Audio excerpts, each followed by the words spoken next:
During a system mission, you and the protagonist fell off a cliff together. Thanks to the protection of the villain system, you were unharmed, but the protagonist, due to an improper landing posture, suffered severe bleeding in a certain sensitive area. To keep him alive, you took out a small knife from your storage ring, and with a crisp snap, the protagonist Muyun's dear brother Koan was no more.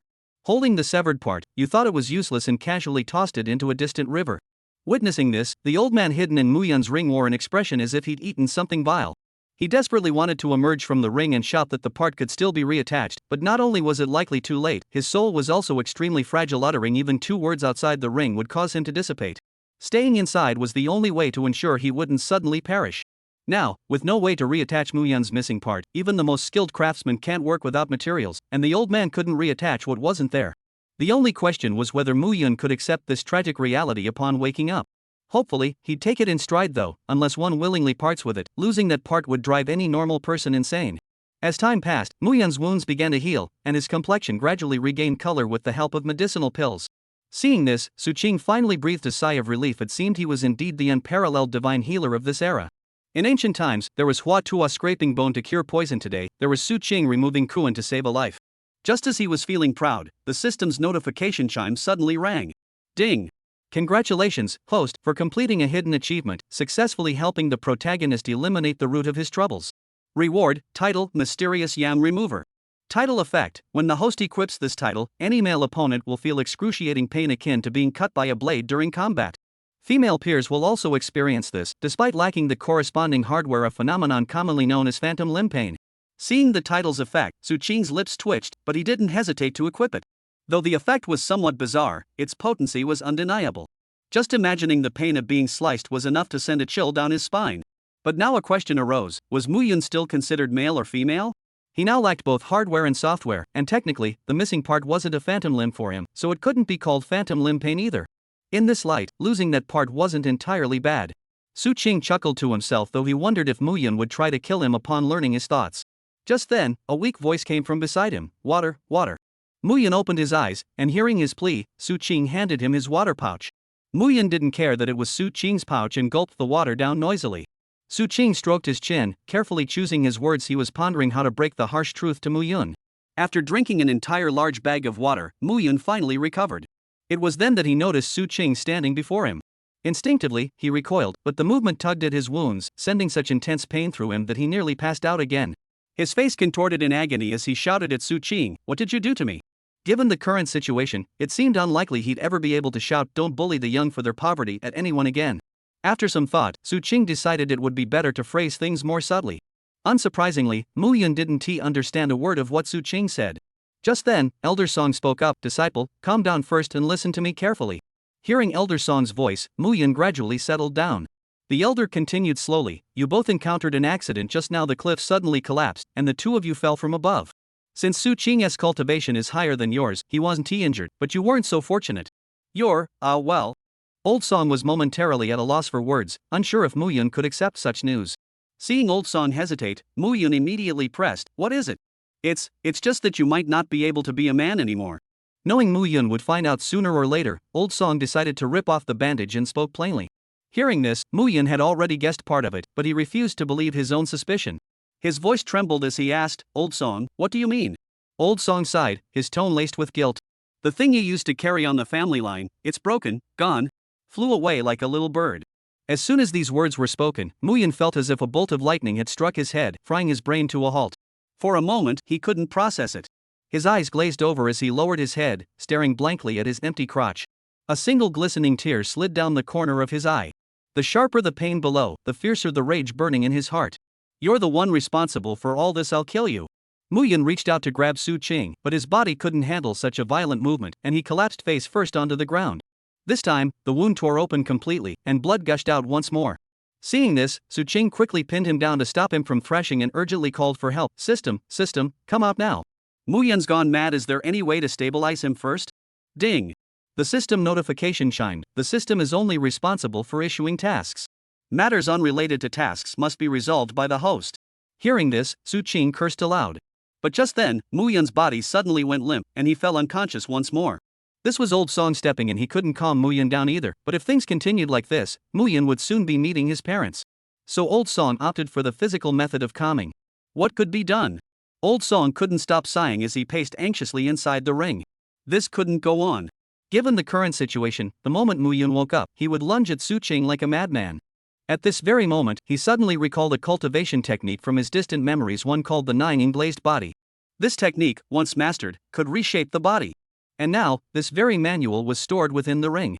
Overjoyed, as if grasping at a lifeline, Song Lao frantically rummaged through the corners of the ring until he finally unearthed the Nine Englazed Body amidst a pile of miscellaneous items. To be cautious, he quickly skimmed through the manual. Sure enough, its effects matched his recollection perfectly. Upon reaching mastery, it could reshape the body into the purest, most pristine, and supremely infused Nine Englazed Body, with severed limbs regenerating anew, making it perfectly suited to Mu Yun's current condition. In this way, Song Lao slowly waited for Mu Yun to wake up. As soon as Mu Yun woke up, his mind was still confused and he didn't remember what had just happened. Song Lao directly threw out the Nine Englazed Body.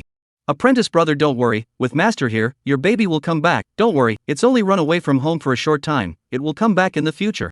Hearing Elder Song's voice, he suddenly remembered what had just happened. Su Qing, I want you to die. He was alone in the same place, impotent and furious, and Su Qing already knew that when he woke up it would be like this, so he simply left Mu Yun's line of sight directly. Mu Yun couldn't find anyone, so naturally there was no way for him to be furious. As expected, without seeing Su Qing's figure, Mu Yun gradually calmed down before looking at the Nine Englazed Body on the ground. Elder Song, what is this? You'll know if you open it and take a look. Hearing this, Mu Yun sank his heart and finished reading the Gongfu one word at a time. When he finished reading it, his originally lifeless eyes lit up again. Elder Song. Is this true? This is really possible. Mu Yun's breathing gradually became rapid. Actually, I'm not sure. There are many people who have cultivated this technique, but without exception, they all failed, and throughout history, only the person who created this technique has cultivated this technique to its great completion. But I believe in you, with your natural talent, cultivating this technique to a great success will not be a problem. Hearing these words, Mu Yun tightly gripped the book in his hand. Hope had rekindled in his heart. Without saying a word, he directly flipped open the merit law, and this time, he imprinted every word of this merit law in his mind before he started cultivating without saying a word. Seeing that Mu Yun had started cultivating and shouldn't be able to notice himself anymore, Su Qing then slowly walked out from behind the stone. It seemed that from today onwards, they were going to be immortal. However, with the system in place, he felt that Mu Yun shouldn't be able to defeat himself. He could kill Mu Yun now, once and for all, but where would his system rewards come from if Mu Yun died? Out of the two options of becoming an immortal and becoming an ancestor and being the overlord of a party of small forces, Su Qing chose to become an immortal and become an ancestor. At least until he had raked in enough system rewards, Mu Yun could not die. Seeing Mu Yun working so hard, Su Qing wasn't willing to lag behind and found a secluded place and started cultivating. As a little bit of time passed, Mu Yun stopped cultivating. There was no other reason than because he was hungry. His current cultivation level was still very low, and he couldn't do a grain cleansing, he still needed to eat. And he fell from the cliff, and then now, how can he say that 10 hours have passed? Immediately a day's time has passed, especially since he was injured. His body's energy depletion is even faster, his stomach is already sending out distress signals to him. He looked around and realized that this is a valley, surrounded by grass, not a single tree, but in the distance there is a river. Perhaps you can go to the river to catch a few small fish and shrimp to eat. Thinking of this, he just wanted to get up, but realized that with his current body, not to mention standing up, even moving a little is very difficult. Such a body, not to mention the water to catch fish and shrimp, he himself not be eaten by the fish and shrimp are considered good. Is he going to starve to death here? No way. His life had just begun to reverse, how could he die here like this? Thinking of this, he ran his aura and forced his body up. Seeing him make such a risky move, Elder Song immediately shouted. Quickly stop.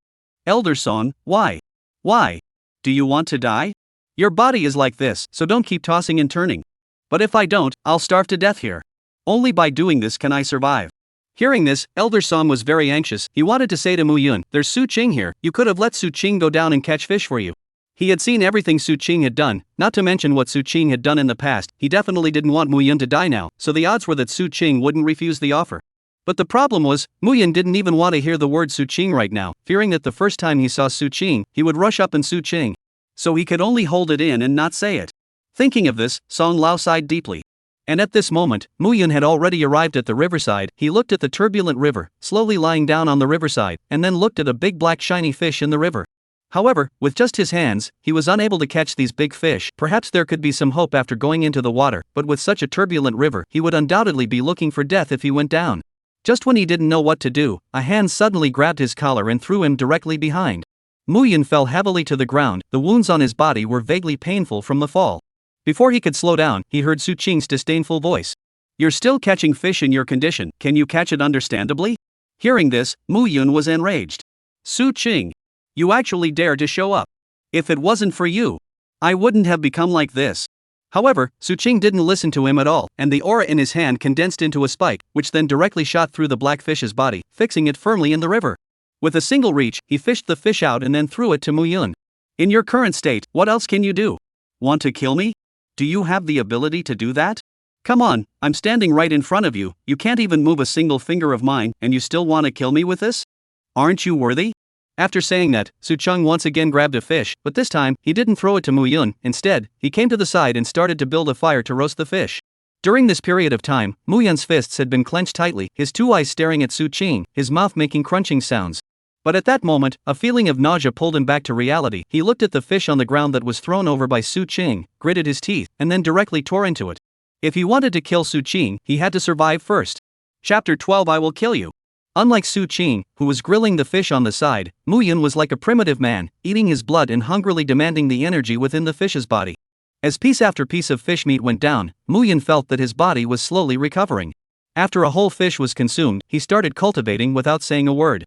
As he revolved the 9-in Lioli body, a trace of frost appeared outside his body, and the grass on the ground gradually became stiff, and was finally completely frozen into ice. Seeing this, Su Qing also began to race against time to cultivate. After an unknown amount of time, one shouting voice after another woke them up from their cultivation. Brother Mu! Brother Mu, where are you? Brother Mu! Hearing Xiao Fan Ro's voice, Mu Yun jolted awake and hurriedly shouted. Roar! I'm here! The voice suddenly broke for a moment, after which a voice filled with joy came. Brother Mu, is it really you? It's me. I'm right here. Mu Yun's heart was also very happy. He was all set to stay here with Su Qing for a few days before the sect would realize that they were missing and come back for them. He didn't expect that before the clan had come, Xiao Fanru had come first. Not long after the words fell, a silhouette was seen running over towards this place, and after seeing Mu Yun, Xiao Fanru quickly ran towards him before directly hugging him. Brother Mu, I finally found you. Xiao Fanru hugged Mu Yun tightly, her tone filled with celebration and joy. Ahem. Roar, you let go first. Mu Yun was a little out of breath from Xiao Fanru's hug, and he gently patted Xiao Fanru's back. Hearing this, Xiao Fanru's face flushed, and realizing that she was a bit out of line, she let go of her hand in embarrassment. Only then did she notice the blood on Mu Yun's body. Xiao Fanru's willow brows frowned, a trace of heartache flashed in her eyes as she asked worriedly. Brother Mu, what's going on? Hearing this, Mu Yun glanced at Su Qing in the distance, a hint of anger flashing in his eyes. Roar, this is my business. Following Mu Yun's gaze forward, Xiao Fanrui also saw Su Qing, and combined with what Mu Yun had just said, she could probably guess something. She angrily got up and wanted to go find Su Qing to get a statement, but she was stopped by Mu Yun. Roar, let's go, I'll take my revenge myself. Hearing this, Xiao Fanro was a little heartbroken, but still nodded and said, well, I'll listen to you on all counts, Brother Mu. Afterward, she helped Mu Yun up and then walked towards the direction of the river. Seeing this, Su Qing patted her butt and stood up from the ground, then followed the duo from afar. Seeing Su Qing follow, a trace of disgust flashed in Xiao Fanro's eyes, but Mu Yun hadn't said anything yet, so she didn't drive Su Qing away. As time slowly passed, they also left the bottom of the cliff and returned within the sect. As soon as they returned to the sect, Mu Yun said, alright Roar, you go back first, I have something to say to him. But? Xiao Fanro gave him a worried look. Don't worry, nothing will happen to me. Alright, Brother Mu Yu. Pay attention to safety. Xiao Fanro said uneasily, then left the place with 3 steps and 3 turns back. However, she didn't really leave, but hid inside a corner to prevent Mu Yun from having any accidents. After Xiao Fanrui left, Mu Yun turned around and said to Su Qing, the Su family's youngest master, the sovereign's true disciple, and you with numerous juniors below you, you've been out of contact for so many days in a row, yet not a single person has come to look for you. Don't you think that you're a failure as a human being? Hearing this, Su Qing froze for a moment. In the past, he was the one who taunted Mu Yun. How come it was Mu Yun's turn to taunt him today? It was really the reverse of the Big Dipper. However, one should do a full set of theater. What would a normal villain do at this point in time? Is it to shout in anger and then rush up to Mu Yun and use violence on him, smashing his mouth? That was the average villain, but he was not average, he was the man who wanted to be the strongest villain. He laughed and shook his head before saying in a mocking tone, at least I can rely on myself to return to the clan, instead of being like you and relying on women for everything, you. Su Qing's voice paused for a moment, then said, still considered a man? As soon as these words came out, he saw Mu Yun's pupils trembling violently, and a murderous aura, if any, emanated from him. He laughed, then walked to Mu Yun's side and said, want to kill me? Do you have the strength? A waste? No, calling you a waste is lifting you up, because you, are not even as good as a waste. Su Qing bumped Mu Yun, then walked into the sect gate with big strides. At this moment, the sky drifted with a slight drizzle, which then turned into a pouring rain. Mu Yun stood in the rain, letting the rain soak his clothes. His eyes were wide open, his teeth were clenched, and his body was slightly trembling due to his anger. Su Qing, I will kill you. In the blink of an eye, time passed in an instant. Mu Yun's room door hadn't been opened since it was closed until this day. Mu Yun opened the door to his room, looked at the long-lost sunlight and felt his current strength. Qi practicing. 7th level. Within the past few days, he cultivated frantically, and after eating all the top-grade Qi gathering pills, his cultivation increased rapidly, and finally on this day, he managed to advance to the 7th level of Qi practicing. There wasn't much time left before the clan competition. He had to seize the time and raise his cultivation to the extreme. And the way to do that was alchemy. He couldn't afford the pills sold outside, so he could only refine his own pills. And right now, his middle and lower grade pills were all still lying inside his ring. Selling these and buying new herbs, and then refining the pills afterward, this time would not take more than a day. However, just as he wanted to go find Xiao Fanro, he suddenly thought of what Su Qing had said that day.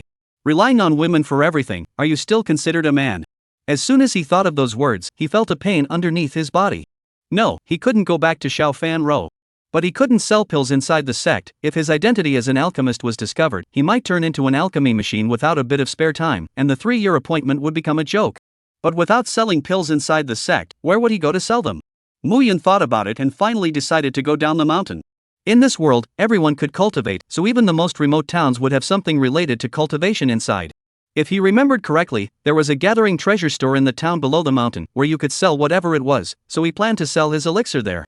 Chapter 13 Alchemist? Kind of interesting. Thinking of this, he immediately started moving. In order not to let anyone know his identity, he purposely found a black cloth and draped it over his body after leaving the sect, so that no one would find him. And the moment Mu Yun had just descended the mountain, Su Qing's system rang out. Ding, it is detected that the protagonist is walking the main line. The destination is the treasure-gathering pavilion within the town at the bottom of the mountain. Please go there immediately. Mission reward, Immortal Artifact 9 Dragon Divine Fire Shield. Penalty for failure, bad luck that lasts for a week.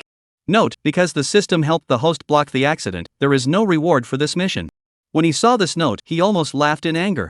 Well, feelings that this reward of yours is just for me to read. What can I say? The previous rewards were stingy, and this time you suddenly gave an immortal artifact, so it turns out you didn't even want to give it to me. But the freedom of this mission is very high. It only says that I should travel there. It doesn't say what I have to do, so it seems that you want me to give free rein to it. But even if I don't do anything and just go there, this mission is considered completed. If it wasn't for the fact that there is a punishment in place, this mission would be done by whoever I like. Su Qing was a bit reluctant, but still after packing up a bit, he went down the mountain. He had been practicing intensely over the past few days, and had successfully cultivated the Thunder Sting steps to the introductory realm, although he had just said that the system was stingy, but this Thunder Sting steps really couldn't be said to be deducted by the system anymore. Ground-level techniques, even the entire Cloud Crane sect does not have 2 books, are the town school techniques, only when the Patriarch, or the Patriarch candidate can learn. Moreover, even the family behind him, the Su family, which didn't even appear in the original story, didn't have a few Earth Order techniques, so to speak. As long as there was one Earth Order technique within a family or clan, then it could be considered a great family. The reason is that the Earth rank Gongfa represents the ability to pass through to the Yuaning stage, the chance to cultivate to the transformation of God, and the very tiny probability to cultivate to the practicing void. In this world, there were 4 stages of merit laws, which were Heaven, Earth, Xian and Yellow, with the Heaven rank being the highest and the Yellow rank being the lowest. The heavenly stage techniques are very rare, and can be cultivated to the Mahayana stage, but in the current world, there hasn't been a Mahayana stage for thousands of years, and the highest is the harmonization stage, so it is reasonable to say that the earthly stage techniques are already among the top techniques in this world. Su Qing, who had executed the Thunder Sting steps, was very fast, and it didn't take long for him to walk down the mountain and arrive at the entrance of the treasure pavilion. At this moment, inside the treasure-gathering pavilion, Mu Yun was draped in a black robe and handed over the elixir in his hand to a rich man. The man took the elixir, then put it in front of his eyes and looked at it carefully, then smelled it carefully, and finally said, "Not bad, it's a mid-grade Qi-gathering pill. Our treasure pavilion is short of pills right now. How many more do you have? I'll take them all." Hearing this, Mu Yun under the black robe smiled, then slowly stretched out a finger. 10? Good. I'll take them all. After saying this, he said to the reception beside him, "You go fetch 800 lower-grade spirit stones." He gritted his teeth and finally hardened himself to increase the 80 lower-grade spirit stones to 100 lower-grade spirit stones. Because his intuition told him that the kid in front of him wasn't simple, maybe this pill was made by him. After that, he said to Mu Yun, "Little brother, wait here for a while, I'll be right back." Hearing this, although he didn't know what he was going to do, Muyan still nodded his head, his intuition telling him that it wasn't something bad. Seeing this, the man hurriedly ran upstairs. He arrived on the second floor, then walked outside a mysterious room and reached out to knock on the door. Boss, a young man has come outside to sell pills to us. I don't think he's simple. Judging from the state of the pills, the molding time is just these few days. It's very likely that this pill was refined by him. I took the liberty of giving him a little discount. I don't know what you think, shopkeeper?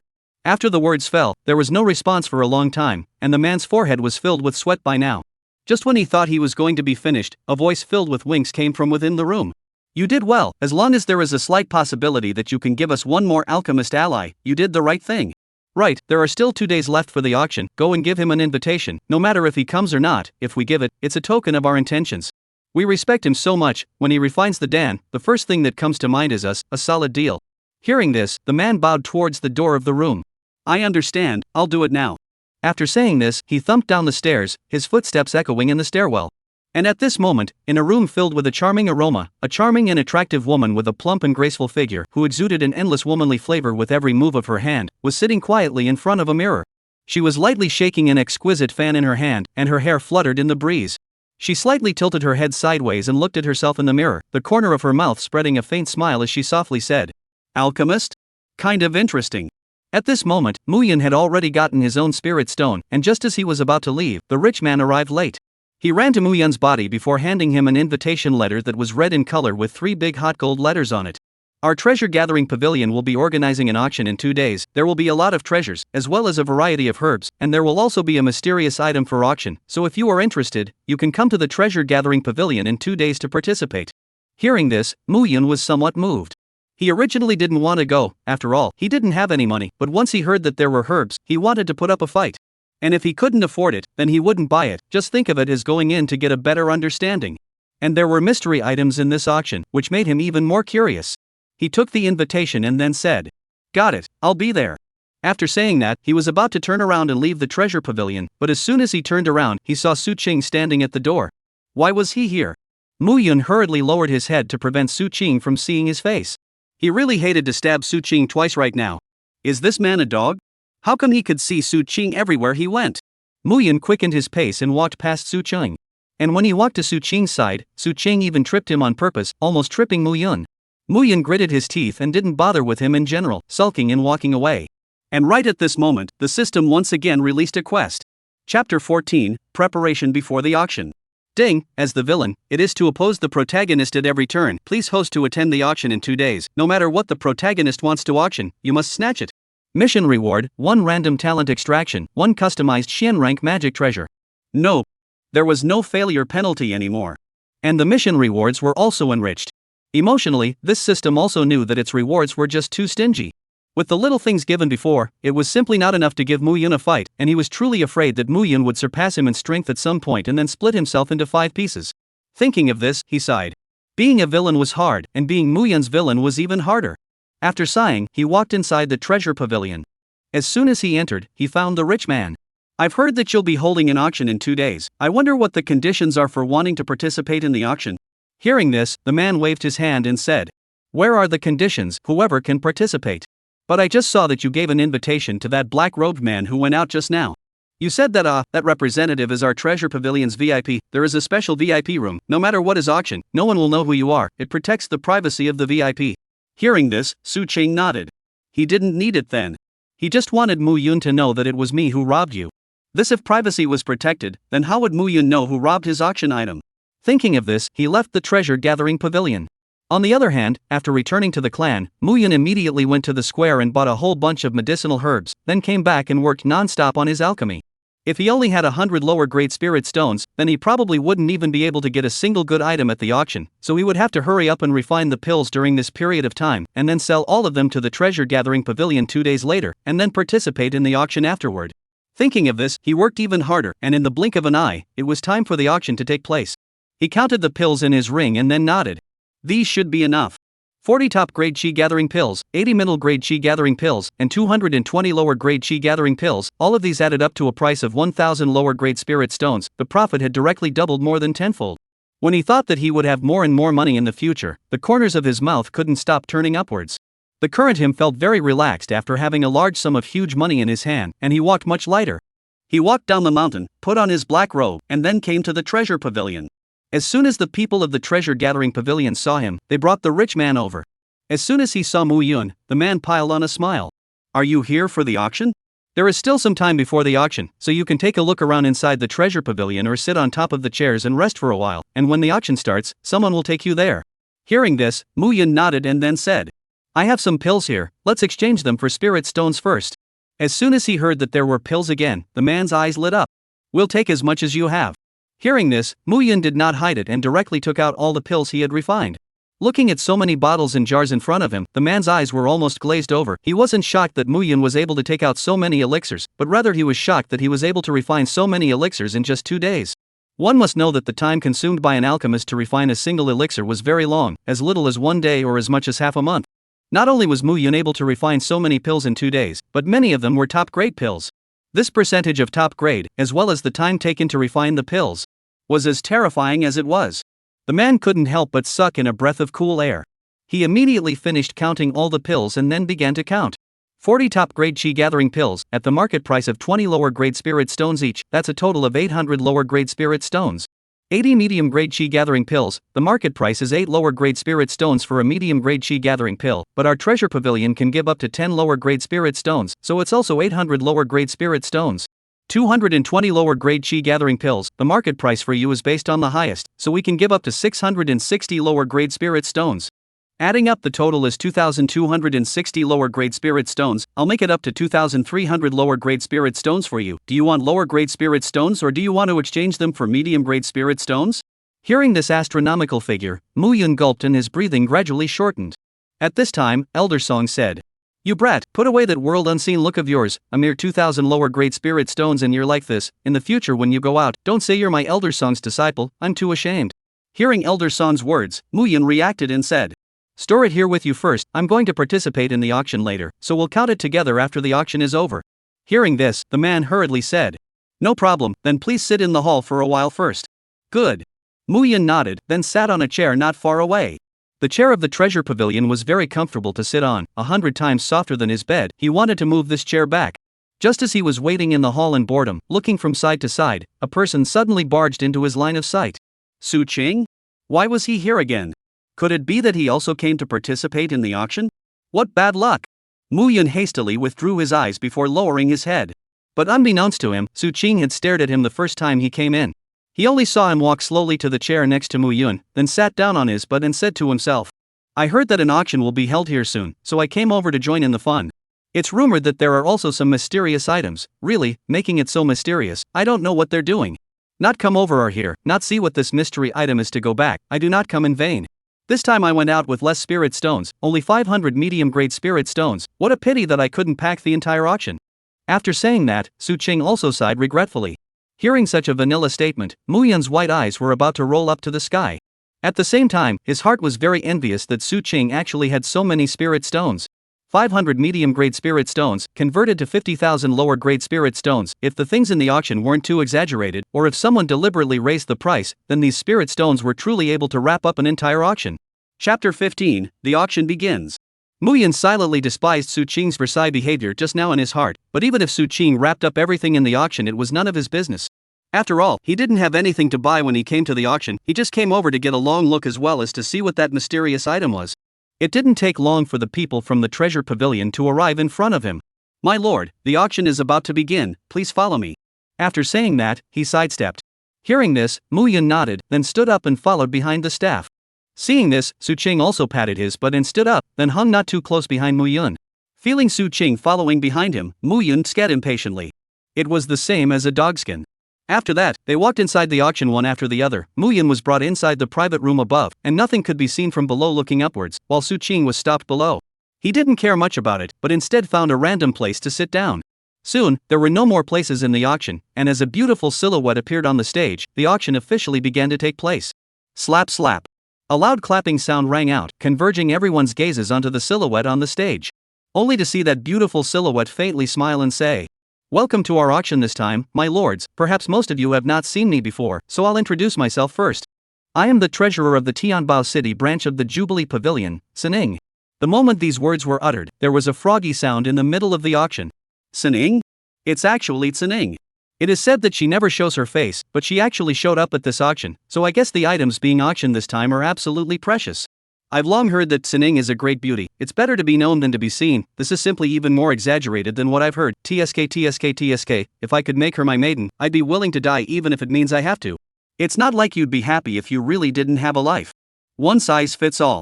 Listening to the whispers of the crowd, Su Qing also raised his head to look at the great beauty Sining that they were talking about. He was a roughneck, so that was all he could say, he was a roughneck. Sin Ying's looks were indeed good, and her clothes today were also very attractive. However, very quickly, Su Qing shifted his gaze away from her body. He was here to do business today, not to look at beautiful women. Soon, as the auction started, Su Qing's gaze finally left Sining and turned to the auction items. However, some of the auction items in front of him weren't interested because Mu Yun didn't call for a price. At this moment, on the other hand, within the private room above, Mu Yun, his eyes were very complicated. His eyes had been going back and forth on Sin Ying's body, and because he was high up, he had seen more than others, but he didn't have the slightest reaction. This kind of big beauty appeared in front of his eyes, he didn't even have a little feeling. Even if the body didn't have a feeling, this heart more or less can be a little bit, right? He is no more things, but his heart is still a man, still a normal man, but now, he estimated that even if Sining told him to play the beauty plan, his heart are no waves. Is he sick here? Mu Yun clenched his fists tightly. Su Qing. It's all because of you. His heart grew angrier and angrier until Elder Son's voice pulled him back to reality. Apprentice brother, look quickly. It's the Xianyang grass that can refine the foundation establishment pill. Quickly take a picture of it. Hearing this, Mu Yun instantly came back to his senses and looked at the Xianyang grass on the stand. The main ingredient for refining the foundation establishment pill? It had to be photographed. Foundation Establishment Dan, as the name suggests, is an elixir that can increase the chances of establishing a foundation. It is very difficult for the average person to establish a foundation, there is not even a tenth of a chance. And if you fail to build a foundation, you will damage your foundation, making it even more difficult to build a foundation again, and your strength will grow even more slowly after you build a foundation. And the foundation building Dan is to increase the chances of foundation building pills. The lower grade foundation building Dan can increase the chances of 30%, the middle grade foundation building Dan 60%, the upper grade foundation building Dan 90%. And foundation building is also divided into 3, 6, 9 levels, respectively: Human Way Foundation Building, Earth Way Foundation Building, and Heaven Way Foundation Building. Human Way Foundation Building is the weakest method of foundation building, but only need foundation building pills can be foundation building. And the Heavenly Foundation is the most powerful foundation building method. After reaching the Heavenly Foundation, their own strength will have a radical change, and the foundation is also very strong. But if you want to build the foundation of Heavenly Tao, you need all kinds of heavenly materials and earthly treasures as assistance, and each kind of heavenly materials and earthly treasures are all very precious treasures. Back to the foundation building pills. Most of the foundation building pills sold in the sector lower grade foundation building pills, 100 lower grade spirit stones, this is still in short supply. The lower grade foundation building Dan was gone as soon as it hit the shelves, while the middle grade foundation building Dan was something that only pro disciples were qualified to enjoy, and ordinary disciples couldn't buy it for any amount of money. And now, as the main ingredient for refining the foundation building Dan was right in front of his eyes, no matter what, he had to shoot it down. Thinking of this, he directly said, 100 lower grade spirit stones. Hearing the voice, Sining looked towards where Mu Yun was and then said, the honorable guest of the 9th elegant room has bid 100 lower grade spirit stones. Does anyone else want to raise the bid? Seeing Mu Yun finally bid, Su Qing slowly raised the sign in her hand and said, 200 lower grade spirit stones. It's finally squatting to you. Hearing the familiar voice, Mu Yun froze and hurriedly looked at where Su Qing was. When don't you bid, but only at this time? Just like going against me so much? Good. Then I will satisfy you. Thinking of this, Mu Yun said once again, 400 inferior spirit stones. This statement immediately caused a hot debate. Doubling the price in one go, it's really trenchant. This Xianyang grass, even if it's not common, it can still be seen once a month or so, and the price is all around 300 inferior spirit stones. This is a direct increase to 400, it's also too much of a loss. That's right, isn't it good to increase the price little by little? This directly doubled the price. Is it possible that it's some family's profiteer who ran out? Listening to the whispers of the people around him, Su Cheng once again raised the sign in his hand. 800 lower grade spirit stones. I'll take this Xianyang grass. I advise you not to grab it from me. You can't grab it from me. Su Qing's voice was not loud, but it could clearly reach everyone's ears. Chapter 16 Ancient Divine Artifact, Eastern Emperor Bell Fragments. Ooh, did you hear that? 800 inferior spirit stones. Just for a single Xianyang grass. I don't know which family's son is actually so generous. Alas, originally I wanted to fight for it as well, but I didn't realize that someone actually wanted the Xianyang grass with an iron will, so I can only give it up to him. The people at the bottom were whispering, while at the top, Mu Yun had frowned deeply. Elder Song, what do you think he means by this? Does he know who I am and is deliberately working against me? Hearing this, Elder Song said. Your face hasn't been revealed since the beginning, and your voice has changed. The probability of him recognizing you is not high. Perhaps he simply wants the Xian Yang grass. In that case, let him have it. Your strength is up now. You can go to the mountains and try your luck. You might be able to pick up some rare herbs. Although Xian Yang grass is not common, it's not that precious. Don't add more to it. 800 lower grade spirit stones is not a small amount for you. I know, Elder Song. Mu Yun nodded, then stopped trying to call for a price. Seeing that no one continued to raise the price, Sining slowly said, 3, 2, 1. As the last count fell, Sining directly sealed the deal, announcing that the Xian Yang grass was now Su Qing's. After that, the auction continued smoothly. Mu Yun didn't bid again, and Su Qing was also too lazy to auction. After all, these things really didn't count for anything in his eyes. Until the auction was about to end. Sining tapped the hammer in his hand and said, I believe that there are many people who came here today for the mysterious item, so now, let me unveil the corner of this mysterious item for you. After saying that, an attendant walked up with an item wrapped in black cloth and placed it on the stand. Under the gaze of countless pairs of eyes, Sining lifted the black cloth. For a moment, a cacophony of noise resounded in the auction hall. The faces of all the people were puzzled, because what was on the booth was not some exotic treasure, but a rusty piece of iron. At this time, someone came forward and shouted, Do you guys see us as easy to bully? To actually serve up a piece of scrap iron, you must give us an explanation today. The moment these words came out, the people around him all looked at him with the eyes of a retard. Gathering Treasure Pavilion was a big power that had opened branches all over the continent. How could it really serve up a piece of scrap iron? And even if it was a piece of scrap iron, it wasn't a simple piece of scrap iron. In short, there was definitely a reason for the Treasure Pavilion itself. At this time, in order to answer his words, and also to explain the doubts in the hearts of the crowd, Sining opened his mouth and said, This piece of iron we can be sure is not an ordinary piece of iron. Although it looks rusty, no matter what kind of methods we use, we can't hurt it in the slightest. Even this iron, we don't know what material it's made of, and it's not much use to put it in our place, so we put it up for auction to see if we can meet someone who knows what they're talking about. Starting price, 500 lower grade spirit stones. Right after this price came out, the crowd at the auction was abuzz with talk. If they could see what this iron really was, then they wouldn't need to sit here, and would directly become the guests of the Treasure Pavilion. Even the rich, but also cannot be sure, what if it is just a nothing but hard in addition to the mortal iron? So after a long time, no one dared to bid. Just when Sining thought that this auction item was going to be aborted, a voice came out from inside the elegant room where Mu Yun was. 600 lower grade spirit stones. He didn't auction this thing to see how hard it was, but Elder Song told him that this thing wasn't simple, but to say how uncomplicated it was, Elder Song couldn't see it. In any case, it was absolutely right to auction it. As soon as these words came out, Su Qing laughed out. After so long, it finally let him squat again. This piece of iron was no ordinary iron, but an ancient artifact, a fragment of the Eastern Emperor Bell. Although it was only a piece of debris, it was very powerful, possessing a hint of the East Emperor Bell's ability to form an East Emperor Bell shadow around it, and its defense was very strong. The only pity was that it was only a fragment, so it only had defensive power, not offensive power. And the way it was now, it wasn't that it had run out of energy, but it was in a state where the divine object was obscuring itself. So no matter how much it cost, he was going to shoot it. However, in the original story, Mu Yun didn't spend many spirit stones to photograph this Eastern Emperor Bell fragment. Thinking of this, he said, 1,200 lower grade spirit stones. It was still the familiar doubling. Hearing this, Mu Yun inside the elegant room gritted his teeth and said, He must have recognized me. Why else would it be such a coincidence? He only strikes when I'm auctioning, and he shuts up when I'm not. Mu Yun was furious and said directly, 2,200 lower grade spirit stones. This was all the spirit stones he could take out right now. And Su Qing, who heard this, faintly smiled. 4,444 lower grade spirit stones. As soon as these words came out, Mu Yun immediately slapped the table and stood up.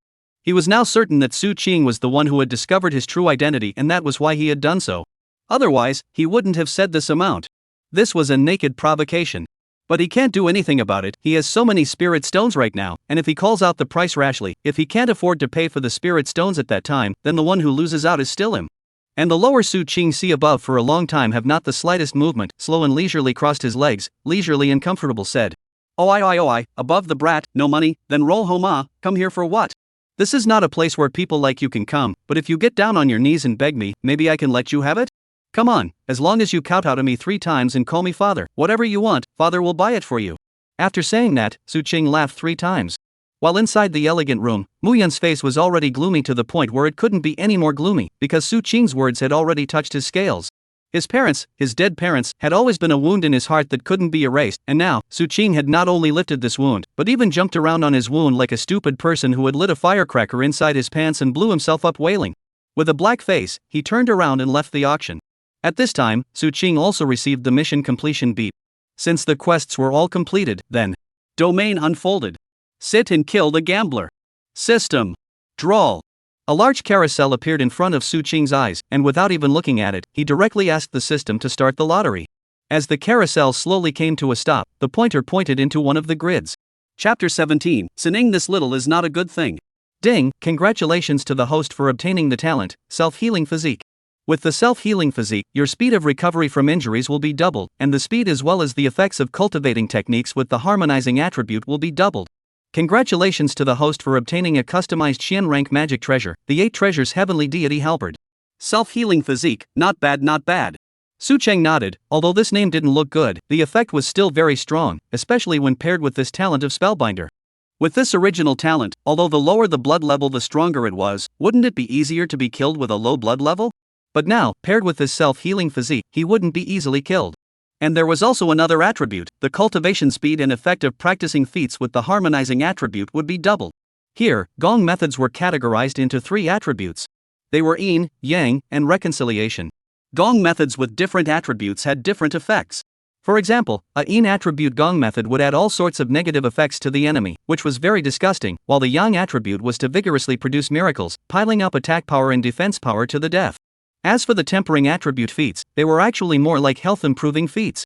Increase blood return, increase the upper limit of blood, increase life expectancy, increase all kinds of resistance, just like an old turtle, hit and hit cannot die, boil and boil cannot, when you die, people can still go to your grave bouncing. The only disadvantage of this kind of attribute is that it is not suitable for fighting. If you want to have a good fight, then choose the Yang attribute technique. If you want to hit and run and discuss the opposite side, then choose the Yin attribute technique. But for Su-ching, this drawback didn't exist at all.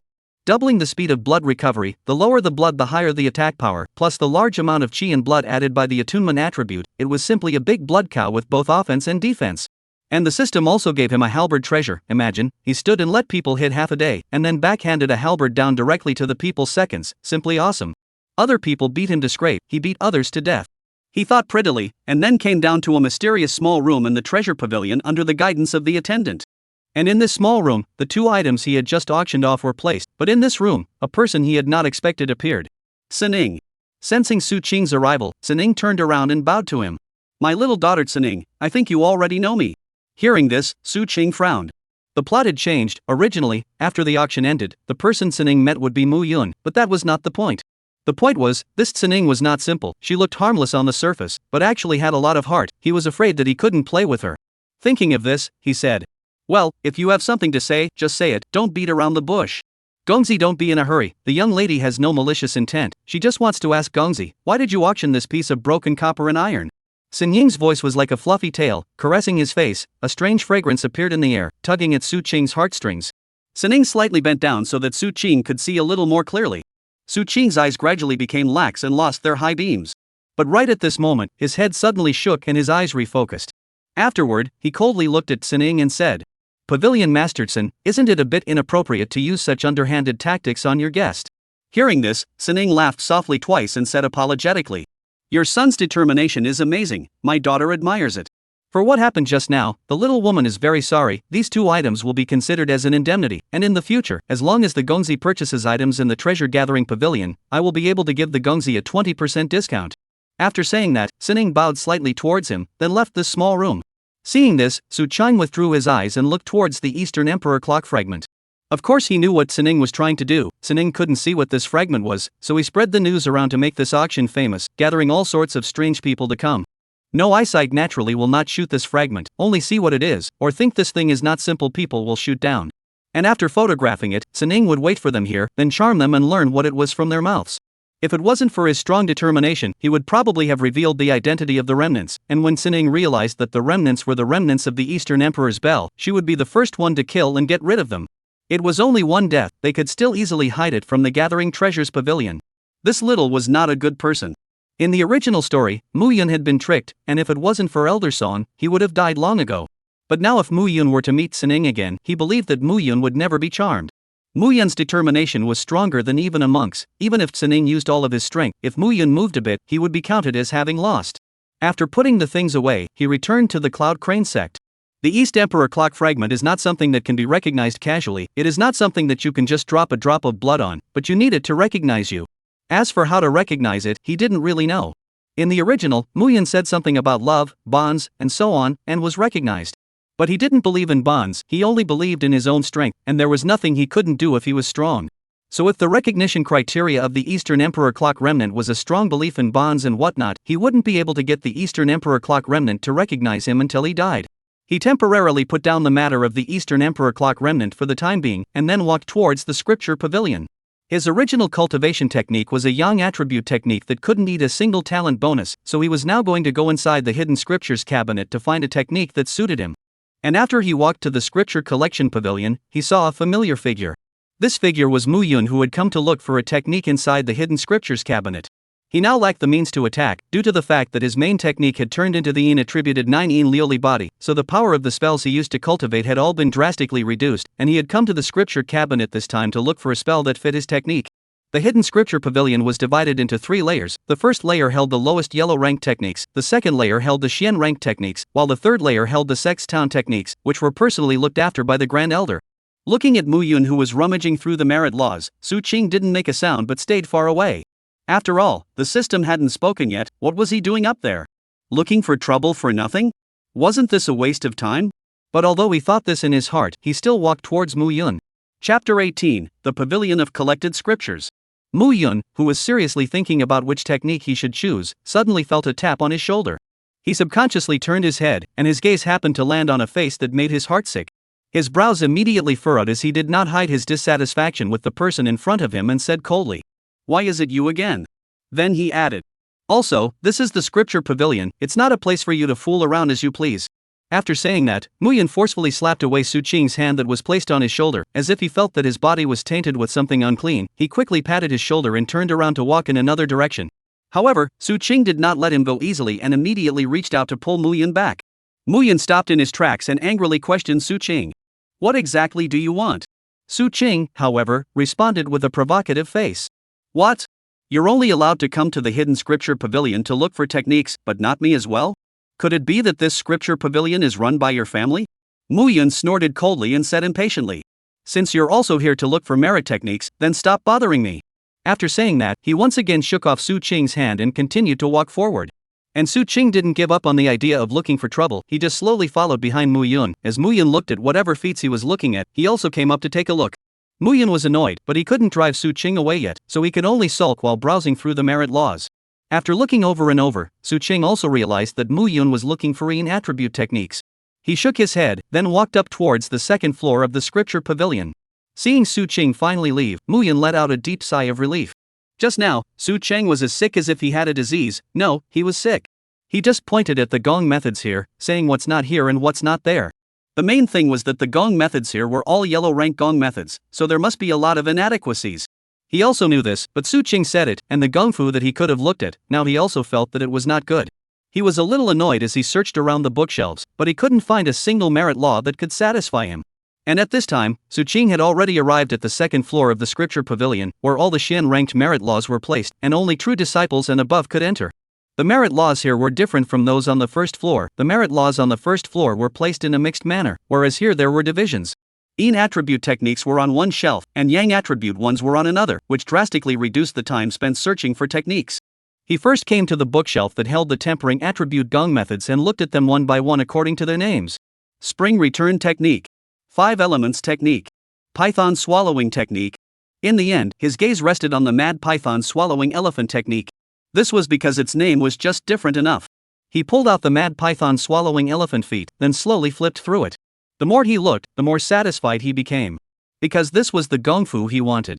After cultivating the mad python elephant swallowing technique, the elephant swallowing internal energy would be generated in the body, which could strengthen the flesh's attack and defense. And after cultivating it to a great completion, he would be able to perform the mad python transforming heavenly dragon, which would strengthen his physical body drastically in a short period of time.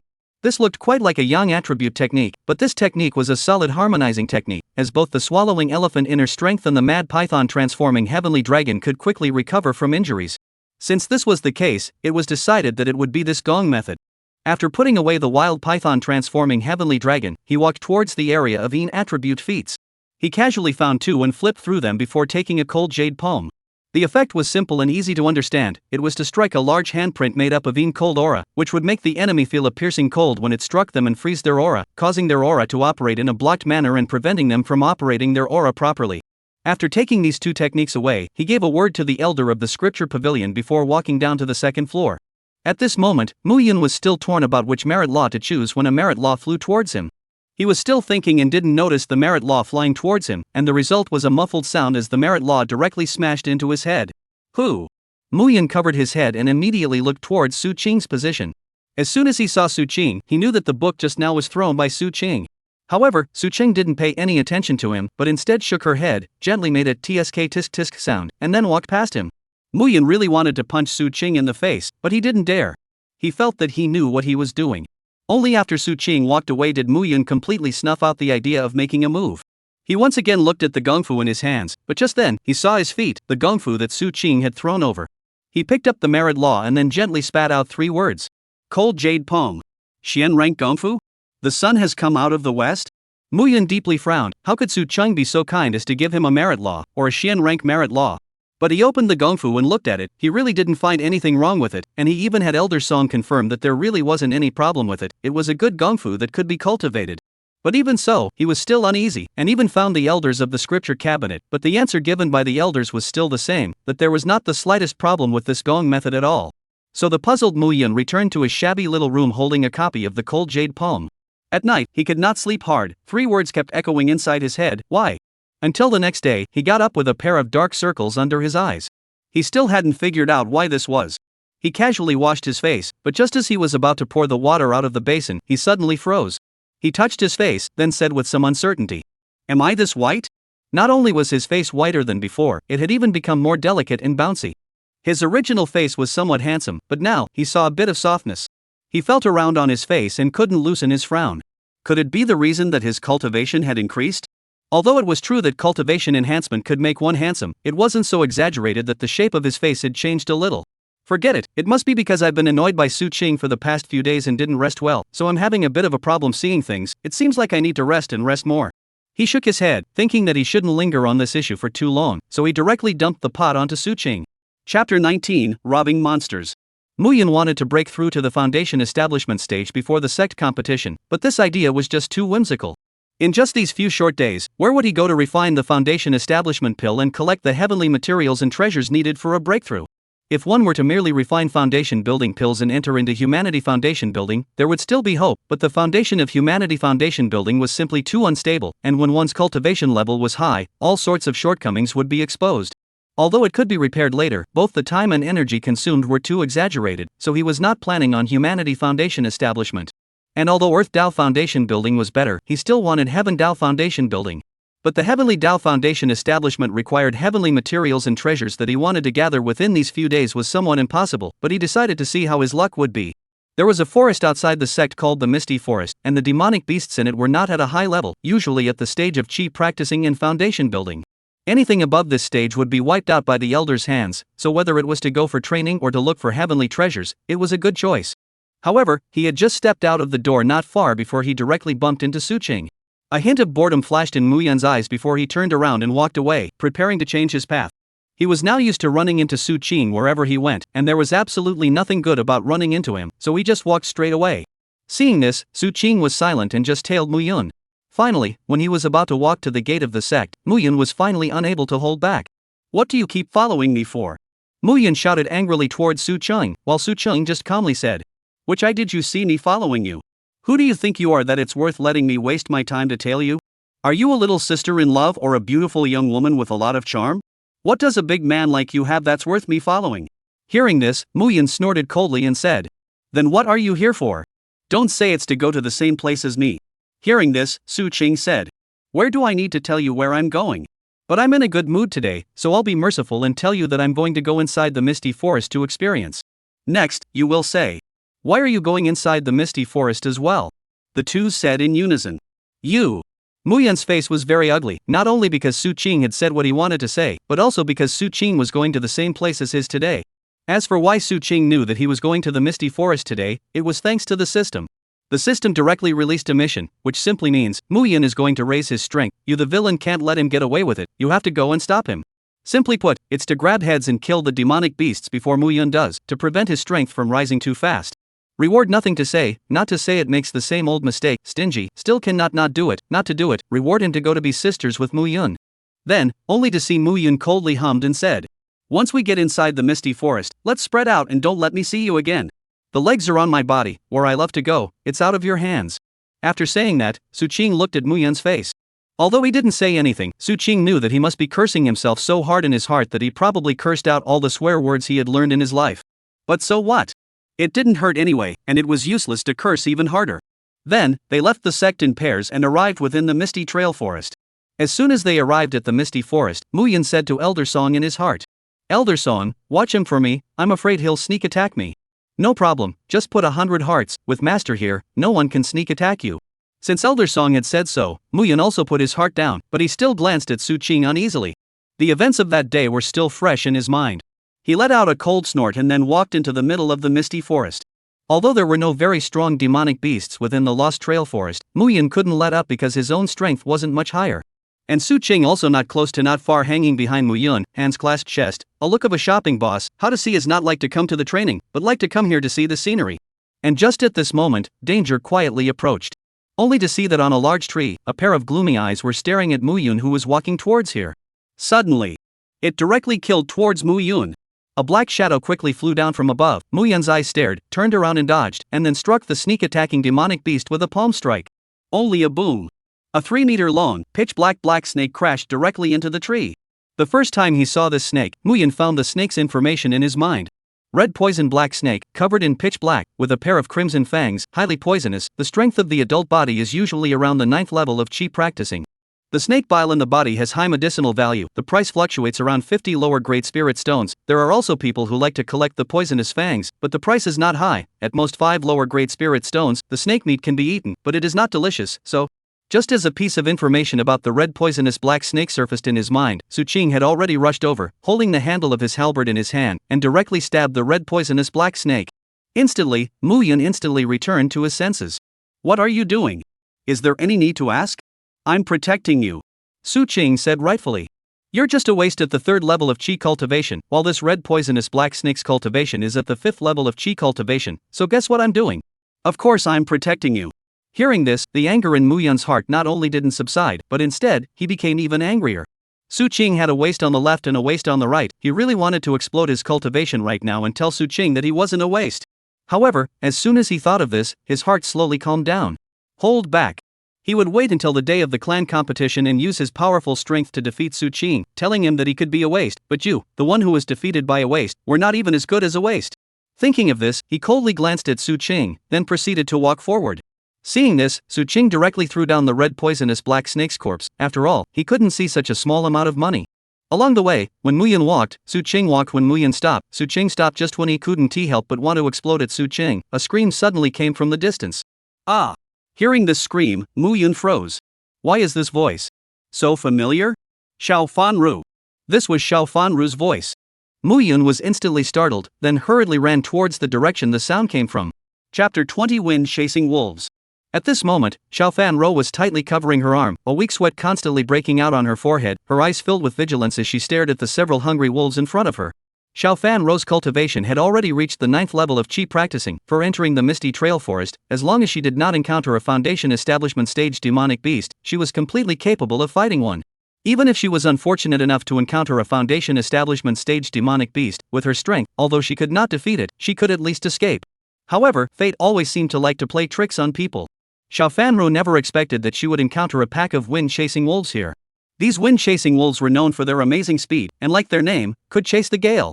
Even worse, the cultivation level of wind-chasing wolves as adults was generally around the 7th level of chi practicing, and a single one wasn't powerful, but they were pack animals, and there was also a wind-chasing wolf king among them. The strength of the wind-chasing wolf king had even reached the Foundation Establishment stage realm. At this moment, Xiao Fanru realized that he was surrounded by 7 or 8 wind-chasing wolves, and there was even a wind-chasing wolf king. Damn it! Could it be that she could really only rely on outsiders? Xiao Fanru gritted her teeth and braced herself. She was a young lady of one of the 8 ancient clans, the Shao clan, and was surrounded by many secret guards. Even if she hid her identity and came to the Cloud Crane sect, the secret guards wouldn't leave, so as long as she encountered any danger involving her life, the secret guards would appear and help her out of the danger. But she didn't want to rely on the dark guards whenever she was in trouble, she wanted to rely on herself to solve her problems. And right at this moment, a sharp footsteps came over, and then a person she was familiar with appeared in front of her, holding her back. Brother Mu. Mu. Xiaofan Ro's eyes were filled with surprise. She didn't expect that at the critical moment, it was actually Brother Mu who stood in front of her. But then, she thought of a serious problem. Brother Mu's strength was damaged. How could he beat so many wind-chasing wolves? And there was also a Foundation Establishment stage wind-chasing wolf king in here. She instantly said with worry. Brother Mu, you should go quickly. You can't beat them. Xiaofan Ro anxiously looked at Mu Yun in front of her, her heart filled with worry and fear. She knew that Mu Yun's strength had been heavily damaged, and that he would not be able to defeat such a large and powerful group of wind-chasing wolves, especially the Foundation Establishment stage wind-chasing wolf king among them. However, Mu Yun smiled faintly and gently patted Xiaofan Ro's shoulder, comforting her. Don't be afraid, I will protect you. Xiaofan Ro tightly grasped the corner of Mu Yun's coat. She was well aware of Mu Yun's care and love for her, but the crisis they were facing at the moment was too great, and she was unwilling to see Mu Yun suffer harm or even sacrifice because of protecting her. Because the dark guards would only protect her, not Mu Yun. No, Brother Mu, go away. Leave me alone. Xiaofan Ro tried to push Mu Yun away so that he could escape from this place that could get him killed. But Mu Yun stood firmly in place, looking at Xiaofan Ro with a gentle gaze, as if telling her that everything would be fine. Mu Yun took a deep breath and straightened his spine, preparing for the upcoming battle. He knew that this was a life and death test, but he would never back down or give up on Xiaofan Ro. No matter what the cost, he would protect her. And right at this moment, a sound of applause rang out. What a pair of bitter lovebirds, hearing your words of concern for each other, even I am very touched. Su Qing walked out from the side with clapping, and as soon as he came out, the wind-chasing wolves sensed the feeling of danger and slowly backed away with their teeth bared. Even the Foundation Establishment stage wind-chasing wolf king was the same. It looked at Su Qing, an uninvited guest, with great vigilance. Su Qing? Why are you here? As soon as Xiaofan Ro saw Su Qing, she directly inverted the Big Dipper and protected Mu Yun behind her. Seeing this, Su Qing snorted and said, It's none of your business if I'm there, the foot grows on my leg, I can go wherever I want, or is this misty forest owned by your family, so I can't come if you don't let me? Also, be polite to your savior. Life-saving benefactor? When Xiaofan Ro still didn't know what this sentence meant, Su Qing had already moved. He directly gripped the handle of his halberd, and a halberd went down, carrying a city-destroying strength, directly smashing the wind-chasing wolf king to death in one go. The wind-chasing wolf king probably didn't expect that his speed that he was so proud of actually didn't come into play at this time. It didn't even have a clear view of Su Qing's figure before it was smashed into a puddle of mush. The surrounding wind-chasing wolves saw that the wolf king was dead. They hurriedly scattered and fled, but their speed wasn't even as fast as the wind-chasing wolf king, let alone being faster than Su Qing. Only to see Su Qing's body flashing, in a short while, he killed all the wind-chasing wolves. Seeing Su Qing's strength so powerful, Mu Yun froze for a moment. Su Qing's strength is definitely not the third level of Foundation Establishment that was measured that day. He had hidden his true strength. Mu Yun clenched his hands. If this was really the case, then even if he broke through the Foundation Establishment stage, he wouldn't be able to defeat Su Qing at the clan competition. It seemed that if he wanted to take revenge, he could only continue to wait. And after killing all the wind-chasing wolves, Su Qing didn't even dirty the corners of his clothes. He put away the 8 treasures heavenly deity halberd and then walked towards the duo. Seeing the duo continuously retreating, Su Qing smiled evilly and said, What, this is your attitude when facing your savior? As a matter of fact, although Su Qing did do a lot of bad things in the past, but now, he did help them. Relying on the fact that she had a dark guard behind her, Xiaofan Ro gathered her courage and stood out, saying, I don't need you to save me, and I won't recognize you as my savior, please stay away from us, we don't welcome you. Hearing this, Su Qing smiled and said, Then you can drive me away, my feet grow on my body, can you still order my feet? I just like staying here. What? You don't like it? If you're not convinced, then hold it in. If you have the ability, then drive me away, come on, drive me away. Su Qing continuously challenged Xiaofan Ro's tolerance limit. And right at this moment, Mu Yun suddenly said, Roar, you've been injured, I'll take you back to heal your wounds first. After saying that, he didn't even look at Su Qing and helped Xiaofan Ro walk back. He knew that no matter what Su Qing said, he couldn't ignore him, because as long as they couldn't help but ignore him, then what was waiting for them would be Su Qing, who had more words than the Tang monk, and all of them were all kinds of vicious words. So at this time, as long as ignore him, directly left ear into the right ear out, until Su Qing said tired, naturally stop not talking. Chapter 21 Iron Claw Tiger. After sending Xiaofan Ro safely back to the sect, Mu Yun once again came inside the misty forest. He hadn't forgotten what he was here for, to practice inside the misty forest and to look for heavenly treasures to break through the foundation establishment stage in the meantime. However, what annoyed him to no end was that Su Qing kept following him at the back. Every time he was about to go out to deal with the demonic beasts, Su Qing would use the excuse of protecting him and kill them all, causing him to be unable to do anything. What a! But right at this moment, he thought of a very genius idea. The misty forest was divided into an outer and inner perimeter. Most of the outer perimeter were small demonic beasts at the chi practicing stage, and there weren't many precious heavenly materials and treasures. The inner perimeter was different. Most of the demonic beasts living inside were foundation establishment stage demonic beasts, and there were also many heavenly materials and treasures. By the same token, these heavenly treasures were very precious, so there must be demonic beasts guarding them. As long as he made an attacking stance, while Su Qing was fighting with the demonic beasts, he would directly snatch the heavenly treasures and then pull his legs out and run. In this way, not only did he get rid of Su Qing, he also got the heavenly material treasure he wanted. He was truly a genius. Thinking of this, he quietly glanced at Su Qing. If Su Qing knew what was going on in his heart, he would definitely point at him and yell, "You're too despicable." It didn't take long for them to arrive at the inner perimeter of the misty forest. As soon as he stepped in, Muyan felt a dangerous aura. This piece of land he was stepping on under his own feet was definitely the territory of a foundation establishment stage demonic beast. But instead of fear, he puffed up his chest and walked straight in. Seeing this, Su Qing was somewhat surprised. To actually dare to directly trespass into the territory of a foundation establishment stage demonic beast, have you always been this brave? Thinking of this, he also followed in. Not long after, a deafening tiger roar came from the distance, and immediately after, a huge, colorful fierce tiger appeared in front of them. This fierce tiger exuded a chilling aura, as if it had a sense of majesty that made everything bow down. Muyan suddenly felt the pressure explode and a layer of fine sweat involuntarily broke out on his forehead. What bad luck! How come he encountered the Iron Claw Tiger just after entering the inner perimeter? The Iron Claw Tiger was known for its incomparably sharp claws that could easily cut through even hard boulders as if they were cutting tofu. More importantly, Iron Claw Tigers were one of the most powerful demonic beast races in the misty forest. They were born with the strength of the chi refining stage, and when they reached adulthood, they were able to reach the 8th level of foundation establishment, only one step away from the Jindan stage, and could be said to be standing at the peak of the entire Lost Track forest. And the aura emanating from this Iron Claw Tiger in front of him was even more powerful than ordinary Iron Claw Tigers, as it unreservedly unleashed its cultivation level and displayed it in front of Muyan's eyes. Surprisingly, it was at the 9th level of foundation establishment. Can't. Must run. He can't beat it, and neither can Su Qing. Muyan thought in his heart as the cold sweat on his forehead coalesced into beads of sweat dripping down. He took a deep breath and tried to calm himself down before slowly retreating backwards. At this moment, his only hope was that the Iron Claw Tiger had already had its fill and was no longer interested in them. However, his hopes were quickly dashed. This iron-clawed tiger was starving at the moment. While Muyan appeared right in front of it, it was simply a ready-made meal. How could the iron-clawed tiger let go of this opportunity? Right at this moment, the iron-clawed tiger raised its head to the sky and let out a roar that was deafening. Immediately afterward, it pounced towards Muyan and Su Qing at an astonishing speed. Seeing this scene, Muyan did not hesitate to push Su Qing and shouted, "Run!" Su Qing completely did not expect that despite the way he had treated Muyan before, at the critical moment, Muyan would even remind him to run away. But he didn't have the desire to run away right now. He also wanted to try out what kind of level his current strength was at.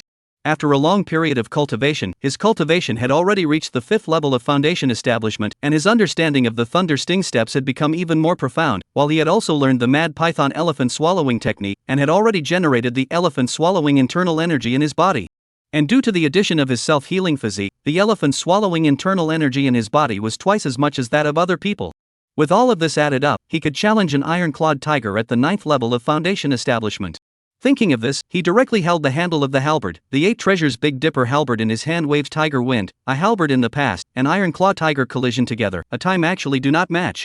Su Qing's hand was shocked by the iron claw tiger's powerful force, but not long after, the mad python swallowing elephant technique and self-healing physique began to power. The pain quickly subsided.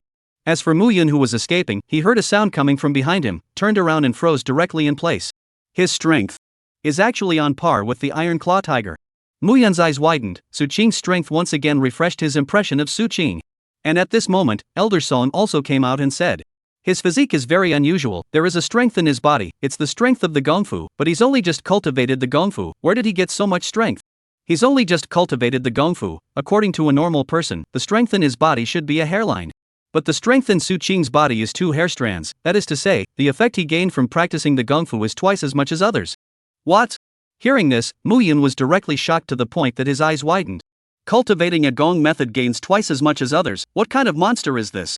He immediately sucked in a mouthful of cool air. Right at this moment, Suqing made a horizontal sweep, and the halberd body heavily slapped on the iron-clawed tiger's body. A muffled sound like an explosion rang out, and the iron-clawed tiger's body directly flew out backwards. Seeing this, Suqing retracted the 8 treasures heavenly deity halberd with disappointment. He thought that this iron-claw tiger was so strong, but he didn't think that he wouldn't even be able to walk through 3 moves under him. Foundation Establishment 9th Layer. Does this really have Foundation Establishment 9th Layer? His talent for fighting for his life didn't come into play at all. This is gone? This iron claw tiger's realm wouldn't be imaginary, right? Thinking of this, he slowly walked towards the iron-clawed tiger. At this time, the iron-clawed tiger was already more air in and less air out, and all the ribs in his body were crushed and broken. The internal organs were all shattered into dregs. One could see how strong Suqing's killing power was. Without hesitation, he raised the 8 treasures heavenly deity halberd in his hand high and then directly stabbed down towards the iron claw tiger's neck, ending its life. Only after he had killed the iron claw tiger did Mu Yun come back to his senses. Then, his gaze unconsciously stuck to the iron claw tiger's body. Tiger claw. Tiger skin. Tiger bone. Tiger tendon. This iron claw tiger's entire body was a treasure. He really wanted to go up and receive the iron claw tiger inside his ring now. Chapter 22 Foundation Building Materials. But very quickly, he shook his head and yelled out the thoughts in his head. No matter what, this iron-clawed tiger was killed by Suqing. It didn't have anything to do with him, and if it wasn't for Suqing just now, he would have really been buried in the tiger's mouth. So logically speaking, it was still Suqing who saved him? No, how could he think like that? If it wasn't for Suqing messing up here, he wouldn't have been able to go to the inner perimeter. Naturally, he wouldn't have met the iron-clawed tiger, and if he didn't meet the iron-clawed tiger, he wouldn't have had a crisis in his life, so how could it be that Suqing had saved him?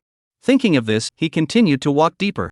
This is the territory of the iron claw tiger. There will not be creatures entering easily, and the iron claw tiger chooses to settle in this kind of place. There must be its own reasoning. Maybe there are some heavenly materials and treasures here. And right now, these heavenly treasures could all be unowned. Thinking of this, Mu Yun accelerated his steps, striving to find the heavenly materials and treasures before Suqing did. And Suqing also discovered his small movements, and followed along unhurriedly. It didn't take long for Mu Yun to find the tiger's den, and after hesitating for a moment, he resolutely walked in. How do you get a tiger's son without entering the tiger's den? The tiger's den was filled with the unpleasant smell of blood, and it was also very dark, so Mu Yun touched the walls and slowly walked forward. Luckily for him, it didn't take long for him to realize that a light had appeared in the distance. He walked towards the direction the light came from, and when he saw what the light was generated from, both of his eyes directly lit up.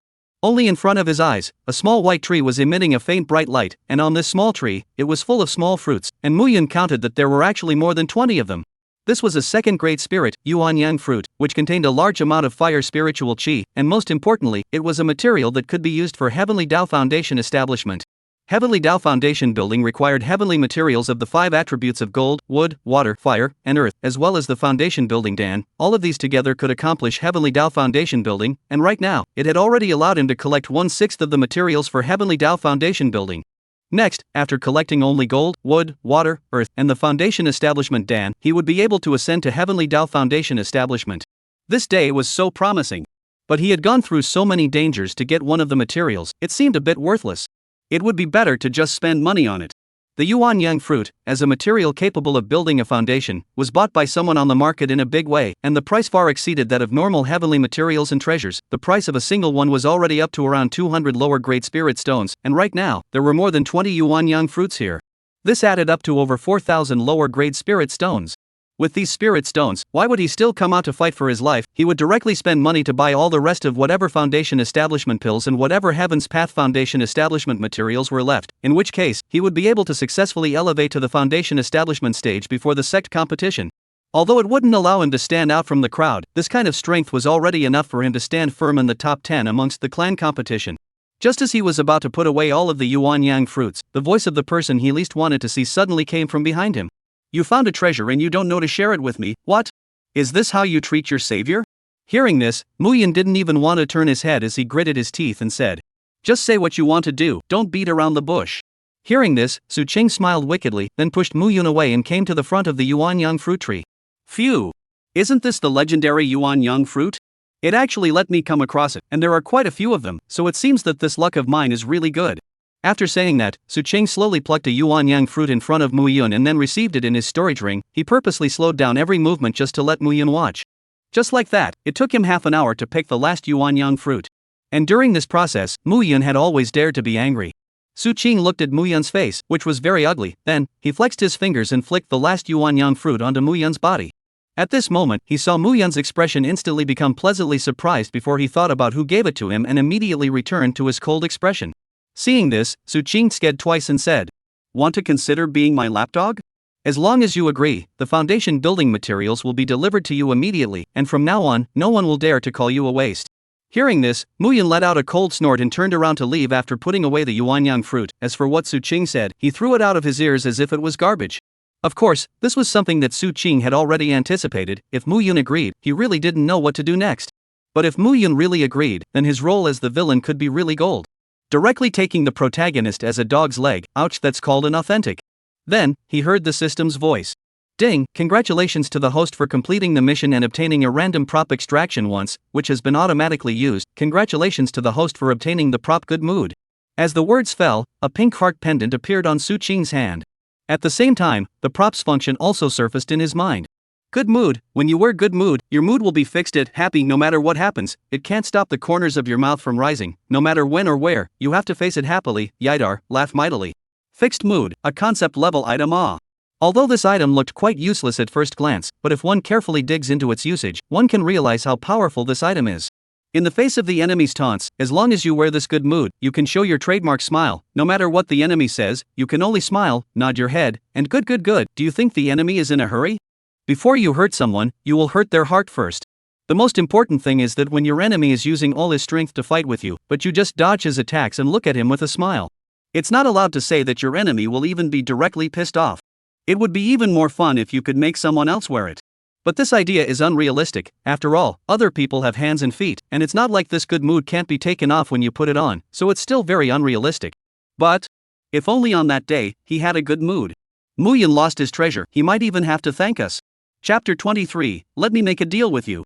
In the blink of an eye, it was getting closer and closer to the time when the sect competition would be held. Mu Yun had been asking around for Foundation Establishment stage breakthrough materials within the clan as well as in the treasure pavilion during this period of time, but up until now, apart from the yuanyang fruit, he had only been able to collect earth and wood attribute spirits. But he had heard from the mouth of that fat man in the treasure gathering pavilion that in a few more days, they would replenish the materials, so he could still wait for these materials. But the Foundation Establishment Dan was nowhere to be seen. Even the lower grade Foundation Establishment Dan had been snatched up, let alone the upper grade Foundation Establishment Dan he wanted. Fortunately, he had collected the materials to refine the foundation building Dan, but there was still one flavor missing. Xianyang grass. The fat man from the treasure pavilion had also said that this kind of material could only depend on luck. After all, most of the heavenly materials like this that were mainly used for refining pills were used by the alchemists themselves, so where would they be able to take it out and sell it? So it would just depend on luck, and Mu Yun was not very confident that he could have such good luck, so he still wanted to get the Xianyang grass. He would have to go to Su Qing. The thought that he would have to go see Su Qing later on made him furious. But there was no way around it. If he wanted to make a splash at the sect competition and take off his title of waste, he had to break through to the Foundation Establishment stage. Being humiliated by a group of people, and being humiliated by a single person, he was still able to distinguish between them. Moreover, he had been humiliated by Su Qing so many times that he had now developed some antibodies. No matter what, he had to ask the Xianyang grass over from Su Qing's hands. Thinking of this, he took a deep breath and started walking towards Su Qing's residence.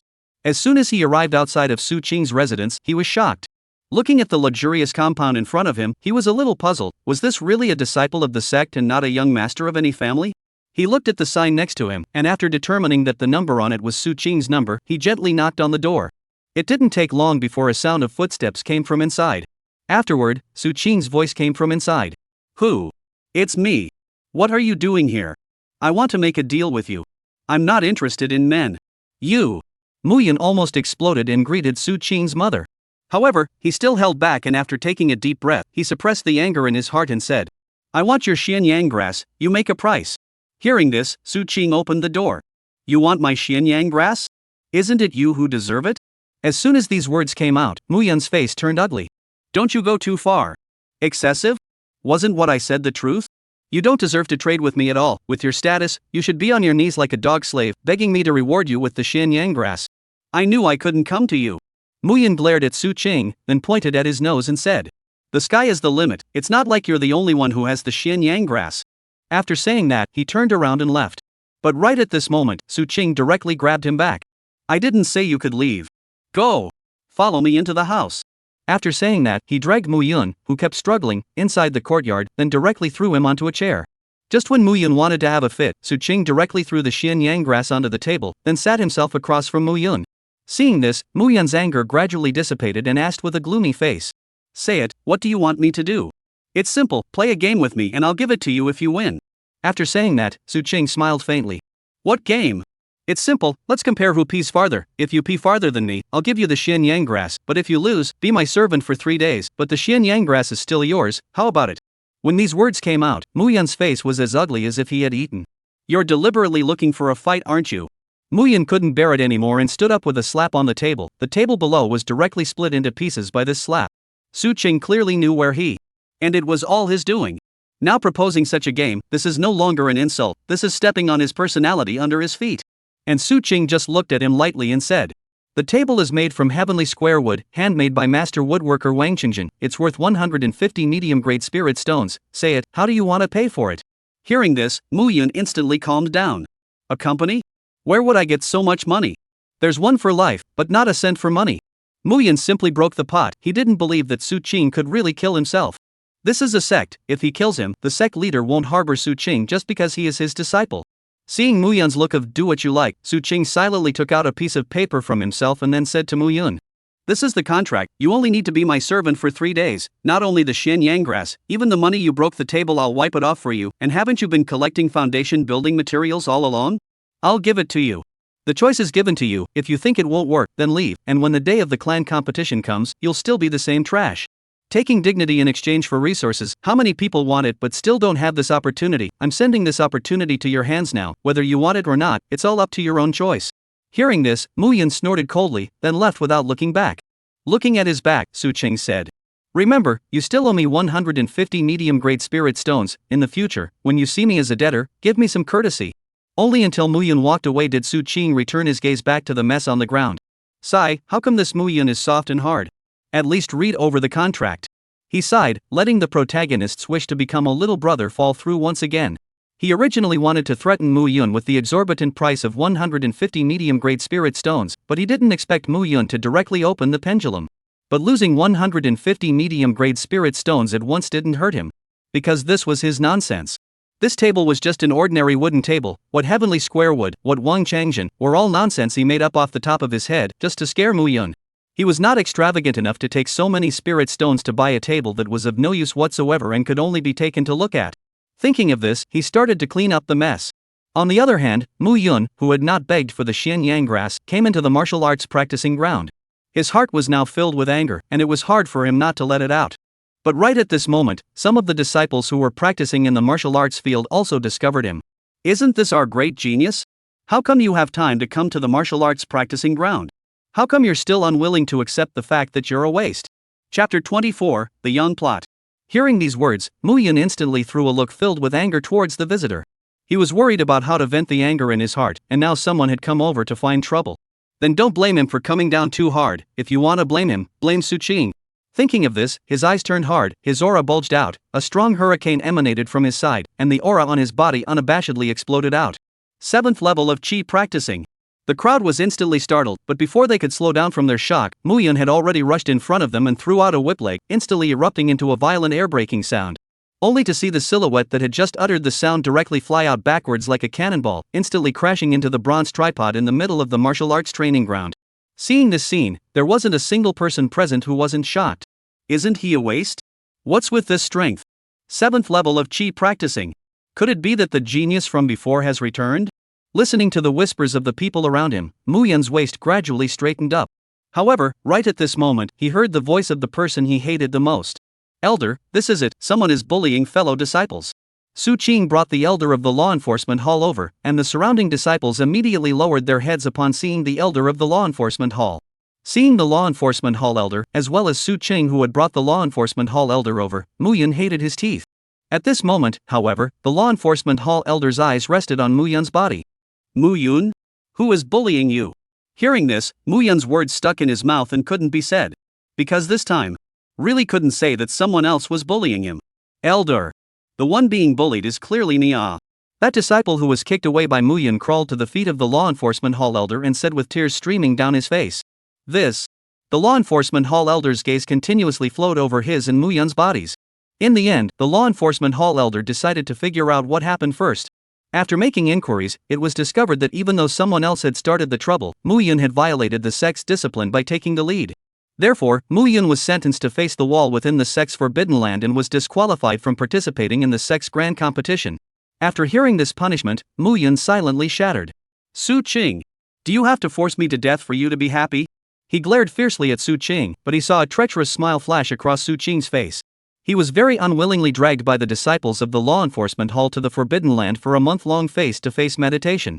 The Cloud Crane Sex Forbidden Land was actually a spiritless land without any spiritual chi. And there were also formations set up here to absorb spiritual chi. The disciples who were punished here would feel their spiritual chi being sucked away day by day without being able to do anything about it. And since the absorption of aura was mandatory, the feelings of the disciples would not be taken into account. And this process of mandatory aura absorption was very painful, and even if you didn't have any aura left, this formation would run later until it sucked you dry. And right now, Mu Yun felt that the aura in his body was slowly being sucked away, and the meridians in his body transmitted a sensation like being burned by fire. And right at this moment, a voice rang out from behind him. How does it feel to be locked up in a forbidden place? Hearing these words, Mu Yun instantly turned back and glared at Su Qing full of resentment. If it wasn't for you bringing the elder over, how could I have been confined? Hearing this, Su Qing tsk twice and said, if it wasn't because you couldn't control your feet and hurt someone with your hands, then would the elder have confined you?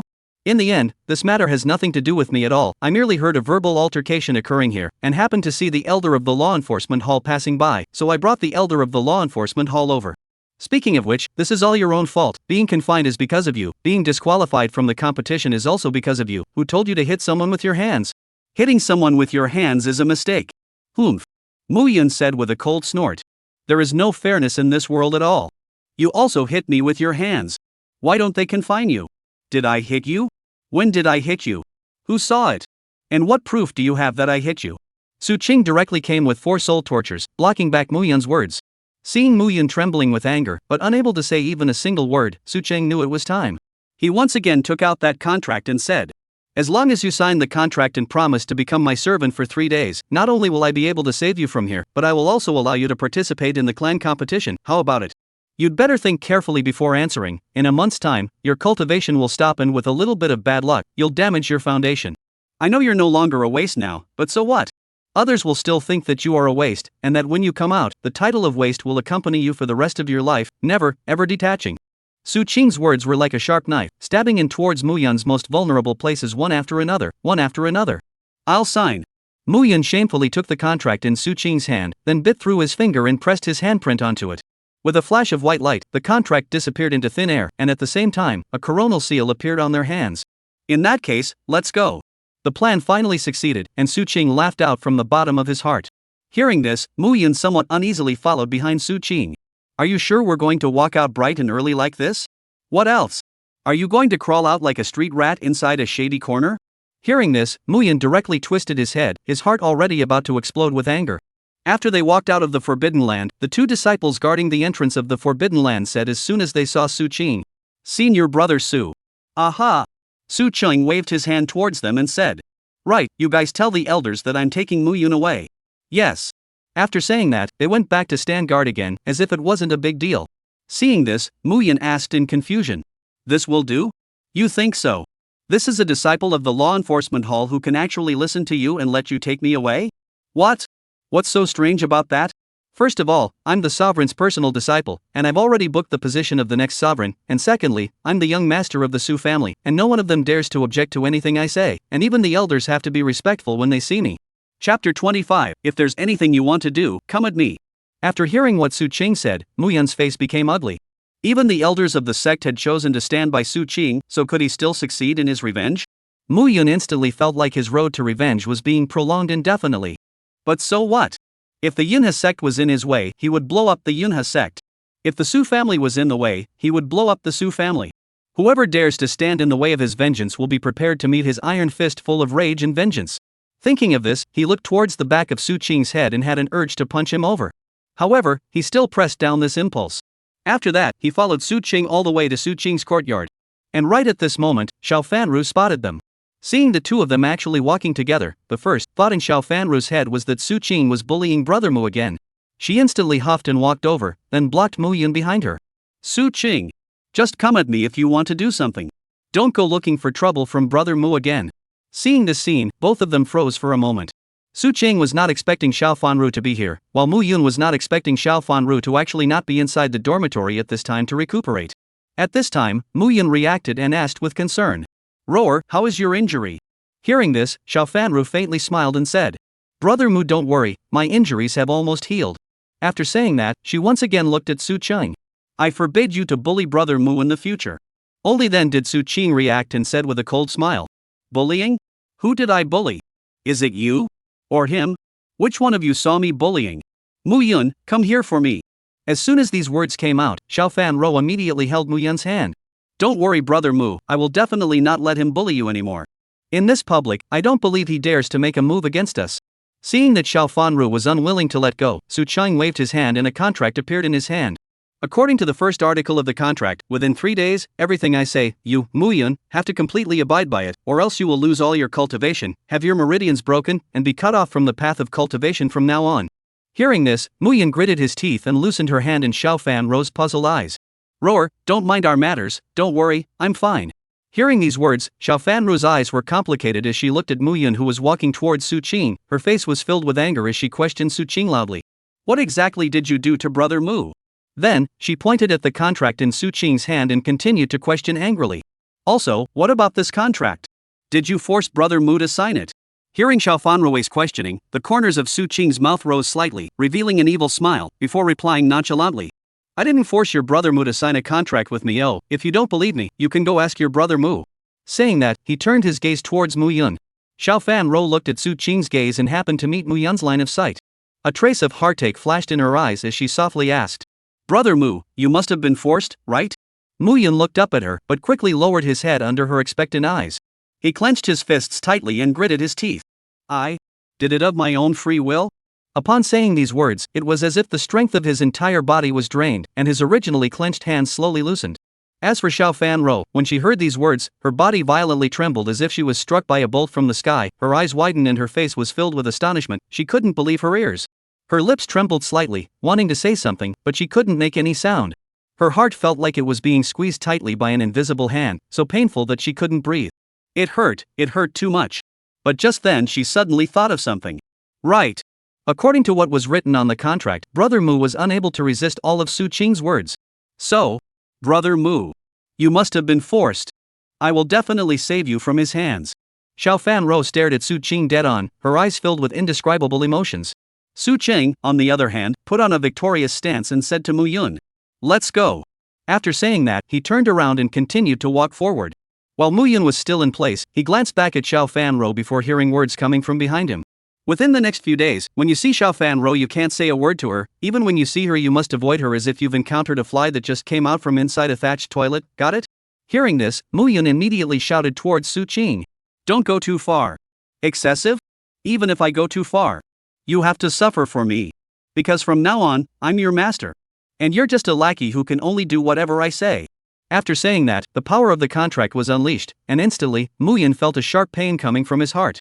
But he didn't scream out. Instead, he glared at Su Qing in death, as if he wanted to skin him and eat his flesh and drink his blood. Seeing Mu Yun being so stubborn, Su Qing frowned, just to see how long he could be stubborn. As time passed little by little, Mu Yun was still unwilling to bow down towards Su Qing, and his current state was already very bad. Any slight accident could kill him. What a stubborn bastard, count yourself as a winner. It wasn't like he was rushing to take Mu Yun's life, so it was almost enough. Thinking of this, he dispersed the power of the contract, and just at the moment it was dispersed, Mu Yun's eyes went black and he fainted. Seeing this scene, Xiao Fanru immediately ran up and held Mu Yun in her arms. Brother Mu. How are you, Brother Mu? She shook Mu Yun's body with great anxiety, and just then, Su Qing's voice came. He's fine now, but if you keep shaking him, he'll really be dead and still be killed by you. Hearing this, Xiao Fanru immediately said angrily. If it wasn't for you, would Brother Mu become like this now? After saying that, she lifted Mu Yun's body up and then was about to leave the place. But at this time, Su Qing spoke again. We signed a contract, he is now my slave. If he didn't wake up in my house, or didn't see me when he woke up, I can't guarantee what will happen. As soon as these words came out, Xiao Fanru immediately questioned. What do you mean by this? Nothing means, I just want to say that your Brother Mu is now my person. After saying that, Su Qing directly snatched Mu Yun over. Chapter 26, Nightmare. Damn it! You wait for me. Xiao Fan Ro swung a punch towards Su Qing from afar. If she wasn't too weak, Brother Mu wouldn't have been snatched away. At this moment, her thoughts of wanting to improve her strength were stronger than ever. In the blink of an eye, it was already early morning the next day. Ah! Mu Yun instantly woke up, then her hands quickly probed underneath her body. There was none. He was instantly shocked, but suddenly, he calmed down. Right, his had disappeared for a long time. It was only at this time that he detached himself from the nightmare. That nightmare, he simply didn't want to bring it up again in his life.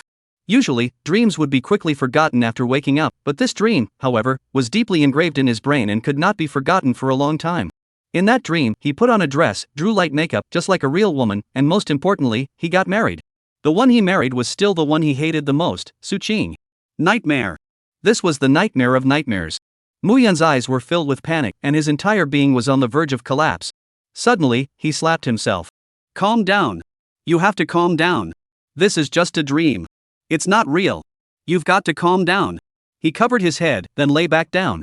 Why is this bed so soft? It was then that he realized something was wrong. Shouldn't his bed be hard and rock-like? How come? Become so soft? He got up again and began to survey the scene around him. This place was not his home. Then what is this place? He fell into a deep thought, and then he thought of the last image he had before he lost his memory. Su Qing. It's you who messed up again. Right. There's also Zoe. What about Zoe? Damn it. If something happens to Zoe, even if I don't want my life, I will fight you. Thinking of this, he furiously climbed up from the bed, then violently opened the door and shouted towards the courtyard. Su Qing. If you dare to make a move against Rower, I will absolutely not spare you. Hearing these words, Su Qing, who was practicing, stopped moving and turned to look at Mu Yun. Since you're already awake, don't be lazy for me, go fetch me a basin of water, I want to wash up. Seeing Su Qing commanding him as soon as he came up, Mu Yun was instantly furious. Did you hear what I said or not? What have you done to Rower? Seeing Mu Yun trying to get to the bottom of the matter, Su Qing instantly smiled evilly. Did what? Come over here and I'll tell you what I've done. Hearing this, Mu Yun hesitated for a moment but still walked over. Su Qing placed her hand on his shoulder, then leaned over and whispered in his ear. You're Zoe, it's very good. The moment these words came out, Mu Yun first froze, then a raging fire quickly spread from the bottom of his heart.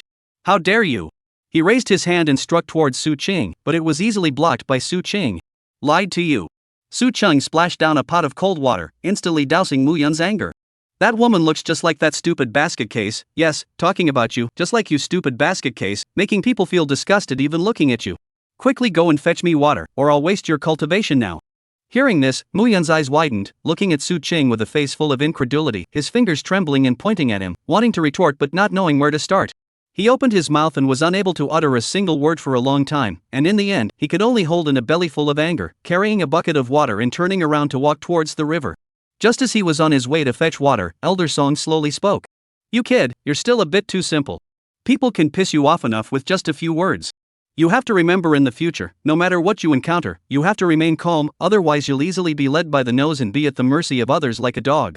When Mu Yun heard this, although his heart was a little hard to bear, he had to admit that he was indeed a little impulsive. He sighed helplessly and asked, Then why didn't you tell me earlier, Elder Song? Causing me to be so humiliated. Elder Song gave a light humph. You brats still dare to complain about me? If I had told you earlier, would you have learned your lesson? Mu Yun was momentarily speechless, and although there was dissatisfaction in his heart, he understood that Elder Song had a point. But Song Lao's next sentence directly caused his face to turn red with shame. He only heard Song Lao slowly say, You're just like what Su Qing said, to put it nicely, you're simple, silly boy, to put it bluntly, you're a silly basket case. And that girl child, although it's for your own good, but she's also too impulsive, one by one, don't think about it, what is Su Qing's cultivation, and what is your cultivation, you guys are hard with him, isn't this looking for death? There are times when people just can't act too tough, when it's time to soften down, don't hesitate, sometimes a couple of good words can muddle through, you guys have to make a mess of things. Your current strength is still too low, if you leave the Cloud Crane sect and remain like this, you will be beaten to death. After listening to Elder Song's words, Mu Yun gradually calmed down. I know Elder Song, but facing Su Qing, I can't do it, I won't say any good words to him, I won't give him any good face, except for him, everyone else I'm willing to greet with a smile. Su Qing Elder Song pondered. He felt that this idea of Mu Yun was incorrect. He felt that Su Qing was just trying to tease this silly boy. The less you give him a smile, the happier he would be. On the contrary, if you listened to him in every way and were very enthusiastic about him, it was expected that before long, Su Qing would start to get annoyed. So when will this stupid kid's brain turn up? Alas. The old man sighed. In the blink of an eye, Mu Yun had already traveled over the mountains to fetch Su Qing fresh spring water that flowed from a spring on top of the highest mountain within the sect. But since the journey was just too far, so when Mu Yun fetched the water back, the sun was already on his butt. The water you wanted, I fetched it for you. Mu Yun panted as he placed the bucket of water in front of Su Qing. You don't even look at what time it is, it's almost noon, it's so much effort to let you fetch some water. It's easy for you to say, that mountain is 1,000 feet high, there are still thousands of meters of road from you, it's not bad if I can fetch it back for you within 2 hours, and you're still picking and choosing.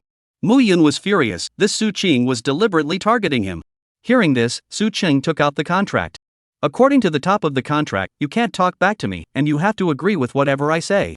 Even if I say that you are a waste, you have to cheerfully say to me, you are right, I am a waste. Chapter 27 Looking for Trouble. What the hell kind of bull contract is this? Hey, you violated the contract again, you can't swear at me. Su Qing laughed, then patted his shoulder. Who made you sign the contract without even reading it in the first place? You yourself didn't read what was written on it, how can you still come to blame me? People, you can't always blame others for your problems, sometimes it's better to find out if it's your own problem, and whether or not you read the conditions on the contract carefully.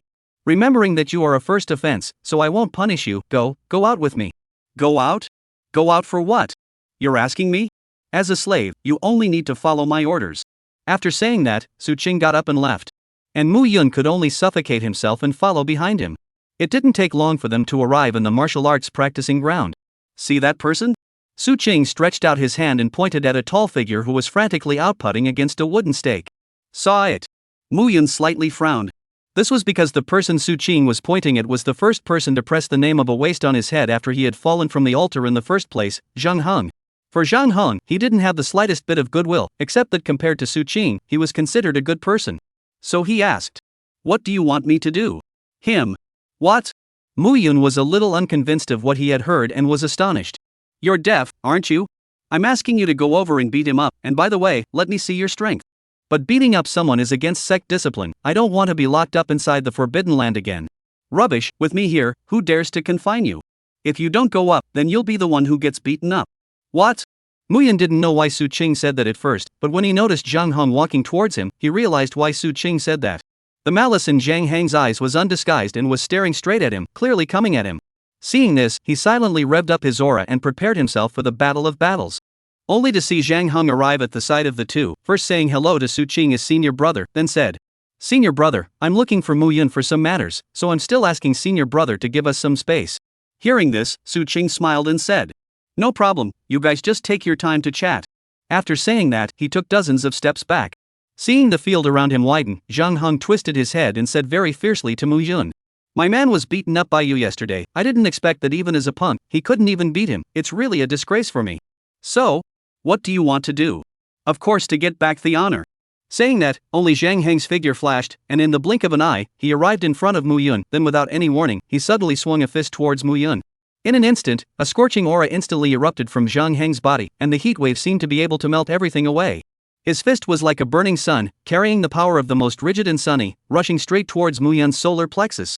This blow was incredibly powerful, and if he was hit, Mu Yun would definitely be seriously injured and become a cripple even if he didn't die. However, Zhang Heng didn't think about the so-called friendship between fellow disciples, let alone the serious consequences that might be brought about by a fellow disciple killing each other. At this moment, there was only one thought in his mind, and that was to make Mu Yun, a waste of face who had disgraced him, disappear completely. Seeing this, Mu Yun's face instantly turned grim as a trace of coldness flashed in his eyes. Immediately afterward, he swung out a palm without hesitation, and an extremely chilly aura quickly surged out from within his dantian and passed down his arm to his hand. At the same time, a faint layer of blue ripples rose above his palm, looking mysterious and bizarre. In an instant, this palm of Mu Yun ruthlessly struck Zhang Heng's body. Immediately, the ink-cold spiritual chi with strong aggressiveness quickly spread into Zhang Heng's limbs and bones like a tidal wave. For a moment, Zhang Heng only felt as if he was in the middle of an infernal hell, and his body was enveloped by endless coldness. The bone-piercing coldness caused his body to involuntarily tremble, as if even his soul was about to be frozen. Seeing this scene, Zhang Heng's face changed in shock, completely not expecting that Mu Yun would not only be able to dodge his attack, but even be able to cause damage to him in turn. And for this Enon cold attribute aura, there was absolutely no way for him to stop it from spreading. In other words, Mu Yun was even stronger than him. This is impossible. Zhang Hong shouted, then punched Mu Yun back, then took a deep breath, and his entire body rapidly expanded like a balloon.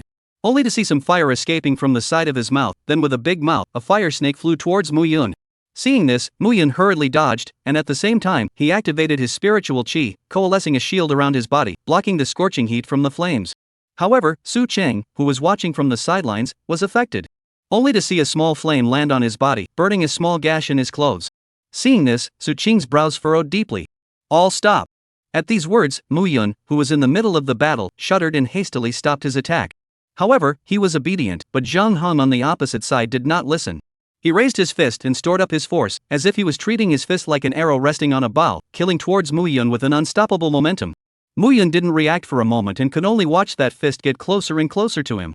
However, right at this moment, a cold light flashed, and Zhang Heng's arm left his body forever.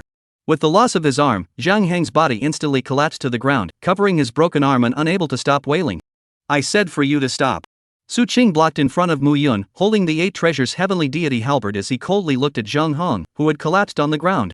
You can't even listen to my words. This arm will be taken as a punishment. If there is a next time, it won't be your arm that falls from you, it will be your head. Hear that? Su Cheng placed the 8 treasures heavenly deity halberd across Zhang Heng's neck. Instantly, Zhang Hong even threw away the pain at his broken arm and nodded his head in a hurry. I know senior brother Su. Please let me go. I won't dare next time. Remember what you said. After saying that, Su Qing directly inserted the 8 treasures heavenly dipper halberd in front of Zhang Heng's eyes. Also, in the future, you are not allowed to call Mu Yun a waste. You can't even beat him. The one who should be called a waste should be you. Chapter 28 Refining Foundation Building Dan. Yes. I know senior brother Su. I am a waste. Please spare me. Zhang Hong covered his broken arm and kowtowed towards Su Qing with a bang bang bang. Take your arm and get the hell out of here. Yes. Zhang Hong was instantly overjoyed, picking up his broken arm and rolling away from here.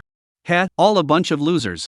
He put away the 8 treasures heavenly deity halberd, then looked at Mu Yun. You're also a waste, almost killed by Zhang Hong. Not useful at all. Hearing this, Mu Yun subconsciously wanted to retort, but once he thought of the contract, he swallowed his words. If you hadn't told me to stop, I would have defeated Zhang Hong long ago. Get lost, I don't want to see you these days. The same goes for me. Mu Yun let out a cold snort and turned around without any hesitation. After leaving the martial arts training ground, his first thought was to go and collect breakthrough materials. Right. Xian Yang grass. He just remembered that the Xian Yang grass he needed was only in Su Qing's hands. His footsteps slowly came to a halt until he completely stopped where he was. Afterward, he turned around and silently returned to Su Qing. Didn't you say you didn't want to see me? What are you coming back for now? Hearing this, Mu Yun extended his hand. You said that as long as I signed the contract, you would give me the Xian Yang grass. What? When did I say such a thing? You went back on your word. What do you mean you went back on your word? You have to realize that that was the first condition, but you didn't agree to it. When we signed the contract, I was talking about rescuing you from the Forbidden Land and allowing you to participate in the clan competition. I didn't say I would give you the Xian Yang grass. But I have abided by the contract. Not only did I save you from the Forbidden Land, you can now participate in the sect competition. As for the Xian Yang grass, it's not on top of the contract, so it's unreasonable for you to look for me to ask for the Xian Yang grass. If you want to blame it on the fact that you didn't properly read what was written on the contract. Hearing these words, Mu Yun was as if he was struck by lightning, his entire body froze in place. However, right at this moment, Su Qing continued. But if you want it, it's not without a way. As a slave, if you serve me well, maybe I'll reward you once I'm happy? Serving you? You don't want. I just don't believe it. It's just a Xian Yang grass. How hard can it be to find? Mu Yun threw down a vicious sentence, turned around and left. After he went back, the more he thought about it, the angrier he became, but he was still forced to wander around the clan treasury and the treasure-gathering pavilion, searching for traces of the Xian Yang grass. With great success, he found the Xian Yang grass that had just been hung up inside the treasure-gathering pavilion early the next morning. He was instantly overjoyed and hurriedly bought it, and gathered the remaining foundation building materials in this next period of time. With all the materials gathered, he immediately went back inside his small, shabby house and took out the materials needed to refine the foundation establishment pill. He prayed in his heart for a moment, then opened the Dan furnace and threw in a single medicinal herb. He was getting more and more excited, as if he was already thinking of how he would sweep through the clan competition. As time slowly passed, the temperature of the Dan furnace began to drop, and a rich Dan fragrance emanated from it. He excitedly opened the Dan furnace and then began to count up how many foundation establishment Dan he had refined this time. 1, 2, 3. 10 Foundation Establishment Dan. 1 Top Grade. 3 Middle Grade. 6 Lower Grade. Although the quantity was a bit low and there was only 1 top grade foundation building pill, which could only be used by himself, he still almost screamed out in excitement. And just then, Elder Song spoke. To be able to refine so many foundation establishment Dan for the first time is already very good, and also, you brats still haven't worshipped your master until now. Now that you already know that what the old man is teaching you is true, don't kneel down and kowtow to the old man 3 times to perform the ritual of worshipping the master. As he spoke, the ring that Elder Song was hosting flew off of Muyun's hand and then slowly flew onto the table. Seeing this, Muyun suppressed the excitement in his heart and willingly knelt down, kowtowing 3 times towards Elder Song. Disciple Muyun, greetings to master. Good. Good. Good. Elder Song said 3 good things at once, being able to tell that he was very satisfied with Muyun that. Since you've already worshipped me as your master, I'll give you some good things to protect you. After saying that, Elder Song drilled inside the ring and then started a rummage again. Eventually, he saw a book inside the corner. He held the book and his eyes instantly became complicated. He recalled some unpleasant past events. Alas! Forget it, he will always know, and he is not the same as that deceiving bastard, it's good to give it to him earlier. Besides, I'm just a wisp of residual soul now, I can't be any more miserable, but it's just the soul flying away. After saying that, he left the ring and then handed over this book in his hand to Muyun. Looking at this book in his hand that had no name, Muyun silently asked. Master, This book of feats was acquired by chance by master, it has no name, but its efficacy is unimaginably powerful. There are 5 basic elements in this world, which are gold, wood, water, fire, and earth, and it can be said that this world is made up of these 5 elements, and all the rest of the elements are changed from these 5. And these 5 elements sometimes undergo some strange changes, and such changes are known as alienation. After alienation, the 5 elements will become very powerful, berserk, and will give birth to a spirit. But they can be refined and become a powerful battle force. And this gong method is related to these alienated elements, but it doesn't teach you how to recapture the alienated elements, rather it absorbs them and makes them a part of you. Hearing this, although Muyun didn't know what this meant, he felt that this gong method must be very powerful. After all, what alienated elements? He had never even heard of it, so naturally, he didn't know how strong it was. Then, he heard Elder Song's voice continue. By the looks of you, you don't know how powerful this merit law is. In that case, I'll talk about the other magical aspects of this merit law, so you might be able to understand. First of all, there is no distinction between attributes in this gongfu, it's not yin and yang, it's not tonal, it has no attributes, which means that all people can cultivate it. And through my deduction, if this gongfu is cultivated to the highest level, it is able to surpass all the heavenly rank gongfu and become a gongfu above the heavenly rank. Chapter 29, By the Lake. What? Muyun's eyes widened violently, unable to believe that the merit law in his hand was actually so precious. His breathing gradually shortened. In the middle of a world where earth rank techniques were very rare, Elder Song had actually given him a heaven ranked, or even beyond heaven ranked technique. Why did this? Master, give me such a precious thing. His voice trembled slightly. You are my disciple, sooner or later this technique will be passed on to you, but I won't be able to wait for that day. Elder Song sighed and continued. I'm just a wisp of a remnant soul, and I don't know when I'll dissipate when I meet some accident, so in order to prevent these things from going unattended after my death, I'll pass on whatever I can to you as early as possible. Hearing this, Muyun was silent for a moment, then silently knelt down. Master, don't worry, I will definitely find a way to remodel your flesh for you. After saying this, he kowtowed heavily. What a good boy. And him, completely different. Elder Song's voice was filled with relief. Hearing this, Muyun raised his head in confusion. Him? Who is he? Yes, I forgot to tell you. Elder Song took a deep breath and said with a hint of anger in his voice. That's your senior brother and the first disciple I took in, and it was he who murdered me, causing me to be left with only a remnant soul. This wolf-hearted thing. I thought I hadn't treated him poorly and taught him all my skills, but he just killed me because he was greedy and wanted to take this nameless technique from my hands. Back then, I hadn't even figured out the origins of this merit law yet, so how could I dare to impart this merit law to him? But he was just too greedy and even thought that it was because I deliberately hid my hand and refused to impart this merit law to him. Humph. I get angry just talking about that white-eyed wolf. After listening to Elder Song's words, Muyun silently stood up and then opened his mouth to ask. Master, what's his name? Songja, I think back then, it was me who picked up the young one from inside the snow and raised him as my son. I didn't realize that this is how he treated me. By the way, why are you asking me this? Nothing. Muyun shook his head. When I meet him in the future, I'll take revenge for you. Count on your kid's heart. Elder Song laughed twice in relief and continued. But it's been 1,000 years now, that sinful disciple might have died a long time ago, there's no need to take him to heart, just improve yourself. I know master. Muyun nodded and then received the foundation building Dan into his storage ring. Afterward, he looked out the window. The refining of the foundation establishment pill was complete, and the materials for breaking through the Heavenly Tao foundation establishment had all been collected. Breaking through the foundation establishment before the clan competition was already a done deal, so perhaps it was time for him to relax.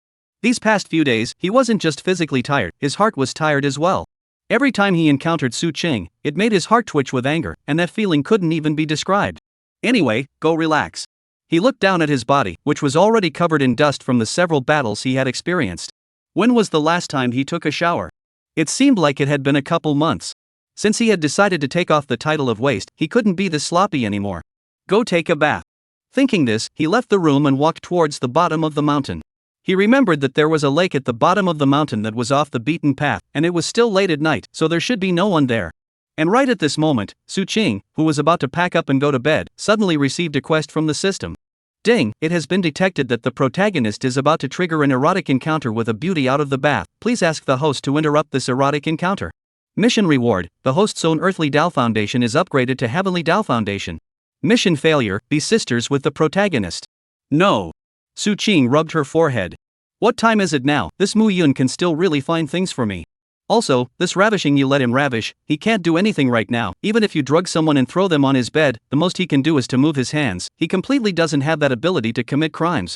You let me go, it is nothing but to let me stir up them, but even if I don't go, they also become not. Forget it, I will go to sea. Halfway through speaking, he suddenly stood up. Indeed, Mu Yun he still had hands. By that time, Mu Yun would have to find a way to build a tool for the crime even if he didn't have one.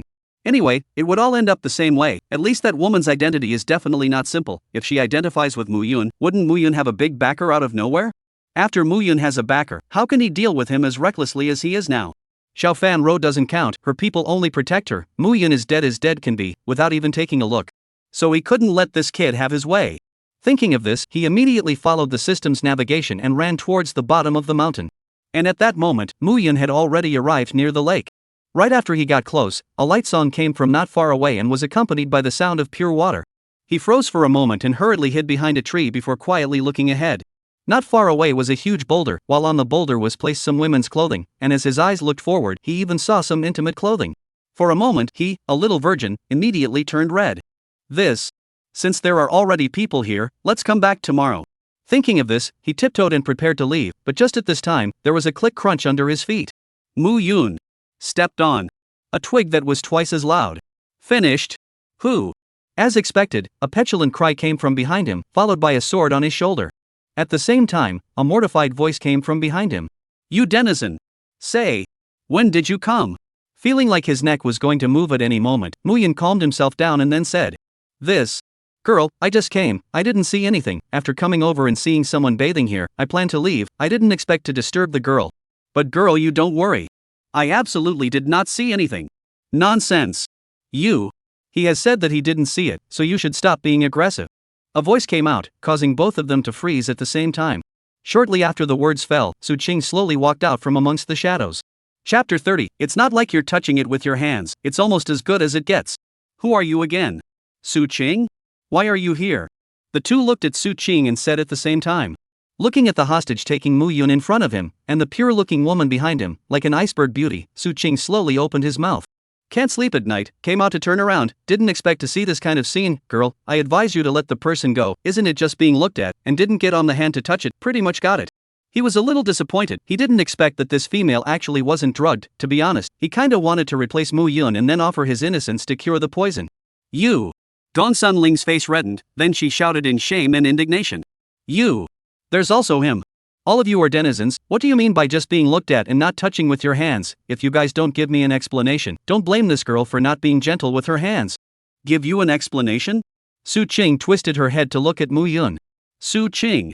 You, what are you doing? Mu Yun's heart instantly gave birth to a bad feeling, he always felt that this look of Su Qing's carried some other meanings inside. It's very simple since you looked at her body, then let her look back? You look at me and I look at you, isn't this too clear? Su Qing said lightly. But after hearing these words, the two of them simultaneously widened their eyes. Denizen! Su Qing, you! Don't look at me with such eyes, it's the best way, isn't it? Su Qing said, and walked towards the duo. Dong Sun Ling was obviously flustered as she directly blocked Mu Yun in front of her. Don't you come over.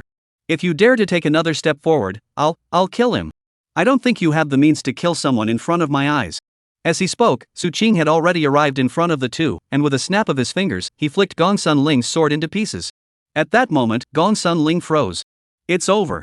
This was the only thought in her mind. She had met a big pervert with super strength. Afterward, she saw Su Qing tugging her with one hand and Mu Yun with the other, arriving at the edge of the lake. Mu Yun seemed to already know what would happen later, so he said to Su Qing in advance, "Su Qing, I will definitely not let you go.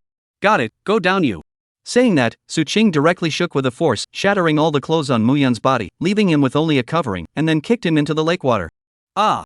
Gong Sun Ling screamed and immediately covered her eyes. Look quickly, if you don't look, there's no way to clear both. Su Qing peeled her hands away, then forced her to look at Mu Yun in the lake. You. Gong Sun Ling's face was getting redder and redder, as red as a boiling kettle. After all, where had she seen such an exciting picture since she was a child? But Su Qing frowned deeply. Why was Mu Yun's body bones so skinny? And it seemed to be a bit shorter in height as well? Immortal cultivation is all about getting taller and more handsome. How come you've gotten so much lower? In the original, Mu Yun's height is almost the same as a normal person, about 1.75 m. The body is very strong, belongs to the kind of wearing clothes to show thin, but look at the current Mu Yun. There is no muscle on his body. No, the pectoral muscles are a bit bigger than normal, his arms are slender, even his face has become a lot more feminine, looking like a white-faced scholar. This is completely without a bit of masculinity belonging to a man. Could it be because of the reason that his manhood was removed? Putting on makeup could even go and become a male nympho. Su Qing scared, then withdrew his eyes. And Mu Yun, who was stared at by him all the time, finally sighed in relief. Why was Su Qing looking at me with those strange eyes just now? He wouldn't be. At that moment, Mu Yun winced. And at this time, when Su Qing saw Gong Sun Ling looking so mesmerized, he was more or less unhappy in his heart. What is there to see in Mu Yun's body that is as good as a pussy's? And this current plot direction. She can't be having a crush on Mu Yun, right? He glanced at Gong Sun Ling, whose eyes were glued to Mu Yun's body and couldn't even pull away, and an alarm bell went off in his heart. Can't let her look anymore. Can't let the two of them get good at it. Thinking of this, Su Qing directly broke Gong Sun Ling's head and aimed her head at herself. Denizen. Don't move your hands. Gong Sun Ling, who felt like she had turned into a female hooligan, said this sentence with an obvious lack of breath. Aren't you going to look at mine? What? No. Gong Sun Ling hurriedly waved her hands, her head was like a boiling kettle, and began to spray water vapor outwards. Come on. Saying that, Su Qing began to undress, and at once, a stout body full of masculinity appeared in front of Gong Sun Ling's eyes. You. Gong Sun Ling was so shocked that she couldn't speak, then her eyes rolled over and she directly fainted. Seeing this, Su Qing shook his head in disappointment. To have actually fainted so simply, he still had other means that he didn't use. Then, he turned his head to look at Mu Yun. The current Mu Yun was bathing very calmly, as if anything that happened here did not have a single thing to do with him. Not right. How can you not react at all? Su Qing casually dragged Gong Sun Ling under the tree, then walked to the lake alone. I've helped you clear up a misunderstanding today, aren't you going to show it? Clear up a misunderstanding? What misunderstanding did you clear up? I obviously didn't see anything, but by you saying that just now, it's like I really saw her body. Mu Yun sneered. Don't say that, you're not at a loss anyway, no matter if it's her looking at your body or you looking at her body, the person at a loss isn't you, is it? The one who loses should be her. Look at your body, not even a single muscle, just two piles of pectoral muscles. What's the difference between looking at your body and looking at her own body? The moment these words came out, Mu Yun froze. He lowered his head and looked at his own body through the reflection in the water. With a slender body, feminine face, and skin like cream, was this really still him? His previous body was not to say how strong it was, at least he had two muscles, but now, he didn't even have a single muscle on his body. No, why were his pectoral muscles bigger than before? This change that had occurred in his body caused a trace of panic to arise in his heart. And right at this moment, Elder Song came forward in time and said, "Don't panic, disciple. This is just a process of remodeling your flesh." Chapter 31, My brother wants to wear women's clothes. A process of remodeling the body? Hearing this, Mu Yun gradually calmed down. Yes, look at your current body, isn't it the same as a baby? This means that the remodeling of your body has come to a crucial turning point.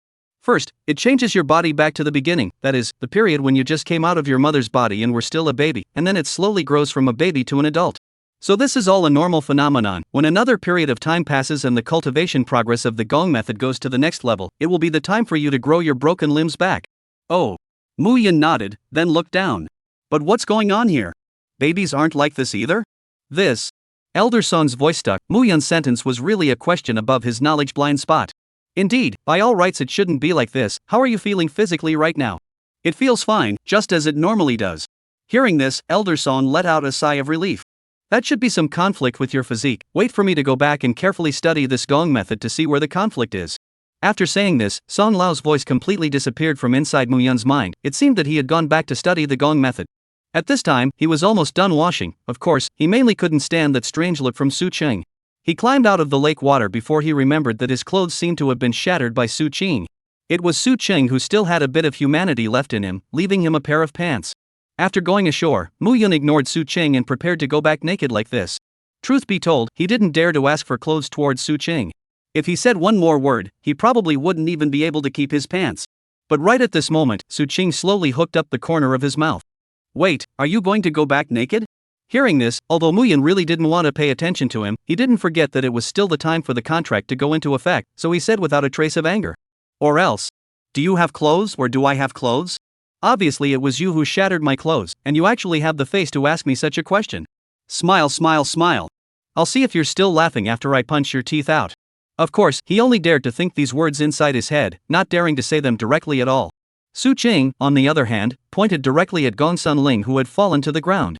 I don't have it, you don't have it either, but she does. You want me to wear her clothes? Mu Yun's eyes widened at once, as if he had seen some kind of monster. What's wrong? It's all clothes, why can't she wear hers? But she's female. A female isn't human? Clothes are for people, so what's wrong if you just borrow one of her clothes? Come, you come with me. Saying that, Su Qing directly pulled Mu Yun to Gong Sun Ling's side. My brother wants to borrow one of your clothes to wear. If you don't say anything, I'll take it as your consent. Alright, she agreed, wear it. Mu Yun. He froze. He didn't know what to do for a moment. Was this really okay? Could a person really say something like this? Looking at the unconscious Gong Sun Ling, his heart silently prayed for this poor girl. What are you waiting for? Wear it. Su Qing threw a slap onto Mu Yun's body, instantly causing him to suck in a breath of cold air in pain. I'm not wearing it. Mu Yun clutched his chest and hastily took a few steps back. I'm human, but I'm not scum. I can't do this kind of thing if you ask me to. Can't see that you kid is still a gentleman. Well, since the gentleman made you do it, then this villain will have to take my turn. After saying that, Su Qing rubbed his fists and reached towards Gong Sun Ling's clothes. No way. Mu Yun immediately blocked Su Qing's hand. Although I have some misunderstandings with this girl, I am not going to let you do such nasty things to this girl. You get up. Su Qing directly lifted him off the ground. What nasty things? Isn't it just taking off her 2 pieces of clothing? And she herself had said that she could take off as much as she wanted. It's not like he was engaging in anything like I'll just rub it in. He just simply wants Mu Yun to wear women's clothes. What's wrong with him? Mu Yun. Jia. He quickly took Gong Sun Ling's jacket off. Because of the hot weather, no one would wear a thick coat. They all wore an underwear and an outerwear. And after he took Gong Sun Ling's coat off, there was only a thin underwear left on her body. You can't do too much of everything. He wasn't really going to let Gong Sun Ling fall down in the wilderness wearing a single piece of underwear, so he thoughtfully covered Gong Sun Ling's entire body with leaves to make sure that no delightful episodes would happen. But unfortunately, this Gong Sun Ling was an airfield, not even as big as Mu Yun, a man, causing no trace of worldly desires to be born. Su Qing skimmed her mouth in disgust, then walked towards Mu Yun with the hot female clothes. Come on. Stop struggling. Put it on and let us go back to the sect together, okay? Su Qing's evil smile could no longer be concealed, just like a devil. Dawn. You come over. A scream rang out in the night, waking up countless birds. They fluttered their wings and rushed away from this dangerous place. Hiss. Let me see. No. Be obedient, let me see. Su Qing directly dragged Mu Yun, who was dressed in women's clothing, out from behind the tree and then looked up and down on him. Surprisingly, it wasn't bad? You say that you're a big old man, wearing female clothing is really like that. Su Qing stroked his chin and sked. As for Mu Yun, at this moment, he only wanted to find a hole in the ground to burrow into. His dignity as a man was directly shattered by Su Qing, and he also stepped on it ruthlessly a few times. He really had a feeling of being unlovable right now. Seeing that Mu Yun's mood was a bit off, Su Qing went up and patted his shoulder, comforting him. Although you can't be a man anymore, but a woman can still be. Look at you now, a natural beauty. Listen to my advice. In the future, you will put on women's clothes and makeup, and rob men with those demonic ES in the sect, one by one. Enough. Stop it. Mu Yun held his head and squatted down, his body trembling, as if he was thinking of that scene. Forget it, think about it yourself, that thing won't grow again. In that case, what kind of man is it? After saying that, Su Qing left the place. I don't know how long it took, but Mu Yun also left the place, but he was naked before he left. The poor Gong Sun Ling was completely unaware of what horrible things had happened to her body this night. Chapter 32, Raising the Tripod. As a beam of sunlight shone on a pile of leaves, a dull head slowly drilled out from amongst the leaves. Well, what happened? Gong Sunling looked around, then at the pile of leaves on his body, and his mind suddenly brightened up. Instantly, the events of last night appeared inside her brain. Ah, denizens. Pervert. Nasty. Gong Sunling immediately jumped out from inside the leaves of the tree, and then quickly checked her entire body, realizing that other than her clothes being a bit awkward, there were no traces of aggression on her body. Only then did she let out a sigh of relief. Those two perverts? One person's strength was unknown, but the other person's strength was very powerful, so they were probably disciples within this nearby sect. And there was only one sect in this neighborhood. Cloud Crane Sect. The more she thought about it, the more angry she became. She had been pampered since she was a child. Where had she received this kind of aggravation? No way. Must go to retrieve the scene. Thinking of this, she angrily walked towards the outside of the forest. In a few days, it would be the Cloud Crane sect competition, and at that time, she would uncover these two perverts in front of all the disciples of the Cloud Crane sect, so that everyone would know what kind of people they were. Although she didn't know what they were called, that face had been deeply engraved inside her brain. Just wait for me, you guys. And it was at this point that Su Qing waited for the mission completion beep. Ding, congratulations to the host for completing the quest. The Earthly Tao Foundation has been upgraded to the Heavenly Tao Foundation. As soon as the words fell, Su Qing felt something enter his body and instantly spread into his limbs and bones. At the same time, he felt power. Countless amounts of power were surging into his fists. The aura within his dantian was growing at an extremely terrifying rate, and this feeling of growing strength caused him to feel an unprecedented sense of pleasure. However, this feeling didn't last long, and after only 3 seconds had passed, this feeling disappeared from his body. He clenched his fist, feeling like he could kill 100 cows with one punch. But this feeling was impractical. His amount of aura had increased by 40%, so his strength was also 40% to be sure, and he still couldn't kill 100 cows with one punch. But the feeling of this Heavenly Tao Foundation establishment was different. It was actually so much more powerful than Earthly Tao Foundation establishment. With his current strength, the first place in the sect competition was already a done deal. It's just that I don't know if Mu Yun can break through to the foundation establishment stage before the sect competition. It should be possible, after all, he had given away the Xianyang grass. But no matter what, it's better to familiarize himself with his current power first, so that he doesn't accidentally kill Mu Yun by then. Thinking of this, he immediately got up, went out and walked towards the martial arts field. There were many tripods placed inside the martial arts field. These were used to test the strength of the disciples. The lowest tripods here were all 1,000 pounds, against the first level of Qi cultivation, and the heaviest was 100,000 pounds, against the 9th level of foundation establishment of humanity. Of course, these tripods are for you to lift up with pure flesh. You can't use aura, but even if you use aura no one will say anything. After all, you can lift as much as you want. There aren't many people here at the tripod. After all, no one would have nothing to do, lifting the tripod here every day for fun. But coincidentally, Mu Yun was here lifting the tripod for fun.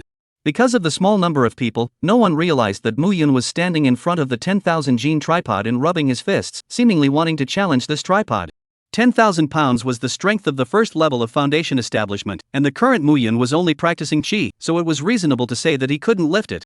But Su Qing knew that how could a protagonist look at it with the eyes of a normal person? He just felt that Mu Yun could lift it. Only to see Mu Yun, after doing some warm-up exercises, he grabbed the 2 legs of the tripod, and then with a force, he slowly lifted it over his head. Although Mu Yun's hands were shaking, he did lift this large tripod. Seeing this, Su Qing clapped his hands while walking over. Not bad, not bad, even a waist like you can lift a 10,000 kilograms tripod. How do you make those who can't lift it feel? Su Qing originally wanted to come out and praise him, but he didn't expect that Mu Yun directly responded to the stress. His legs went limp, and his entire body directly fell towards the back. If he was pressed by the great tripod, he, as a person, would be crippled even if he didn't die. Seeing this, Su Qing also didn't expect Mu Yun to be scared like this. After freezing for a moment, he directly rushed over, kicked the cauldron to the sky, then grabbed Mu Yun with one hand, and lifted one hand up high, and steadily caught the cauldron that was falling down from a high place. Mu Yun froze for a moment, seemingly not expecting Su Qing to come to his rescue. His mouth gasped for air as he slowly took a few steps back. Thanks. One size does not fit all. It was a fact that Su Qing saved him, although without Su Qing's sudden appearance, this would not have happened, but he felt that this was his own problem. He became like this after being scared by someone. If he was suddenly scared in the future while fighting someone else, if he still reacted the way he did today, he would definitely die in the middle of some battle. However, Mu Yun watched Su Qing steadily catch the 10,000-pound cauldron with only one hand, and once again sighed at Su Qing's strength. The cauldron that he could barely lift up with 2 hands, Su Qing actually used only one hand and was able to easily kick this cauldron to a height of over 10 meters and then catch it steadily. Was this really the strength that a foundation stage could possess? He looked at the cauldron in Su Qing's hand, and in an inconspicuous place, the cauldron had dented down a piece. What are you looking at me like that for? A waste is a waste, only 2 compliments and you're in your original form. Even a 10,000 kilograms cauldron can be dislodged. What are you taking to prove that you're not a waste? It was fine if Su Qing didn't speak, but the moment he did, it made Mu Yun angry. He directly retorted. If it wasn't for your sudden appearance, can I almost get smashed to death? So, you're blaming me? Hee, it's true that they are all wastes, those who never look for their own reasons, who say that it's someone else's fault when things happen, and who don't reflect on their own faults, are all wastes. Just as Mu Yun couldn't help but want to talk back to Su Qing, he suddenly thought of the words that Song Lao had said. Right, he had to be calm, he couldn't get angry just because of Su Qing's words. Thinking of this, he directly treated himself as a mute and didn't say a word. This was Su Qing's turn to have a hard time. You should talk back. If you don't talk back, how can I continue to scold you? Su Qing couldn't say anything for a while, and the two of them just stared at each other wide-eyed. Aren't you tired of holding up this tripod? What do you care? I can lift it for as long as I want. Chapter 33, 100,000 pounds. Only after being reminded by Mu Yun did Su Qing remember what he had come over for today. He directly threw the cauldron onto the ground, causing the ground to shake. Today, I'll show you, a punk, what strength is. 10,000 pounds is already the limit for you, but for me, it's nothing but a breeze. After saying that, he walked towards the middle of the martial arts training ground, in front of the 100,000 gene cauldron with the highest weight. And at this moment, because of the sum of the commotion that Su Qing had just made, someone slowly noticed this place. Quickly look. It's senior brother Su. What is he doing? He's walking towards the 100,000 pound cauldron. What? Even if senior brother Su is no longer gifted with an extraordinary tripod, at best he's only an earthly foundation establishment third layer, how could he possibly lift a 100,000 pound cauldron? No, look who's next to senior brother Su. Mu Yun? Yes, senior brother Su has always been at odds with Mu Yun, so he must be here to scare Mu Yun. There's no way that senior brother Su can really lift a 100,000 pound cauldron, right? And at this moment, Mu Yun, who was being one of the characters they were discussing, was looking at Su Qing, who was warming up in front of the 100,000 pound cauldron, in surprise. Master, do you think Su Qing can really lift this cauldron? Hearing this, Elder Song said very firmly. If it's someone else, I wouldn't dare to say anything, but if it's Su Qing, he will definitely be able to lift this grand cauldron. Whether it's talent or strength, he was a top-notch existence in that era. Staying inside this kind of small sect is simply greatly dragging him down. Then Master, do you think I can defeat him? Mu Yun's dull voice came out, and Elder Song suddenly froze. Oops. How could he have forgotten that Mu Yun had already hated Su Qing a long time ago? Wasn't he saying this to grow others' power and dampen his own spirits? So next, he would have to tell a little lie. If he said that he couldn't beat him, then Mu Yun's ambition as a child would be all gone, but if he said that he could, Mu Yun would cultivate even harder, striving to beat Su Qing one day. It wasn't important to panic or not, what was important was to have a goal that could be successful. If Mu Yun couldn't beat Su Qing at all, then what was the point of trying? If he couldn't beat Su Qing even if he tried, why didn't he just rot? Swinging can still be comfortable, but if you try hard and still get brutally beaten, unless Mu Yun is an undefeatable little strong man, sooner or later, his Tao heart will be shattered. Thinking of this, he said. Disciple brother, although Su Qing's talent is good, your talent is also very strong. Let's not talk about cultivation, let's just talk about alchemy. Looking at the entire history of the immortal cultivation world, you can't find one with a stronger talent than you. Even I, if I were born in the same era as you, I would have to be eclipsed by your radiant light. Really? Mu Yun's eyes relighted. His mind automatically filtered out cultivation talent aside. Seeing his own disciple regain his confidence, Elder Song was relieved. Alas, in this era, since there was a demonic genius like Mu Yun, why would there be a genius even stronger than him? Mu Yun, my poor disciple, will live in the shadow of the one named Su Qing for the rest of his life. Elder Song's compassionate eyes looked at Mu Yun through the ring.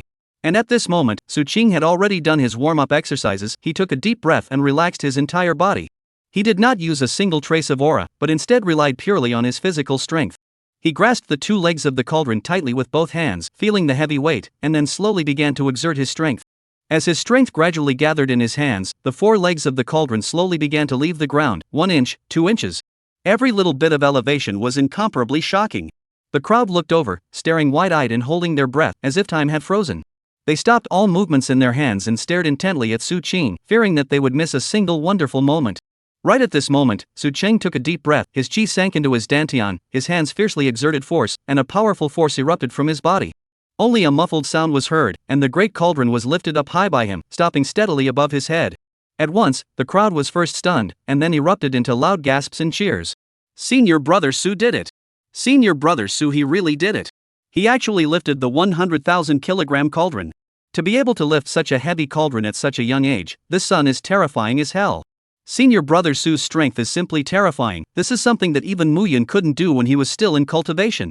For a while, all sorts of worshipful voices rang in his ears, and there were even people who started stepping on one. Only to see him slowly put down the cauldron, then wiping the sweat from his face, he slowly walked over to Muyun's body. After upgrading into Heavenly Dao Foundation building, the increase in power brought about was even higher than he had imagined, expected to reach more than twice as much. But it was also possible that his talent, the self-healing physique, had worked. While boosting his recovery power, it also boosted the strength of his physique. And he could feel that 100,000 pounds wasn't his limit, but 100,000 pounds was already the limit of the martial arts training ground. No matter what, he was very satisfied with his current strength. Thinking of this, he provocatively looked at Muyun. What? Looking dumbfounded? It's also true that a thin-armed and thin-legged one like you is dreaming if you want to lift a 100,000 gene cauldron like me. You even lift a 10,000-pound cauldron with such effort, it's no wonder you can look dumbfounded.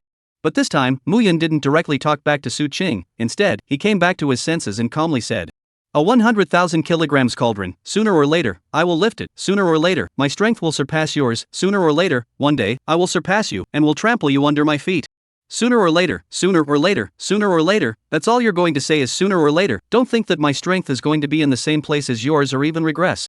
My strength is also getting stronger day by day. While you're getting stronger, I'm also getting stronger. When you can lift a 100,000 kilograms cauldron, I'm able to lift 1,000,000 kilograms, or even a cauldron that's as big as a mountain."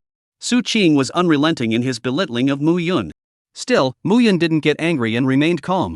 "Yes, your strength will progress, but the speed of my strength refinement will definitely be faster than yours.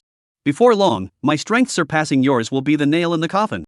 At that time, I'll seek revenge on you, and every single thing you've done to me, I'll keep it in my head and never, ever forget it." Chapter 34 Fei? Won't forget, will you? Good. Then I'll be waiting for you.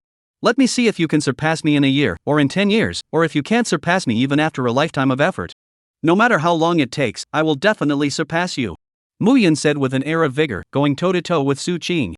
After saying that, both of them simultaneously snorted coldly and turned around to leave. After going back, Muyun started making preparations before foundation establishment. His current cultivation had already come to the 8th level of Qi cultivation, and raising to the 9th level of Qi cultivation would be a breeze for him, but just as he wanted to start cultivating, Xiao Fanru suddenly approached him. "Knock knock knock. Are you home, brother Mu?" As a knock sounded, Xiao Fanru's voice came from outside the door. Upon hearing Xiao Fanru's voice, Muyun immediately stopped his cultivation and got up to the door. He opened the door before looking at Xiao Fanru outside the door.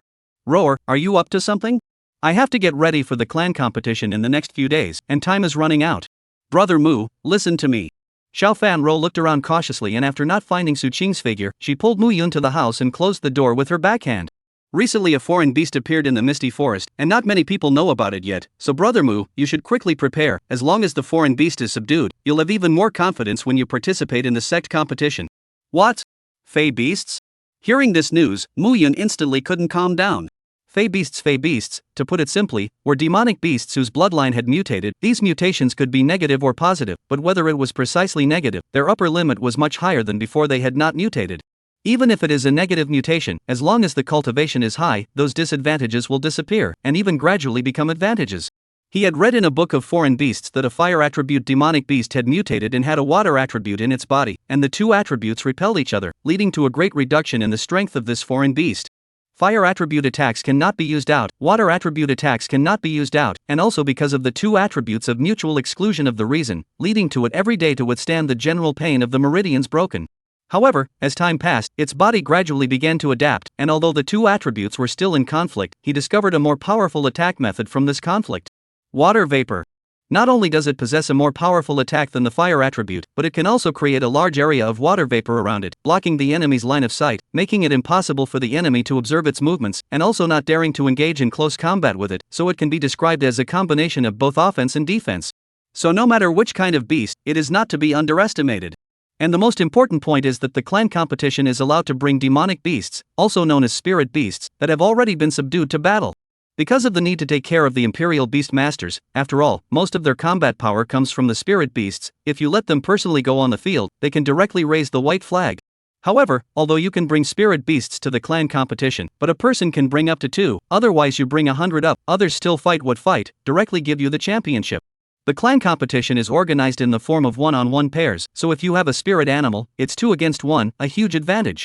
He used to have the idea of taking in spirit beasts, but none of the spirit beasts here were any good, their upper limit was too low, and they were already at the end of their tether when they reached the Jindan stage. Whereas the upper limit of Fey beasts was extremely high, equivalent to breaking through the limitations of the bloodline. So no matter what, he would have to take in this one Fey beast. Roar, such important news was actually told to me directly, I don't even know how I'm going to repay you. Hearing this, Xiao Fan Ro's face immediately blushed. Mu, brother Mu.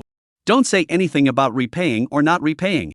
As long as I can help you, Roar is already very happy. Seeing this, Mu Yun asked suspiciously. Roar, why is your face so red? Is it sick? No, I'm not sick, brother Mu, let's go quickly. If we go late, maybe someone will get there first. Xiao Fan Ro quickly finished her sentence and then turned her head violently, muttering silently in her heart. I've hinted so obviously, but brother Mu can't even hear what I mean, what a wooden head. But the question was, did Mu Yun really not know what she was thinking? Yes, of course he knew, no one understood what Xiao Fanru was trying to convey better than him. But he didn't have that ability, his human center was empty, how could he give happiness to a good person? Xiao Fan Ro's heart towards him, he understood all of it, but first of all, not to mention that he only treats Xiao Fan Ro as a younger sister, he also doesn't have that ability to love people. So he planned to wait until his body was remodeled before setting out his attitude. If at that time, he still only treated Xiao Fanru as a younger sister, then he would make it clear to her, but if he had some other thoughts about Xiao Fanru, then he would promise her that he would definitely not be able to hang on to her. Thinking of this, he silently sighed. It was fortunate that Elder Song was there, otherwise he really didn't know what to do. Thanks to Elder Song for giving him the chance to remake his new life. On the other side, Su Qing, who had just returned home and whose but hadn't even sat on the bench, received a task from the system. Ding, detected that the protagonist is about to acquire one of the important battle forces, which is related to the development of a major plot. Please host immediately go to the Misty Forest to brush up his presence. Mission reward, random talent extraction once. Failure of the mission, hair falls out all over the body, and obtains the title, Mysterious Bald Man. After reading the mission introduction, Su Qing sighed and reluctantly put back his feet that were about to step inside. This quest is actually just asking me to brush up my presence instead of looting, it seems like this major plot development is really important. The mission reward was stingy as always, and the mission punishment was vicious as always, but this mission punishment actually had a title. Su Qing was curious, so he clicked on this title to check it out. Mysterious Bald Man, your body will be forced to not be able to wear any clothing, but others will not be able to see your face and their eyes will be attracted to the places where you originally had hair, such as the top of your head and your armpits. What a title. So by mysterious you mean covering your face so others can't see it, right? That was indeed mysterious enough. He felt that he still underestimated the system too much. In terms of perversions and underhandedness, he, Su Qing, would call the system the strongest. Although every mission was not mandatory for him to do, it was almost as good as mandatory. Thinking of this, he sighed, then followed the coordinates given by the system and started walking towards the Misty Forest. Chapter 35, Frost Chicken. Frost Chicken. At this moment, besides Mu Yun and Xiao Fanru, there was another group of people who had learned of the news of the Fey Beasts and were searching everywhere inside the Misty Forest for signs of the Fey Beasts.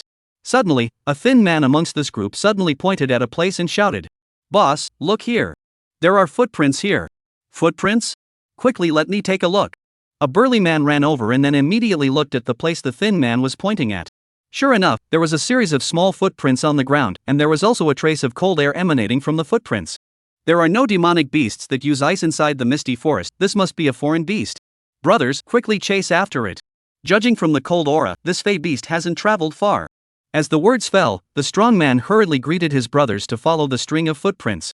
Mu Yun and Xiao Fanru had also arrived inside the Misty Trail Forest by now, but since Xiao Fanru only knew that the beast had appeared inside the Misty Trail Forest and didn't know the exact location, they could only wander around like a headless fly.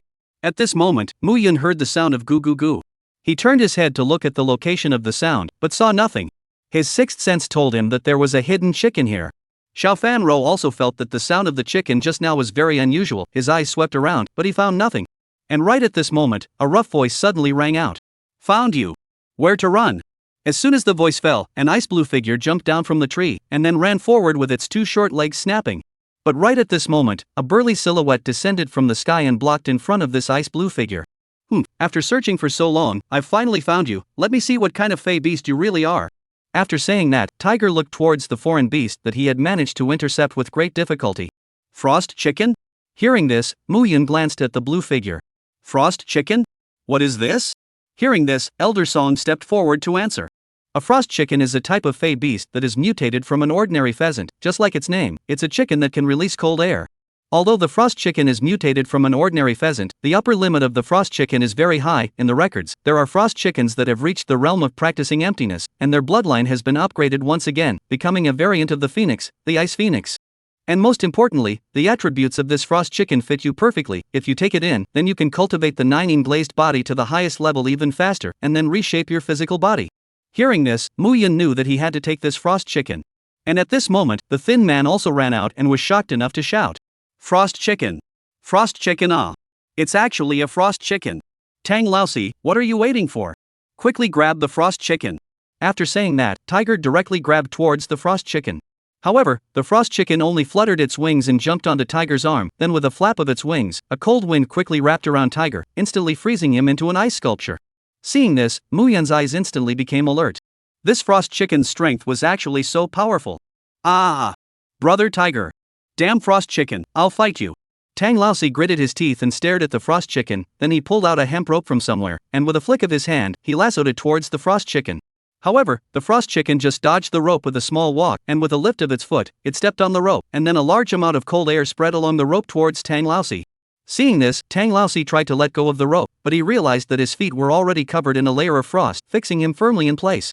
Finished. Brother Tiger. Looks like I'm going with you too. Just then, Mu-yun appeared in front of Tang Laosi and struck out with a palm strike, clashing with Frost Chicken's cold aura. What are you waiting for? Go. Also, don't cry and mourn yet, that person isn't dead yet, he's just frozen, just find a place to thaw out. Thank you, benefactor. In the future, if you come to Shenyang Street, you can call me Tang Laosi, and you'll be in good hands. After saying that, Tang Laosi circled around and came behind Frost Chicken, picked up Tiger's ice sculpture and ran away. And the Frost Chicken didn't care about him, it just kept staring at Mu-yun, who was also keeping his eyes on it. In an instant, the figures of one person and one chicken quickly approached towards each other, then simultaneously used their most powerful moves. In an instant, the area was covered by a raging cold wind, with countless amounts of frost spreading out from his side. Only to see dozens of ice blades coalescing around Frost Rooster, violently stabbing towards Mu-yun, while Mu-yun also struck out a large ice blue palm print a person high. For a moment, even Xiao Fan Ro felt the cold and kept rubbing her hands together. In the end, it was Mu-yun who was better. Not only did he shatter all the ice blades, the remaining attack of the cold ice palm also lifted the Frost Chicken off the ground and rolled several times on the ground before coming to a stop. Goo goo goo goo. Just by turning around, the Frost Chicken jumped up from the ground, then slowly walked towards Mu-yun until it arrived at Mu-yun's feet, then slightly lowered its head. Seeing this, Mu-yun knew that the Frost Rooster was meaning to submit to him, so he reached out and picked it up. Since you chose me, then I won't let you down. Speaking of which, the first step should be to give you a name. Let's see, why don't I just call you? Just call AI-kun. Su Qing suddenly appeared. Seeing this, Mu-yun violently hugged the Frosty Chicken, looking at Su Qing with a face full of alertness. He didn't want to lose a second chicken. How come it's you again? How come you're everywhere I go? Are you stalking me? What do you mean by stalking you? I heard that there are foreign beasts appearing here, so I thought to come over and try my luck. Do you understand? I came here to look for foreign beasts, not you. After saying that, he looked towards the Frost Chicken that Mu-yun was holding tightly in his arms.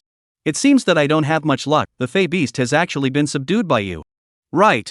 It is now my spirit beast. There's nothing left here, you can go now. With that, Mu-yun took 2 steps backward. There's nothing left? Who said that? Isn't there still you here? After saying that, Su Qing slowly approached towards Mu-yun. But right at this moment, an ice slash flew across his cheek. Feeling the cold coming from his face, he looked towards the Frost Chicken in Mu-yun's arms. The Frost Chicken, on the other hand, also stared at him unwillingly, with that look that seemed to say, if you dare to take another step forward, don't blame me for not being polite. This foreign beast is quite protective of its master. Chapter 36 Wow Golden Legend. Facing the 3 of them, Su Qing did not fear, but slowly walked up to Mu-yun and stared straight into his eyes. Being looked at by Su Qing with such eyes, Mu-yun felt a hint of embarrassment and his eyes averted for a moment, but he suddenly thought of something. I didn't do anything wrong, so why am I hiding? Thinking of this, his eyes firmly stared at Su Qing's eyes, as if he was fighting Su Qing. Seeing this, Su Qing faintly smiled, then with a stretch of his hand, he directly snatched the Frost Chicken from Mu-yun's arms.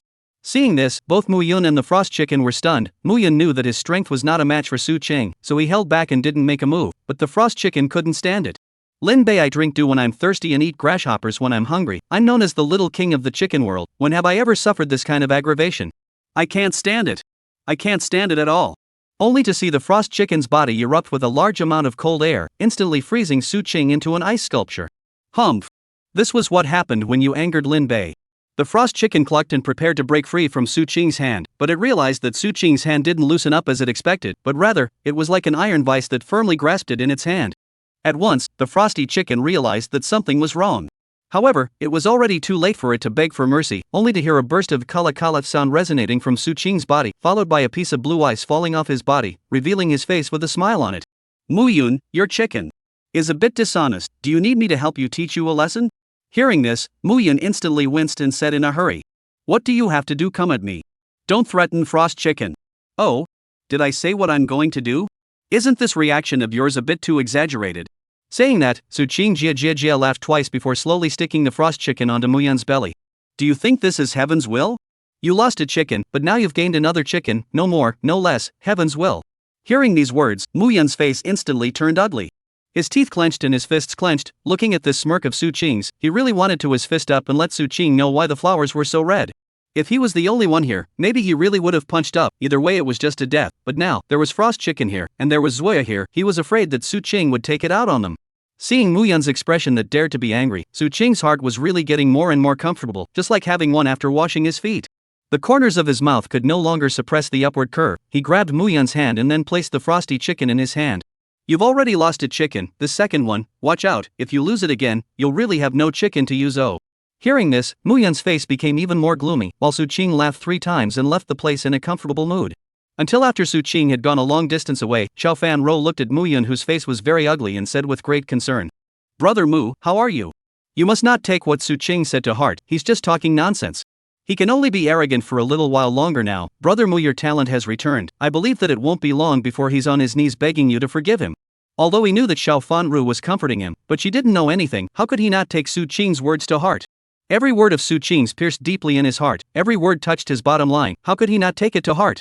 His heart was very angry, but he couldn't vent his anger on Xiao Fan Ro's body, so he forced down the anger in his heart and pulled out an ugly smile at Xiao Fan Ro and said, "Roar, I'm fine. You're right. He can't be arrogant for much longer." Speaking here, his eyes became sharp. "Su Qing, you must not fall into my hands. Otherwise, I will definitely let you see what it means to be cruel." His head had already fantasized about that scene, where he knocked Su Qing to the ground in a crushing position, and then took out his knife and just slashed. Not even giving him a bit of anesthetic, directly slicing his off. And then have Frost Chicken eat it in front of him. Ha ha ha ha ha ha ha. Ha ha ha ha ha ha ha ha. His hand unconsciously exerted force, and the Frost Chicken in his hand kept struggling until a wing hit his face, which brought him to his senses. His face eased up and he said very apologetically to the Frost Chicken, "I'm sorry, I just thought of something. How are you?" "Goo goo da." The Frost Chicken stated that he seemed to have just seen Yama smiling at it. Although he couldn't understand it, seeing Frost Rooster's expression that was the same as that of a lost soul, a huge amount of guilt immediately surfaced in his heart. On the other hand, the smile on Su Qing's face only subsided after 10 minutes had passed. After the smile went down, his face became grave. Something wasn't right with him. If at the beginning, he was acting when he bullied Mu Yun, but now, he was bullying Mu Yun from the bottom of his heart, without any element of acting at all. Humiliating Mu Yun would make him feel all relaxed from the bottom of his heart, and that feeling was as addictive as a drug. This was what was wrong. Doing a mission was just doing a mission, acting was fine, what real feelings were being moved. But now, even if he didn't have a mission, he still wanted to go around in front of Mu Yun, enraging him with all kinds of words, watching him want to beat himself up, but not daring to do it. It was the ultimate satisfaction. So he's not a jittery S, is he? Why is he getting more and more perverted? It must be all Mu Yun's fault. It's all because he doesn't dare to resist. That's why he's making himself more and more aggravated. Mu Yun, you're simply guilty as hell. He put all the blame on Mu Yun's head. If he let Mu Yun know what was going on in his mind, hitting him wouldn't be so bad, but he would definitely argue with Su Qing. Then he couldn't argue with Su Qing and once again showed a face of anger but didn't dare to make a move, making Su Qing even more excited. After putting all the pots on Mu Yun's head, Su Qing collected the mission reward and opened the talent carousel. As the dial spun up quickly and slowly slowed down again, a golden light instantly covered his entire perspective. Such a bright special effect, was it Golden Legend? As the golden light slowly dimmed, Su Qing finally saw what kind of talent he had extracted. This talent was actually Chapter 37 Hate Heaven. Ding, congratulations to the host for extracting the special talent, Hate Heaven. Hate Heaven, after you enter into battle, your power will decrease by 50%, but when the enemy attacks you every time, your power will increase by 1%, up to a maximum increase of 5 times your initial power. Lasts until the end of the battle. When your enemy has more than one target, every time you kill one person, it will restore 10% of your chi as well as your aura. After seeing this talent, Su Qing now didn't even know how to express his feelings anymore. Although at the beginning of the battle, his power would drop by half, but as long as the enemy hit him more times, his power would get stronger and could reach up to 5 times. And there was a second effect to this talent: facing more than one person, each kill would restore his status. If he is thrown onto the battlefield, with the desperado and the self-healing physique that doubles the recovery effect, wouldn't he be a killing machine that doesn't know how to get tired? He didn't even know how many people he could kill with a single stroke of his halberd, and this instantly brought his status back to full. If the opposite side was in the same realm and had the same strength as him, then one person he would be afraid of, 2 people he would run away from, 3 people he would fight, and 100 people he would kill them all, not leaving a single one behind. The more people there were, the stronger he would become. This talent was simply too powerful. He didn't even feel that the system was stingy for a while. Although it gave less, what it gave wasn't rags, it was a fine product. With this talent in place, he didn't even know how Mu Yun was going to fight him. Still wanting to trample him under his feet, it's impossible in this lifetime. It was still practical to dream. When he thought of Mu Yun's devastated face when he couldn't beat him no matter how hard he tried and was lying on the ground yelling why, he was so excited in his heart. Thinking of this, he couldn't help but laugh 3 times. On the other side, because the frost chicken was an exotic beast, in order to prevent the frost chicken from being seen by the people within the sect, becoming jealous, and then having some thoughts that he shouldn't have, Mu Yun found a sack and put the frost chicken in it. The frost chicken's heart was 100 times reluctant, fluttering around and wanting to run out from inside the sack, but right at this moment, Mu Yun pressed down on it and said in a serious tone, "Frost chicken, the guy who came just now, his name is Su Qing, he's from the same clan as me. If you're out there, it's unlikely that you'll see him as soon as you enter the clan. I'm sure you don't want to be held in Su Qing's hands and played with again, right?" As soon as it heard these words, the frost chicken's appearance surfaced inside its head, as well as Su Qing's large hands that were like iron pincers. It instantly winced and stopped making a scene, obediently burrowing inside the sack. After carrying the sack onto his shoulder, Mu Yun looked at Xiao Fan Ro gratefully. "Roar, I'm really thankful to you today. If it wasn't for you, I wouldn't have been able to take in such a powerful combatant as the frost chicken. By the way, you haven't built your foundation yet, right? This is the foundation establishment pill, keep it." Saying that, Mu Yun took out a medium-grade foundation building dan from inside his storage ring. Seeing that Mu Yun actually took out a foundation establishment dan, which was still a mid-grade one, Xiao Fan Ro instantly covered her mouth in surprise. "Brother Mu, where did you come from? No, I can't have it. This foundation building dan is very precious, not to mention it's still a mid-grade foundation building dan. There aren't many of them in the sect. Brother Mu, you use it yourself, don't worry about me, I can get the foundation building dan." Xiao Fan Ro hurriedly refused, but was still forced into Mu Yun's hands. Only to see Mu Yun say very gently, "Roar, don't worry, I have plenty of this foundation building dan, so don't worry about me." If he wasn't pressed for time, he could have spent some more time collecting materials to refine a top-grade foundation building dan for Xiao Fan Ro. Unfortunately, he didn't have that much time. Thinking of this, he added another sentence. "By the way, Roar, if you're not in a hurry to break through, you can wait until the end of the clan competition. I can give you a top-grade foundation establishment pill and prepare the materials for you for Heaven's Path Foundation Establishment." Hearing this, Xiao Fan Ro immediately covered her mouth in surprise. "Brother Mu, this is too precious." "It's fine, you've helped me so much, I'm very grateful. Maybe this foundation building dan is very precious to others, but in my case, I have as much as I want. So you don't need to feel embarrassed, this is all what you deserve. I'll do what I say. Your Heaven's Path Foundation building materials, all of them will be handed over to me." Seeing that Mu Yun was so insistent, Xiao Fan Ro couldn't say anything else, so she could only nod her head and accept Mu Yun's good intentions. She didn't know whether to tell Mu Yun about her special physique. All of them in the Xiao clan had a peculiar bloodline in their bodies, and this bloodline would make their breakthroughs more difficult than normal, but after a successful breakthrough, they would also gain much more benefits than normal. If an ordinary person wanted to break through to foundation establishment, they would need a second-grade spirit, while for their Xiao clan, they would have to need the top of the second grade, or a third-grade spirit in order to break through. And even for the foundation establishment pill, they needed 2 of them. So even if Mu Yun could give her all the Heaven's Path Foundation establishment materials, it would be useless, because they wouldn't be able to allow her to establish her foundation at all. And the more advanced materials, she didn't know how Mu Yun was going to find them. Her heart was very torn, but just as she wanted to tell Mu Yun about the peculiarities of her physique, she realized that Mu Yun had already left the place long ago. The words she wanted to utter could only get stuck inside her mouth and not come out. "Brother Mu, I don't want to trouble you." She sighed and decided to find a chance to speak clearly with Mu Yun after she returned. Thinking of this, she also left the misty forest. On the other hand, Mu Yun had already carried the frost chicken back inside his small, broken house that no one asked for, and even thieves had to tearfully leave behind 2 spirit stones when they came. He carried the frost chicken out from inside the sack and explained, "You'll stay inside the house and cultivate with me for the next few days to prevent being captured by the great demon Su Qing, and wait until the day of the clan competition. I'll bring you to sweep away the thousands of troops." As soon as he heard Su Qing's name, the frost chicken's original thought of going out for a spin instantly died out, and obediently nodded before squatting down to Mu Yun's side.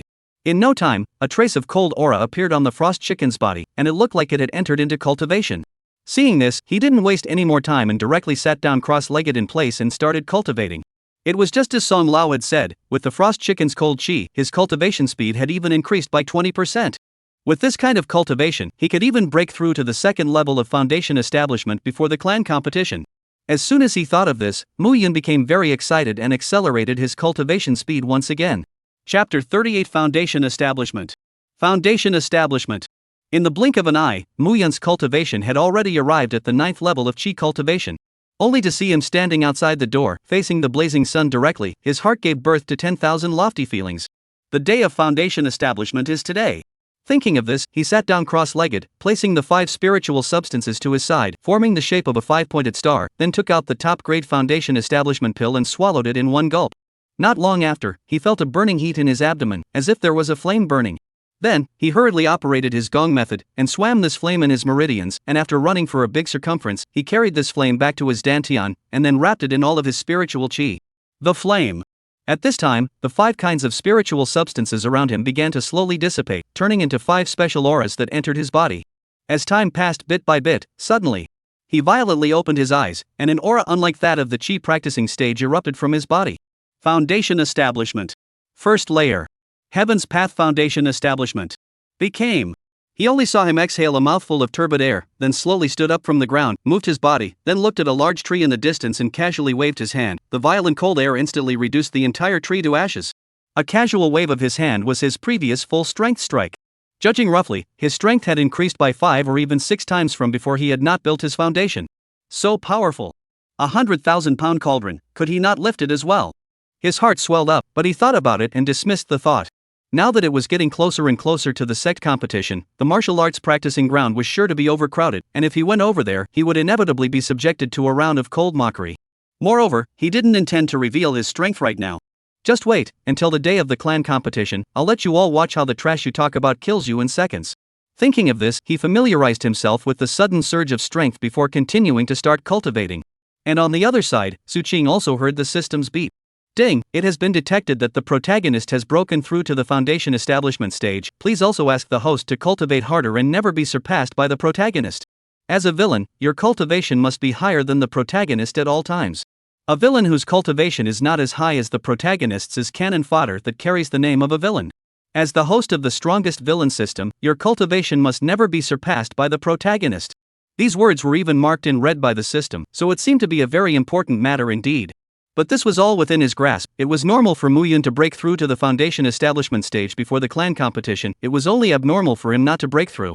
As for the cultivation level, it was unimportant. Even if Mu Yun was at the same realm as him, or even surpassed him, could he defeat him? How could Mu Yun beat him with a combination of hateful sky, desperate soul, and self-healing physique? Not to mention that his cultivation enhancement speed wasn't worse than Mu Yun's. As long as his cultivation was higher than Mu Yun's, even by a small realm, Mu Yun would never be able to defeat him in this lifetime, and would only be crushed by him in this lifetime. Thinking of this, he could not help but Jia laugh twice. In the blink of an eye, the clan competition has entered the registration stage. Sect comparison is not mandatory, on their own strength is not confident, do not want to participate and cannot participate, lest go up to shame. But those who don't participate might be reduced to gossip after tea for others, like Mu Yun. Therefore, generally speaking, the entire clan's outer disciples, inner disciples, and pro-disciples would participate in the clan competition. And in the registration site of the sect grand competition, it was already a sea of people, crowded, the low ones couldn't even see where to register, being squeezed forward. But there were 2 people who didn't have a single person within a meter of them. One was Su Qing and the other was Mu Yun. Unless they wanted to die, no one dared to squeeze Su Qing, while the other one was much simpler, simply feeling bad luck, feeling that they would be pulling down their own strength by standing with such trash. Because they were all immortal cultivators, they worked very quickly, the queue slowly moved forward, and soon it was Mu Yun's turn. Name. The disciple in charge of recording the participants said without lifting his head. Mu Yun. Upon hearing this name, the disciple froze for a moment. He raised his head and looked at Mu Yun. Ooh. It's really you.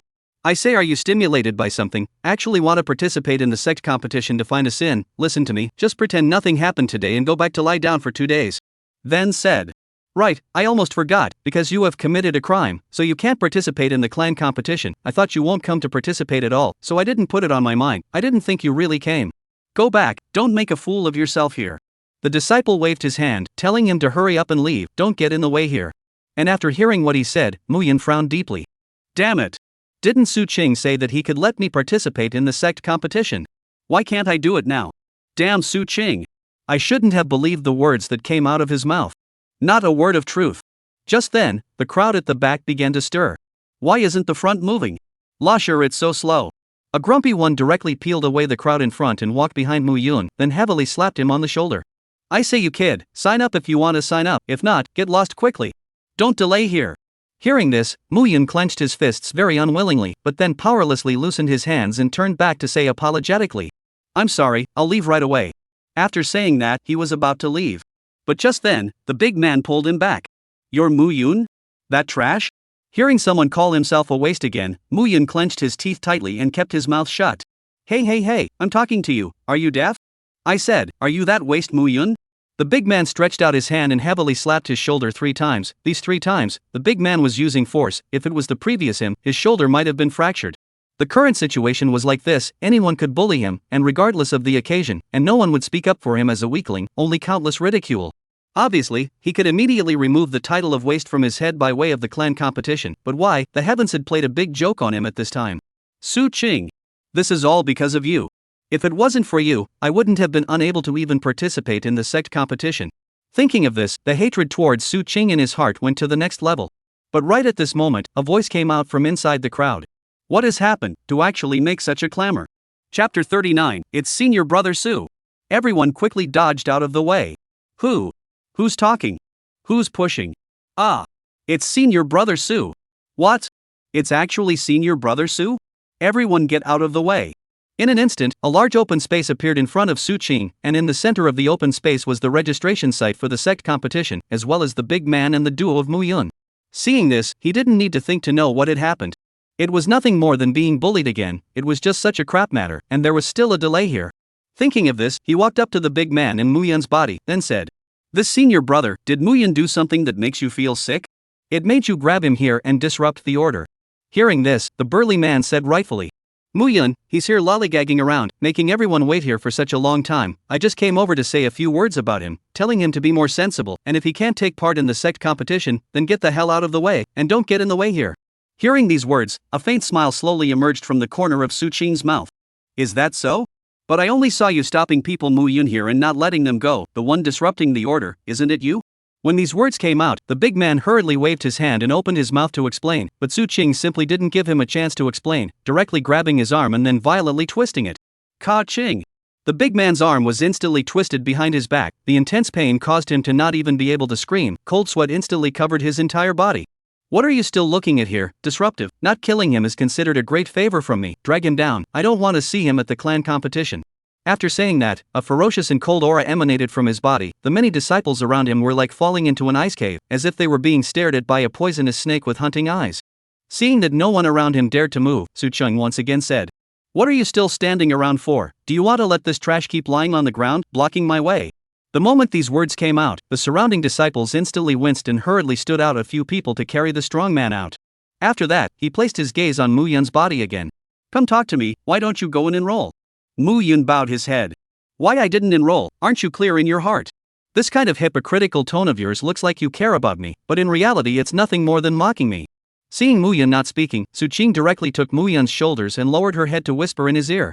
I'm asking you, if you don't answer, it looks like I'm losing face. After saying that, he also patted him twice on his chest. Why does it feel like the meat here is a bit thick? Mu Yun still didn't answer. Seeing this, Su Qing gave an irritated tisk. Are you deaf or dumb? You're not going to say anything, right? Fine. I'll go ask someone else. He directly let go of Mu Yun, then directly walked towards the registration disciple, then slammed the table, startling the registration disciple so much that his body began to involuntarily shiver. Tell me why Mu Yun didn't register. Hearing this, the registered disciple trembled. Mu Yun he has been punished, so he can't participate in the sect competition.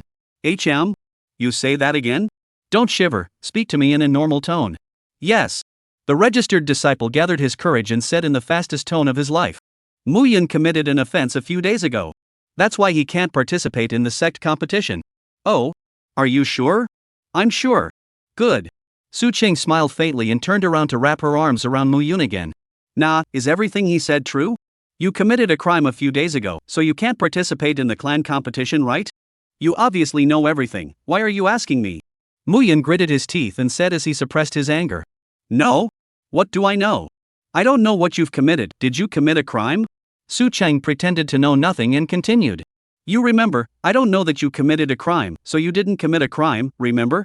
Seeing that Muyan didn't say anything, he smiled again and said, It doesn't matter if you can't remember, as long as someone remembers. After saying that, he let go of Muyan and walked towards the registered disciples. Did Muyan really commit a crime? What did he commit? Muyan Shu. Before the registered disciple could finish his words, he was interrupted by Su Qing. Only to see Su Qing narrow his eyes slightly and said, Think before you speak, whether you have committed a crime or not. Hearing this, the registered disciple instantly shivered and got goosebumps. His brain was rapidly running through what answer he was going to say in order to satisfy Su Qing. The person who bullied Muyan the most was him, so from a subjective point of view, the answer should be that Muyan had committed a crime. But from what happened just now, Su Qing was clearly standing up for Muyan. So it should say that no offense was committed. What exactly is the answer? The registered disciple's head was about to explode. However, just at this time, he suddenly had a flash of insight. Right. Su Qing was the one who bullied Muyan the hardest. If Muyan just left, then how else would Su Qing bully him? But if Muyan was allowed to participate in the sect competition and failed miserably, then wouldn't Su Qing bully Muyan even better? So the answer to this was no. Senior brother Su. Nothing happened to him, Muyan. You can participate in the sect competition normally. Hearing this, Su Qing revealed a satisfied smile. Very well, since that's the case, what are you waiting for? Muyan, quickly come over and fill out your information. He came behind Muyan, who had already frozen, then pushed him in front of the table. He's not playing a trick on me? It turns out that he didn't take care of things before the clan competition, but only when the clan competition was about to start. So I misunderstood him? For a moment, a sense of guilt surged through his heart. Obviously, Su Qing had already done what was above the contract, yet he felt that Su Qing was a villain who didn't keep his word, and that it was him who had misjudged Su Qing. Just as he froze, the registered disciple reminded. Muyan, if I remember correctly, your current cultivation level is still the 3rd level of qi practicing, right? Hearing this, Muyan reacted and shook his head, saying, No, I am. He wanted to say that he was a foundation establishment, but he suddenly remembered that he was just a waste not long ago, and if his strength suddenly skyrocketed, it would definitely make others think that he had gained some great opportunity. At that time, he didn't dare to imagine how much trouble would come his way. Thinking of this, he said in a slightly conservative manner, 7th level of qi practicing. The moment these words came out, in a split second, a stone stirred up 1,000 waves. Chapter 40 Registration. 7th level of qi practicing? The registered disciple's eyes instantly widened, an incredulous look on his face. You can't fill in this cultivation level indiscriminately. Fill in whatever your cultivation level is, everyone knows that you're at the 3rd level of qi practicing, so don't you dare lie here. He said loudly, with a hint of sternness in his tone. If you insist on this, then when the grand competition begins, your opponent will also be a disciple at the 7th level of qi practicing, with a difference of 4 realms, he can beat you to death. The registered disciple warned, hoping to make Muyan realize the seriousness of the matter. After the registered disciple finished speaking, those disciples around him also chimed in. Yes, this cultivation can't be filled in indiscriminately, or else it's something that will really kill you. Some of them had worried expressions on their faces, as if they were dissatisfied with Muyan's behavior. Muyan, it's come to this point, stop fantasizing that you're a genius like before, you need to recognize yourself, otherwise in the end, it's you who will suffer. Another disciple advised in a serious tone, a hint of sympathy in his eyes. Yeah. More disciples joined in the discussion, their voices getting louder and louder as if they were trying to wake Muyan up from his fantasies. The entire scene became lively as the crowd talked and talked, while Muyan stood there quietly, looking at everything in front of him. The disciples in the surroundings were urging Muyan not to lie. Of course, if it wasn't for Su Qing being here and the fact that that kind of thing had just happened, the words they were saying right now wouldn't be the same as they are right now, but rather all sorts of cynical mockery. Whether it was sympathy or worry, they were all faking it, probably in their hearts. They were laughing at him for not being able to see himself and being a complete idiot. Looking at the faces of the group of people in front of him, Muyan sneered in his heart, what a bunch of hypocrites. He raised his head to look at the crowd present and said loudly with firm eyes. That's right, I am indeed at the 7th level of the qi refining stage, so don't worry about filling out the form. If there are any consequences or responsibilities, I will bear them myself. Faced with such a resolute attitude from Muyan, the disciple in charge of registration could not help but hesitate a little. Thus, he turned his gaze to Su Qing on the side. Seeing this scene, Su Qing slightly frowned, his eyes revealing a hint of dissatisfaction. He looked at the registration disciple with dissatisfaction and said in a stern tone. What? Do you still need me to personally teach you how to handle this situation? Since he said that he is at the 7th level of chi cultivation, then he is at the 7th level of chi cultivation. Follow what he said and fill in. Su Qing's words were like a bolt from the blue, causing the registered disciple's heart to shake. He quickly picked up a pen and solemnly wrote down the words 7th level of chi practicing after Mu Yun's name. After completing the registration disciple nervously looked at Mu Yun and carefully told him, "Alright. Well, the registration is now complete. You can head to the grand competition site to wait for the competition to officially begin." Mu Yun nodded and gave Su Qing a deep look, carrying an indescribable emotion. Then, he turned to leave, his figure gradually disappearing from the sight of the crowd. Seeing this, Su Qing faintly smiled. "The sect competition is about to begin. Let me see how far this protagonist of yours can take the number 1 spot." Thinking of this, he knocked on the table. "Right for me, named Su Qing, cultivation level 3rd level of foundation establishment." Since Mu Yun had hidden his cultivation, it was fine for him to hide it, right? After all, to him, it didn't matter if he hid his cultivation or not, the first place was his anyway. "Alright, senior brother Su, I'll write it right away." The registration disciple immediately wrote Su Qing's name below Mu Yun, as well as the corresponding cultivation level. Because Su Qing's cultivation level had already been revealed during the previous tests, he didn't feel much shock after hearing the words foundation establishment 3rd layer, but rather sighed. Sighing at the fact that Su Qing's talent was so demonic, reaching this kind of cultivation at such a young age. If he had this kind of talent in cultivation, he would be even madder than Su Qing. After registering the information up, he also left the place and walked towards the martial arts arena. The martial fighting arena covered a huge area, hundreds of miles of land. A venue of this size was enough to accommodate thousands of people in a melee. And the martial arts arena was divided into 2 areas. One area was the competition venue right in the center, while the other area was the audience seating that surrounded the competition venue. And in the topmost area right in the center of the spectator stand was the position of the patriarch as well as the great elders. Because the number of participants was too large, one by one, the fight wouldn't end for a month, so there were many rings in the martial arts arena. And Su Qing was assigned to ring number 1, and it was also the first one. It seemed like this was to let him play the first match. As the face of the clan, shouldn't he be the finale? It was really hard to figure out what was going on inside these elders' heads. Thinking of this, he shook his head before his eyes searched the audience for Mu Yun's figure. Soon, he found Mu Yun inside a corner. That corner didn't have many people there because they couldn't see most of the ring, so there was only Mu Yun there. No, it was 2 people. Xiao Fan Ro walked over towards there. He saw Xiao Fan Ro sit down next to Mu Yun and then say something with an imploring look on her face. "Want to spread dog food? I don't agree." Thinking of this, he directly walked towards the 2. Mu Yun was keenly aware that someone was walking towards here. Turning his head to see that it was Su Qing, his face swished and collapsed, holding Xiao Fan Ro's hand and wanting to leave here. But Su Qing came even faster. He leaped and jumped directly in front of Mu Yun, blocking his steps to leave. "Isn't this our great genius Mu Yun? I helped you just now. Not only did you not even say a thank you, but when you saw me, you avoided me as if you had seen a poisonous scorpion? Is this the attitude you used to face someone who helped you? Really cold-blooded and heartless, a real-life version of the farmer and the snake." Seeing this, although she didn't know what was happening, Xiao Fanro still blocked in front of Mu Yun and said to Su Qing, "You are not welcome here, please leave."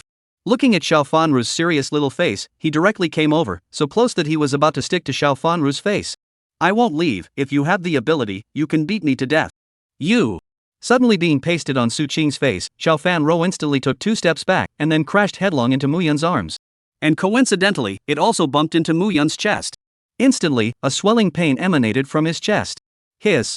Mu Yun couldn't help but let out a cry of pain, and this cry made Xiao Fan Ro think that she had bumped into him and hurriedly said apologetically, "I'm sorry brother Mu, I didn't mean it." Chapter 41 Stabbing. "I'm fine." Mu Yun frowned as he finished speaking. "What happened just now? Why did it hurt so much?" Thinking of this, he slowly felt his way towards the source of the pain, and when he gently nudged it, what came was a slight stinging sensation. Before being touched by Xiao Fanru, he couldn't feel anything, but when Xiao Fanru touched this place, he felt very uncomfortable here, with a feeling of bloating, and touching it would also feel pain. Could this also be a process of remodeling the flesh? Thinking of this, he asked Elder Song in his mind, "Master, why does my chest hurt so much? Could this also be part of the process of reshaping the physical body?" Hearing this, Elder Song, who hadn't shown his face for a long time, wavered and said, "I'm not too sure about this. The book doesn't say that the chest will hurt after practicing the technique. You wait for a while, I'll take a look at the book again." Hearing this, Mu Yun nodded, and then his consciousness returned to reality. "Rower, you step back first." With that, he took a step forward and blocked Xiao Fanrui behind him, then said to Su Qing, "You helped me, I'm very grateful to you, but it's the critical moment of the sect competition. Senior brother Su should go and prepare for it, so that he won't accidentally be eliminated by others." Seeing that Mu Yun, this brat, not only called himself senior brother Su, but also dared to talk back to himself again, Su Qing instantly became interested. Senior brother, is the thanks you speak of just verbal thanks? Without even a bit of practicality, no one will be friends with someone like you in the future. Hearing this, Mu Yun said with a cold snort. Senior brother Su, let's say it up front, you helped me, that's because I agreed to your request, so all in all, in the matter of you helping me, you've already gotten your due payment.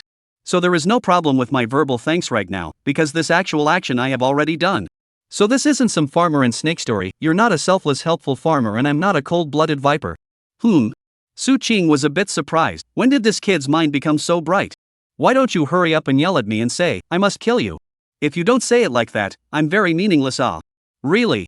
Su Qing gave him a very irritated look, then the rest of her eyes glanced at the hands held by Mu Yun and Xiao Fan Ro.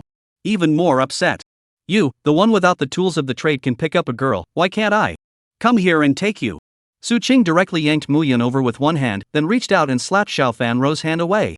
Seeing this action of Su Qing, the two men's bodies tensed up at the same time, thinking that Su Qing was unable to speak to Mu Yun and was ready to make a move.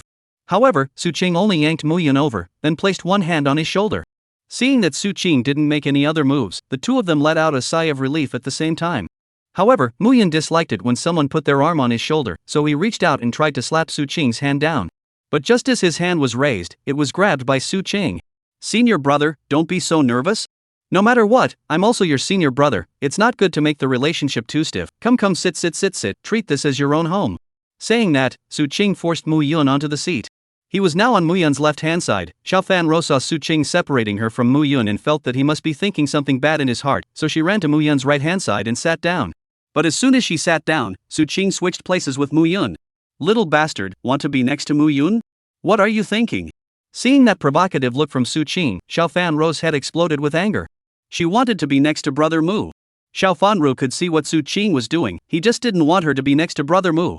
However, there wasn't much she could do about it. She knew that if she changed her position to Brother Mu's side again, then Su Qing would definitely change her position back again to keep her away from Brother Mu. Damn Su Qing. Why don't you go die? Xiao Fan Ro grunted and then looked towards the martial arts arena. At this time, Su Qing started making small moves again. He looked at his chest and then at Mu Yun's chest. Or forget it, he was sexually normal. After throwing out those filthy thoughts in his head, he said, Mu Yun, which one are you? Hearing this, Mu Yun was instantly alert. What is he asking me this for?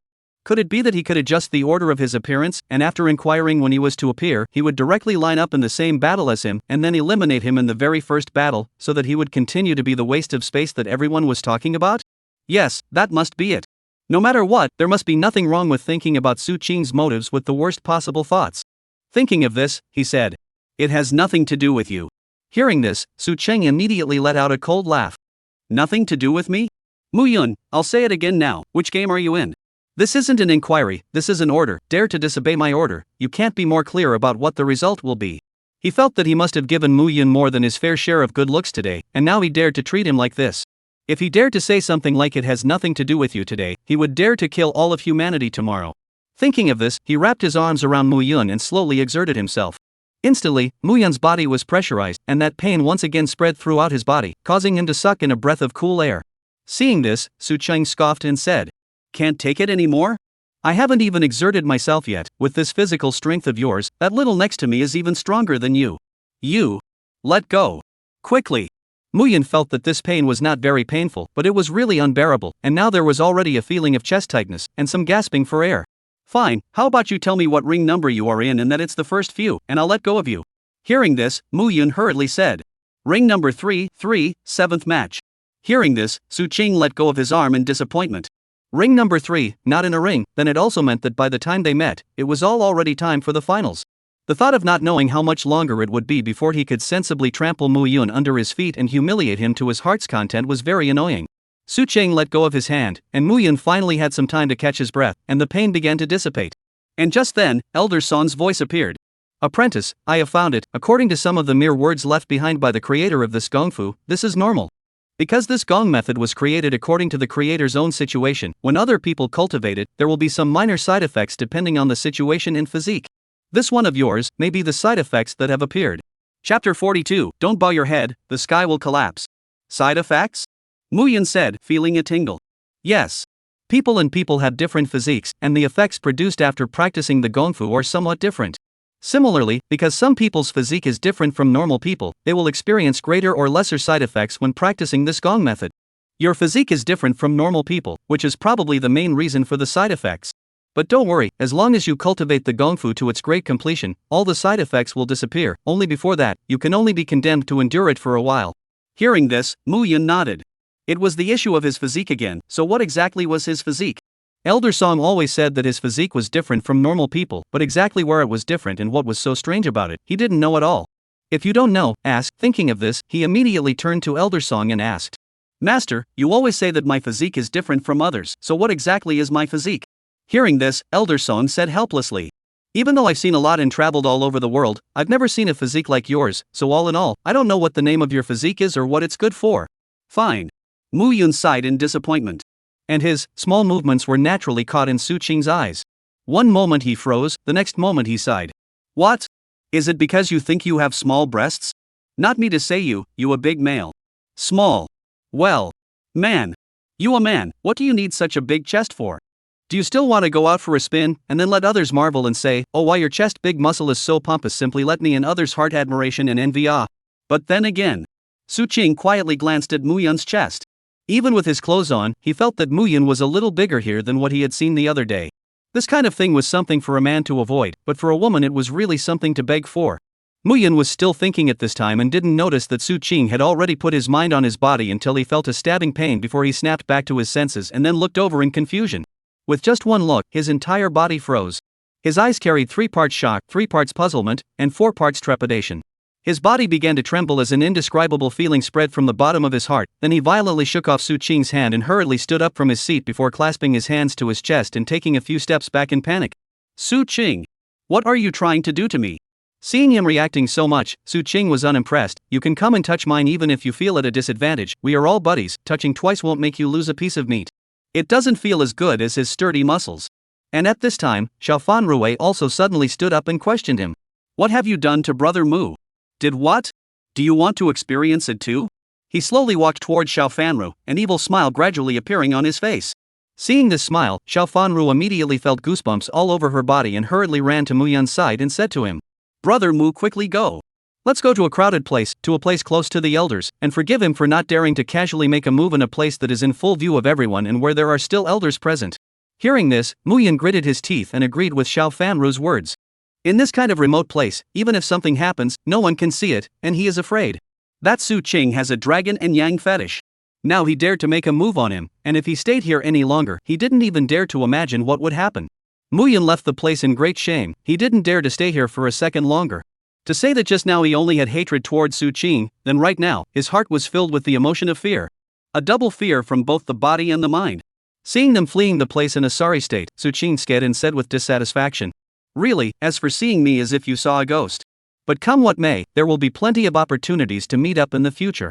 A male and yet his chest has started to develop, it's really rare. Su Qing's eyes were filled with the words I'm curious. If he had the chance, he wanted to look at Mu Yun through and through, to see if it was just one place that had started to develop, or if his entire body had started to develop. Could it be that because this world is a metaphysical world, the physique of the people here is different from the modern people, where the modern people will become eunuchs after cutting, while the people here will grow female organs after cutting? If this is really the case, then this world is also too awesome. Too bad. If that's really the case, then it's really a nightmare for pure love warriors. It was estimated that this world would really become monogamous. Just as he was rambling, a gong and drum sound that resounded through the heavens and earth rang out from the martial arts arena. The first match of the sect competition will be held 1 incense stick later, please prepare yourselves and enter as soon as possible. After saying that, a huge scroll unfolded above the martial arts arena, on which were written out the participants of the first match, as well as their respective opponents. Su Qing saw his name at a glance, and his opponent, an elder's personal disciple, the first level of the Earthly Tao Foundation establishment, was simply weak to him. A quick battle, and strive for a one-strike kill. Thinking of this, he leaped and jumped from the audience to the martial arts arena. At this time, Mu Yun had already arrived with Xiao Fan Ro at a location not far from the elders. However, as soon as he sat down, he felt a gaze resting on his body, and there was anger in that gaze. Who would be so angry at him? Thinking that, he looked towards the direction from which the gaze came from. Then, he saw Gong Sun Ling, who had an ice-cold face and was looking at him with eyes like she was looking at trash. Why was she here? Mu Yun, who felt that he had done something wrong to her, immediately lowered his head in vain. Why is this girl from the clan? How come I've never seen her before? Damn it. She mustn't say what happened that day, or he really wouldn't have the face to meet anyone. And Gongsun Ling sneered when she saw him ducking his head down. Didn't expect it, you denizen. Didn't think this lady could find you, did you? Chapter 43, Love Enemy? Gongsun Ling coldly glanced at him, then she turned her head to the elder by her side and asked, Elder Su, are all the disciples of your sect so suave? Hearing Gongsun Ling's voice, the old man known as Elder Su asked curiously. Miss Gongsun, which disciple is it that you have your eye on? Of course it's that one. After saying that, Gongsun Ling propped her chin on one hand and looked towards Mu Yun. Elder Su also followed her gaze towards Mu Yun's direction, but there were simply too many disciples there, and it was difficult for him to find out who Gongsun Ling was talking about unless she spelled out her specific features. Miss Gongsun, there are really a bit too many disciples in that area. I don't know which disciple you are talking about. Hearing this, Gongsun Ling said. Wearing a white coat, tattered and with patches, is lowering his head and doesn't dare to look at me. Beside him sits a woman with good posture, and the relationship between the two looks a bit intimate. From the moment Gongsun Ling spoke her first sentence, Elder Su's mind had already conjured up a person's appearance, especially when she spoke later and had found that person herself. He then said in surprise, Miss Gongsun, you can't be talking about Mu Yun, right? Hearing the surprise in his voice, Gongsun Ling knew that this Mu Yun was very uncomplicated. Perhaps this person was already infamous inside the sect, and had become infamous because of peeking at the female bathhouse. Humph. For a denizen like this, it's really merciful of your sect not to beat him to death. Thinking of this, she looked at Mu Yun with even more disgust. And this look of disgust even made Xiao Fanro feel it. Xiao Fanro looked up at Gongsun Ling, and then at Mu Yun, who had her head lowered and looked as if she had done something wrong and was very vain. A sense of foreboding surged out of her heart. The way that woman looked at Brother Mu, and the way Brother Mu looked right now. How does it look like Brother Mu did something wrong to someone else and then just patted his ass and walked away, and then accidentally bumped into each other afterwards? Brother Mu he shouldn't be that kind of person, right?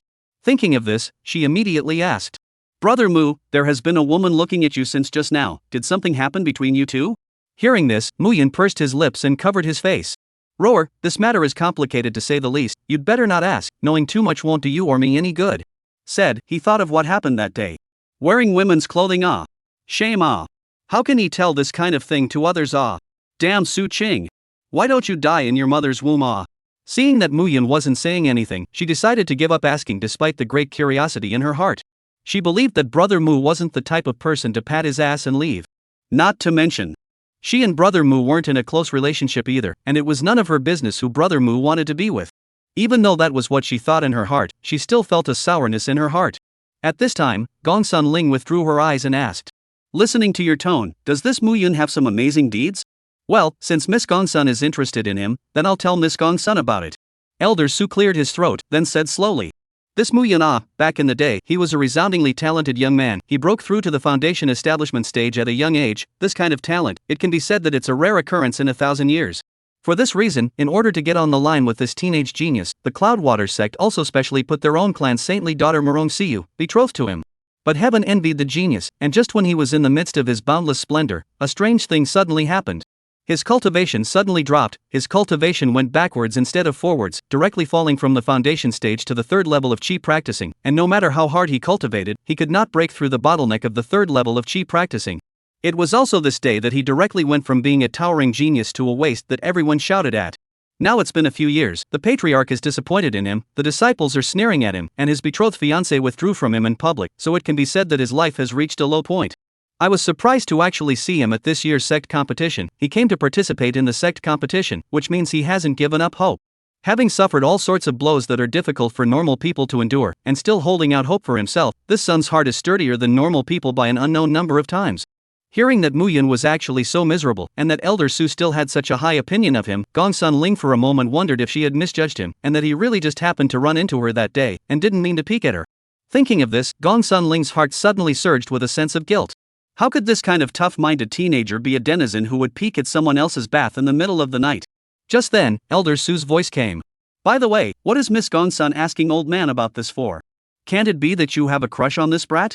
Miss Gongsun, don't blame me for not reminding you, although this son is top-notch no matter from that aspect, his cultivation is already fixed at the third level of chi cultivation and his lifespan is not more than 100 years, so he is really not a good match.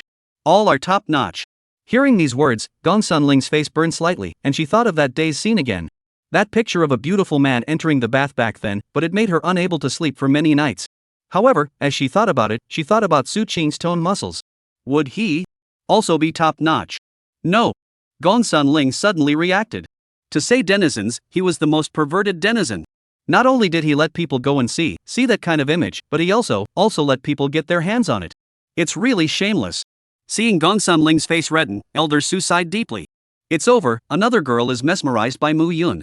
A Xiao Fan Rou and a Gongsun Ling, both two geniuses, how did they fall for Mu Yun, a wastrel with no cultivation talent?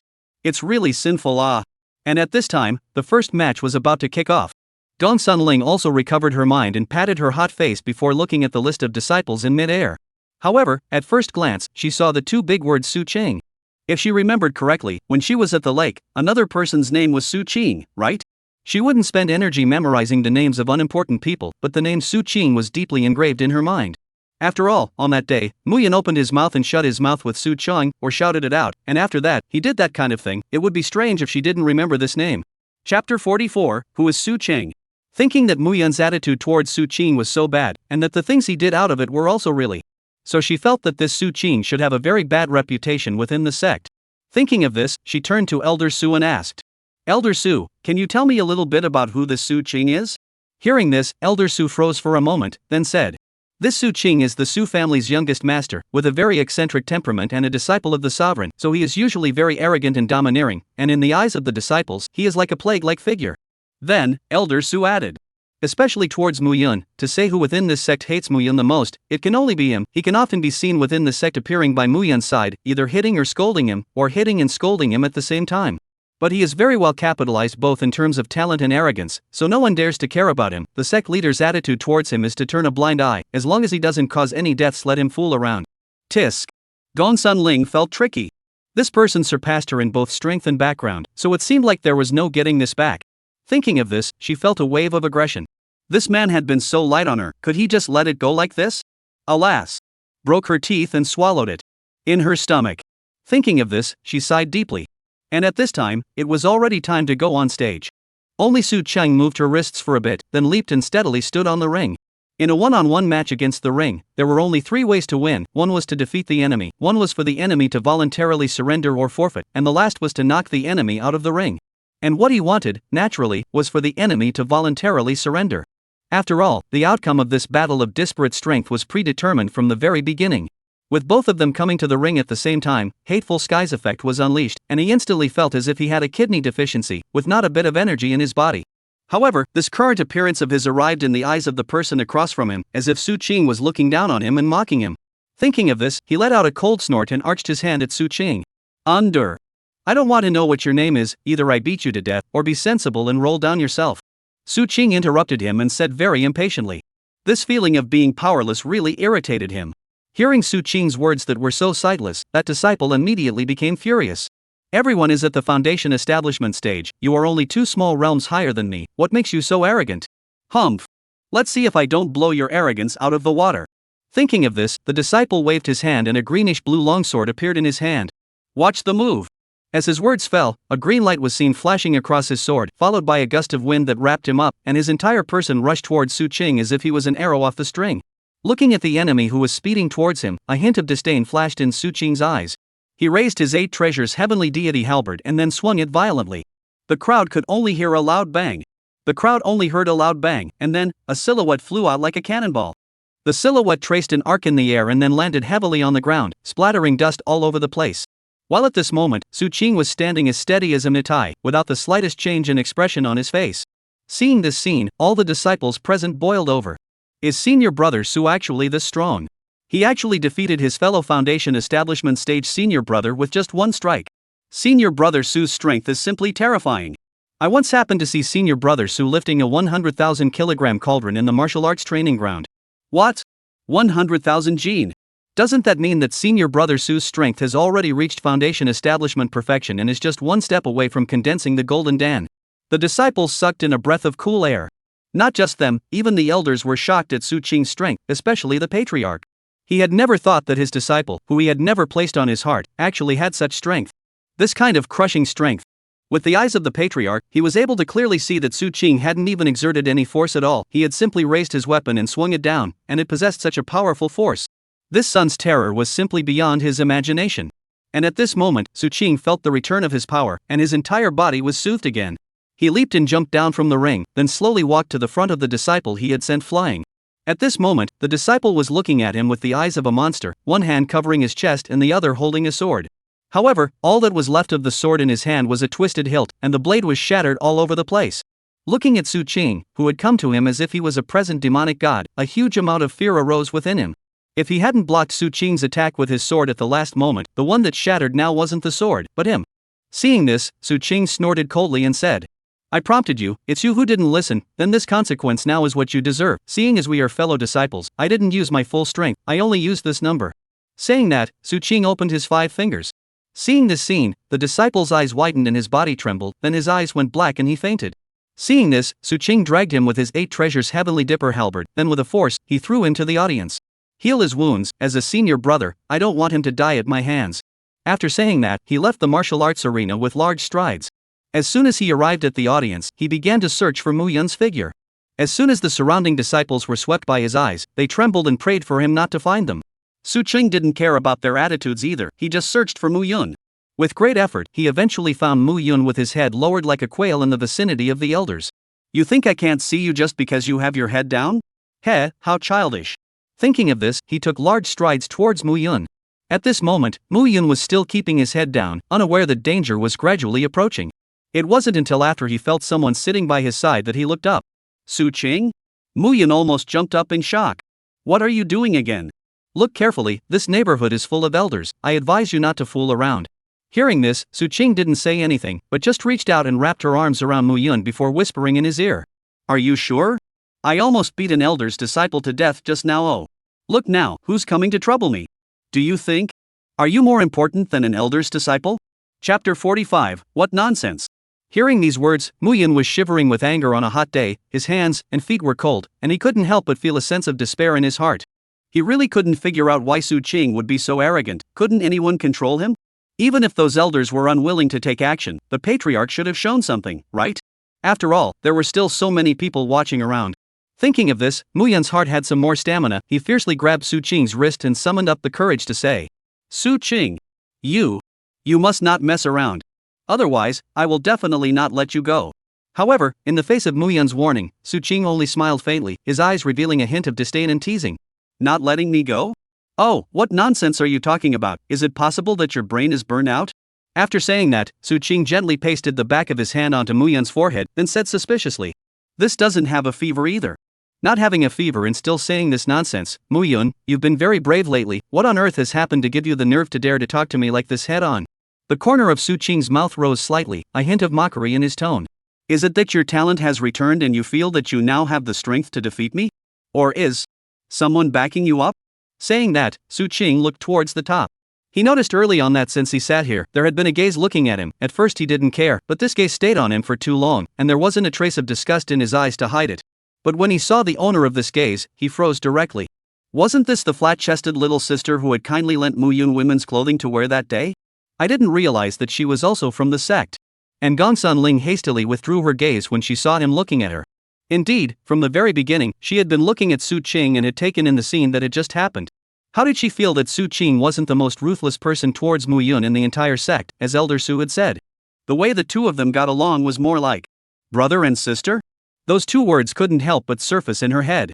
It was strange to say, but Su Qing gave her the feeling of a mischievous older brother who was teasing his silent younger sister, then watching her exasperated and showing a sunny smile.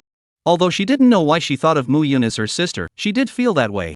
Anyway, in general, she felt that Su Qing wasn't that bad. Thinking about this, she suddenly had a jolt. Regardless of how Su Qing treated Mu Yun, he did indeed slight me. Almost got himself wound up. On the other hand, seeing Gongsun Ling retract her eyes, the corners of Su Qing's mouth slowly surfaced with an evil smile. "So that's how it is, feelings that you've already hooked up with the woman we met at the lake back then during my absence. No wonder you have the nerve to dare talk to me like this now." Hearing these words, Mu Yun froze, and Xiao Fanru was also stunned. "Don't you talk nonsense. I have no relationship with her. Who did you hook up with, Brother Mu?" The two of them opened their mouths at the same time. Hearing this, Su Qing faintly smiled and said to Xiao Fanru, "Oh? So you still don't know? That's right, after all, you weren't even there that day." Hearing this, Mu Yun felt bad. If that day's matter was known by others, then he wouldn't have to live. Thinking of this, he immediately spoke. "Zwar. Don't you listen to his nonsense. When we get back. Well. Su Qing directly covered his mouth, then proceeded to say to Xiao Fan Ro. On that day, we all went to the lake. Oh, guess who wasn't invited? You. Your brother Mu but took advantage of the night to sneak to the lake and peeped at other people's girls taking a bath. What a shame. Hearing this, Mu Yun struggled even more, but he was still firmly controlled by Su Qing. And Xiao Fan Ro's face darkened. It seems that brother Mu really doesn't like her. Even if the window was left cracked the whole time she was bathing, brother Mu never looked for her once. Immediately afterward, Su Qing continued. Luckily I came early. Stopped his next move. You have to know, that girl, if someone sees the body, either cut the person or give her body to the other. Think about it. Su Chan leaned towards her, then whispered in her ear. I stopped them. This is creating an opportunity for you. If the two of them can't make it, then you'll have the chance to enjoy all of your brother Mu's love alone. Hearing these words, Xiao Fan Ro's eyes regained their luster. Then, Su Qing let out a soft laugh and loosened Mu Yun's mouth. Su Qing, what have you all said to Roer? Mu Yun first shouted at Su Qing, then turned to Xiao Fan Ro. Zoe, you know what kind of person he is. Don't believe a single thing he says. Hearing this, Su Qing gently shook her head before remembering that there was one more crucial sentence that she hadn't said. That's right, Zoe, I just found out that it's that girl I was talking about just now. She was right there at the scene. And the eyes have been firmly glued to Mu Yun's body. There are some things that still need to be done urgently. Otherwise don't regret it if you are late. Hearing this, Xiao Fan Ro froze, then looked towards the place where Su Qing had signaled, and sure enough, a girl sitting near the elders twisted her head just as she looked over. Is that the person? Although she couldn't see her face from the back, this person's posture was definitely not weak. Are you the one who wants to steal brother Mu from me? She certainly didn't believe Su Qing's words, but her woman's sixth sense told her that there was an 80% chance that this matter was true. Brother Mu, I won't, and I don't want you to be taken away by someone else. Just as she thought of this, with a bell ringing, it was her turn to take the stage. She glanced at Mu Yun, ready to wait until the battle was over, or after the grand competition was over, to ask brother Mu carefully to see if it was really the same as what Su Qing had said. Thinking of this, she said, Su Qing, I'm warning you, if I come back and see that brother Mu is missing a single hair, I'll never be lenient. Hearing this, Su Qing shook her head and said, If you dare to threaten me again, it won't be a single hair that your brother Mu is missing. Humph. Xiao Fan Ro snorted coldly and walked down the audience. Looking at her back, Su Qing couldn't suppress the corners of his mouth more and more. He was now pushing Xiao Fan Ro in the back, causing Xiao Fan Ro to have a sense of nervousness, and then speeding up his rate on Mu Yun. Boldly thinking about the scene when Xiao Fan Ro got hard, pushed Mu Yun down, and stripped him naked all over his body, but couldn't find anything. It was really interesting. Interesting, Chapter 46. Defeat you within 3 moves. Thinking of this, he couldn't help but jia laughed. That laugh was very bizarre and creepy for people to hear. Looking at such an evil smile from Su Qing, Mu Yun immediately hit a jolt, secretly thinking in his heart that this guy must be thinking of some not-so-good things again. Then, Su Qing went quiet and didn't bother Mu Yun again for a long time, which made Mu Yun a bit uncomfortable for a while. But this was good, at least he could rest in peace for a while. Thinking of this, Mu Yun lowered his head to look at the martial arts arena below. At this moment, Xiao Fan Ro had already successfully defeated her opponent and was walking towards the audience. After arriving at the audience seat, Xiao Fan Ro said to Mu Yun with a smile on her face, Brother Mu, it's going to be your turn in the ring soon. Don't be too nervous, be sure to cheer up. Aha! Mu Yun smiled faintly and responded in a firm tone, Don't worry, I'll win. The one he had declared was at the 7th level of chi practicing, and with his true strength, anything below the foundation establishment stage was a messy kill. If he couldn't win, he would kowtow 3 times to Su Qing on the spot. After responding to Xiao Fan Ro's words, he continued to watch the battles below. Each battle ended very quickly, almost 3 minutes to end a round of battles, and not long after, it was Mu Yun's turn to take the stage. After seeing his name, Mu Yun stood up from the spectator's seat, then leapt and jumped directly into the martial arts arena. At this time, someone noticed Mu Yun's name on the scroll and at first thought it was a rename, but when he saw Mu Yun in the martial arts arena, he was shocked. Quickly look! Isn't that Mu Yun? What? Mu Yun? That punk who was only at the 3rd level of chi practicing is even on the field? Isn't that asking for death? Ha ha ha ha ha. Too funny, really think he can beat others? I'm afraid he can't even catch a single move from his opponent. Ha! You guys see who Mu Yun's opponent is? It's Wang Hu. Wang Hu of the 7th level of chi practicing. One of the most likely to enter the inner sect this year. Mu Yun, I advise you to admit defeat and get off the stage, otherwise don't blame us for not reminding you if you get killed by Wang Hu later. Yes, Wang Hu's tiger's whistling fist has been practiced to the grand achievement realm, one punch and your organs will be shattered to pieces. The crowd of disciples mocked Mu Yun, their eyes filled with disdain and contempt, as if they had already seen Mu Yun's tragic end. However, in the face of the crowd's mockery, Mu Yun did not retreat. Instead, he clenched his fists tightly and said secretly in his heart, Today, I must prove to you all that I, Muyun, am by no means a waste. One day, I will become the strongest existence on this continent. My name will resound throughout the entire world. And right at this moment, someone suddenly let out a gasp. Hey, you guys, look. What is written behind Muyun's name is actually not the 3rd level of chi practicing, but the 7th level of chi practicing. A stone stirred up 1,000 waves, and this cry of alarm instantly attracted the attention of everyone around. What's going on? It can't be that the registration is wrong, right? Just kidding. If Muyun could be at the 7th level of chi practicing, I'd stuff my head inside my pants on the spot. There was one person who saw it, and then there was a second person who saw it, but when they saw the words, their first reaction was disbelief. None of them would believe that Muyun, a waste of space, would actually possess a cultivation at the 7th level of chi practicing and would possess a cultivation that was stronger than theirs. After all, in everyone's impression, Muyun was a wastrel who couldn't cultivate, and his cultivation had always been at the 3rd level of chi practicing. Unless the facts were laid out in front of their eyes, no one would believe them. At this time, Wang Hu also came to the ring in the martial arts arena. Looking at his opponent is actually Muyun. Wang Hu grinned, his heart secretly happy. His luck today is really good, actually ranked in the clan everyone knows the waste. Thinking of this, he showed great mercy and said, Muyun, if you're sensible, get the hell down. I'm afraid of dirtying my hands when I fight a waste like you. Hearing these words, the corners of Muyun's mouth spread into a contemptuous smile as he sneered and said in an icy tone, You're calling me a waste, aren't you? Today, I, Muyun, will prove to everyone that I, Muyun, am by no means a waste. As his words fell, Muyun raised 3 fingers, his eyes firm and sharp. 3 moves, settle you within 3 moves. If you don't fall within 3 moves, I'll leave on my own. Arrogant. When Wang Hu heard this, his eyes widened and his brown face turned red with anger. He had never imagined that he would be provoked and taunted in such a way, and the other party was still that trash Muyun who was known throughout the entire clan. To be belittled so much by a recognized waste and threatened to beat himself within 3 moves, this was simply a trampling of his dignity. Where was his face? Anger and humiliation surged to his heart. Wang Hu clenched his fists tightly, and a deafening tiger roar violently erupted from his body. Then let me take a good look at what exactly you, a waste of space, have the ability to defeat me in 3 moves. After saying that, Wang Hu stopped talking nonsense and his figure instantly lunged towards Muyun. His speed was extremely fast like a swift wind. He clenched one hand in the air, and a tiger's head silhouette quickly coalesced and took shape on his fist, opening its teeth and claws, emitting a hideous aura. The tiger's head shadow opened its fang-filled mouth, and with an overpowering aura, it viciously bit towards Muyun's neck. Seeing this, Muyun sidestepped and dodged, then the yin-cold chi gathered in his palm and slapped it on the king tiger's heart. Instantly, the yin-cold chi invaded Wang Hu's heart and followed it to invade into his meridians, instantly freezing his aura. First move, Muyun said softly, and then with a forceful push, the fierce tiger's shadow on Wang Hu's body instantly shattered. Then it fell hard to the ground. In just an instant, Wang Hu's combat power was sharply reduced by 50%. Seeing this scene, everyone present was instantly silent. Wang Hu supported the ground and stood up with difficulty. How is it possible? How is this possible? You're just a waste of space at the 3rd level of chi practicing. How could you possibly possess such great strength?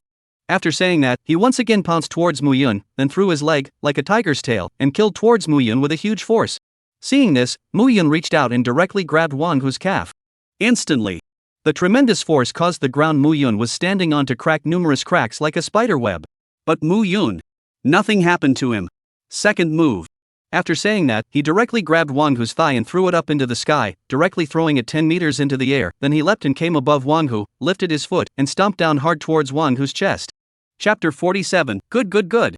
Instantly, Wang Hu's body was like a cannonball falling at high speed that ruthlessly smashed on top of the ground. Accompanied by a dull thud, the entire ring trembled violently, as if an earthquake was coming. The dust that rose up all over the sky was like a sandstorm, covering the sky and blocking out everyone's gaze. However, in stark contrast, Muyun slowly floated down to the ground like a light feather. His movements were elegant and calm, as if what he had just experienced was not a fierce battle, but a relaxing walk.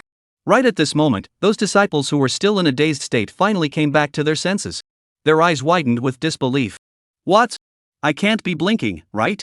Wang Hu was actually defeated by Muyun. Defeated by the punk Muyun? A disciple stammered, his voice filled with shock and disbelief. This is simply impossible.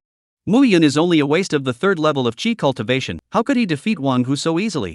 Another disciple couldn't help but exclaim in shock as well. Could it be that genius from back then is back again? Right. You guys, look at the realm he registered before. It's clearly the 7th level of chi practicing. Instead of the 3rd level of chi practicing, could it be that his talent has really returned again? Someone with sharp eyes spotted this detail and immediately shouted out. For a while, a furor arose in the martial arts arena. At this moment, the dust on the ring was blown away by the wind, revealing Wang Hu's figure. He actually did not fall down. Instead, he slowly stood up from the ground. Impossible. This is absolutely impossible. How could I be defeated by a punk like you? Wang Hu hissed with disbelief, his voice filled with unwillingness and anger. As soon as he finished speaking, Wang Hu coughed violently a few times, and a stream of blood flowed out from the corner of his mouth, staining the lapel of his chest. At this moment, Wang Hu's face was as pale as paper, and his breath had become very weak, but he still braced himself and tried to stand up. However, right at this moment, Mu Yun slowly walked towards him. When Wang Hu saw Mu Yun approaching, a wave of panic surged in his heart, and he hastily mobilized the spiritual energy in his body, wanting to launch an attack on Mu Yun. But strangely enough, no matter how hard he tried, his arms were never able to lift the slightest bit, as if he had lost control. Mu Yun slowly walked in front of Wang Hu, then raised his right hand. "Third move," he said calmly, without the slightest fluctuation of emotion in his voice. Afterward, he violently swung out a palm. In an instant, a powerful force of yin and cold erupted out and condensed into a huge palm print in the air, slapping fiercely towards Wang Hu with a stern aura. Feeling the terrifying pressure coming from the palm print, Wang Hu's eyes widened in shock, his eyes filled with despair. Bang! After a loud bang, a huge palm print appeared at the edge of the martial arts arena, which was more than a person high. A thick layer of ice crystals filled the area around the palm print, emitting a piercing coldness. Feeling the coolness coming from his cheeks, Wang Hu came back to his senses as if he was waking up from a dream, but at this moment, his weak body was no longer able to support himself to continue standing, and with a plop, he collapsed heavily onto the ground. At the same time, Mu Yun also slowly withdrew his hand. 3 moves to determine the winner, you lost. He lowered his head and looked indifferently at Wang Hu, who was lying on the ground. The piercing sunlight sprinkled down on him as if it had clothed him in a layer of golden light, making him look like a towering god. Seeing such a powerful Mu Yun, all the emotions within Wang Hu instantly dissipated without a trace, and immediately after, his eyes went black and he directly fainted. At this moment, the entire martial arts arena was plunged into a dead silence, without anyone making a single sound. And in the audience, looking at Mu Yun, who was majestic and had completely recovered the arrogance of being a genius, the corners of Su Qing's mouth slowly began to rise, and a dangerous light flickered in his slightly narrowed eyes. Really handsome, really unbeatable. Why do I feel that my aura has been suppressed by you? For today's scene, I'm sure you haven't practiced a lot in your mind, right? Otherwise, how could you be able to withdraw your power so precisely and use only 3 moves, no more and no less, to defeat Wang Hu exactly? What a pity for Wang Hu. Not to mention being taken advantage of, his Dao heart is about to be shattered. Mu Yun, I don't know if you can still say something like defeating you within 3 moves when you face me. If I can, I'll let you have 3 moves. Of course, if you don't manage to defeat me within 3 moves, then don't blame me for not being gentle with my hands. After saying that, Su Qing burst out laughing, and while laughing, he applauded. Good, good, good. Our genius is back again. What are you waiting for? All give me a round of applause. Welcome the return of the genius. Right at this moment, along with Su Qing's clapping, a thunderous applause instantly erupted from the scene, warmly welcoming the return of the genius. However, as the center of attention, Mu Yun's heart did not surge with a trace of joy. Instead, he slowly raised his head and traversed the distant distance with a calm line of sight, meeting Su Qing's gaze. Su Qing, do you see? I was able to defeat Wang Hu, so in the future, one day, I will definitely be able to defeat you like I defeated Wang Hu. I will completely destroy your pride. Crush your Dao heart. Defeat your arrogant stance of being high and mighty. At that time, I will let you know how to write the word respect. Mu Yun stared at Su Qing with a deadly stare, while Su Qing also stared back at him without flinching. Immediately after, he slightly moved his lips and said to Mu Yun in the distance with silent lips, I will wait for that day to come. These few silent words were like a heavy hammer that ruthlessly smashed into Mu Yun's mind, causing him to tightly clench his fists. That day, sooner or later, would come. They stared at each other wordlessly for a long time. No one knew why Mu Yun kept staring at one place. They all thought it was Mu Yun saying goodbye to that waste of a self. But Gong Sun Ling, who was sitting on a high seat, saw it clearly. Where was he saying goodbye? He was challenging Su Qing. Had he always been this brave? She didn't know Su Qing's specific strength, but she was already very clear about Mu Yun's specific strength. If they fought, Mu Yun probably wouldn't even be able to beat her, and he still wanted to challenge Su Qing? Don't dream in broad daylight, okay? Chapter 48, Miss Gong Sun, please teach me. Soon, the first match was all over and the second match was about to begin. At this moment, Gong Sun Ling looked down at Mu Yun, who was laughing and joking with Su Qing, and turned her head to Elder Su and said, Elder Su, just watching from above is too boring. Your sex disciples have so many talents. Watching them makes me want to go up and spar with them as well. Dare I ask Elder Su, can you arrange Mu Yun and I together? Hearing this, Elder Su said with some difficulty. Miss Gongsun, this sect competition is no matter what, it is also an internal matter of our sect. Being able to let you, an outsider, come over to watch is already considered the limit. Going on the field is a no-no. Alas. Gongsun Ling sighed in disappointment, but she had already planned in her heart to be rejected, so she didn't lose her head too much. She was just curious as to what secrets Mu Yun, this enigmatic man, had. Why his cultivation had suddenly been abolished, and why it had suddenly risen back, and what exactly was the extent of his strength. There were too many mists on Mu Yun's body, so she couldn't help but want to peel away the mists, wanting to take a closer look at what kind of person Mu Yun really was. And right at this moment, a majestic voice rang out. Miss Gongsun, I can promise you. Hearing this voice, Gongsun Ling and Elder Su were both stunned. Who's talking? Gongsun Ling looked around and didn't find anything unusual about the people around her. And just then, Elder Su slowly said, "It's the Patriarch." Hearing this, Gongsun Ling froze, then looked at the location of the Patriarch. As expected, Patriarch Yun Chanyan was looking at her. Seeing Gongsun Ling look over, Yun Chanyan smiled faintly and said, "Miss Gongsun, since you want to go on, then go on, just in time. I also want to see if Mu Yun has really regained his full strength. His next opponent is at the 8th level of Qi practicing, which won't allow him to use his full strength, so I'll trouble Miss Gongsun to help us test what Mu Yun's limit strength has reached." Hearing this, Gongsun Ling cupped her fists towards the Patriarch. "Thank you, Patriarch, for accomplishing this." She didn't expect that what she had just casually said, something that even she herself felt was impossible, would actually come true. Thinking of this, she looked towards Mu Yun. "Next, let me unveil your mysterious veil." Immediately after that, the second match began, and as the one who fought the first match, before Su Qing even stepped into the ring, her opponent directly raised the white flag and surrendered. Winning without a fight, it was really quite good. After the first bout, not only Mu Yun, his infamy spread throughout the entire clan, because not many people had encountered him before, so they had merely heard of his atrocities, and they were told to go up and fight or dare to go up and fight. But now, everyone saw how he crippled his opponent, all like this, who dared to fight him. After returning to the audience, Su Qing smoothly wrapped his arm around Mu Yun. "I remember, you said that you would defeat me sooner or later. So what? If you win your second fight, when it comes to the third and final fight, I'll have someone modify the list to let you face me straight up." Hearing this, Mu Yun's face darkened. "If you want to fight me, just say it straight, there's no need to engage in these petty maneuvers. You know full well that when I say later, I don't mean after 1 hour. A word of advice, if you didn't beat me to death during the duel, the one who dies later will definitely be you," Mu Yun said coldly. Hearing this, Su Qing laughed as if he had heard some heavenly joke. Mu Yun no longer paid attention to Su Qing, but pondered carefully. "The elders should have all seen my strength nowadays, so the second match should arrange a stronger opponent for me. Let's summon the Frost Rooster out. This battle will be taken over by the Frost Rooster as he continues to hide his strength. Su Qing doesn't know his exact strength right now, so he will definitely let his guard down when the fight starts, and at this time, he can burst out his full strength and catch Su Qing off guard. Even if he couldn't defeat him, he still had to make him suffer a bit." Thinking of this, he combined Su Qing's fighting style and began to simulate the third battle in his mind. After an unknown amount of time, Elder Son's voice suddenly rang out. "Apprentice brother, stop thinking, it's your turn to fight." Hearing this, Mu Yun froze before exiting the simulation. After countless simulations, he had already found a way to make Su Qing suffer. Thinking of this, he smiled faintly before looking at the scroll above him. On the opposite side of his name was a person named Gongsun Ling, but behind this name, that is, in the cultivation level column, was a large question mark. What's going on? Great questions surfaced in his mind. Who was Gongsun Ling? Why haven't I heard of this name? Why is her cultivation level still a question mark? How could you participate in the sect competition when you don't even fill in your cultivation level? At once, he felt a sense of foreboding. Suddenly, he felt a sight coming from him. He turned his head to see that the girl he met at the lake back then was looking at him with teasing eyes. No way, could it be? Just as he was thinking about it, Gongsun Ling had already made a leap and jumped onto the third ring. It was really her. For a moment, Mu Yun didn't even dare to go up.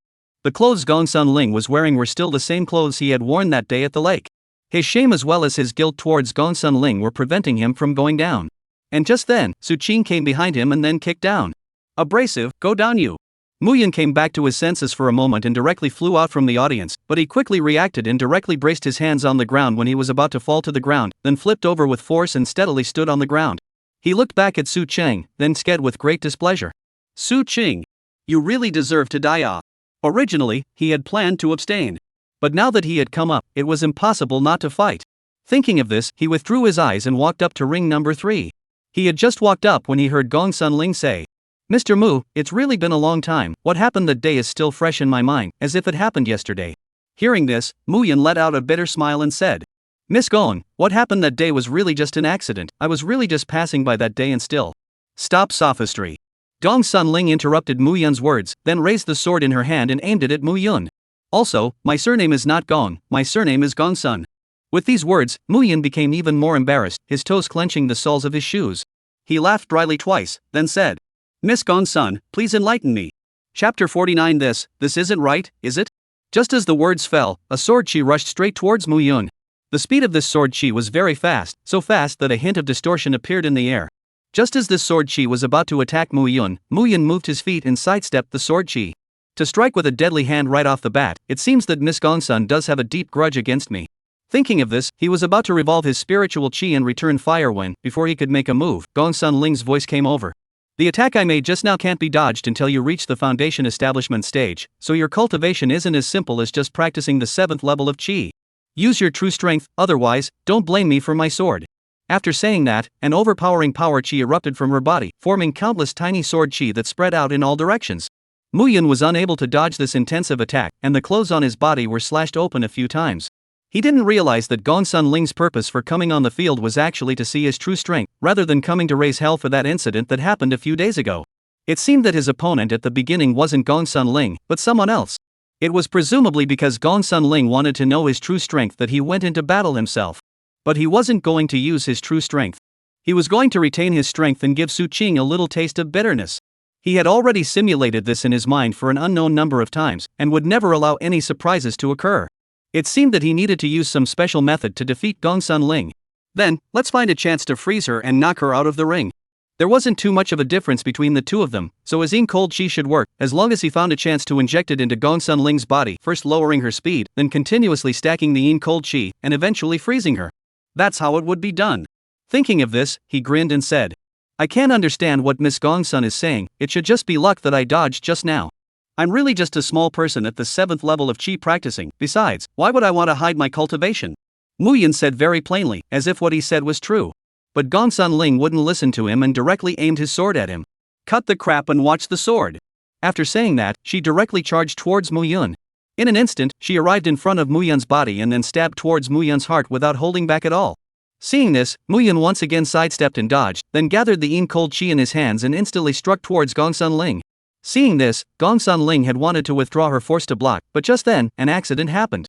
Her force could no longer be recovered, and even because of the forceful recovery of her force, her control over her body dropped, and she slammed straight towards Mu Yun's attack. Mu Yun hadn't wanted to injure her, so this palm was just a light strike, focusing not on the damage caused, but the yin cold chi in it. So Mu Yun's palm struck Gong Sun Ling's heart. In an instant, Gong Sun Ling froze, and so did Mu Yun. Feeling the cold sensation coming from in front of her body, Gong Sun Ling's face reddened at a rapid speed. Denizen! Gong Sun Ling directly pushed Mu Yun, then clasped her hands on her chest and looked at him with the eyes of a pervert. It's not me, Miss Gong Sun. Mu Yun didn't know why he actually hit that kind of place. He danced with his hands and tried to explain, but those words of explanation sounded so pale and powerless. It's over, his genius title hasn't come back yet, he's turned into a pervert who harasses good women first. To be honest, he hadn't touched anything, but this entire sect's disciples had seen it, so he couldn't say anything. Just when Mu Yun didn't know what to do, Su Qing, who was sitting in the audience, was watching with great interest. Mu Yun, you deserve to be the protagonist, even without the tools of the trade. This peach blossom luck is still so strong. Look at you dancing around, it's really funny. Obviously I taught you not too long ago how to solve this kind of thing when you encounter it, why don't you know it now? Looks like it still needs me to step in and help you out a bit. Thinking of this, he stood up, then jumped directly to the third ring. There was a third extra person in the ring, and it was reasonable to end this match right away, but the person who came wasn't someone else, but Su Qing, and the patriarch hadn't said anything yet, so this fight wasn't over yet. And seeing that Su Qing actually barged in, Mu Yun's face changed violently and said, Su Qing, what are you doing here again? A third person is not allowed in the ring. Hearing this, Su Qing did not answer his words, but instead shook his head at him. You really disappoint me. What? Mu Yun didn't understand what Su Qing meant. After that, he was forced by Su Qing to bring him in front of Gong Sun Ling. Seeing this familiar scene, Gong Sun Ling immediately took a few steps back with vigilance and frowned. Denizen! What do you want again? Hearing this, Su Qing said. Didn't he slight you? As his senior brother, I can't see such a thing happen. So what the hell do you want again? Mu Yun gritted his teeth and said. It's very simple, you slighted her, so won't you just let her slight her again? When these words came out, both of them were stunned. After saying this, Su Qing walked towards Gong Sun Ling. Seeing this, Gong Sun Ling seemed to have thought of something, her face reddened and she hurriedly said. Denizen. Don't you come over. However, she was a weak woman who couldn't block Su Qing's pace at all, only to see Su Qing directly grabbing her wrist and then yanking it with a force, directly yanking her over. Su Qing, I advise you not to go too far. Muyan threatened Su Qing, but it didn't work at all, only to see Su Qing yank Gong Sunling's wrist and walk forward. And Gong Sunling, she only symbolically resisted. Because he knew that Su Qing was a person who wouldn't stop until she reached her goal, Muyun, despite being very angry, physically kept standing in place, waiting for Gong Sunling. As time passed, the corners of his eyes began to twitch. I just lightly touched you, you don't have to get me killed, right? At the same time, Gong Sunling frowned. This isn't right, is it? Are you really a man? Gong Sunling opened her eyes in doubt. Chapter 50 Muyun vs. Su Qing. Then, she saw Su Qing trying to come up to join in the fun as well. But it was slapped away by Muyun. Gong Sunling is even so, what are you doing coming up to join in the fun? Muyun's face became as ugly as if he had eaten, and he directly extended his hand to push Su Qing and Gong Sunling out. I've returned what I should have returned, so I can continue fighting. Muyun said with a cold face. As his opponent, Gong Sunling's face was like a peach blossom at the moment, with all sorts of distracting thoughts filling her heart. It was obvious that she couldn't continue fighting anymore. So she raised her hands and said, I surrender. After saying that, she covered her face shyly and left the place. Not. Muyun's entire being was messed up. How could this be said not to fight? Just as he was messed up and at a loss for words, the patriarch who was seated at the highest seat in the audience narrowed his eyes slightly. Although the fight was very short and neither side had used their true strength, despite that, he could see that Muyun's strength today was definitely above Gong Sunling. So, that genius from back then had really returned. Should I say that the creation of the world was a blessing, or was it the will of heaven that the talent had returned just after being withdrawn by someone else? Then in the next match, let Su Qing try how strong you are. I wonder if you can defeat my eldest disciple, the number one of the younger generation of the clan, Su Qing, with your current strength? Thinking of this, he waved his hand and a list appeared in his hand. Recorded on this list were the names of the disciples who had lasted until the final round. With a wave of his hand, the name of the disciple behind Su Qing's name changed to Muyun. After doing this, he quietly waited for the final battle to begin. 1 hour later. After several battles, the second match officially ended, and the third, or final battle, was about to begin. As the scroll slowly unfolded, Su Qing saw his own name, as well as his opponent's name. Muyun. After seeing this name, he smiled slightly and said to Muyun beside him, Go on, I want to see what method you're planning to use to defeat me. Humph. Muyun snorted coldly and without saying a word, he directly jumped onto the ring. Seeing this, Su Qing also leaped and jumped to the opposite side of Muyun. Then, he stretched out 3 fingers. 3 moves, I'll let you have 3 moves. If you don't defeat me within 3 moves, then what will happen after that is not for you to know. Muyun didn't say anything and just summoned the frost chicken. Goo goo goo goo. As soon as the frost chicken came out, it immediately cried out 3 times towards the sky, announcing its arrival to the crowd, but when it saw who it was facing, the entire chicken shriveled up. It cocked its head and looked at Muyun in confusion. Nobody, you didn't say that the person you want to fight is him? Muyun didn't answer its query, but instead charged directly towards Su Qing. He slowly stretched out his right hand, and a cold and piercing breath quickly gathered between his palms, quickly condensing into a huge hand seal. Immediately afterward, he mercilessly slapped towards Su Qing's left chest. This move was precisely the cold jade palm. Seeing this scene, Su Qing surprisingly did not have any intention of retreating, standing straight and even lifting up his chest, preparing to harden himself to receive this vicious strike from Muyun. Right at this moment, only a rumble. A loud bang could be heard, and endless cold air swept in all directions like a gale, covering the entire venue with a layer of crystal clear frost. As the cold air gradually dispersed, Su Qing's resolute figure reappeared in front of everyone's eyes. Surprisingly, his body was still standing steadily without the slightest tilt. Other than a deep palm print left on his chest, not even a single hair had fallen apart. He coughed softly, and then the corners of his mouth widened in an arc. To actually choose to attack my chest, is it because you want to take revenge? Then I'm sorry, you may only have the chance to touch my pecs today. After today, you'll only be taken by me. Thinking of this, he said with a hint of provocation and mockery. How? Now you've seen it, what is called real pecs. Unlike some people, they are soft and powerless. Hearing this, a trace of anger surfaced in Muyun's eyes. To actually receive his attack hard, what level of cultivation had he reached? Thinking of this, he looked at Frost Chicken with a sinister look. Still slacking off here. Frost Chicken was immediately brought back to his senses by his glare. What's going on here? Why wasn't Su Qing fighting back? Could it be that it came over to be a sandbag for them? Thinking of this, it observed Su Qing and saw that he didn't make any movements, and it really seemed to be the same as what it thought. If this is really the case. The frost chicken let out a sharp chirp as it waved its huge wings. The feathers on its body suddenly flickered with an icy light, and then they all detached from its body, transforming into an incomparably sharp ice crystal that carried a piercing coldness and ruthlessly stabbed towards Su Qing. Seeing that the frost rooster had already launched its attack, Mu Yun immediately reacted. With a thought, he quickly mobilized his entire body's aura and compressed it all into his palm.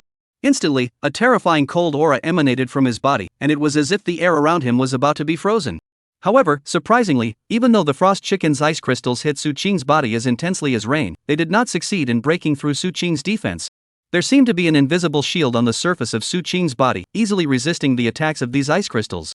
But just at this critical moment, Mu Yun saw the right moment, and without hesitation, he swung out a palm with all his might. He violently unleashed the powerful force that he had just condensed in his palm, and a bitter cold wind roared out, striking the ice crystals that were about to dissipate with unerring accuracy. Two different types of attacks superimposed on each other, producing an unexpected effect. The speed and power of the ice crystals, which were already incomparably sharp, multiplied even more with Mu Yun's help. Like a sharp arrow, they were unstoppable as they penetrated Su Qing's defense and directly struck into his body. Drops of blood flowed down from Su Qing's body, and his eyes slowly shifted from initial shock to excitement. Ever since crossing over, no one had been able to injure him. Mu Yun, you are the first. Mu Yun, you really make me happy. Su Qing laughed softly, then with a forceful shock, all the ice crystals all began to shatter, then completely dissipated. At the same time, the wounds on his body healed in an instant. The aura on his body was gradually becoming berserk. Today this book will make its official debut, so here is the opening of the rules for adding more. Every accumulated gift of $100 will add a chapter. Each person can send 3 free gifts a day, so as long as each of you send gifts, you can add more right away. Please beg for gifts, please beg for gifts, please beg for gifts. Little brother is here to kowtow to you all. Chapter 51, have you made enough of a scene? I said that I would let you have 3 moves. Now that 2 moves have passed, you are left with one last move, one last chance to knock me down. Once 3 moves have passed, it's your time to die. As those words were shouted out from his mouth, the aura on Su Qing's body changed abruptly, as if he had changed into a different person. His crazed eyes were filled with killing intent as he fiercely glared at Mu Yun, like a ferocious beast that had traveled from the ancient times, sending shivers down one's spine. Mu Yun was startled by this terrifying look, his heart stopped violently, and even his breathing became rapid. Damn it! 2 moves had already passed, but Su Qing was still standing there unharmed. Was there really no way to defeat him? Mu Yun secretly chagrined in his heart. Could it be that he couldn't even make Su Qing suffer? Is the gap in strength really that big? Mu Yun forced himself to calm down and began to seriously think about a response. Right at this moment, the frost chicken suddenly jumped out and let out a crisp cry. Goo goo goo goo. It seemed to be saying, it's better to let Lin Bei give you a hand. Only the cold chi on the frost rooster's body rapidly converged and condensed into a sheet of crystal clear ice crystals.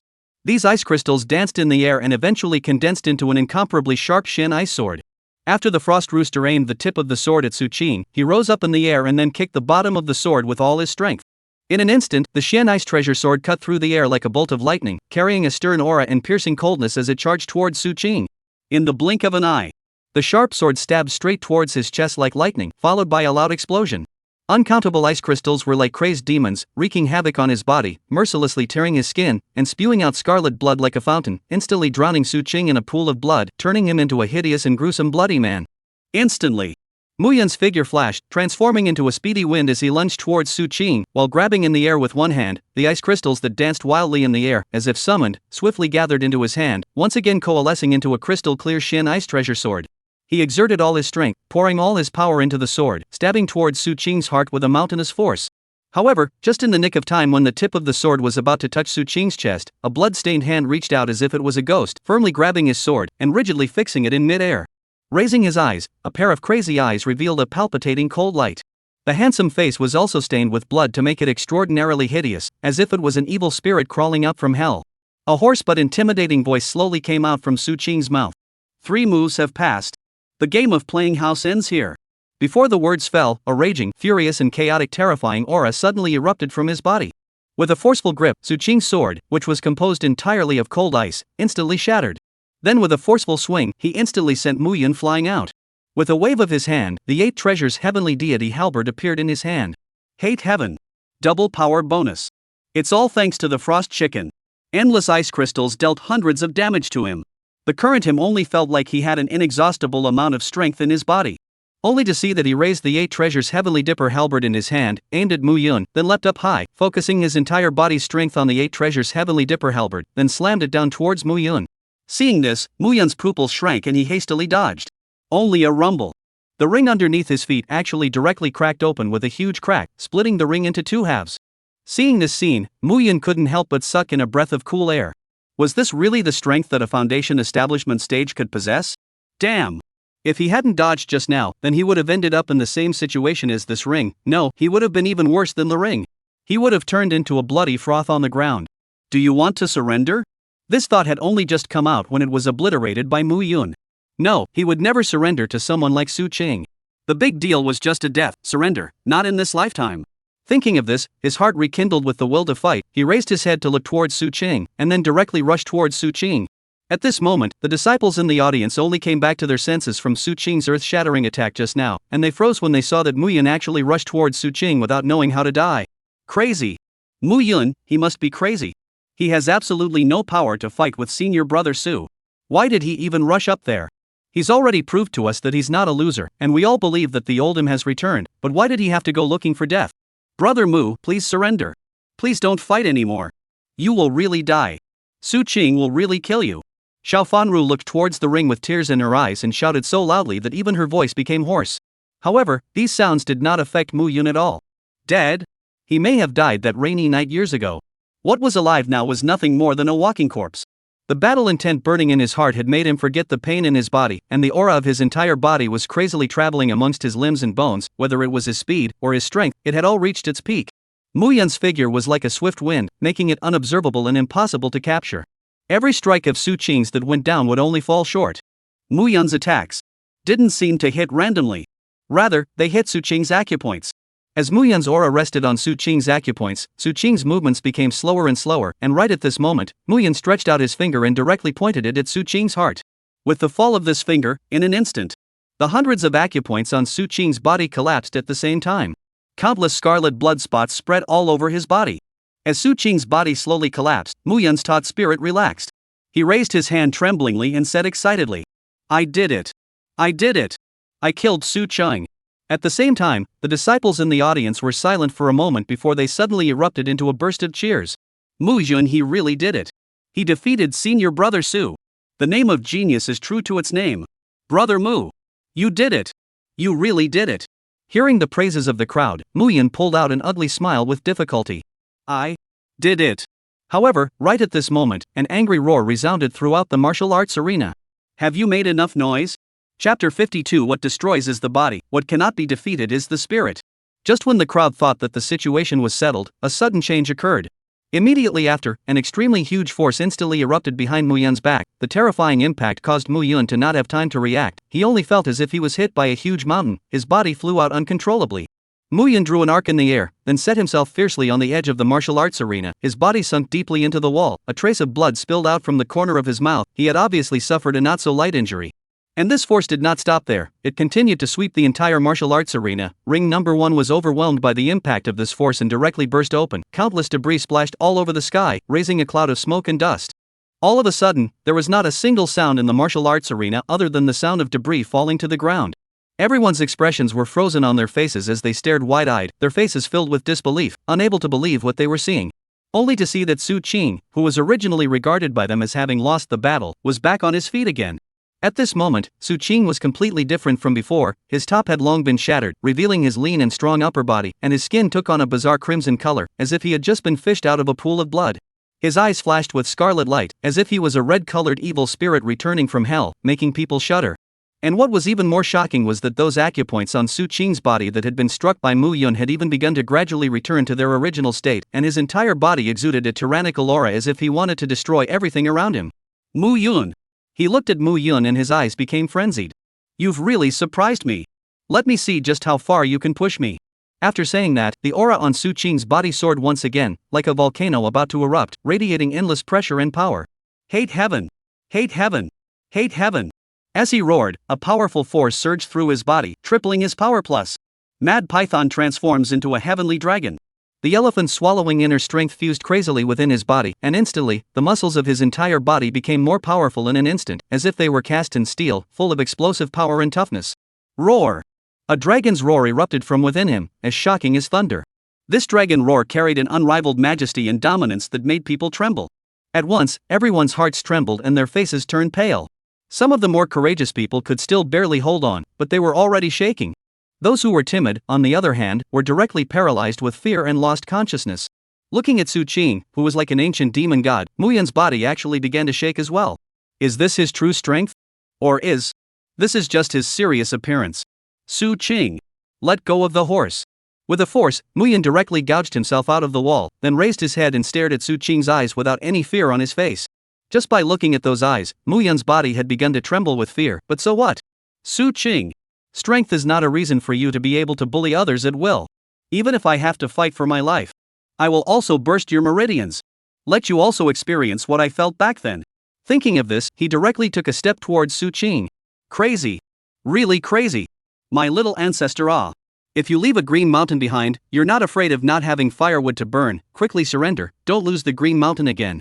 Elder Song desperately tried to persuade Mu Yun. He started to persuade him from the moment Mu Yun first got into the ring, but this little ancestor wouldn't listen to him. If it wasn't for the fact that he didn't have a physical body, he really wanted to drill out from inside the ring and slap Mu Yun unconscious. This stupid kid is really stubborn. It's all come to this, he'll really be killed if he's not careful. Elder Song's heart was bitter, but he couldn't say anything. He could only watch as this stupid kid desperately rushed up to his death. Mu Yun still underestimated Su Qing. Or in other words, he had overestimated his speed. In Su Qing's eyes, the speed of him running at full speed was no different from a snail. Looking at Mu Yun who rushed in front of him, Su Qing raised his right hand and struck down hard. Instantly, Mu Yun's entire body flew backwards like a cannonball, directly smashing through the martial arts arena. It flew into the audience. Immediately, a scream erupted from the audience, and the elders, seeing the situation, got up and were about to check the situation, but they were stopped by the patriarch. Evacuate the disciples, the battle continues. Hearing this, the elders asked in a rather puzzled manner. Patriarch, why is this? If this fight continues, Mu Yun will die. Because this battle is more important to Mu Yun than life and death. Geniuses are geniuses not because they have stronger qualifications than others, but because they have an unyielding heart and an undying will. You guys went up and forcibly interrupted the battle. Although Mu Yun survived, his heart might undergo some changes, the upper limit will be fixed, and the future will be gray. And if this battle had gone on, he would have died, at least without any complaints, but if he had survived, then his future would have been bright. A boundless future. Hearing the patriarch's words, the elders looked at each other and eventually felt like following the patriarch's words and only dismissed the disciples without disturbing the battle. At this moment, Mu Yun rolled down from the audience and then fell heavily onto the ground. Cough.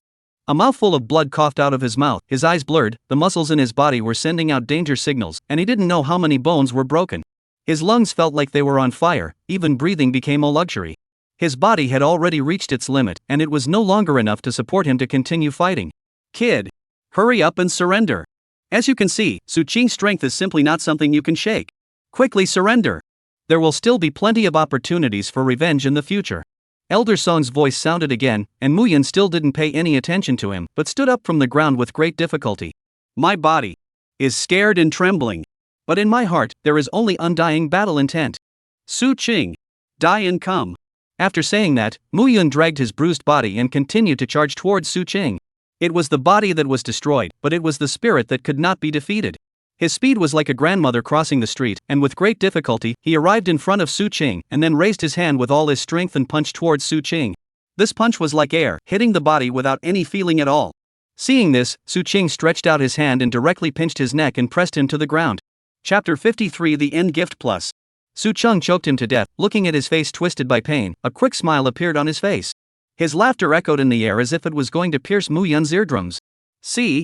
This is the gap between us. Even if I give you, a waste of time, another 100 years, you won't be able to catch up with me. Su Qing's voice was filled with mockery and disdain, as if a sharp blade pierced into Mu Yun's heart. Mu Yun opened his mouth, but due to his throat being tightly pinched by Su Qing, he could only let out a weak moan, unable to fully express his anger and resentment. However, from his grim expression, it could be seen that there must be countless unpleasant expletives he wanted to curse out deep inside. This farce, it's time to end. Su Qing laughed out loud and lifted Mu Yun high by his neck before slamming him hard into the ground. Mu Yun's body fell heavily to the ground, and the back of his head made a close contact with the hard ground. The strong impact caused his eyes to go black, his head buzzed, and his consciousness gradually blurred. In the end, the battle ended with Mu Yun's crushing defeat. And the ultimate victor was Su Qing. Su Qing. Mu Yun violently opened his eyes, and what met his eyes was the unfamiliar ceiling. He blinked and tried to recall what had happened before, but the memories in his mind were as difficult to put together as a broken puzzle. Time passed slowly, and after an unknown amount of time, his consciousness gradually revived, and the memories in his mind began to surface, finally recalling what happened before he passed out. When he opened his mouth, he froze in place after uttering only one word. It was amazing how hoarse his voice had become. A sharp pain came from his throat, as if it was being burned by flames, making him instantly realize why his voice had become like this. This hoarse voice, like sawing wood, was almost unrecognizable even to himself. It was at this moment that a beautiful figure hurriedly entered the room. "Brother Mu! You finally woke up." Xiao Fan Ro looked at him with a face full of joy, followed by a quick step in front of him, taking out an elixir from her bosom and preparing to feed it to him. However, Mu Yun raised his hand to stop her move and asked in a low voice, "How long have I been unconscious?" Hearing Mu Yun's unusual voice, a trace of panic flashed through Xiao Fan Ro's eyes. "Brother Mu, how does your voice sound?" "I don't know, maybe it's because the injury is too heavy. It'll be fine in a few days. First talk to me about how many days I've been unconscious, and also, where is this place?" Hearing this, Xiao Fan Ro was very distressed and said with a hint of anger in her tone, "Brother Mu, you've been unconscious for 7 whole days. This is my home. I'm the one who brought Brother Mu back. Brother Mu, promise me, don't get tough with Su Qing in the future. You can't beat him." I know." Mu Yun promised her with his mouth, but in reality, if he was allowed to do it again, he would still bite off a piece of Su Qing's flesh with all his might, just as he did this time. Then, through Xiao Fan Ro's words, he knew what all had happened after he passed out. The first thing was the thing he was most concerned about. Nowadays, no one in the sect would think that he was a waste anymore. They were all rumoring that the genius of that year had come back again, which was very good news. And the other was the ranking of the clan competition. Because after he fought with Su Qing, not only was the martial arts arena in tatters and couldn't support the fight anymore, but everyone behind him didn't dare to fight with Su Qing again. So this time, Su Qing was the first in the clan competition, and deservedly so. Although he was unconscious and the fight ended in failure, he at least fought, while the other disciples didn't even dare to fight and directly surrendered, so he was the second place winner of this clan competition. There were rewards after placing in the sect competition, and his reward for second place was 5 top-grade spirit stones as well as a cave mansion with a spirit gathering formation, and there were also a large amount of cultivation resources. These rewards were simply too good to be true for him. They were all things he needed. First of all, there were 5 top-grade spirit stones. He didn't need to say much about the gold content. Even if he was sold, it wouldn't be enough for 1 top-grade spirit stone. And the cave with the spirit gathering formation, not only is it many times better than his shabby house, the spirit gathering formation, even if it's the lowest level of the spirit gathering formation, it can increase his cultivation speed by 30%. If he was a bit bolder and his cave was a top-grade spirit gathering formation, then the cultivation speed would be a full double. And there was also the addition of various cultivation resources. Using all of these cultivation resources, his cultivation could increase by 1 small realm a day. What he needed most right now was strength. Without strength, he couldn't even look up to Su Qing, let alone defeat him. What happened next, on the other hand, made him feel bizarre. Because according to Xiao Fanru, Su Qing even came to see him during the time he was in a coma. Although his attitude wasn't very good, and when he came over, he would only say words like waste, trash, and unbeatable, but other than that, he didn't do anything strange. Of course, Xiao Fanru didn't want to let him in, but he couldn't help that Su Qing was strong and directly squeezed in. All in all, it was good that he didn't die. As long as he didn't die, then next time, the person who died would definitely be Su Qing. Wanting to kill Su Qing, strength came first. And he now had 3 ways to raise his strength. One was the simple and brutal way to raise his cultivation and cultivate more powerful techniques. The second was one of the gong methods given by Elder Song, a 100 refinement method, which was to take a medicinal bath to enhance the strength of the physical body. But unlike normal medicinal baths, it required special herbs, and running the 100 refinement method while soaking in the medicinal bath could drastically increase the strength of his physical body. And the third method was to cultivate the nameless technique given by Elder Song, refining the alienated elements, which was able to skyrocket his strength in a short period of time. But there was a problem with this method, and that was that he couldn't find alienation elements. Not to mention how precious they were. Even if he found them, whether or not he could fight them was an unknown. Alienation elementals were extremely violent, and only when they were subdued with strength would they calm down before the next steps could be taken. And Elder Song had said to him that even the alienated elementals that had just been born were not something he could beat, so this method was better for him to think about. Then the only path in front of him now was to cultivate hard. Thinking of this, he ate the elixir given by Xiao Fanru and began to recover the injuries on his body. Now the gift is only 94, not quite 100, but it's not that far off, so it's still a raise. Still the same words. The more gifts you send, the more you add. The more you send, the more you add more. Into the dark room, but will win. Chapter 54, Shut Up. Annoying. Time flies like an arrow, the sun and the moon are like shuttles, in the blink of an eye, a week's time passes by in an instant, and half a full month has passed since the curtain fell on the sect competition. In these past 7 days, the injuries on Muyun's body had gradually improved, and even though they were not yet healed, they had recovered to a certain extent. Whether it was broken bones or torn muscles, they had all basically healed. However, there was only one exception: his voice. No matter what kind of precious healing elixir he tried to use, there was always a fiery pain coming from his voice. Whenever he opened his mouth to speak, it was as if his throat was stuffed with rough sand, and that hoarse and unpleasant voice was creepy. The culprit that caused his voice to be in such a miserable state was none other than Su Qing. At this moment, his heart was ablaze with rage, but he had nowhere to vent it. He couldn't wait to release all the pent-up grievances and resentment in his heart immediately. And right at this moment, a commotion came from outside, breaking the tranquility inside the house. Su Qing! This is my house. You are not welcome here. You get out! Xiao Fanru shouted angrily. The more unwelcome you are, the more I will go in. What can you do to me? Su Qing responded provocatively. As soon as the words fell, the sound of footsteps quickly approached the doorway, followed by only a loud bang as the door of the room was kicked open with a forceful kick. This familiar sound and familiar scene caused Muyun's heart to shake. He didn't need to think to know that the person coming was none other than Su Qing. His eyes instantly became gloomy and filled with coldness and hostility. Su Qing ignored Xiao Fanru's obstruction and forced his way into the room where Muyun was. As soon as he entered the room, his gaze immediately went to the bed, and as expected, he saw Muyun, who had already awakened. When he met Muyun's grim eyes, he couldn't help but breathe a sigh of relief in his heart. Muyun still had the strength to glare at him, so it looked like his body shouldn't have too many problems. He was originally worried that he had struck too hard and would cause Muyun to be injured too much or even become stupid, but now it didn't seem to be that bad. After all, on that day, he really couldn't control his body, and all sorts of emotions were intertwined within his mind, making him unable to control his desire to ruthlessly ravage Muyun. Just thinking about this matter made him feel soothed. He grinned and revealed a sinister smile. Muyun, I didn't expect you to have a pretty big life. You actually managed to survive my hands this time. Let's take this as a lesson for you, he said through gritted teeth. If the next time you're still like a mad dog, running over to bite me without a life, I'll tear your mouth apart. Break your legs. Make it so that you can only lie in bed for the rest of your life, regretting why you treated me so poorly. He threatened viciously. Even if you win second place in the sect competition, so what? It's still not my defeat. In my hands, you can't even block a single move. You may be a returning genius in the eyes of others, but in my eyes, you're still the same trash you were back then. Not a single bit has changed. He mocked with a cold smile. However, Muyun just looked at him coldly, his eyes as cold as ice, as if what stood in front of him was not a person, but a meaningless object. Just then, Xiao Fanru ran over with anxious steps and quickly blocked in front of Muyun. She turned back to Muyun with apologies and worries in her eyes and said softly, Brother Mu, I'm sorry, I didn't stop him and let him disturb your peace and quiet. After saying that, she turned her head again and looked at Su Qing with a firm gaze. What qualifications do you have to say Brother Mu? You have power and influence, and you have countless cultivation resources, while Brother Mu can only rely on his own efforts to climb up the ladder one step at a time. If you let Brother Mu have the same cultivation resources as you wouldn't even be able to see Brother Mu's back. Xiao Fanrui's voice was clear and loud, carrying undisguised anger and injustice. Tisk. Su Qing frowned irritably, an impatient look on her face. What business is it of yours if we're talking? His tone was filled with disdain, as if he completely disregarded Xiao Fanru. Shut up! You annoying stinking! Su Qing suddenly shouted angrily and reached out with a forceful push, directly pushing Xiao Fanru to stagger back a few steps. Afterward, he stared tightly into Muyun's eyes, the corner of his mouth rising slightly as he mocked. As a big man, yet you have to hide behind a woman and let a woman stand up for you. Muyun, are you still not a man anymore? Oh, I forgot, you can't be called a man now, you are now a... Su Qing's words came to a screeching halt as Muyun covered his mouth, his face full of anger, as if he wanted to eat Su Qing alive. Seeing this, Su Qing held his wrist, then little by little removed it from his mouth. What? Was it that I poked the pain? Is what I said wrong?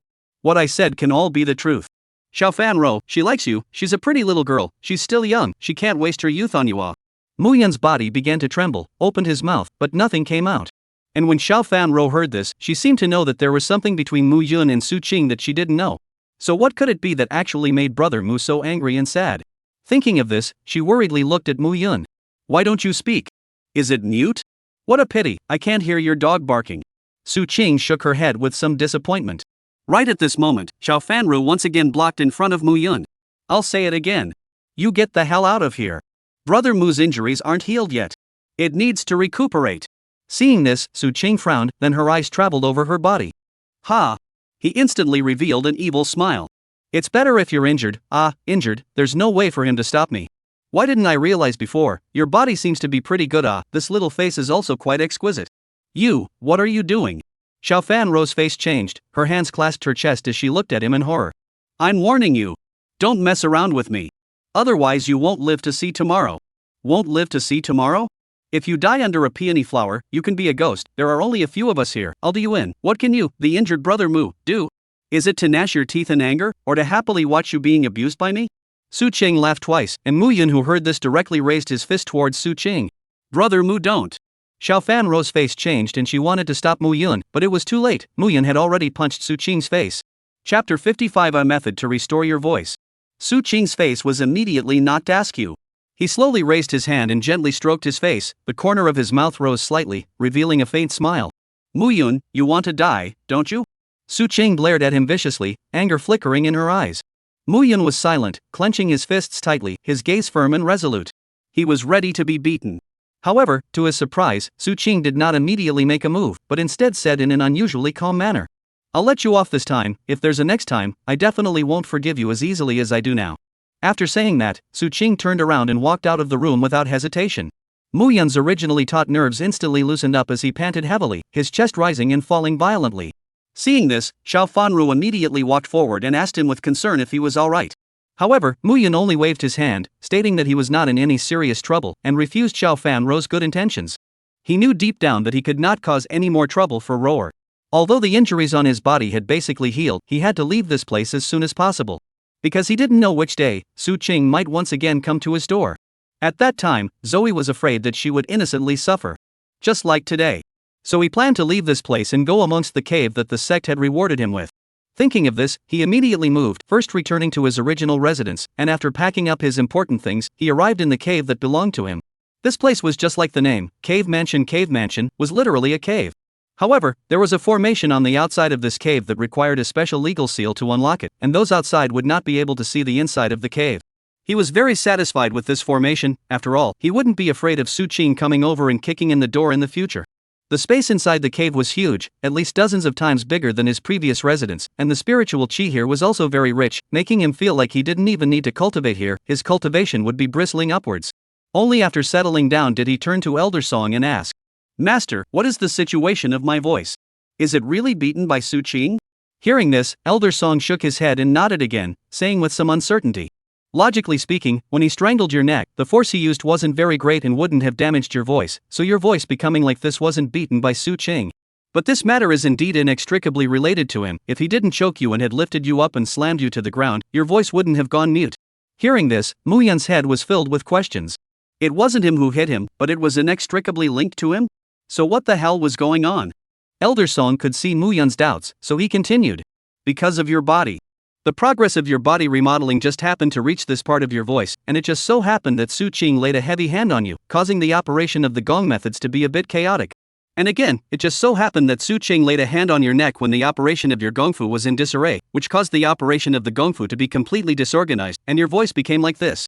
Hearing this, Mu Yun instantly felt a heavy hammer hit his head, causing his spirit to go into a bit of a trance. Then is there a way to change back? Mu Yun asked at a loss for words. Since the main function of the gongfu was to reshape his physical body, then his voice would surely get better, right? However, to his disappointment, Elder Song sighed.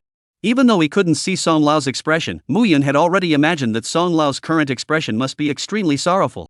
A problem with a gong method is a problem. It's like going off the deep end, there's no way to change it, and the same goes for your voice. With these words, Mu Yun's entire being turned gray. However, Elder Song's next words rekindled his hope. But have you forgotten what your identity is? Alchemist? Right. It's the alchemist. In this world there are even elixirs that live and die. An elixir that can restore your voice is just that. There are a lot of them in this world. But these pills that involve the restoration of the flesh are all of a very high grade, not something you can refine right now, but you don't have to worry. This is because Master had once conducted an extremely profound study on these pills and uniquely created a pill that is easy to refine and not much worse in terms of medicinal effects, called the Jade Dew pill. Hearing this, Mu Yun's eyes instantly lit up and asked tentatively. What? Then I have it here. No way. Elder Song said categorically.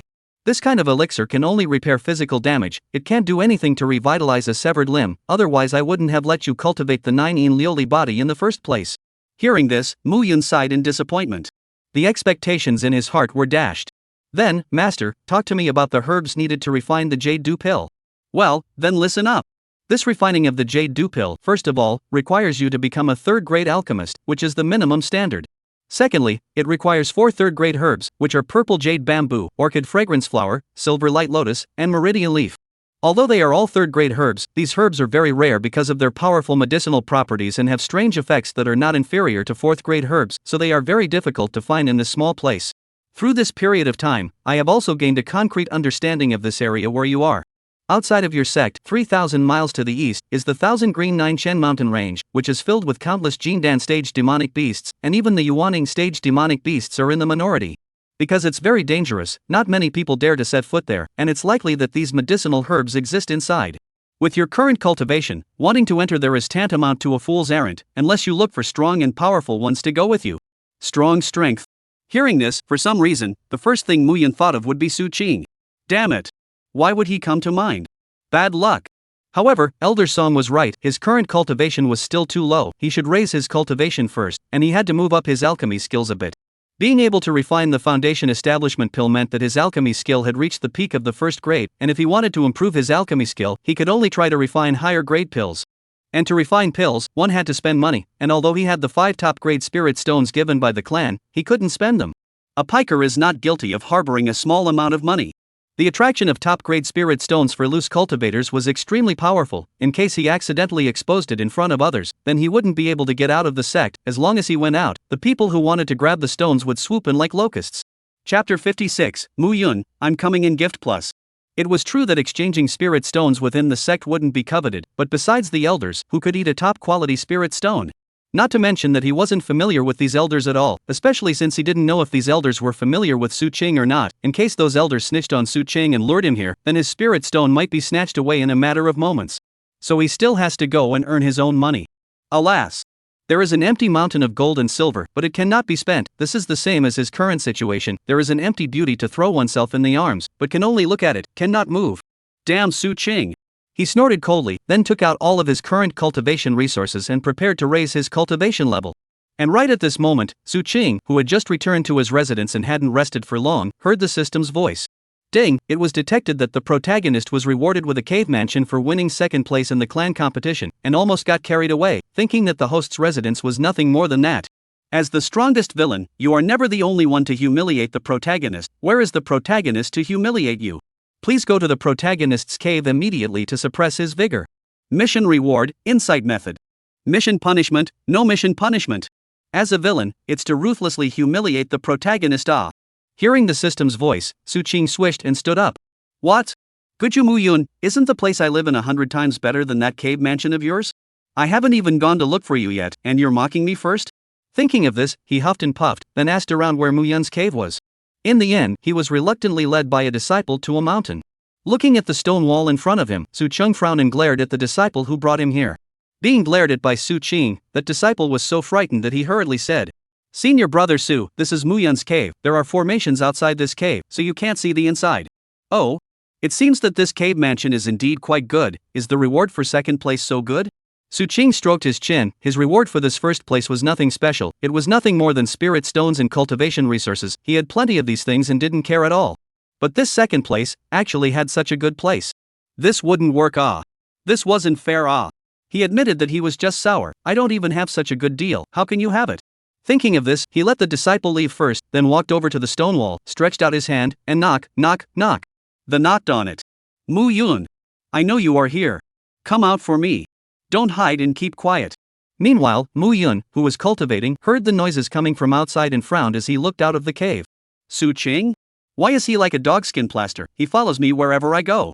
Seeing Su Qing clanging and chiseling the door there, Mu Yun is not in a hurry. Anyway, there is a formation here blocking the door. Su Qing can't see the scene inside and doesn't know if he's inside or not, so when Su Qing gets tired of knocking, he'll leave himself. Thinking of this, he continued to close his eyes and began to cultivate. However, he underestimated Su Qing. When Su Qing saw that he had knocked on the door for so long and there wasn't even the slightest movement inside, he immediately lost his temper. Directly lifting his sleeves upwards, he raised his 8 treasures heavenly dipper halberd and smashed it down towards the formation. This formation is at most a concealment effect, not much defense. This directly let Su Qing chiseled out a big hole. Mu Yun, who was cultivating, was instantly startled back to his senses by this loud noise and looked outside in panic.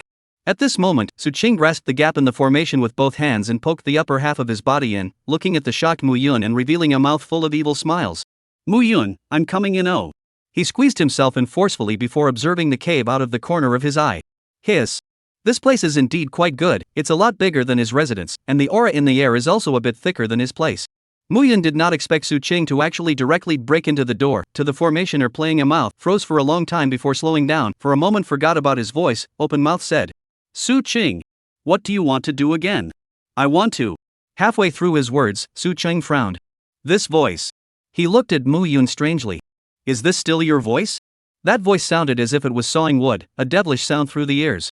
No wonder when he was at Xiao Fanru's house, he was all pissed off into a puffer fish and didn't even speak, so it was his voice that was the problem. And Mu Yun also suddenly came back to his senses and smacked himself in his heart. Damn! What did he say in a good way? This is good, his voice problem is exposed. With Su Qing's nature, he might want to make another mockery. However, to his surprise, Su Qing's first words were not mockery. What happened to your voice? Surprisingly, it was a kind word? Mu Yun froze for a moment, then snorted coldly. You're not qualified to say that. I owe my voice to you, and you still have the face to ask? Mu Yun twisted his head away, not wanting to see Su Qing's face. Seeing this, Su Qing shook his head. Since he didn't want to talk about it, then he didn't ask. It was still important to do the right thing. The purpose of his visit this time was to disparage Mu Yun's cave, but this place was indeed much better than his place, and the words of disparagement were a bit unspeakable. He thought for a while, but in the end, he was able to find a place to disparage. He walked towards Mu Yun, saying as he walked, Are you a savage or a caveman? Having a house and not living in it, actually coming to live in this cave, is it hard to believe that you're going back to being a savage? That's right, look at how your voice has become like that, you can't even speak clearly. In a few more days, maybe you won't even be able to speak, you'll only be able to wah wah wah wah wah. It's still quite in line with your identity as a savage. Hearing this, Mu Yun's veins immediately rose on his forehead. All of this was caused by you, and as a result, you still have the face to say it? Where did you get the face from? He ignored Su Qing and didn't glare at him, so he kept staring at the wall so that Su Qing couldn't see his face. After such a long time, his patience had improved a lot. However, Su Qing's next words made him stare. This place is also quite interesting to me. If you're sensible, get yourself out of here, this place will belong to me from now on. Hearing this, Mu Yun held his breath in his heart and turned his head to Su Qing. Don't even think about it. This place was countless times stronger than his original residence, and cultivating here could be twice as effective. He didn't want to lose such a heavenly paradise. What you say doesn't count, said Su Qing, as if treating this place as his own home, sitting on his butt on the chair, that looked tugged so much that Mu Yun's teeth itched. The first trial lost the children, and now the second trial has been opened. Currently the gift value of 202, plus more gifts brothers. Yesterday there are 7,400 people to see the latest chapter. Each of you to send a free gift can let me add 7 chapters, as long as the send more, a day of 10 more are not a problem. Chapter 57, this place has been commandeered by me. Why aren't you leaving yet? Su Qing leisurely brewed herself a cup of steaming fragrant tea, and after taking a light sip, her gaze calmly looked towards Mu Yun and said in a salty tone, Why don't I leave? Mu Yun's eyes widened and he raised his volume, looking angrily at Su Qing. Why don't I leave? His voice echoed within the cave, filled with anger. You said why don't I go? This is my home. The one who should leave is you. Mu Yun shouted at the top of his voice, his emotions getting a little out of control. Yes, this place was indeed yours a minute ago, but now, it has been commandeered by me. The corner of Su Qing's mouth rose slightly, revealing a hint of a smug smile. Hurry up and get the hell out of here, or else I'll have a reason to violently evict you. His eyes became sharp, revealing an unquestionable majesty. You! Mu Yun was so angry that he was trembling, his fingers were trembling as he pointed at Su Qing. Su Qing, I really underestimated your shamelessness. The anger in his heart burned to the extreme, and he decided to fight hard with Su Qing to the end. He knew in his heart that he absolutely could not lose this cave. Because once he left, then the one living here would be Su Qing. Moreover, the cultivation gap between them was already very large. If he allowed Su Qing to commandeer this place again, then the gap between them would only grow wider and wider, and at that time, he was afraid that he wouldn't even have the chance to turn over a new leaf. Who are you to say that this place is yours? This was given to me by the patriarch. If you want it, go find the patriarch and leave me alone.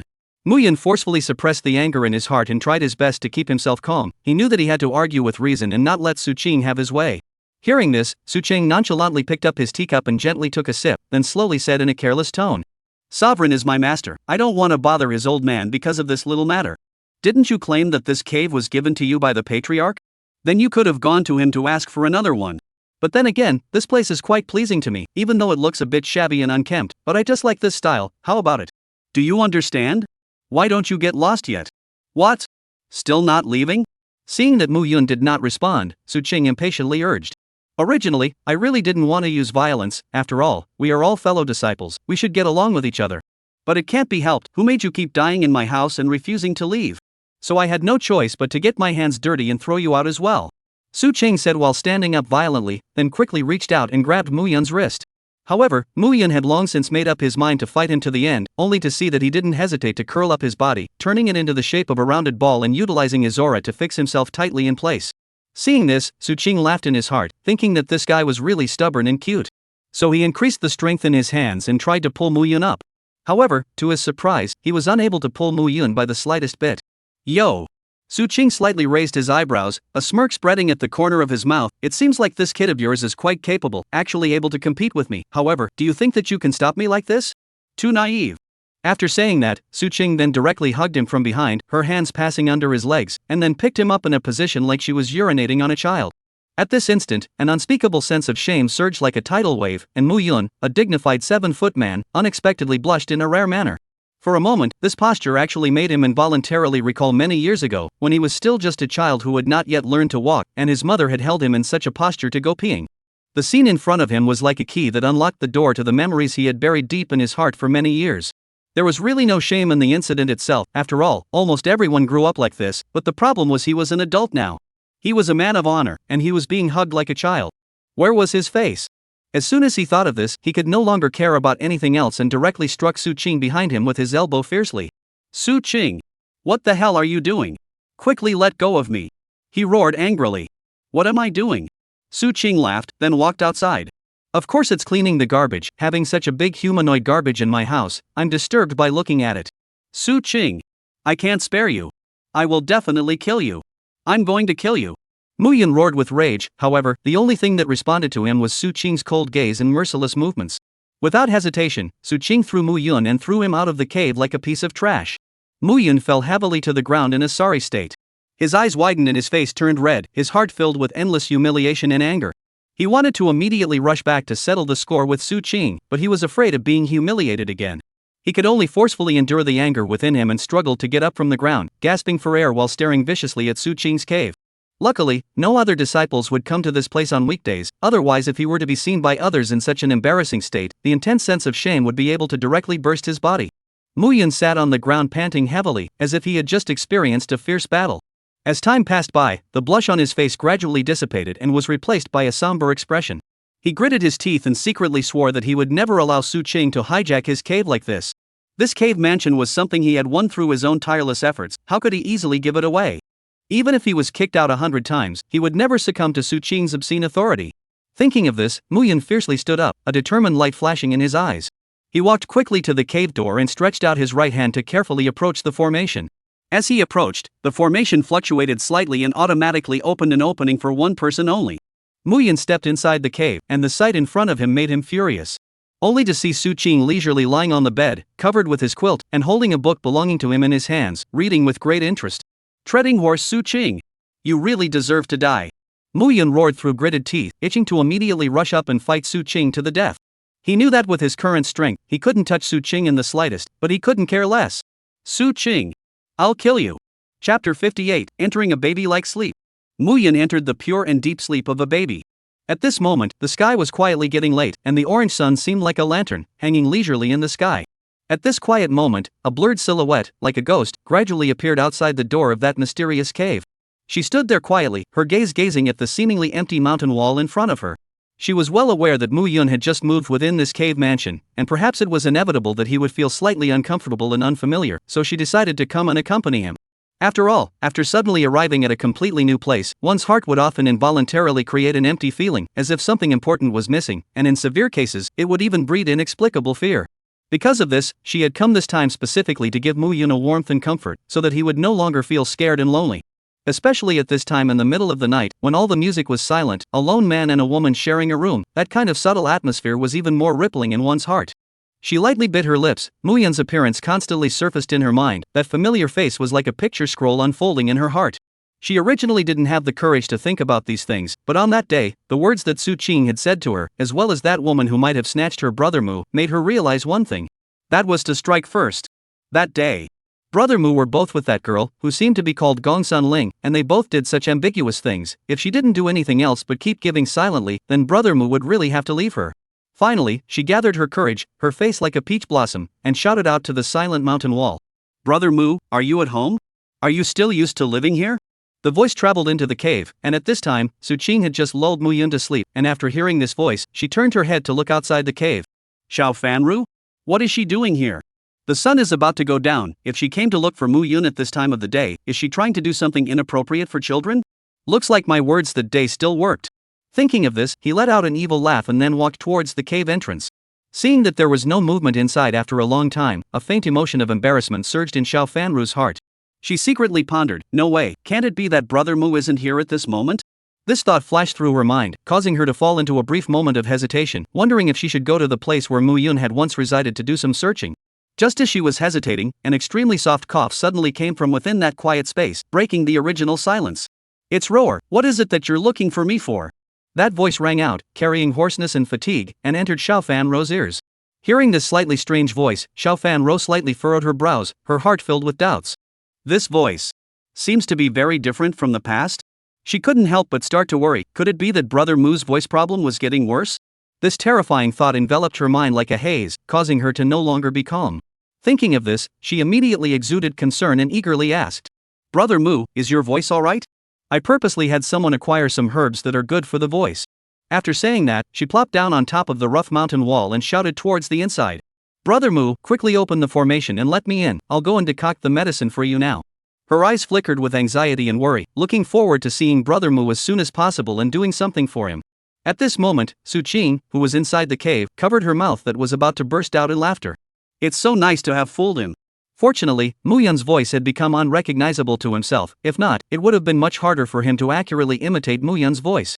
When his gaze landed on Xiao Fanru, who was lying on the formation and kept knocking on the door, the smile in his heart increased even more. Then imitating Mu Yun's tone, he slowly opened his mouth once again.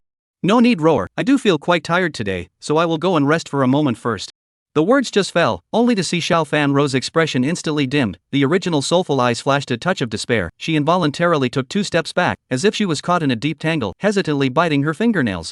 At this moment, Su Qing stood by the side, also really can't guess what she was thinking, just can clearly see her face gradually colored a layer of shy redness, such as spring peach blossom is delicate. After a long time, as if she had finally made up her mind of some sort, her face turned redder and redder, and her voice became as tiny as a mosquito humming as she intermittently said, Mu, Brother Mu, you just came here, you can't say that you will be a little less adapted to it, Zoer.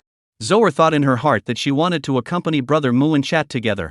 Speaking here, her cheeks were so red that they were almost dripping blood, and her eyes flickered with a complicated light, as if she was hiding endless matters of the heart. Then, as if she had summoned up great courage, she continued in a small voice. Well, if Brother Mu has any needs, Zoer can warm the bed for Brother Mu, so that Brother Mu can feel some warmth. As the words continued to spit out, her face became more and more red and her voice became weaker and weaker, and when it came to the last few words, they were simply so subtle that they were hard to hear, as if they were secrets flowing out from the deepest part of her heart. Hearing this, Su Qing also stopped pretending and directly said, Good, I agree, but instead of warming the comforter for your Brother Mu, I've come to warm the comforter for me. Hearing Su Qing's voice, Xiao Fanru was stunned, and before she could slow down, the formation in front of her eyes was torn open, and Su Qing's face, which was full of smiles, appeared in front of her eyes. Instantly, a feeling of shame that was difficult to express in words surged to her heart, and her toes couldn't help but clench tightly on the soles of her shoes. She covered her face, feeling like she wouldn't be able to see anyone in the future. How could this be? This is clearly Brother Mu's cave, why would Su Qing be in there? And he heard it, he heard everything. If Brother Mu knew about this, then she wouldn't be able to face Brother Mu in her life. She didn't want to continue staying here anymore and turned around and ran away without a bit of procrastination. I'm sorry. I went to the wrong place. Looking at Xiao Fanru's back as she fled in a sorry state, Su Qing smiled and then walked in. Luckily he was here today, or else it would have been really cheap for Mu Yun, your brat. Chapter 59, Your Brother Mu has fallen asleep. Oh gift plus. It wasn't until she ran out for a long period of time that Xiao Fanru reacted. Not right. Very much 100% wrong. Where did Su Qing get the cave? And she came here not long ago, it is impossible to remember the wrong place. So, thinking of this, Xiao Fanru suddenly shuddered and looked in the direction of the cave with worry. Brother Mu is in danger. Damn it. She was really too ashamed just now, causing her brain to not turn around. Brother Mu, wait for me, I will definitely rescue you from Su Qing's hands. Xiao Fanru directly turned around and began to return the same way. She angrily arrived outside the cave and raised her hand and knocked heavily towards the mountain wall. Su Qing. I know that Brother Mu is right here. You quickly release him. Hearing this, Su Qing raised an eyebrow. It seemed that her mind had turned around. Thinking of this, he once again came to the mouth of the cave and peeled open the opening that the formation hadn't fully recovered from once again. Why is it you again? Didn't I say that this is my home? Oh yeah, you're here to find Mu Yun. Right. I advise you not to do anything to Brother Mu, otherwise. Xiao Fanro's voice suddenly went mute as she realized that she really couldn't take Su Qing if she didn't rely on the family behind her. No, one couldn't grow others' ambition and destroy their own. Thinking of this, she gritted her teeth and said, although I can't beat you, I have a way to get you kicked out of the Cloud Crane sect. As long as she found the sect master and revealed her identity, and pressurized him with the clan behind her, she thought that the sect master would have no way to keep Su Qing. But if she did that, then she wouldn't be able to continue to spend time with Brother Mu as an ordinary person, and with the power of the clan, it would also make her old man think that she wasn't good enough to be wandering around alone and would abduct her back. So once she exposed her identity, then she wouldn't be able to meet up with Brother Mu again. Perhaps when she saw him again, it would already be 10 years later, and maybe Brother Mu would even have a child. So this was a method that couldn't be used until it was absolutely necessary. And Su Qing, who heard this, just put her index finger to her lips. Shoo! Don't talk so loudly, you guessed right, your Brother Mu is indeed here, but he's already asleep. Just now, his exertion was too much, he was covered in sweat, he just laid down on the bed and fell asleep. This young lady, you also don't want your Brother Mu to not get enough rest because he was woken up by your voice, right? Su Qing laughed and looked at Xiao Fanro with a harmless gaze. There wasn't a word of falsehood in what he said. Mu Yun came up and hit at him, hitting him so hard that he hated that the sky was stacked full of them, hitting him so hard that Mu Yun himself couldn't lift a single ounce of his strength. Then he was hooted to the bed with a slap, and in the blink of an eye, he entered into an enviable deep sleep. But Xiao Fanro didn't believe his words, and said whatever she wanted to go in and take a look. But Su Qing wouldn't let her go in. This cave has been commandeered by him, it's his, can he just let anyone else in his territory? Impossible. So he said your Brother Mu is fine and then shut her out. No matter how much she shouted, it was useless. I can't do anything. The endless feeling of powerlessness instantly flooded Xiao Fanru like a tide, as if she had been abandoned by the world in this cold corner. Xiao Fanru fell to the ground, her hands gripping the ground tightly like claws of despair, as if this was the only way to find a trace of reliance. The rough ground seemed to be mocking her weakness as well. Every inch of her skin felt a deep stinging pain, but she completely ignored it, her eyes filled with pain and confusion. Obviously behind this formation was her beloved Brother Mu. That familiar figure was close at hand, yet seemed to be out of reach. But she really couldn't do it. No matter how much she struggled, she couldn't save Brother Mu from that predicament. Tears swirled in her eyes, slid down her cheeks, and dripped onto the ground, splashing tiny splashes as if they were the sound of her heart breaking. She asked herself over and over again why she was so useless. If she possessed a strength strong enough to fight against everything, would she still be like today, only able to watch Brother Mu being bullied wantonly, but unable to do anything about it? No, absolutely not. With strength, she would definitely be able to guard Brother Mu and keep him safe from any harm. But the reality is so cruel. Brother Mu has successfully built the foundation and set foot on a higher cultivation path, while she is still languishing in the chi practicing stage, as if she will never be able to cross that invisible threshold. She looked back at the past. All those spare time that should have been used for cultivation had passed by unnoticed. What the hell was she doing? Regret gnawed at her heart like a poisonous snake. Why didn't she cultivate harder in the first place? If she was able to break through to the foundation establishment realm and work in unison with Brother Mu, even if Su Qing was as powerful in existence, he would have to carefully weigh the consequences. However, it was too late to say anything now. She hadn't broken through to foundation establishment and didn't have enough power to change the status quo. Xiao Fanro clenched her teeth tightly. The pain seemed to be able to make her temporarily forget the pain and remorse in her heart, and she secretly vowed that from now on, she must double her efforts in cultivation, and never again allow herself to fall into this powerless situation. She would use her own hands to break the shackles of fate and guard the most important person to her Brother Mu. Thinking of this, she firmly stood up from the ground before looking towards the mountain wall. It was as if her gaze passed through the formation and saw Mu Yun inside. Brother Mu, I've figured out why you've gotten into this situation, why you've been so humiliated by Su Qing. It's all because of me. Because I'm not strong enough. Brother Mu, wait for me, I will definitely have enough strength to save you from Su Qing's hands. Xiao Fanru wiped the tears from the corners of her eyes, then resolutely left the place. However, she didn't notice that the distance between Su Qing and her was only 10 centimeters, and the two of them were separated by just one formation. And her actions and expressions just now were all captured by Su Qing. It was clearly a very touching picture, but Su Qing only wanted to laugh. Big sister, you seem to have a bit too much drama. If it wasn't for the fact that there were no actors in this world, he would have said anything to give Xiao Fanro the Queen of Movie award. That tear falling, it was so pathetic that it made people's moods happy. As a villain, not only do you have to bully the male lead, but you also have to bully the female lead, so that you can be considered sound. However, he felt that Xiao Fanru's current state was a bit off. When she left just now, the last look she gave here. It made him feel that Xiao Fanru had changed from the original male frequency heroine to the female frequency's big heroine. Kids, I won the fight. I'm begging you to give more 5-star reviews, to raise the rating up a bit, and to keep begging for gifts. Today's gift value is up to 340, so if I give a little more tomorrow, I can add 2 more chapters next time. Chapter 60, The Law of Insight. Ding, congratulations to the host for completing the mission and receiving the reward, the insight method. The system's voice suddenly sounded, interrupting his thoughts. Not to mention, what is the use of this mission reward? Let's just say, is there a delay in this system of yours? How long has this been going on? People Muyun are resting on their beds, beautifully asleep, and you've just decided that I've completed the quest. You better give me a good reward.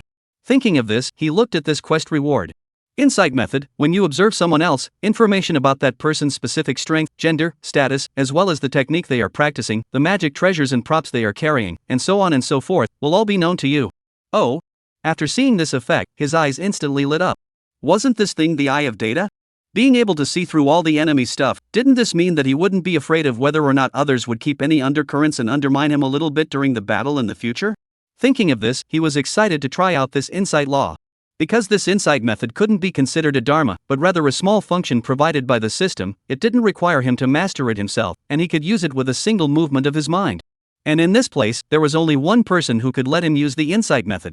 Thinking of this, he looked towards Muyun. A sunny smile appeared at the corner of his mouth, just like that sunny big boy.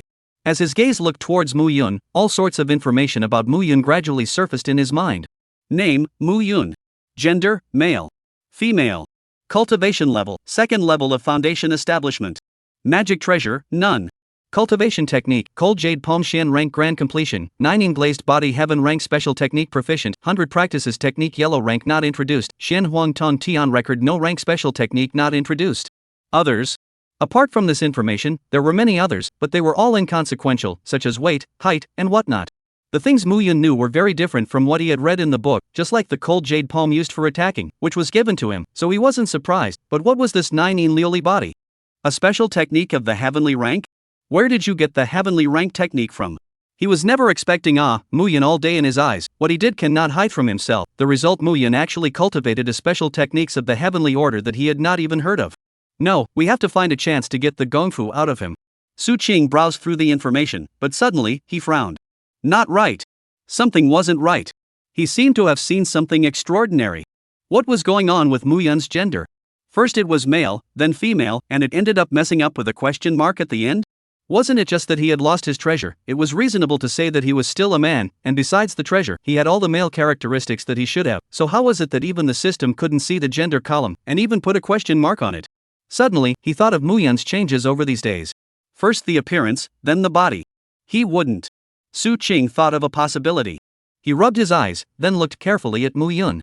They had met often, so at first glance there was nothing wrong, but now that he took a closer look, combined with the Muyun he remembered from a few months ago, the current Muyun could be said to have changed drastically. His face could no longer be described as feminine, but rather soft. Thinking about it, Su Qing ruffled his hair and turned his hairstyle into a female hairstyle, and the result surprised him. If this were to cover his face again, it would reveal a pair of eyes, a proper sleeping beauty. No way, it can't really be what he thought, Muyun. Worthy of being a metaphysical world, there really was everything. Originally, he thought that Muyun could still be a man. After all, in this world, you just need to cultivate to a certain level, and your body will be remodeled. But now, is Muyun still considered a man? It would be fine if it didn't grow back by that time, but if it did, this sun is as terrifying as this. Thinking of that scene, Su Qing immediately sucked in a breath of cold air. Later things, it's better to wait until later, to say that the most important thing right now is still to set out these few techniques on Muyun's body. He didn't know about the 9 Lioli body, but he did know about this 100 training method and the Xian Huang Tong Tian record. In the original story, Muyun was relying on the 100 training method to reach the point where his physical body had become a saint, and his physical strength was the first in the human race. Even the strong physical body of the demon race didn't have many who dared to say that they could win over Muyun in terms of strength. The Xian Huang Tong Tian record was even more impressive. This gongfu was birthed by this heaven and earth itself. And the main function of this technique was to refine the alienated elements in this world. Because every time an alienation element appeared, a part of the origin of this world would be drained away, so in order to counteract these alienation elements, this gong method just appeared out of thin air. After refining the alienating elements, most of the world's origin would return to the world itself, but a little would be left behind in Muyun's body. Therefore, in the original story, Muyun relied on this technique to be invincible in the world, and even in the end, he directly kicked away the heavenly Tao and took charge of the entire world by himself. He could not want anything else, but he had to get his hands on this technique. Otherwise, when Muyun developed, he really had no way to deal with Muyun, who had the world origin enchantment. Thinking of this, he looked around Muyun's body and finally rested his eyes on the ring on Muyun's hand. This ring was his golden finger, and Elder Song lived in it, which was very safe, so the technique should be hidden in here as well. However, this ring was also an ancient artifact. It was not comparable to an ordinary storage ring. Wanting to take something from inside this ring could be as difficult as heaven. But one should always have some ideals. What if he could ignore the limitations and directly take something from inside the ring? Thinking of this, he reached out and removed the ring from Muyun's hand. Looking at this ancient ring on his hand, he had some doubts in his heart. Hadn't this ring allowed Muyun to recognize its owner a long time ago? How did it let him take it off so simply? But before he could wonder for long, an old voice sounded within his mind. This Suqing can't be seen normally. I didn't expect to actually have such a fetish. Disciple if you can wake up quickly, leave this place before it's too late, be careful that you'll lose your body before your revenge is avenged. Hearing that voice that was chattering within his mind, Suqing looked around suspiciously before placing his gaze on the ring. This voice. Could it be Elder Song? At this moment, Elder Song still didn't know that Suqing could hear his own voice, and was still talking to himself. Chapter 61, You're Awake?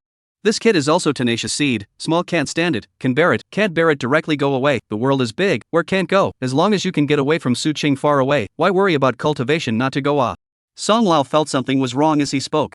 Why did he feel that this perspective of his was a bit high? He was now lowering his head just enough to see Muyun's face. Elder Song looked up in confusion before he bumped straight into Suqing's gaze. Gu. Scared old me. Only then did Elder Song realize that he, or rather the ring, was being held in Suqing's hand. Strange, how was Suqing able to hold this ring? Hadn't this ring already recognized its owner with Muyun? How was it possible for Suqing to take it down? Could it be that she wanted to crack the ring and take all the things inside? But although Suqing's character was very bad on the surface, in his bones, he shouldn't care to do this kind of stealing things. Then what does he want to do? Song Lao was a bit puzzled, and then looked at Suqing, ready to see what he wanted to do. However, he didn't expect that the first words that Suqing said would make his face a little hard to bear. What kind of raggedy thing, that old antique that was picked up inside the garbage, waste with garbage, it's really good. After saying that, Suqing threw the ring at Muyun's face with great disgust. Hearing this, Elder Song felt his non-existent fist harden. You uneducated little brat. Do you know what kind of treasure this is? Go expand your eyes if they don't work, don't see an old thing and call it trash. Do you know how precious this ring is? Even if you were sold 100 times, you wouldn't be able to exchange it for this ring. This ring is unique in the world, who are you looking down on? You little brat, if it wasn't for the fact that I don't have an entity right now, I would have to pop out from inside the ring and give you a brain crash. Song Lao cursed, and now, even though he had already thrown the ring back, Suqing could still hear Song Lao's voice, but it was a very small voice that is. It was really interesting. He didn't know why he could hear Song Lao's voice, he only felt that things had gotten interesting. He didn't indicate that he could hear Song Lao's voice because that might make Song Lao wary of him. If he pretended not to know now, Song Lao wouldn't be wary of him, which meant that he could hear Song Lao, or even the conversation between Song Lao and Muyun. In that case, when the next time, Elder Song would teach him the techniques, he himself would be able to get the light. As for the 100 practices technique and the Xin Huang Tong Tian record, there was no hurry for these two first because Muyun hadn't learned them either, so wait until he started to cultivate them before he himself suddenly appeared and snatched his techniques. He had already tried just now. This ring was worthy of being an ancient divine object. It was estimated that in this world, other than Muyun and Elder Song, no one else would be able to take out what was in the ring. Then if he wanted to get those two techniques, he can only try to snatch them. Muyun, let's have a long time to come. Thinking of this, he glanced at Muyun, who was sleeping soundly like a baby, and then found a place to cultivate with his legs crossed. After an unknown amount of time, Muyun woke up. His mind was still confused at first, not knowing who he was, what he was doing, and where this place was. However, as his memory slowly returned, he jolted awake and then looked around. When he realized that he was still in the cave, he breathed a sigh of relief. Although he had been beaten up again, it was good that the cave was not robbed, it was worth it. He was about to cheer, then a voice came from not far away. You're awake? Congratulations on being a girl already. Who's talking? Muyun's otherwise calm heart was instantly rippled, followed by an intense surge of surprise, and his body shook slightly as if he had been struck by lightning. Subsequently, when his gaze focused on Suqing who was standing in front of the bed, that surprise transformed into deep anger. How did you come in? No, why haven't you left yet? The words were squeezed out of Muyun's mouth with difficulty. He had clearly looked around just now and did not find Suqing's figure, and in his heart, he was secretly happy, thinking that this annoying fellow had finally left. However, the living Su Qing in front of him at this moment was like a time bomb, causing his brain to instantly explode. After Su Qing heard Mu Yun's words, the corner of his mouth rose slightly, revealing a smug smile, then he laughed, his tone filled with provocation. I said, this will be my territory from now on, why can't I be here? His eyes flickered with a cunning light, as if he was mocking Mu Yun. It's you, on the contrary, who keeps relying on not leaving. Su Qing continued, his words carrying undisguised sarcasm. As he looked at Mu Yun's clenched fists, an inexplicable pleasure surged in his heart, as if he was enjoying seeing Mu Yun's angry yet helpless appearance. As Mu Yun listened to the infuriating words, the anger in his heart was as unstoppable as a volcano erupting. He clenched his fists tightly, his knuckles whitening from the exertion, veins rippling up on his arms, and that anger almost consumed him. Su Qing, one cannot be too shameless. He roared, his voice containing endless grief and indignation. He couldn't understand why Su Qing would be so brazen as to take over the place that belonged to him. This behavior simply made him feel ashamed and angry. He secretly swore that he would make Su Qing pay the price, letting him know that he was not one to be messed with. Hearing this, Su Qing laughed. Face? What do I need that kind of thing for? Will it allow me to obtain a divine weapon, or will it grant me supreme power, allowing me to roam across this heaven and earth and be invincible? Neither, since neither of them will work, it's really pointless for me to keep it, so it's better not to have it. Forget it, I don't want to argue with you this pointlessly anymore. Let's do it this way, you and I will each take a step back. I'll allow you to live here for the time being, but you have to know that this is a great favor for you. But as a price, wherever I go, you must follow, and obediently be my follower, at my beck and call, without the slightest disobedience. If you dare to disagree, I can easily throw you directly out of this place, letting you taste the taste of being expelled. Don't blame me for being merciless at that time. Su Qing said with an icy cold voice. Hearing these words, Mu Yun couldn't help but feel a surge of anger rise in his heart. He clenched his teeth tightly, a trace of unwillingness and humiliation flashed in his eyes. He knew deep down that strength, in the end, was not enough. It was because of the lack of strength that he was in such a state of despondency today, being trampled underfoot and teased by people wantonly. Today's gift did not break 100, no additional. Feel good can help push the book shortage. Thank you. Continue to ask for gifts.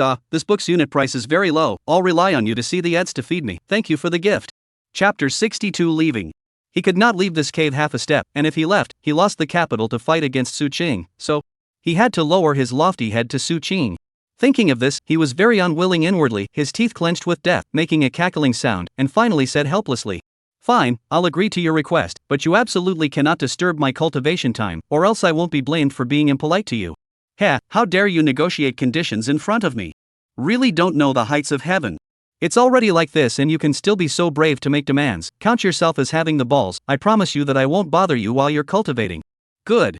After Mu Yun gritted his teeth and said these words, he immediately started cultivating, not giving Su Qing any time to speak at all. As long as he was cultivating 12 hours a day, then Su Qing had no way to order him. As an immortal cultivator, he didn't have much of a need for food or sleep, so as long as he was cultivating, it was normal for him to not move for 10 days and half a month. Su Qing. You wait for me. Thinking of this, Mu Yun wholeheartedly devoted himself to cultivation. Seeing that Mu Yun actually didn't give the slightest chance, Su Qing frowned slightly, didn't say anything, and also began to cultivate. However, his cultivation was not absorbing the heaven and earth aura, but instead, he directly went to grab the aura around Mu Yun. Feeling that absorbing the spiritual chi had suddenly become difficult, Mu Yun frowned, not knowing what was happening. However, he still threw himself fully into his cultivation, desperately trying to snatch the aura from Su Qing. Until half a month later. Mu Yun had already used up all the resources rewarded by the sect, and at this time, his cultivation had already come to the 5th level of foundation establishment. If it wasn't for the fact that Su Qing had been robbing the spiritual chi from him, he would have been at the 6th level of foundation establishment by now. What a damn thing. He took a deep breath and felt that it was time to go search for the materials to refine the jade du pill. But what about Su Qing? Mu Yun glanced at Su Qing. He himself had agreed to be his little follower because of the matter of the cave, and if he left without Su Qing's knowledge, then he wouldn't want this cave back. But he had to leave, because he didn't want to live in this world with this kind of voice that could stop a small child from crying. Just when he didn't know what to do, Elder Song suddenly said, "Leave this place." What? Mu Yun didn't react for a moment and blurted it out directly. After reacting, he looked at Su Qing and realized that he hadn't moved before he breathed a sigh of relief, then asked within his mind, "Elder Song, why is this?" Hearing this, Elder Song sighed. What a silly child, don't you really know why? Master is truly afraid that you will be killed by Su Qing. Thinking of this, he said, "This sect isn't of much use to you anymore, and you won't be able to return without a few months once you go out. Why don't you just take this opportunity to leave this place and get away from Su Qing, and wait until your strength is truly strong before returning here to seek revenge on Su Qing?" Hearing this, Mu Yun was silent for a long time. Although he had lived in the Cloud Crane sect since he was a child, in reality, because of the things that he had suffered over the years, it had left him without a trace of a sense of belonging to this place. So it was really a thought for him to leave this place. Elder Song was right, he couldn't continue to stay here anymore. Su Qing was simply a stumbling block on his path, and would still appear on the path at any time, allowing him to fall down and then stand up and fall down on him again, until Su Qing got tired of playing with him before letting him go. But inside this sect, he really couldn't rest assured about Roar. Let's take her along. The moment this thought appeared, it grew wildly within his brain. Right. Take Zwire with you. The world is so big, where can't we go? Although the outside would be more dangerous than inside the sect, as long as there was no Su Qing, then whatever danger was there would be light. Leave. Must leave. Thinking of this, he said firmly. I've thought it over, I'll leave here now. Hearing this, Elder Song nodded in relief. Good boy, spirited enough. That's how it is. If we can't fight, can't we still hide? However, none of them knew that Su Qing had already heard their words inside his ears. Not just Elder Song's voice, as long as they were talking, even Muyun's voice could be heard. Muyun tiptoed out of the cave, and at the same time, Su Qing also opened his eyes. Want to leave the Cloud Crane sect? It wasn't impossible, but have to add him one. His cultivation was about to be Jindan, and the Cloud Crane sect couldn't provide him with the best materials for conjugation, so if he wanted to coalesce the best 9 revolutions Jindan, he still needed to go out and look for the materials himself. Muyun, you want to get rid of me? Delusional. Thinking of this, he quietly followed Muyun. On the way to Xiao Fanru's residence, Muyun was a bit puzzled. Ever since he moved to the cave, Roar hadn't come to him even once. Although it was good that she didn't come, at least she didn't have to be harassed by Su Qing, but this fact was just too abnormal. He had just moved and Zoe would have come once more, but she had not come once. Could it be that something happened? Thinking of this, his footsteps couldn't help but speed up a lot. It didn't take long before he arrived outside Xiao Fanru's residence. He reached out his hand and knocked on the door, calling out to the door. Are you at home, Roar? Time passed for a long time, and there was never any hint of a response coming from within that tightly closed door. It was as if the entire world had fallen into silence, and only his uneasy heart was beating violently. That ominous premonition in his heart grew stronger and stronger, as if there was an invisible hand tightly grasping his soul, making him unable to calm down. Thus, he could no longer care about anything else, and with a fierce push, he directly tumbled through the window. After stepping into this once familiar space, he began to search carefully inside, over and over again, as if he wanted to search every corner. However, as time passed by, he still did not find Xiao Fanru's figure. Looking around, he was surprised to find that the tables and chairs here were covered with a thin layer of dust. The fine dust was like a light veil, quietly settling on the tabletops and chair backs. This sight made his heart tremble, an inexplicable sense of loss arose. It seems that no one has come here for a long time, and Zwire. Where exactly did she go? Muyun stood in place, his mind was filled with thoughts and puzzled. He anxiously paced back and forth in the room, the worry in his heart was like a burning flame, burning hotter and hotter. At this moment, his eyes inadvertently fell on the table, where a seemingly insignificant envelope was lying quietly. He slowly walked over, stretched out his trembling hands, and carefully picked up the envelope. Chapter 63, Making a Ruckus. On the surface of the envelope, he clearly saw the words Brother Mu personally, and at that moment, his heart almost stopped. Could this letter really be the one that Roar left for him? With a heart full of doubts, he slowly opened the envelope. As the envelope gradually unfolded, a clean white letter paper was revealed. He took a deep breath, then flattened the letter paper and began to carefully read the contents inside. Brother Mu, by the time you read this letter, I may have already left this place, maybe a few months, maybe a few years, but no matter how much time has passed, I'm sure we'll see each other again eventually. Brother Mu, I'm really too weak. Not only am I unable to help you, but I'll also drag you down. Goodbye, Brother Mu. When we meet again, I'll definitely save you from Su Qing's poisonous hands. Inside the envelope is the magic treasure I left for you. With it, you will have a little more chance of winning against Su Qing. Love, Zoe. Muyun clutched the letter tightly, his heart not calm at all. Zwire. You should indeed leave. If you stay here, it's true that you can only be with me, a waste of space, and be bullied and humiliated by others. But why don't you wait for me? Zwire, I'm also leaving the Cloud Crane sect. Once I go here, I don't know if you will still be you and I will still be me when we meet again. Muyun's heart was very bitter and sad. He reloaded the letter back and put it in his ring. Perhaps when they met again, they had become unrecognizable to each other, but as long as the letter was still there, he believed that Zoe would remember. After grieving for a while, he no longer hesitated and left Xiao Fanru's residence, left the Cloud Crane sect, put on his black robe, and arrived in the town at the foot of the mountain. Although Elder Song had said that this place might not have the ingredients to make the Jade Dew pill, but what if it did? Right? Thinking of this, he arrived in the treasure-gathering pavilion. But at this moment, there was chaos within the treasure-gathering pavilion, and even the sound of smashing was faintly heard. Could it be that something has happened? There was a circle of people outside the treasure pavilion, and if it was before, he would have been able to see what was happening inside the treasure pavilion. But now, he was much shorter, he could only see the back of other people's heads, and even if he stood on tiptoe, he couldn't see what was happening inside. His voice was a little problematic, he was afraid to speak to scare others, so he squeezed around in the crowd, and only after he squeezed to the front did he see what was happening inside the treasure pavilion. He only saw a few guys who didn't look like they were any good were clamoring inside the treasure pavilion, while the chubby treasure pavilion steward was bowing down in front of them and explaining something. Muyun pricked up his ears and listened carefully, only to see one of them take out a blackish elixir and dislike the fat man's face, saying, "You have a problem with the elixir here, and you still won't allow us to defend our own rights?" Hearing this, Fatty hurriedly explained, "This fellow Daoist, our treasure pavilion has never sold shoddy pills, is there some misunderstanding here?" "Misunderstanding? My brother ate the foundation establishment pill he bought from you, and people almost died. How do you explain that?" Seeing this person this kind of nonsense, that appearance is really disgusting. If you let it go on, even if their hearts are honest, no fault, but that reputation will be like a broken kite, rapidly plummeting. To know, this place at the moment also gathered so many pairs of eyes staring at, if continue to make such a mess, they are afraid today do not want to continue business. When he thought of this, he knew that he had to take a step back in order to get a broad sky, so he opened his mouth with an apologetic face and said, "This Taoist friend, we sincerely willing to give compensation, you just temporarily quiet for a moment, want what compensation, we all give." First temporarily back this step, and so they leave, and then secretly sent people to carefully investigate some, be sure to figure out in the end who gave them such big guts, dared to come to wantonly defame their treasure pavilion for many years to save down the good reputation. As soon as that fat man thought of this, he even pulled out all the stops, desperately compensating with a smile. And when they heard his words, those people glanced at each other, and immediately afterward, they actually coincidentally revealed an extremely lewd smile.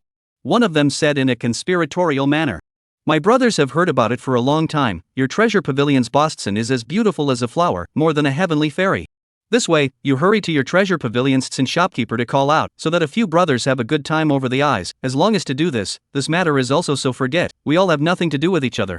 This Fatty heart more and more entangled up, those a few big old men at a glance is not something good, if they let them contact with Boss shopkeeper, there is no guarantee that they will not do something out of the ordinary behavior. Boston was so weak, if he was really taken advantage of, how could he be good?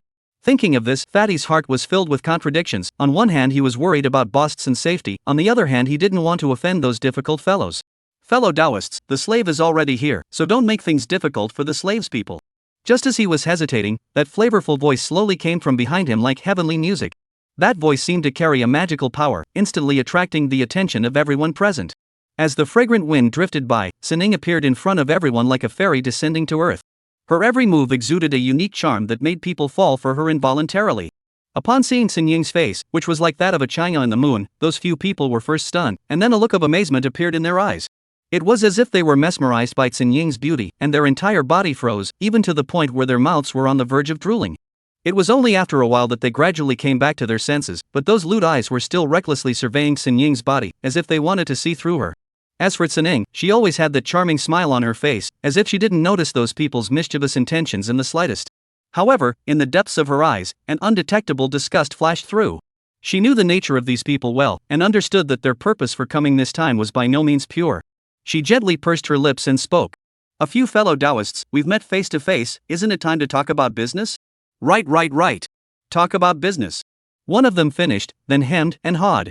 "Boston, the brothers won't make things difficult for you, as long as you accompany the brothers for a bit of fun, this matter will be over, but if Boston isn't willing to do so, then don't blame the brothers for telling the truth about you selling fake medicines. Boston, you also don't want your hard-earned Jubilee Pavilion to be talked about as an after-dinner joke because of this matter, right?" Chapter 64. Their relationship seems a little bad gift plus. As soon as these words came out, Sinying's originally fair and delicate face seemed to be instantly enveloped by a layer of frost, and her face stiffened at a speed that was extremely obvious and visible to the naked eye. "Are all of you threatening the slave?" Her voice was icy cold, and for a moment, an ineffable aura spread out from her body. As the words left her mouth, the originally neatly flowing aura within her body began to rapidly flow. And right at this moment, Mu Yun, who was quietly watching this conflict that was about to erupt from the sidelines, was struggling fiercely in his heart as to whether or not to step in and help. If he stepped in, he would undoubtedly be involved in a trouble, but at the same time, he might also be able to obtain great benefits corresponding to it. For example, being able to win Sinying's goodwill, making her grateful to him and owing him a favor. At that time, perhaps he would be able to find out the specific news of the herb from her mouth, and not be like a headless fly wandering around. Thinking of this, his eyes gradually firmed up, and in his heart, he had already secretly made up his mind, deciding to make a move to help Sining solve these people who were troubling her. And right at this moment, the system's voice suddenly rang in Su Qing's head. Ding, detected that the protagonist is about to carry out a heroic rescue plot. Please ask the host to immediately go forward and intercept it, to prevent Sining from developing a crush on him. Mission reward, obtain the Xian rank spirit type technique, Mu illusion pupil. Seeing the system release the task, Su Qing rushed up without saying a word. In the original story, it was because of certain things that caused Sining to have a favorable impression on him, and eventually, after a series of events, the two of them were able to cultivate their relationship, and Sining successfully became one of Muyun's many wings. This Muyun's ability to attract women is not simple at all. It can be called a charm among males, emitting his hormones everywhere with no place to put them. Thinking of this, Su Qing had already stepped out first, directly crippling those who came to cause trouble with 3 punches and 2 kicks. Seeing the fight, the people around dispersed in a flurry, leaving only Muyun still standing in place. He stopped one of his feet in mid-air, looked at Su Qing who was 1 step ahead of him, and silently retracted his foot. It's Su Qing again. No, need to get out of here quickly. He turned around and was about to leave this place, because he understood that Su Qing's appearance here was definitely not a coincidence. He was aware that he had a black robe disguise, so he must have recognized him. However, before he could take 2 steps, Su Qing's voice came from behind him. What is this kind brother walking in such a hurry for? Could it be that you want to rush home to find your little lady? Hearing these familiar words, Muyun knew that he couldn't escape. But he still wanted to take a gamble. He observed his surroundings and quickly formulated an escape plan within his mind, then lifted his leg and was about to run. But his leg had only just lifted when a large hand pressed on his shoulder, and instantly, a powerful pressure weighed heavily on his body like a huge mountain. The body can't move. It seems that there is no escape. Thinking of this, he consciously stopped in his tracks. As for Sining, she was still a little surprised when she saw Su Qing actually appear here, but when she saw Muyun, the mysterious alchemist, she was even more surprised, especially since they looked like they knew each other. But their relationship seemed to be somewhat bad. They were all extremely important honored guests in Sin Ying's heart, and each of them could not afford to be the slightest bit neglectful, and there could not be any more fighting at this place. Sin Ying's thoughts rolled around in her mind, and after thinking of these, the corner of her mouth rose slightly, revealing a bland smile, and then she came to the side of the 2 men with an elegant stride. With a graceful figure, she bowed slightly to Su Qing and said softly, I really can't thank you enough, Mr. Su. You have come to my aid and helped my slave get rid of this upsetting situation. In order to express this gratitude, please also ask Mr. Su to move over so that my slave can properly entertain you and slightly fulfill my landlord's friendship. When Su Qing heard this, a gentle smile appeared on his face, yet his hand still did not move away from Muyun's shoulder. Boston, since that's the case, then I'll be as respectful as I can be. Su Qing looked at Sining with a slight apology and said. Then, he asked tentatively. But can I bring someone along? I promise that it definitely won't bring you any trouble. Sining naturally knew who the person he said he was going to bring was. Originally she was planning to directly refuse. After all, she didn't want these 2 people to get too close, but since Su Qing had said so, if she refused, it would seem a bit rude. After thinking for a moment, Sining once again displayed that charming smile and gently nodded her head. Then please go ahead, I hope I can satisfy Mr. Su. Aha! Su Qing also revealed a satisfied smile. Of the 3 people present, 2 were smiling and 1 was lowering his head, not knowing what he was thinking. Then, Su Qing wrapped one arm around Muyun's shoulder, as if the 2 of them were on good terms, and followed Sining into the elegant room of the treasure pavilion. After arriving at the elegant room, Sining stepped gracefully with a light smile on her face, as if she was carrying a warm spring breeze. She first picked up the teapot and gently lifted the lid, letting the fresh tea aroma slowly escape, then skillfully poured a cup of tea for each of the 2 gentlemen. The tea was emerald green in color, clear and bright, just like a clear spring rippling in the cup. Then, she slightly owed her body and said softly, the 2 gentlemen might as well try it. This is our Gathering Treasures Pavilion's newly arrived spiritual tea. Its efficacy is really extraordinary. With the effect of gathering chi and condensing the spirit, it is very helpful for the cultivation path of you gentlemen. And this tea also has the wonderful effect of nourishing the throat, can make the voice become more and more melodious and pleasant to the ear, deeply loved by those literati. The words just fell. Originally has been pulling a face, looked quite unhappy Muyun, as if heard what heavenly good general, eyes suddenly flashed a bright light, without saying a word, will be like a cow drink like that cup of tea in 1 gulp down. The speed was so fast that Sining who was on the side couldn't even make any reaction in time.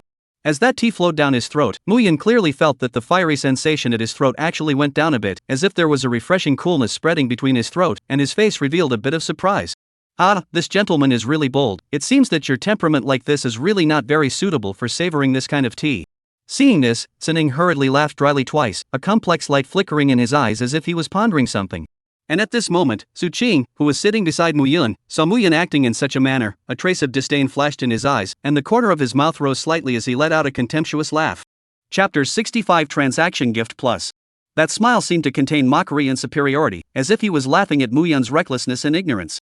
He picked up the teacup and gently took a sip. The gesture was elegant to the extreme, a stark contrast to Mu Yun's bravado, as if he was showing the crowd his distinctive and elegant demeanor, and then said, "Tea, it's not for you to drink like this, tea is for tasting. Like you drink like this, I can only say that it's pigsy eating ginseng fruit, gulping it down, and can't taste anything." Hearing this, Mu Yun knew that Su Qing was being sarcastic, but he didn't have any mood swings. He placed his own teacup on the table. He wanted to open his mouth and ask Sining to pour another cup, but his current voice. He was afraid of scaring Sining when he spoke. But if he wanted to learn the ingredients for refining the jade dew pill from Sinying's mouth, then he had to open his mouth. He couldn't just say nothing and let Sining guess what he was going to do, could he? But before he could open his mouth to speak, Su Qing poured the tea from his own cup into Mu Yun's cup. "Drinking tea still doesn't suit me, it's kinda a shame to pour it, this kind brother. I see that you're drinking so painfully, then why don't you settle mine together as well, so it won't go to waste, don't you think?" Hearing this, Mu Yun's body stiffened. It's starting again. When on earth would he be able to stay away from this annoying fly that couldn't be beaten to death? When Sining saw this tit-for-tat scene, the expression on his face also froze. "You guys? Don't fight." In order to prevent these two people from fighting and reducing the treasure pavilion to rubble, Sining immediately said, "Two gentlemen, let's talk about business now. You guys helped Slave, then Slave should also thank you for it. Whatever you want, you can tell Slave. Slave will try to satisfy you as much as possible." Hearing this, Su Qing shook her head, then looked at Mu Yun. "I don't have anything I want, but this second senior brother beside me might have some things to ask you." Sining had already adapted to Su Qing's words that were aimed at Mu Yun at every turn, and turned his head to ask Mu Yun. "Oh? Then what does this gentleman need some of?" "I need purple jade bamboo, orchid fragrance flower, silver light lotus, and meridian leaf, these 4 herbs. I don't know if shopkeeperson has them here. Even if he doesn't, it would be good to have news of them." As soon as Mu Yun opened his mouth, that hoarse voice that sounded like sawing wood made Sining frown. Obviously some days ago, his voice was not like this. Did something change? No wonder when he heard that the tea could nourish the throat, he couldn't wait to drink it, so it turned out to be a problem with his voice. Could it be that the few herbs he mentioned were used to refine an elixir for the throat? But this kind of elixir formula, she had never heard of it before. It seemed to be a new kind of elixir formula. Thinking of this, she answered truthfully. "I don't have these herbs here, but I have news of one of the herbs." Hearing this, Mu Yun's eyes immediately lit up. "Which one is it and where is it?" "Your Excellency, don't be in a hurry if you want to get the herb, but there is a hard requirement for alchemy." "Alchemy? You say?" "Aha." Sining nodded, then slowly spoke. "Not far from here is Winter City, and in this city there is the Alchemist Association chapter. This Alchemist Association is just like the Treasure Pavilion, it has chapters all over the continent. The purpose of its existence is to recruit alchemists from all over the continent. And they hold a competition every 3 years, and those who are nominated on the list will receive various prizes, and among these herbs you mentioned, the purple jade bamboo and the meridian leaf are among those prizes. Although this is a competition facing the younger generation, it is a triennial competition, and by then there will be many talented alchemists who will come to Winter City from far and wide to use this competition to make a name for themselves. So if you want to obtain medicinal herbs, you can only rely on hard power and fight your way up to the top 10. But in order to reach the top 10, one must at least possess the strength of a second-grade alchemist. I wonder if this gentleman already possesses the strength of a second-grade alchemist?" Hearing this, Mu Yun silently shook his head. His alchemy was only at the peak of the 1st grade, and there was still a distance to the 2nd grade. Seeing this, Sining smiled and said, "It's fine, how about this, how about we make a deal?" "What kind of deal?" Hearing this, Sining took out a black elixir. And this elixir was the one that had fallen out from the bodies of those who had caused trouble just now. As you can see, this elixir is indeed our Jubilee Pavilion's elixir, and the quality of this elixir, I'm sure you can tell. Mu Yun nodded. Indeed, this elixir was simply too inferior. Then, Sining continued. Our treasure pavilion has a long-term cooperation with an alchemist, and these pills are regularly supplied by him, and since we have been working together for a long time, I didn't check these pills, allowing them to be bought over and causing a tragedy to occur. After this incident, I no longer trust him, so I want to work with you. The difficulty of the pills to be refined is not high, they are usually 1st to 2nd grade pills. I will pay for the herbs to refine the pills, and the spirit stones from the pills sold will be split 40 to 60, 6 for you and 4 for me. There's still some time before the Alchemist Association's competition. You can just take advantage of this time to earn money while improving your alchemy skills. Even if you want to challenge the more difficult to refine pills in the 2nd grade, I'll provide the materials for you to practice. After saying that, Sining looked at Mu Yun, waiting for his answer. To be honest, Mu Yun was really moved. He was currently worried about how he was going to improve his alchemy, and this Tsinning leaned on him. It was simply like a pillow being sent to him when he dozed off. Originally, refining the Jade Dew pill required an improvement in alchemy, and it was only by improving alchemy that one could get the rankings and prizes, and with the conditions that Tsinning had put forward, it was hard not to be tempted. However, the split that Tsinning gave was really a bit low. As an alchemist, he knew how profitable alchemy was. Even if Tsinning only took a tenth of the spirit stones, she would have made a profit, let alone taking 40%. Thinking of this, he said, "Yes, but I want 70%. Hearing this, Tsinning was about to fight for it when she saw Su Qing, who was silently sipping tea at the side, put down the teacup in his hand. 20%. I will only give you 20%. The moment these words came out, both Tsinning and Mu Yun were confused. Not big brother, I'm the one who made the deal with Tsinning, not you. What are you doing up here? While the two were still in a daze, Su Qing continued. Boston, I advise you not to be too greedy, 20%, you've already earned enough, and if I guessed correctly, it's not that you've broken off your cooperation with any alchemist, but rather, any alchemist has run away. The more gifts you send, the more you add. If you send me gifts, I can't let you send them for nothing, for more to send. Chapter 66 50-50 Split. Hearing this, Tsinning bit her lip. I can't believe I let him see it. If she didn't really have no choice, why would she hire a first-grade alchemist? She glanced at the breezy Su Qing, as well as Mu Yun, who couldn't see his expression clearly, and scared in her heart, then laughed. Not to hide from you two gentlemen, this alchemist did run away, 82 points, I agreed. Hearing this, Su Qing revealed a satisfied smile. Very good, I guess in Tsinning's heart, his evaluation of the two of them has dropped a gradient. He intentionally said this in order to lower Tsinning's favorability towards them, otherwise who knew if Mu Yun's protagonist aura would unleash and directly make Tsinning fall in love with him. To say that this Tsinning's origin wasn't simple, this was the daughter of the owner of the Jubilee Pavilion, and she had come to this kind of small place purely for training. When Mu Yun changed the map, Tsinning also started to move up the ladder, and every time he went to a bigger place, he could see Tsinning inside the treasure-gathering pavilion there. It was simply too coincidental to be true. So there were still a lot of chances for them to get along in the future. It was best to directly cut off their dealings from the root now, so that their relationship could only be maintained above you by me and I sell, unable to develop into a relationship of lovers. Now that he had punked her, he thought that Tsinning would not have any curiosity about Mu Yun for the time being. At this moment, he felt a very strange gaze resting on his body. He looked towards the direction the gaze came from before seeing Mu Yun lowering his head. Seeing this, he smiled slightly. Mu Yun, you don't think it's because I have a clear conscience and want to help you, do you? Oh, you are still too young. Thinking of this, he said. This kind brother, my favor wasn't for nothing. I helped you get 10%, but it comes at a price. The moment these words came out, a bad feeling arose in Mu Yun's heart. I won't ask for more from you either. We'll split the money you earn from alchemy here 50-50. What do you think? Su Qing was like a smiling tiger, smiling on the surface, but as long as Mu Yun dared to say a single word of no, he would open his bloody mouth and swallow him in one gulp.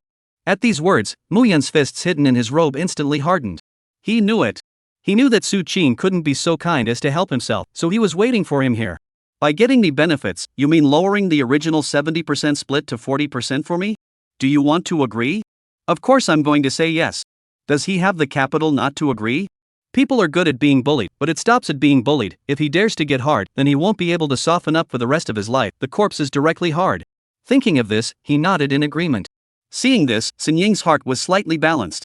After negotiating the cooperation, Mu Yun took out the foundation establishment pill that he had refined earlier and asked Tsinning to take it out and sell it first. After Tsinning checked the quality of the pills and felt that there were no problems, he arranged for Mu Yun to stay in the guest room within the treasure pavilion and promised him that he would wait until tomorrow to start formally refining the pills. Once Mu Yun walked among the guest rooms, he took off his black robe and took a deep breath. Elder Song, do you think Su Qing is sick? The money I earn isn't enough to cover a fraction of his furniture, and for this little bit of fluff, he's going to grab it from me. Whether he is sick or not is not to be said first. Your behavior today is quite good. Unlike before, when something happens, you can't control your emotions. You should think of it this way. Think of it as if this 40% of the money is fed to the dog. This dog can't even eat enough. You show kindness and give him some money so that he can eat a few full meals. You think of it this way. Isn't it heartbreaking anymore? That indeed. By Elder Song saying this, he was indeed less heartbroken. He couldn't stop the corners of his mouth from rising as he thought within his mind about the image of a large black dog sitting next to him, crossing his legs and drinking tea. Then, let's pretend that Su Cheng was a wild dog that couldn't even afford to eat, and could only rummage through the garbage every day, and treat this 40% of his own money as his meal money. But they didn't know that Su Qing was eavesdropping at the door at this time. Dare to call me a dog? Considering that Song Lao is an old man, I won't bother with him, but what kind of person are you, Mu Yun, daring to treat me like a dog? Looking at Su Qing's gloomy face, Sining, who was standing at the side, did not dare to say a word. She originally wanted to take Su Qing to another guest room, but who knew that she would see this scene as soon as she came over? What just happened here? They wouldn't fight later, right? Just then, she saw that Su Qing had suddenly recovered. The gloom on his face swept away as he smiled and knocked on the door.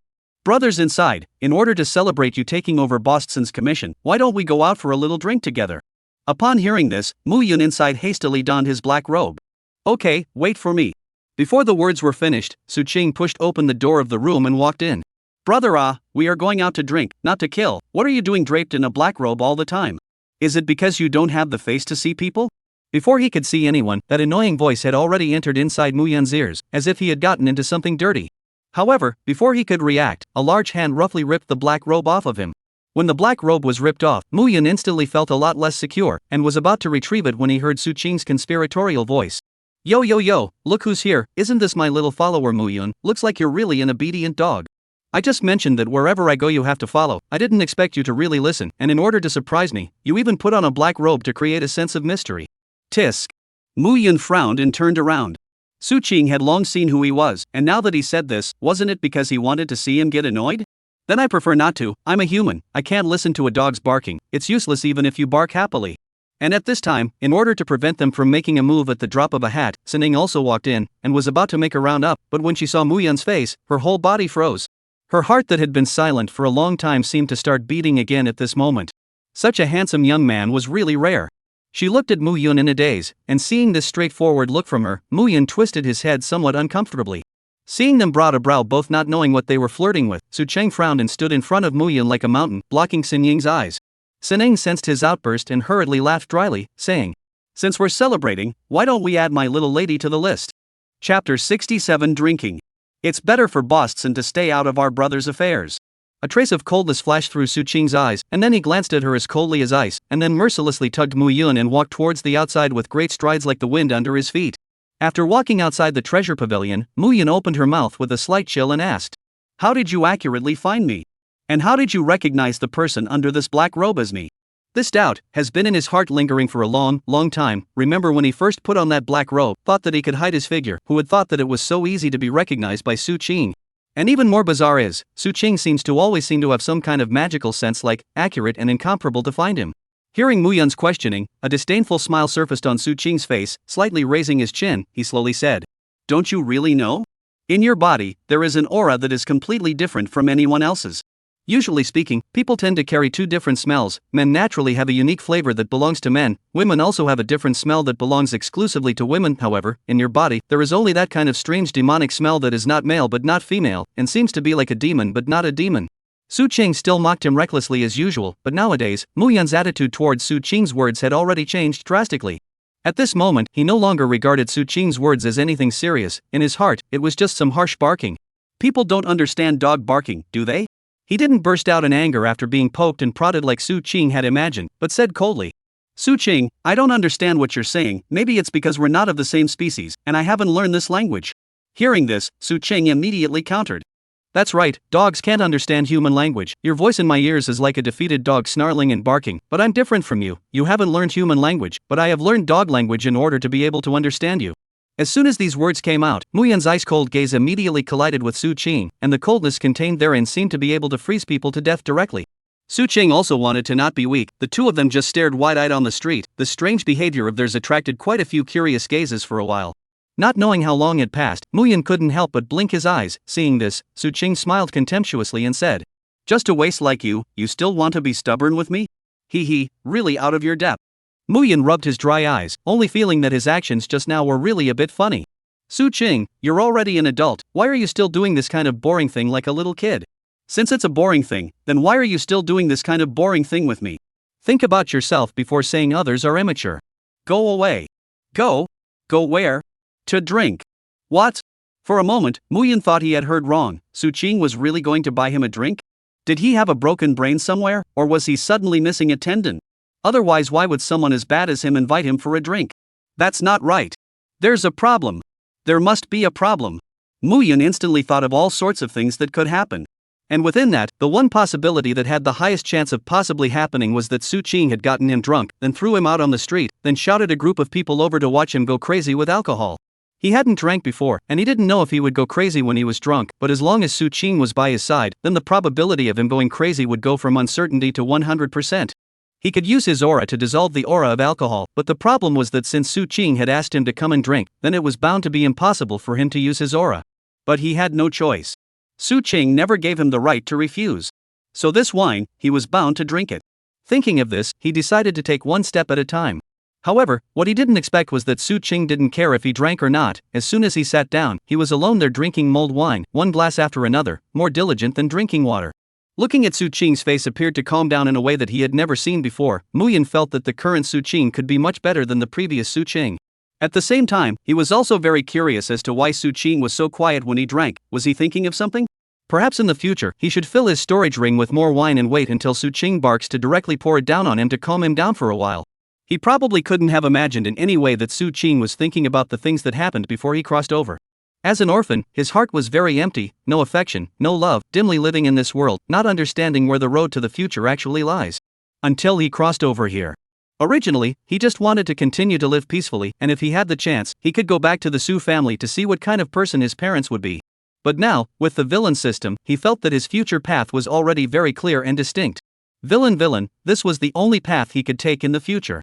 For Mu Yun, the protagonist, he felt that they might be able to call it a word of friendship.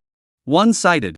If there was no villain system, they might be able to become very good friends perhaps. After all, both of them were orphans with no father and no mother, and had something in common. But with the villain system in place, they couldn't become friends in this life. Just now Mu Yun's hatred for him, it wouldn't be too much to say that it was immortal. Alas. In the end, he still envied Mu Yun. There were parents who loved him, and although they were already dead, Mu Yun's life was one that they had fought to save. There was also the respected elder Song, who taught him alchemy, gongfu, and taught him all the things he had in his suitcase, almost like raising him as a son. There are also a group of warblers and swallows around him, like the gentle and virtuous Xiao Fanru, the arrogant Miss Gongsun Ling, and the rich woman Sining, whose power spreads all over the world, all surrounding him, making people envious. On the contrary, even if he traveled across, he couldn't change the status quo of having no one around him. What kind of love and family and friends and love? When they saw him, they avoided far away as if they had seen the plague. His master can't be seen once in hundreds of years, not to mention the Su family. There is no news at all, and there is no girl who is blind enough to look at a person like him. Chapter 68. I think you are a good material to be a furnace gift plus. Thinking of this, Su Qing couldn't help but let out a light sigh. This sigh reached Mu Yun's ears, and when he glanced at Su Qing without moving, he saw the other party's look of despondency. What was wrong with Su Qing? Why was it that when he saw such a Su Qing, he actually felt pity? No. Why would I pity him? If I pity him, who will pity me? This abuser actually put on a pitiful face. Mu Yun coldly grunted. The wine on the table did not move at all, so he quietly waited for Su Qing to finish drinking. In short, this period of time tonight was the quietest moment since he had known Su Qing. After the wine was finished, it was Su Qing who settled the bill. Looking at Su Qing, who was full of alcohol and drunk, Mu Yun silently distanced himself from him. Being quiet while drinking doesn't mean being quiet after drinking. Who knows if this asshole will suddenly go crazy with alcohol. Su Qing looked at Mu Yun, who was gradually moving away from him, gently hooked his finger and said in a low voice, "Come here." Mu Yun frowned and his tone was cold. There's something to talk about. He did not hesitate to reject Su Qing's request. I'll beat you to death if you don't come over. A hint of viciousness flashed in Su Qing's eyes as he uttered a threat. Could you, Su Qing, so quick to show your original form? Mu Yun secretly slandered in his heart, I knew you didn't have good intentions. He rolled his eyes in a good-natured manner, but he still walked over towards Su Qing. I'm coming over. If you have something to say it quickly. For the record, I'm not going to be a punching bag for your drunken insanity. Mu Yun's face was full of vigilance. It's fine, I just wanted to ask you if you think it's better to be a man or a woman. As soon as Su Qing's words fell, Mu Yun's face instantly clouded over. You guys don't think before asking questions? What the hell kind of question is this? Mu Yun's heart was burning with rage. He was sure that Su Qing was doing it on purpose. In the entire world, it was probably only Su Qing who would rub salt into his wounds like this, and even make up for it from time to time. You want me to be furious? I'm not going to do it. I'm going to answer you expressionlessly. Thinking of this, Mu Yun slowly spoke. Of course it's men. Men have a unique physical advantage, not to mention that they don't need to worry about being used as a cauldron. It can even be said that there are quite a few men who are still hoping to become a cauldron. But women are different, especially those women with empty beauty but no strength. That's simply the favorite great medicine in the eyes of the evil cultivators. Not only can they give vent to their selfish desires on these women, they can also use them to cultivate. Do you think that the two can be compared? Are you still satisfied with this answer of mine? After saying that, Mu Yun's chin lifted and his eyes were full of provocation as he looked at Su Qing. Of course, the main thing was that he was a male. He didn't want to be a male and wanted to go as a female. Was he sick? Su Qing, however, acted as if he did not see it. He just gently shook his head. The aura ran through his body for a few weeks, and the alcohol aura instantly dissipated without a trace. The corner of his mouth hooked up with a seemingly unnoticeable smile, and he slowly said, "Yoho, then I have to congratulate you. You're about to turn into the kind of person you hate yourself to death. Take a look at this little look of yours. This posture is really not bad. It's simply the best material to be a furnace. Maybe one day you will be captured by the evil cultivator. At that time, a fetus to give birth to his 8 pups. You cannot forget to come to inform me. I definitely have to bring a big gift to give you a good congratulations." That scene, TSK TSK TSK. When Muyun heard this, he was so angry that his face turned red, feeling as if his throat was being choked by a big stone. His full-bodied anger turned into countless expletives rushing across his throat, but he just couldn't spit out a single word, which was a stifling feeling. Only after a long time did he viciously squeeze out 2 words from between his teeth. Su Qing. Muyun understood in his heart that his emotions were again stirred up by this bastard Su Qing like boiling hot water, cranky as hell. He hurriedly took a few deep breaths, like an angry bull trying to calm himself down, suppressing the burning rage in his heart, and said through gritted teeth, "You're wrong, you're simply wrong. Don't you think I'm a woman without that thing? Humph. This world is a big place, and there are countless ways to bring back a severed limb. Do you know that some people can grow back even if their heads fall off? Just wait and see, my baby can definitely grow back as well. You'll have a good time then." Su Qing heard this and frowned slightly, her head shaking like a rattle, saying, Hee, forget it. If that thing grows out again, it will be too scary. It's simply a blasphemy to everything in the world. Not only is it scary, but it's also so ugly that it can scare the ghosts away. Anyway, I've already cut it once, so it wouldn't be so bad to do it again. If you really have that ability to grow it out, I won't be polite. I'll just cut it off for you again, saving you from going out and embarrassing yourself. Su Qing said while patting Muyun's shoulder. In his heart, he thought, if Muyun really grows out, then he'll become an incestuous little male nymph. What's that like? He still hoped that Muyun could be a pure man or girl, but not that kind of strange appearance of a delicate woman on the outside, but a brown man on the inside, that he couldn't accept. Hearing this, Muyun's face instantly turned red, like a red-hot kettle, the color so red that it could almost drip blood. He only felt a surge of hot blood rushing straight to his brain, his body trembled slightly without control, and his fists clenched unconsciously, as if he was about to ruthlessly slam over towards Su Qing's hateful face in the next second. Is this human language you're speaking? Muyun was so angry that his eyes turned red, and the veins on his neck rippled like a small, sinuous snake. What do you mean, grow out and then cut it off? You dog, are you out of your mind? You just have to get on my bad side, don't you? Do I owe you from some other life or have I dug up your ancestors' graves? Tell me, can't I change? Muyun felt like his lungs were going to explode as he glared at Su Qing with his eyes wide open, like an angry lion. If you have that perverted fetish of purifying people, go to a small place's palace where there are plenty of little eunuchs who have just entered the palace. Why do you keep pestering me? Did I dig up your ancestors' graves in my past life, or what? After sulking for a while, Muyun's heart was filled with bitterness, just like eating a large handful of unripe yellow lotus. He really couldn't figure out why Su Qing was haunting him like an evil ghost that he couldn't get rid of. The world was so big, and there were so many people like stars in the sky. Why did he just focus on himself? Muyun felt that he must have committed unforgivable sins in his past life. For example, almost destroying the entire world. That's why God punished him in this life, making this guy Su Qing stick to him like a dog's skin plaster that he couldn't shake off. Please send a gift at the point of hyping the shift. Please. Chapter 69, Want to hit me? What? Want to hit me with your hands? If you want to, then come on. Today I am still in a comfortable mood, letting you hit me twice, as a right to give you a chance to vent out. It's not impossible. After saying that, Su Qing actually took the initiative to put her face forward. Muyun was so angry that he was trembling all over, words were stuck in his throat and could not be said, he could only snort heavily, and then resolutely turned around. His footsteps were hurried, as if staying here for one more second was a kind of torment for him. He didn't want to stay here for a moment anymore. Looking at Muyun's exasperated departing back, the corner of Su Qing's mouth rose slightly, letting out a soft laugh. A marvelous thought suddenly surfaced in his mind. He also didn't know when this brat Muyun would really turn into a woman. Maybe one day when he woke up, he would show himself in a daughter's body. If that day really came, how would he feel? Would it be the pain of being struck by lightning? Or the despair of being plunged into endless darkness? Or would it be the pain of being captured by an evil cultivator and used as a cauldron, but also the despair of the sudden change in gender? The more Su Qing thought about it, the more interesting he found it, the more the smile in his eyes grew stronger. The gaze he looked in the direction Muyun left was as if he was surveying a novelty toy that he had never seen before, full of anticipation, looking forward to that day to come soon. After all, what an interesting and good show that will be, Muyun. Time was like gurgling water, passing by in an instant. During this period of time, Muyun had been going through the motions of refining pills in the treasure pavilion, continuously improving his Dan Dao cultivation in this way. Here, he didn't need to run around toiling for raw materials for alchemy, and only needed to devote himself to the process of alchemy. Every alchemy was a harvest for him. Not only could he earn money, but he could also make his alchemy skill higher, which should have been an incredibly pleasurable, too, for one thing. However, strangely enough, Muyan couldn't be happy. His heart felt like it was shrouded in a cloud of gloom, weighing heavily. Was it because his hard-earned money had been split in half by Su Qing, making him resentful? Or was it because the changes in his body were becoming more and more obvious, making him feel uneasy? Or was it both? Elder Song had told him that whether it was a change in appearance, a decrease in height, or his breasts gradually becoming magnificent, these were all normal phenomena.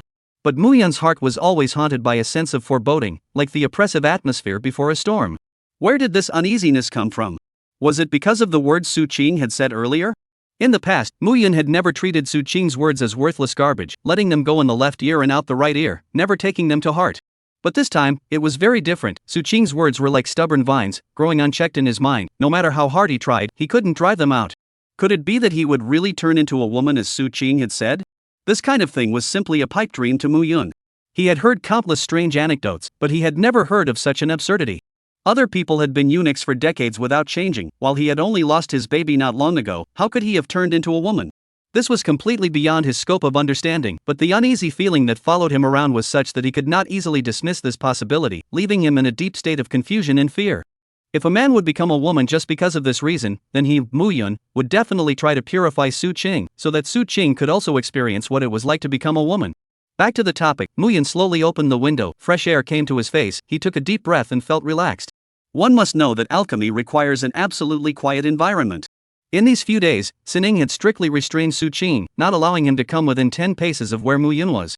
Because of this, Muyan had been living extraordinarily peacefully these past few days. In the past, Su Qing's presence was like a noisy dog barking in his ears, but now that his ears are clear, even his sleep is no longer disturbed by nightmares, and the quality of his sleep has improved a lot. Moreover, after practicing diligently day and night these days, Muyan's alchemy skill had taken a qualitative leap and had been upgraded to 2nd grade. Moreover, he was already quite skillful at refining 2nd grade pills, and could refine most 2nd grade pills, and even 3rd grade pills. As long as he put in more effort, he was capable of refining them. Within these few short days, Muyan had earned a total of 180 medium-grade spirit stones through refining pills. Knowing that this was only 40% of his share, it could be seen that this business of alchemy was really profitable. However, although this 180 middle-grade spirit stones seemed to be a considerable amount, to Muyan, the more spirit stones he had, the more anger he felt in his heart. After all, the more he earned, the more it would emphasize the loss that Su Qing had caused him by splitting half of the money. If it wasn't for Su Qing splitting half from it, according to normal circumstances, he should have been able to earn 300 medium-grade spirit stones. This damnable Su Qing. You're a rich young man, you don't need money, why do you want to covet my pathetic little profit? It is simply intolerable. The more Muyan thought about it, the more angry he became, his teeth clenched, and the resentment towards Su Qing deepened a few more points in his heart. As soon as he thought that he would definitely run into Su Qing as long as he walked straight out from the gate, Muyan felt uncomfortable, as if there were countless ants crawling around on his body, and that kind of uncomfortable energy was not to be mentioned. He didn't want to see Su Qing's face again. As long as he thought of Su Qing's smiling, teasing expression, he was furious. Muyan subconsciously touched his chin, his brows slightly furrowed, his eyes darted around, and his sight went to the window. He thought to himself, jumping out from here should be a good choice. The odds are that guy Su Qing is guarding the doorway waiting to block me. Moreover, Boston had already explained to him before, now he could just move on to Winter City. In that case, there is no need to specifically go and say goodbye to Boston, just leave directly. This way, he could also avoid that sword mount of Su Qing. The more Muyan thought about it, the more he felt that this plan was wonderful. He had always been a thunderous person who did what he said he would do. He quickly walked to the window, reached out and pushed it open, took a deep breath, and jumped down with a single leap. The wind whistled in his ears, and in his heart, he was still secretly glad that he had managed to escape Su Qing's siege. But who would have thought that it was really fear of what would come? He had repeated calculations in his mind, thinking that it was seamless, but how could he not calculate that Su Qing, that cunning fellow, was actually waiting for him right below the window? Chapter 70, You Know My Means Well. He gazed at Su Qing in front of him, and for a while, silence overwhelmed him like a tidal wave. He was filled with astonishment like a raging wave, violently churning within his chest. He had never expected no matter what, Su Qing actually seemed to possess the ability of foreknowledge, accurately predicting his actions, like a roundworm lurking inside his body, knowing his thoughts like the back of his hand. He had thought that his move of going off the beaten path and choosing to jump out of the window instead of going through the door would be a surprise, but he didn't want to realize that all of this was expected by Su Qing. Su Qing looked at the silent Muyan and let out a cold snort from his nostrils, that voice carrying a few hints of disdain and impatience. Aren't you going to participate in that alchemy-related competition? What are you still standing here foolishly for? Go! After saying that, he cast a sidelong glance at Mu Yun, his eyes filled with contempt. When Mu Yun heard this, he was dumbfounded as if he couldn't believe his ears. Not only did Su Cheng not stop him from going to the Alchemist Association's competition, he instead urged him to leave? What the hell was going on here? Had Su Cheng changed his nature? Or did something special happen today? Or, did Su Cheng have a more unfathomable plot? Countless thoughts instantly flashed through Mu Yun's mind, each one of them making him feel that this matter is full of strangeness. Seeing Mu Yun's confused look, the corner of Su Cheng's mouth hooked into a cold smile that was as piercing as the cold wind. You are now my follower. If you can come out on top in this competition, then I will also have a good face, but if you lose, humph, you should be clear about my methods. When Mu Yun heard these words, the heavy boulder in his heart finally fell to the ground and he let out a long breath of relief. That's right, this was Su Cheng. He knew that Su Cheng couldn't have suddenly changed his attitude towards him. Originally, he had only participated in the competition for the reward, but now, he had to compete for first place. Before his strength had surpassed Su Cheng, the only thing he could do was to hold back. Hold back. Thinking of this, he spoke with a bland expression. Then let's depart. After saying that, he took the lead to stride away with a high and cold temperament that rejected others. Seeing this, the corner of Su Cheng's mouth rose slightly, revealing a meaningful light smile. The first place may be yours, but it's hard to say who that generous reward will end up going to. As my follower, if you don't know how to make offerings to me, your boss, on time, it's not reasonable, right? Letting you enjoy the honors while I take away the prizes, this is simply the most wonderful and beautiful thing for me. Thinking of this, Su Cheng couldn't help but laugh out loud again, and there was a hint of evil in that smile, causing Mu Yun, who was walking in front of him, to shiver inexplicably. Mu Yun thought in his heart, he knew that this guy Su Cheng didn't have good intentions, and was definitely calculating something unfavorable for himself. Thinking of this, his vigilance towards Su Cheng became stronger and stronger, just like a frightened deer, always on guard against the hunter in the dark. It was just that he might not have anticipated that Su Cheng was not trying to get at him personally, but rather targeting the prize he was about to receive. Winter City was not too far from here. For the two of them, with their own footwork, a mere hour would be enough to arrive. When the outline of Winter City came into view, Mu Yun couldn't help but be shocked by its grandeur. Winter City was worthy of being a prosperous city. Compared to the towns at the foot of Yunhesek Mountains, it was truly too luxurious and prosperous. Mu Yun has been practicing on the mountain for many years and seldom goes down the mountain. Now at first glance, when he sees such a bustling scene, he is just like Lu who enters the Grandview Garden for the first time. His eyes are full of novelty. Although it is not as exaggerated as that of Lu Lawai, the general state of mind is similar. In this city, immortal cultivators could be seen everywhere, and from time to time, one could see some immortal cultivators with flying swords on their feet, whizzing through the sky above their heads, and that dashing and free stance caused a strong envy to flow out of Mu Yun's eyes. His cultivation level has already reached the foundation establishment stage, and according to common sense, he can fly with a sword or harness other magic treasures to soar in the sky, but unfortunately, he doesn't even have a single magic treasure on his body. In the past, he had neither the money nor the conditions, but now the situation was different. He already had enough money on hand. It was time to prepare some magic treasures for himself. The choice of magic treasure is crucial. Attack and defense type magic treasure that is essential. Attack magic treasure, he decided to choose the sword. Deep in his heart, has been harboring a dream of becoming a sword fairy, floating sword fairy who do not like it?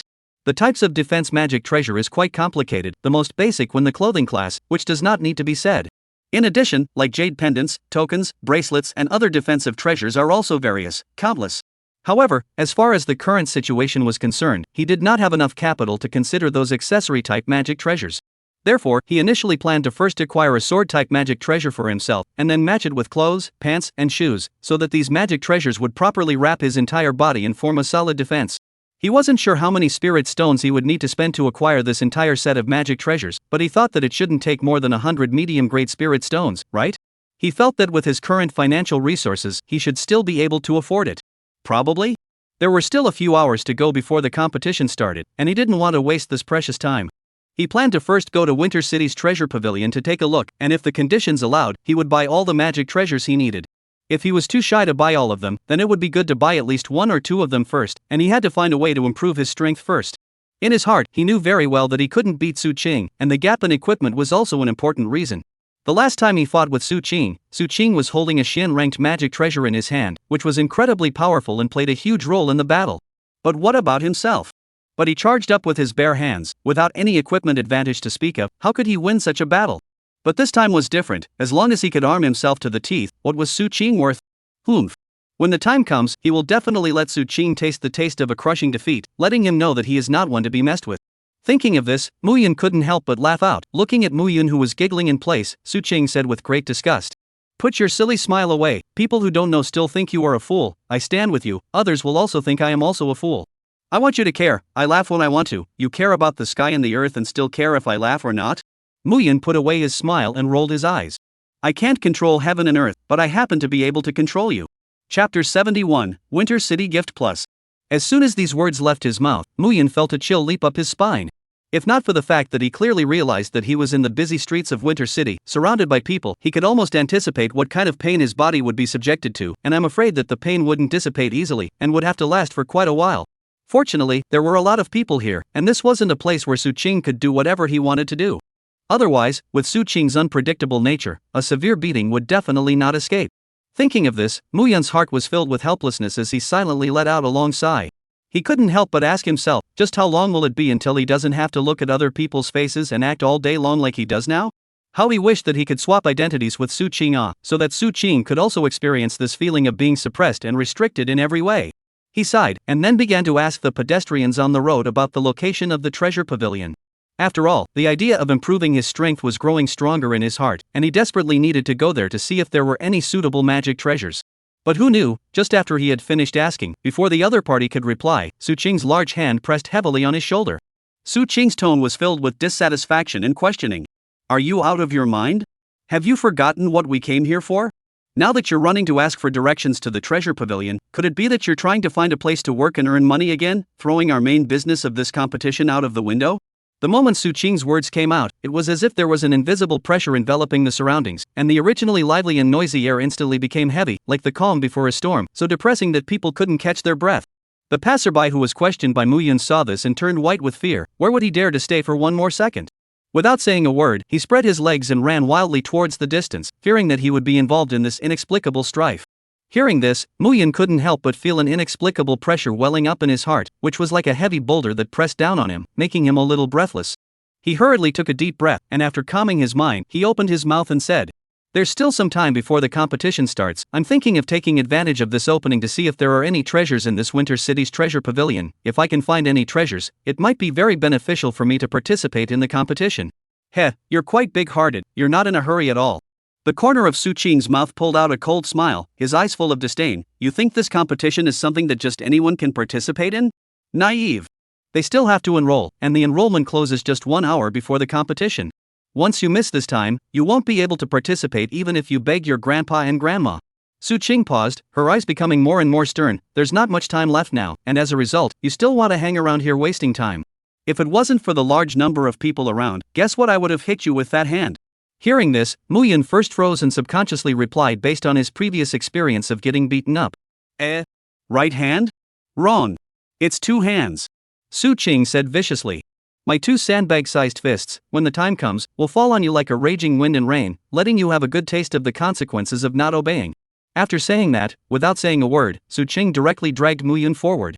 Immediately afterward, he fiercely reached out to stop a passerby and grabbed that person's collar, a fierce light flashing in his eyes as he viciously roared. Where is the competition held by the Alchemist Association? Speak quickly. That passerby was so frightened by Su Qing's ferocious appearance that his legs softened and he almost directly collapsed to the ground. He was so terrified that his lips trembled and he couldn't even say a complete word, only shivering and raising his hand, he pointed in a direction. Seeing the passerby pointing in the direction, Su Qing then let go of his hand. That passerby was like an amnesty, instantly collapsed on the ground, panting heavily, secretly thankful in his heart that he had retrieved a small life from this robbery. Su Qing just like this roughly dragged Muyun and sped all the way to the registration office outside the Alchemist Association. At this time, due to the fact that the time for the competition to begin was already very close, there had long since been few people signing up at the registration desk. There was only one person sitting there listlessly, his head little by little, as if he was fighting a tough battle with the sleepy bugs. The whole person had no essence to speak of. Su Qing saw the situation, striding over, and then violently slapped on the table. Slap, a loud sound, in the silent enrollment place is particularly ear-piercing. The man was startled by this sudden sound, his original sleepiness instantly disappeared without a trace. He was just about to raise his hand in annoyance, pointing at Su Qing and cursing him, reprimanding him for disturbing him, but when his gaze touched Su Qing's ferocious eyes, that raised hand immediately retracted again as if it had been cast under a spell of immobilization. Enroll. Su Qing coldly spat out these 2 words while forcefully yanking Muyun to the front of the table. The person in charge of enrollment first looked at Su Qing, who had a face full of fury, and then turned his gaze to Muyun, whose complexion was a bit bleak, hesitated for a moment, and then asked in a low voice to Muyun. Are you here voluntarily? Even though he had tried to lower his voice as much as possible, it still clearly reached Su Qing's ears in this quiet and somewhat eerie atmosphere. Su Qing frowned, a trace of displeasure flashed in his eyes, followed by casting a look filled with a dangerous aura at the man and said coldly, "Do you even need to worry about whether he volunteered or not? Since he has already come here, could there still be a case of involuntariness? Don't mind your own business." Hearing Su Qing's words, the man glanced at the bleak Mu Yun again and felt that some people might really not be voluntary. But what could he do? He was just a minor character, and he would die quickly if he meddled too much. Thinking of this, he continued to ask, "How many grades of alchemist are you now, and do you have a certificate issued by the Alchemist Association?" Hearing this, Mu Yun said, "Right now it's a second-grade alchemist, but what does this certificate issued by the Alchemist Association mean? Of course it's a proof of identity. Without this proof, who knows if you're an alchemist? This is a competition held by the Alchemist Association. Without this proof, there is no way to participate, so please also return." After saying that, he put down the brush in his hand that was ready to record his name. Hearing this, Su Qing snorted coldly and said, "Enroll him." Although he was afraid, he thought that his back was the Alchemist Association, so he still hardened his heart and said, "This really can't be done, the rules are set like this." Chapter 72. Do you know who I am? Gift plus. Rules? Su Qing's brows were tightly locked, and there seemed to be grooves in his brows, and that pair of sharp, falcon-like eyes were like two materialized arrows, nailed dead on him. In such a chilling gaze, he only felt his throat dry, swallowed a mouthful of water with difficulty. The gulp sound in this quiet and somewhat strange atmosphere seemed particularly abrupt. His body involuntarily trembled slightly, like a shivering leaf in the autumn wind, and his voice also trembled, stuttering. Yes. The rules are set. Like this. Do you know who I am? Su Qing's voice was low, and every word vibrated in the air, sending ripples through one's heart. No, don't know. The man hung his head low, bean-sized beads of sweat continuously seeped out from his forehead, gathering into streams that slid down his cheeks and dripped onto the ground. His eyes were flustered, not daring to meet Su Qing's gaze, and his hands were twisted together uneasily. What about now? Su Qing raised his eyebrows slightly, a hint of impatience added to his tone. After saying that, he slowly stretched out his slender fingers, only to see 10 medium-grade spirit stones flashing with a charming luster in his palm. Su Qing gently placed them on the table with an indifferent expression. The sound of ta-ta in the silent environment was like a heavy hammer hitting a drum, knocking on that person's heart one by one. Upon seeing these precious spirit stones, that person's eyes instantly glared round, the color of greed in his eyes flooding out like a raging tide. He first vigilantly and quickly looked around to the left and right, his eyes darting around like restless mice, and after confirming that there were no abnormalities in his surroundings, he quickly swept the spirit stones into his arms. Immediately after, his face was piled up with a pleasing smile. That smile appeared somewhat flattering and comical, and he busily said, Recognize, enroll him right. Okay, I'll do it right away. You tell me the name, then he can go in." His name is Mu Yun, second-grade alchemist. After writing down Mu Yun's name, he hurriedly bowed his head and said, Fine, the two of you can go in now. Go. Su Qing glanced at Mu Yun before walking in. Seeing this, Mu Yun also followed nonchalantly. Looking at Su Qing's back as he walked away, a hint of pleasure flashed imperceptibly in his eyes. As expected, after leaving the Cloud Crane sect, no one would favor him anymore. Within the Cloud Crane sect, the disciples treated him with respect, but once he left the sect, he still had to give gifts to people? Within the sect, he was the highly regarded genius disciple, the senior brother that everyone respected, but once he left this mountain gate, who would recognize him? Thinking of this, the corner of his mouth slowly rose. Stepping in from outside the door, what met his eyes was a spacious courtyard, in which numerous pill refining pots were placed, and the surrounding area of the pots had already been filled with people. These people had different appearances and were dressed differently, but they all had one thing in common: they exuded an elegant and easygoing temperament, as well as the rich fragrance of the pills. In comparison, Mu Yun was out of place with these people from his aura to his scent, and really didn't look like an alchemist. However, there was another person who stood out even more than him, and that was Su Qing. As soon as Su Qing appeared, the cold and brutal aura on his body spread out like ripples, instantly attracting the gazes of everyone present, and those who didn't know would be afraid to think that he had come here to cause trouble. Seeing that these people were looking at him with a strange look, he silently took a step back and protected Mu Yun in front of him. In an instant, those gazes that were originally focused on him moved away and turned to Mu Yun. For a moment, Mu Yun was like being enveloped in a spotlight, bearing the scrutiny of the gazes of the crowd. Mu Yun was a little uncomfortable being stared at by these gazes of either curiosity or scrutiny, so he could only cough gently to break the slightly awkward atmosphere and said, I am here to participate in the Alchemist Association competition. As soon as he opened his mouth, his voice traveled through the air, instantly causing everyone present to suck in a breath of cool air. How could they not expect that this young man in front of them, who looked so clean-cut, would have a voice that was this rough and hoarse, like the ear-piercing sound of a worn-out bellows being pulled, forming a strong contrast with his outstanding appearance? If such a voice came from behind Su Qing's cold face, the crowd might still find it normal. After all, the cold and brutal aura that Su Qing exuded seemed to complement this unique voice. But now this voice was coming from Mu Yun's mouth, which could make the alchemists present smack their lips, their hearts filled with surprise and doubt. However, since they were sure that they were here to participate in the competition and not to cause trouble, those alchemists also withdrew their gazes, each turning their heads and continuing to talk with the people beside them, and the scene resumed its previous lively and noisy atmosphere. Perhaps because of Su Qing's chilling aura, even if he was just standing quietly behind Mu Yun, it was as if he had formed an invisible barrier, making the people around him not dare to easily come over and greet Mu Yun. However, amongst this group of people, there was an exception. Only a woman with a slender and graceful figure stepped out from the crowd. She was like a fairy walking from a scroll, each step was light and graceful, seemingly stepping on the tips of people's hearts. She slowly walked in front of Mu Yun and immediately attracted the attention of many people around her. Her skin was as white as snow, as if it was as delicate and smooth as lamb's fat jade, and under the reflection of the sunlight, there was a layer of soft and charming halo.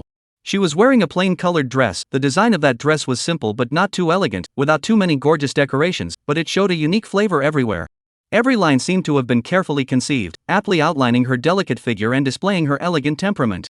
Only to see that she first revealed a sweet smile towards Su Qing behind Mu Yun. That smile was like a blossoming flower, beautiful to the core.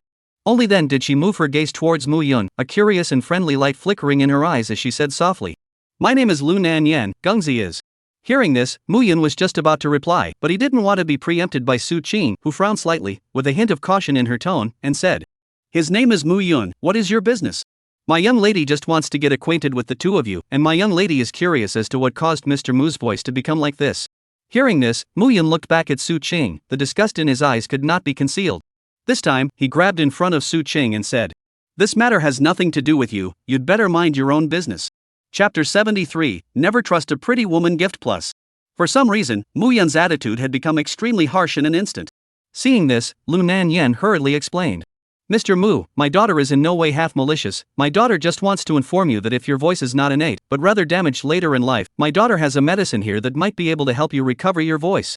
At these words, Mu Yun's breathing instantly became rapid. He looked at Lu Nan Yan with a face full of shock, his eyes flashing with disbelief as he eagerly asked, "Are you telling the truth?" "Well, everything my little daughter said is true, there is absolutely no trace of falsehood." Lu Nan Yan's gaze was clear as she nodded firmly. When Mu Yun saw that she was so certain, an ecstasy surged within him, as if he had seen a ray of light in the darkness. However, before he could open his mouth, Elder Son's voice exploded in his mind like a loud bell. "Don't be in a hurry, where in this world is there a good thing that falls out of a pie for no reason? She took the initiative to come to you, she must be harboring ulterior motives. You have to ask about things clearly first, don't be counted on, or else there won't even be any bone crumbs left when the time comes." Elder Song paused for a moment, his tone growing more serious as he continued. "Also, I have to remind you one more time, never trust women easily, especially those who look pretty. Because you'll never be able to guess what kind of snake scorpion-like vicious heart is hidden underneath their beautiful and attractive appearance." When Mu Yun heard Song Lao's admonition, it was like being doused with a basin of cold water. The fire of excitement that had just been ignited instantly extinguished, and the whole person gradually calmed down. Elder Song was right, there is no such thing as pie in the sky in this world. Just like what Su Qing did in the treasure pavilion before. At that time, Su Qing seemed to be helping him to gain 10% of the benefits, but in reality? Su Qing had gone so far as to ask for a lion's share and directly demanded 40% of the benefits. After viewing Lu Nan Yan as someone like Su Qing, Mu Yun's emotions had indeed smoothed out a lot. With this in mind, Mu Yun spoke. "Then, what is the price for you to help me?" Hearing this, Lu Nan Yan faintly revealed a light smile, but there was a bit of bitterness in that smile as she slowly said, "Mr. Mu, truth be told, my daughter has been suffering from a cold poison since she was young. Every time the cold poison strikes, the pain is simply unspeakable, as if the entire person has fallen into a 10,000-foot ice cave. That kind of coldness, as if it could freeze all my blood into ice crystals, making me feel that what flows in my body is no longer warm blood, but cold and bone-chilling ice crystals. In order to alleviate this cold poison, one must rely on an item of supreme yang. This matter of supreme yang can be in or buried deep underground, or an herb that grows in the mountains. Only, how can these things of supreme yang be so easy to find? For so many years, in order to find the supreme yang things that can alleviate my cold poison, my father ran around and used up almost all of the family's money, and now, my father has become sick and bedridden as a result of this. My father is now too sick to search for a thing of supreme yang for me, but the cold poison in my body is getting worse and more rampant. If I can't find the thing of supreme yang within a month, then I will only have one way to die." Lu Nan Yan's eyes revealed a hint of despair, but quickly regained her composure. My little daughter sees that the gentleman and this one beside you are both dragons and phoenixes among men. You, the gentleman, are armed with the art of alchemy, and this one beside you, his strength is unfathomable. So, the little woman dares to request the two of you, can you accompany me together into that 1000 green 9 Shin mountain range, to look for the that can cure the cold poison on my body. Lu Nanyan paused for a moment, then said in a small voice, foreign fire. The moment the two words, foreign fire, came out, it instantly attracted the attention of Su Qing and Mu Yun. Mu Yun looked at the surrounding crowd and saw that no one had heard the conversation they had just had, before asking cautiously, are you sure it's? Yes, I'm certain that in the 1000 Qing 9 Chen mountain range there exists the 34th ranked green underworld illusory flame on the exotic flame ranking. You're that sure? Yes, because the disease on my father's body was caused by contact with the green underworld illusory flame, and even no one in the Alchemist Association's Winter City branch can cure my father.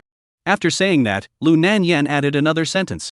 I only need the otherworldly flame to cure me of the poison, and after the cure, the otherworldly flame will belong to you. Hearing this, Mu Yun was silent for a while, then said, I need to think about it. After saying this, he lowered his head, not knowing what he was thinking. Su Qing, on the other hand, looked towards Lu Nanyan at this moment. Another woman who had a relationship with Mu Yun had appeared. He remembered clearly that this woman had almost taken Mu Yun's first time in the early stages. At that time, she had already kissed him, and if it wasn't for the fact that that place wasn't suitable for male love affairs, Xiao Fan Ro wouldn't have been able to become the main palace. Thinking of this, he used the insight method on Lu Nanyan. Name, Lu Nanyan. Gender, female. Cultivation level, first level of foundation establishment. Magic treasure, Yufeng sword, painted heart robe. Cultivation technique. Physique, cold heart body sealed. Others? Yes, it was this cold heart body. He remembered correctly that the cold poison in Lu Nanyan's body was actually because her body was too weak to withstand the power of the cold heart body, so what was originally supposed to be a physique that could enhance her strength had become something that could claim her life when it came to her. But Lu Nanyan didn't know that this cold poison was actually because of her special physique, so when she used the foreign fire to detoxify the poison, her physique clashed with the foreign fire and her body's desires were aroused, and it just so happened that Mu Yun was the only one there. If it wasn't for the fact that Mu Yun was a decent person who knew not to take advantage of people's danger, otherwise Lu Nanyan would have become the #1 female lead. As for the foreign flame named Green Underworld Fantasy Flame, its own strength wasn't high, and it was also restrained by the technique Mu Yun practiced, so it was grabbed by Mu Yun and refined in an instant. It became his first foreign flame. Thinking of this, his eyes swept around Lu Nanyan's body. It had to be said that the protagonist was the protagonist, and there wasn't a single ugly female around him. Whether it was from the body or the face, Lu Nanyan was an impeccable great beauty. Feeling Su Qing's unbridled gaze, Lu Nanyan silently lowered her head and blocked her chest with her hand. This kind of unbridled gazing at others, she had only seen it on those who coveted her body since she was a child, or else she'd better find someone else.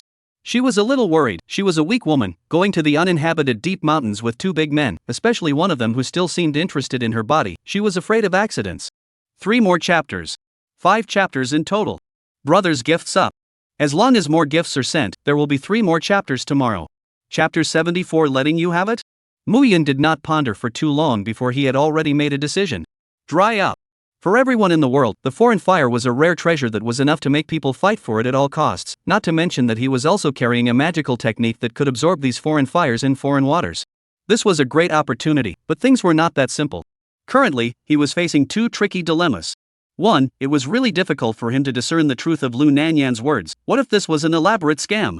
If he trusted her gullibly, he was afraid that he would end up in a terrible trap, be counted and brought to the deep mountains like a fool, and then sold to those vicious evil cultivators, and end up with a tragic outcome of having his heart and lungs ripped out. This kind of thing is not rare in this sinister immortal cultivation world, have to prevent off. Secondly, is Su Cheng this dog thing? If what Lu Nanyan said is true, and they really went through the difficulties and dangers to find the foreign fire, but at the last moment, the foreign fire can fall into his hands smoothly? Su Qing's strength is unfathomable, powerful, and chilling. If Su Cheng wants to snatch the fire, with him and Lu Nanyan, even if they join forces, I'm afraid it's not enough for Su Qing to clean up with one hand. This was like the sword of Damocles hanging over his head, making him worried. Thinking of this, Mu Yun subconsciously glanced back at Su Qing. This glance, however, allowed him to see such a scene. Su Qing was staring straight at Lu Nanyan, his eyes were undisguised and naked, just like a hungry wolf staring at its prey. As for Lu Nanyan, she was made a little uncomfortable by this impolite gaze, her cheeks flushed with 2 blushes, just like the red plums blooming in the snow, delicate and colorful, adding a little more touching style. Seeing this scene, Mu Yun frowned slightly, a wave of displeasure welling up in his heart. He took an arrow step in front of Su Qing, trying to use his body to block Su Qing's insolent gaze and protect Lu Nanyan from this offense. But he seemed to have somewhat overestimated his height as he stood in front of Su Qing before realizing that the top of his head was just barely enough to reach Su Qing's mouth, and Su Qing's line of sight was still able to cross over him without any obstruction and land on Lu Nanyan. Muyan gritted his teeth, his heart crossed, and he stood on his tiptoes. This time, it finally blocked Su Qing's gaze. Su Qing was in the middle of watching. When he was coldly blocked from view, his heart burst with annoyance. He raised his eyebrows, a hint of displeasure flashed in his eyes, and said in a bad tone, "What are you doing? If you have something to say, then say it. If you have nothing to say, then hurry up and get to the side. Don't come and get in my way." Hearing Su Qing's words like this, Muyan couldn't help but snort coldly and spoke. "Come over here, I have something to say to you." After saying this, he glanced at Lu Nanyan and walked towards the corner next to him. Seeing this scene, Su Qing was a bit puzzled, unable to figure out what was wrong with Muyan. How did he suddenly seem like he had eaten gunpowder when he was in a good mood, and inexplicably became angry? However, he didn't think too much about it, and first showed a kind smile towards Lu Nanyan, before he walked to Muyan's side unhurriedly. "Say it, what exactly is your business, and you still have to sneak around like this, making it look like a sewer rat that can't see the light?" Su Qing said with a face full of disdain. Muyan had long been accustomed to such barbed words from Su Qing, so his emotions did not fluctuate in the slightest. He only looked around cautiously, and only slowly opened his mouth after making sure that there were no other people around and that their next conversation would not be overheard by bystanders. "Regarding the foreign fire, what do you think?" That's a treasure of the world." Su Cheng sneered. "Guess what I can think? As long as one is a normal person who encounters such a rare thing, there is only one thought, and that is to try to find a way to take it for myself." A trace of disdain flashed in Su Qing's eyes, the corner of his mouth rose slightly, and he said with a few hints of mockery, "I am like this, how can you not be?" He raised an eyebrow, his eyes filled with scrutiny. "So, what exactly do you want? Could it be that you are delusional enough to compete with me for the foreign flames? If you have that ability, you can try." Muyan's heart tightened, his brows furrowed even deeper, his lips pursed so tightly that they were a little white, as if he had gone through a fierce inner struggle, finally as if he had made up his mind. He took a deep breath, with a hint of apprehension in his eyes, and his voice was a little trembling and said, "Can you let me have the foreign fire?" Muyan's voice faded away from its previous coldness and became much softer, his eyes even carried a trace of imperceptible humility. This was the first time he had ever made a request to Su Qing. Hearing this, Su Qing was first stunned, then the corners of his mouth widened even more, revealing a large, teasing smile, his eyes filled with ridicule. "Oh." He deliberately dragged out his voice, the disdain in his eyes even greater. "This is the way you beg? Just by lightly uttering such a sentence, you want me to give up the foreign fire?" His eyes widened exaggeratedly, as if he had heard a heavenly joke. "What kind of great character do you think you are? If you're a female, you can still use your body as a price. If you can serve me comfortably and make me happy, maybe I'll give you the foreign fire." Su Qing said, raising his eyebrows, "But you are a male, without such physical advantages. Do you think I am out of my mind, or do I have a problem with my sexual orientation that I would give you the foreign fire for no reason?"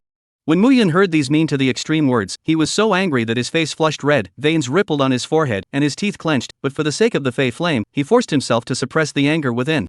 He clenched his fists so tightly that his nails were deeply embedded in the palms of his hands, forcing down his anger and said, "If you are willing to let me have the foreign fire, I can promise you one thing. As long as I am not asked to kill and set fire to people, or do something that goes against the bottom line of my principles, anything else, I can promise you." The moment these words came out, Su Qing's movements paused for a moment that was visible to the naked eye. Are these words true?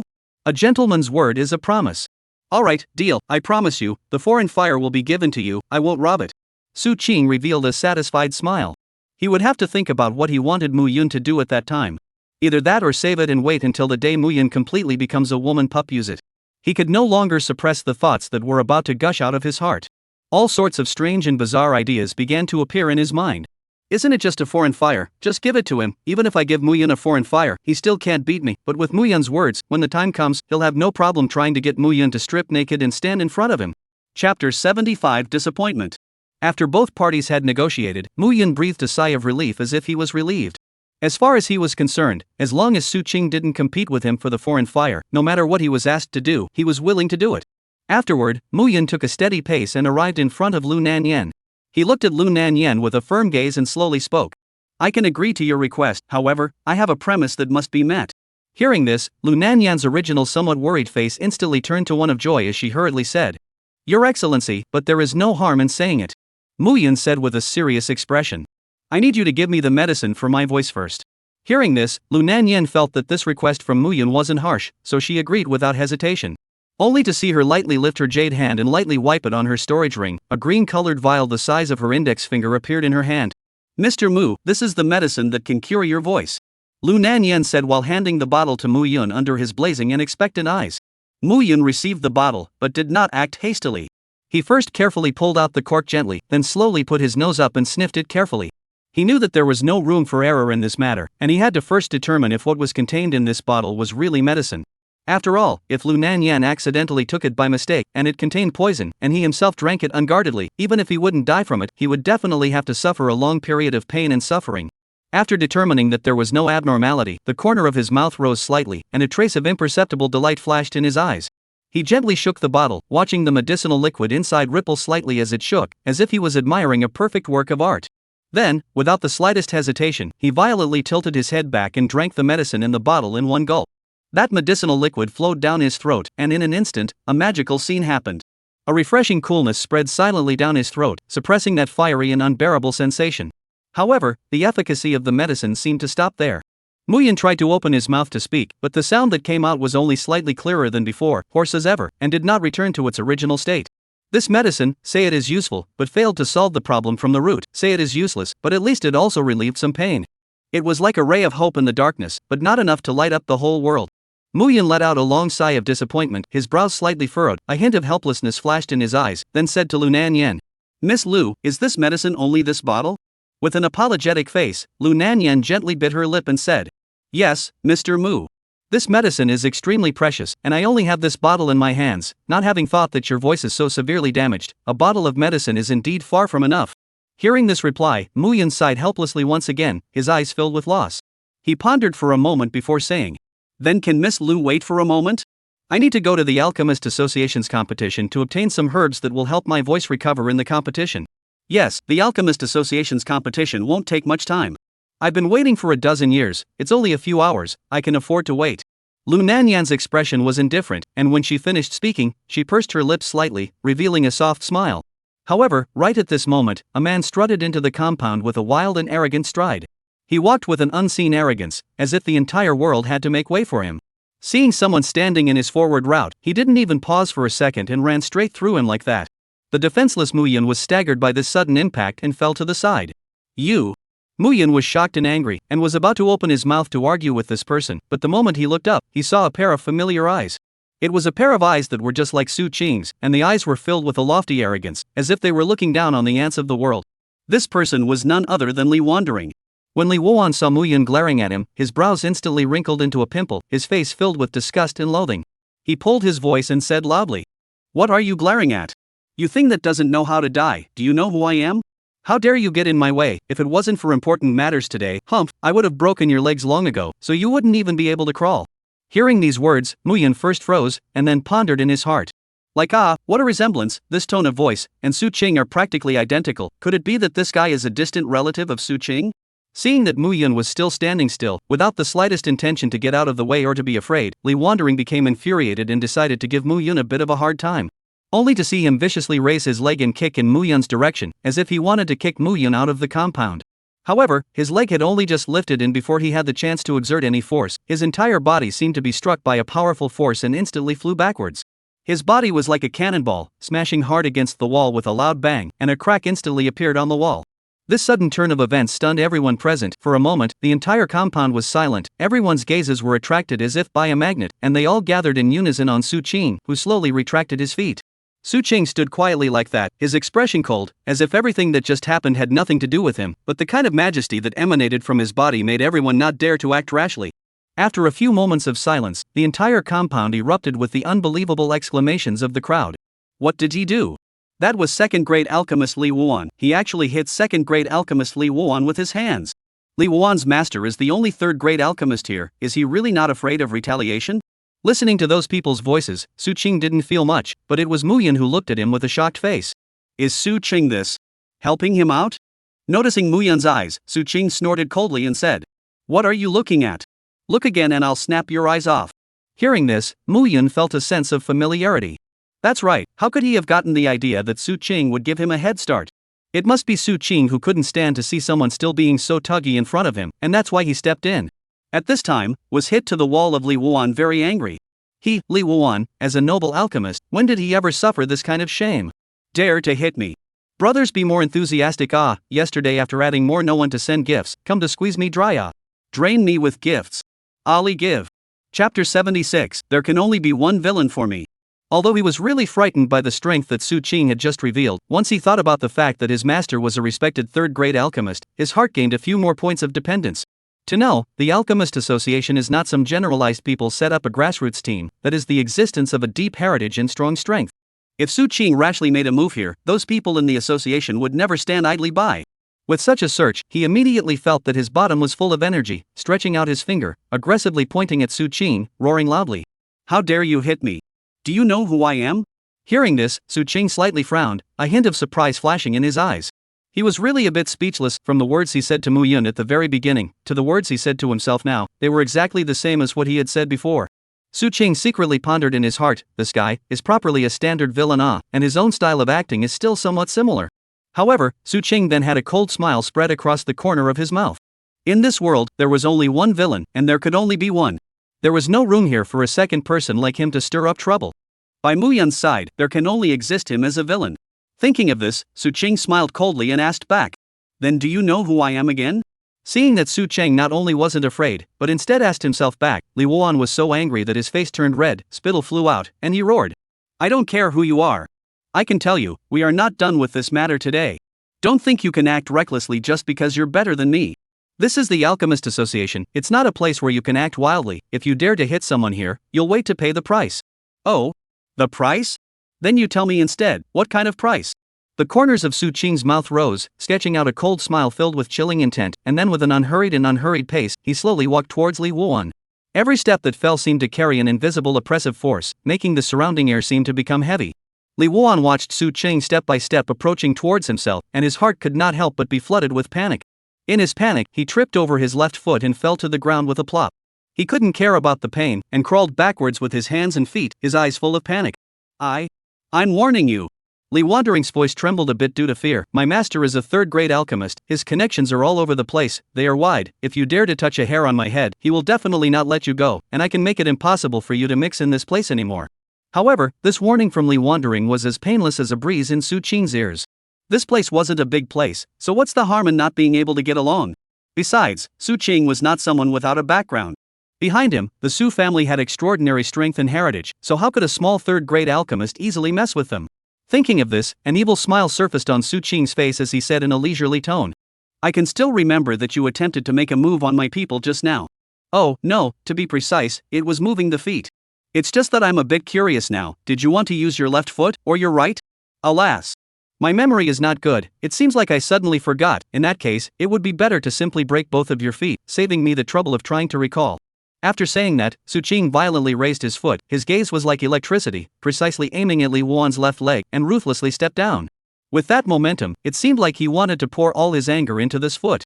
However, just in the nick of time when Su Qing's foot was about to touch Li Wuan's leg, a powerful voice suddenly exploded like thunder on the ground. Little friend, this farce should end here, this place is not a place for wild fights, consider it as selling old man a thin face, spare him this time. At the same time, with the sound of this voice, a miraculous scene happened. Su Qing's powerful foot actually stopped in mid-air. It wasn't that Su Qing suddenly had a sudden realization of conscience, nor was it that he had listened into the passage, but rather that a powerful force had imprisoned his actions. This force came from the owner of the voice, and it was he who used his aura to firmly fix Su Qing's feet in mid-air, making Su Qing unable to move. Hearing this sudden voice, everyone present couldn't help but look towards the direction the voice came from, only to see a middle-aged man with a grave and serious face walking towards Su Qing unhurriedly. With every step he took, the air around him seemed to become even heavier, and beside him, a powerful pressure unique to peak Jindan stage powerhouses was faintly emanating, and that pressure was spreading all around like a substance, causing people to be in awe. As soon as Li Wuan saw this middle-aged man, he was like a drowning man who grabbed a life-saving straw, and the light of hope instantly lit up in his eyes. He quickly got up from the ground in a rolling motion, and then flew to the back of the middle-aged man and hid, before gasping for air in shock. Vice Branch President Huang. That's him. Li Wuan pointed at Su Qing and cried out in tears. He's the one who openly beat up people here. Look how badly he beat me up. With that, Li Wuan busily showed Huang Hezheng the injuries on his body one by one, and his appearance was as wretched as it could be.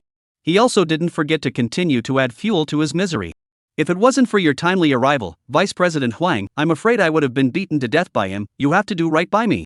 However, right at this moment, Lu Nanyan arrived in front of Huang Hezhengdu. Uncle Huang. The moment he saw Nanny Lu, Huang Hezheng's eyes immediately softened. Ah, it's Nanyan, why are you here? Uncle Huang, none of this is important. What's important is what's happening now. Lu Nanyan looked at Li Wuan, who was selling himself short, and then said, I just witnessed this matter happen. Li Wuan had it coming. As soon as he came over, he arrogantly bumped off my friend and was planning to make a move. If we were to say who broke the rules here, it would be Li Wandering, who didn't follow them first. My friend was just engaging in self-preservation. Hearing this, Huang Hezheng nodded. He knew that his niece wouldn't lie to anyone, and he also had some knowledge of Li Wuan's character, so this matter was most likely like what Lu Nanyan said. Since it was Li Wuan who did the wrong thing, and by the looks of it, he had been duly punished, in that case, let's leave this matter as it is. Chapter 77, Your People? Thinking of this, he slowly opened his mouth and said, This incident was started by Li Wuan. Since you guys have already punished him, then this matter should be put to rest. After all, the competition is about to start, you guys better hurry up and prepare for it. Hearing this, Su Qing was filled with displeasure and turned his head to the side. In his heart, he thought, this fellow is a complete villain. It would be too much of a pity to let him off just like that. If he wasn't eradicated completely, there would definitely be a lot of trouble in the future. Just like what Li Wuan himself said, his master was a third-grade alchemist with a wide range of connections. Letting him go was tantamount to letting a tiger return to the mountain. If it was not for the fact that a Jindan stage powerhouse was killed halfway through the process, Li Wuan would have been a dead man at this moment. Thinking of these, Su Qing let out a cold snort. His gaze shot towards Li Wuan like a knife, and said coldly, You are Li Wuan, right?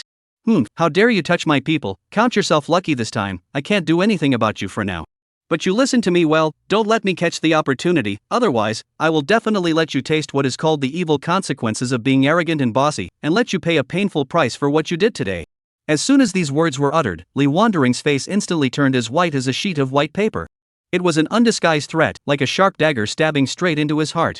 Vice Branch President Huang was still here, and Su Qing dared to speak so blatantly. If the Vice Branch President wasn't here, he, Li Wuan, wouldn't have a chance to live, and would definitely be beheaded by this demonic person without mercy. In his entire life, Li Wuan had never encountered a person like Su Qing, so pure that it was chilling. No matter what kind of deep background he had, and no matter what kind of situation Su Qing was in at the moment, the killing intent in his eyes never abated, and he only wanted to put himself to death. Li Wuan was truly afraid, and that fear spread from the depths of his heart, drowning him like a tidal wave. At the same time, his heart was filled with regret. If he had known this would happen, he should have been more polite just now. At that time, when he bumped into someone, even if he simply said sorry, perhaps it wouldn't have triggered such a terrible situation today. He regretted it to the core, but now it was all too late. At that moment, Mu Yun also heard Su Qing's words. He slightly tilted his head, his gaze turned to Su Qing, his eyes filled with doubt. What do you mean by your people? Mu Yun muttered in his heart, this guy doesn't really think of me as his follower, does he? Damn Su Qing. You wait for me, sooner or later, one day, I'm going to let you know that I, Mu Yun, am the real boss, not a minion to be called around by you. Immediately afterward, the time for the start of the competition quietly descended. One must know that the Alchemist Association had always acted cautiously, and although they had already verified the alchemy grade of the crowd once at the time of enrollment, they would not be satisfied with just this one check. When everyone else took out the grade certificates issued by the Alchemist Association, Su Qing and Mu Yun did not move, as if they were not involved. This unusual behavior naturally caught the attention of the people around them. Could it be that they did not have the relevant certificates issued by the Alchemist Association? Li Wan quietly glanced at them without moving, an imperceptible glint flashed in his eyes, and then he secretly pondered over it. He had promised his master that he would definitely win the first place in this competition. Moreover, there was Vice President Huang here, who could ensure that he was safe and secure. Although he had been frightened by Su Qing before, his desire for the first place in this rare safety guarantee made him not choose to leave. And at this moment, in Li Wuan's opinion, the situation seemed to be extremely favorable to him, and the ones who needed to leave should be Su Qing and Mu Yun. Thinking of this, as if he saw the wonderful scene of driving his opponents away, he immediately came into the spirit and immediately approached Vice Branch President Huang, saying with a flattering face and a few points of eagerness. Vice Branch President Huang, you see, the two of them can't even take out their alchemist certificates. There must be something fishy going on here. Maybe they were only mixed in through some unseemly means. In order to ensure the fairness and impartiality of the competition, I propose that they be thrown out immediately. Hearing this, Su Qing frowned slightly, pondering in his heart. Wasn't this guy just beaten the crap out of by himself and was almost scared out of his wits? Why does he have the guts to stand out and make waves again at this moment? Could it be that even though he was close to the brink of death, he still had to find trouble for the protagonist? Is this the so-called spirit of the villain? The corner of Su Qing's mouth spread a cold smile as he secretly said in his heart. Rather, it's me who underestimated you. I have to admit that you are considered a qualified villain, however, it's a pity that you should never have met me. Being reminded by Li Wuan, Vice Branch President Huang then placed his gaze on the two of them. Su Qing. I also ask the two of you to show your alchemist's identification. Hearing this, Muyun didn't know what to do for a moment and actually looked at Su Qing. Feeling that look of his with a hint of help, Su Qing silently took a step back and said, "Don't look at me, I'm not participating. It doesn't make a difference if there's an alchemist certificate or not. The one who wants to participate is you. Since you don't have a certificate from the Alchemist Association, then don't participate, let's go." Seeing that Su Qing actually didn't offer him a bit of help, Muyun's chest rose in anger. Right now, everyone's gazes were gathered on him, and if he couldn't produce a proof of identity, he was afraid that he would be kicked out in the next second. No one had told him that he would have to check his identification again once he got inside. Just when he didn't know what to do, Lu Nanyan stepped forward and said, "Everyone, Mr. Mu is my friend, I've seen his alchemy skills, only he didn't have the time to come to the Alchemist Association to get a certificate, so he can't take out his identity certificate for now. However, I can vouch for the fact that Duke Mu's alchemy skill is definitely not weak. Uncle Huang, just for my sake, let him participate in this competition." Hearing these words, Huang Hezheng's astonished gaze constantly wandered over Mu Yun and Lu Nanyan's bodies. "It's really strange, what's wrong with Nanyan, why is she talking towards someone else?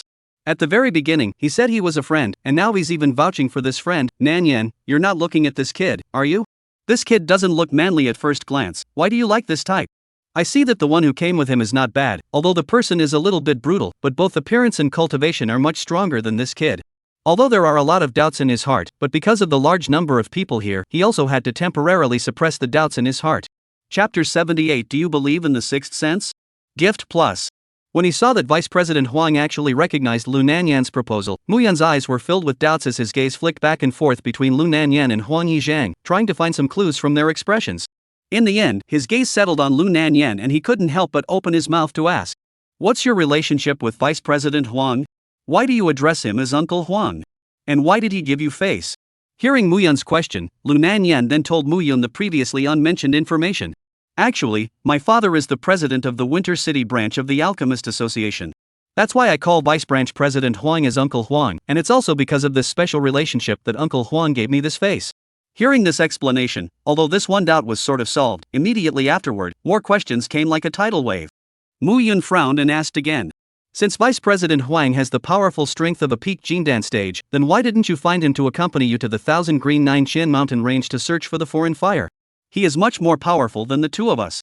Hearing this, Lu Nanyan gently sighed, a trace of helplessness flashed in her eyes as she slowly said, "Because of the lack of time, my father is now ill, and the entire Alchemist Association is currently relying on Uncle Huang to support it painstakingly. If he leaves, the Alchemist Association will be leaderless and fall into a chaotic situation with no one to manage it. And..."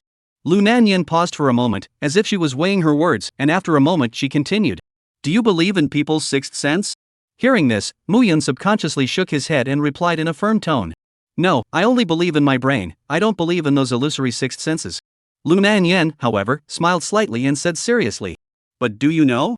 The sixth sense is actually a special signal given by the brain." As soon as these words left his mouth, Muyun froze, and for a moment, he didn't know how to respond. Without pausing, Lu Nanyan continued, "My sixth sense tells me that you, or you guys, will most likely help me eliminate the cold poison in my body and also save my father." This answer given by Lu Nanyan was just too nebulous. Just by virtue of a feeling, they decided that they could accomplish such a difficult thing? Muyun scoffed at this, he simply did not believe in this kind of baseless claim. However, Su Qing looked at Lu Nanyan in a different light. Because her sixth sense was really accurate, in the original plot development, Muyun had indeed acquired the foreign fire. It was this foreign fire that helped Lu Nanyan successfully solve the thorny problems with her physique, and it also allowed her sickly father to recover. Even more interestingly, the first thing Lu Nanyan's father did after he awoke was to decide to betroth Lu Nanyan to Muyun, hoping that the two of them could tie the knot.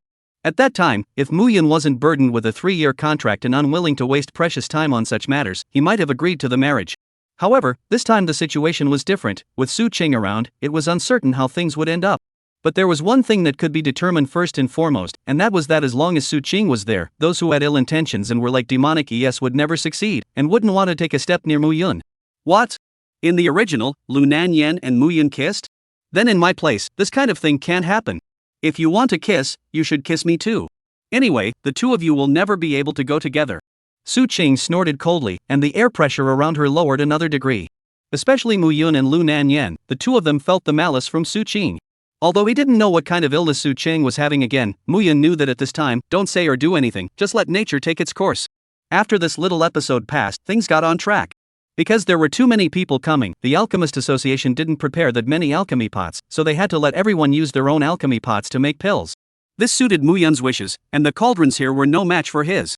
The Alchemist Association's competition was divided into 3 matches, each requiring the refining of a cultivation-enhancing elixir, chi-gathering pill, an elixir that restored injuries, spring recovery pill, and an elixir that provided gains, iron body pill. Ranking was done through the quality of the elixir.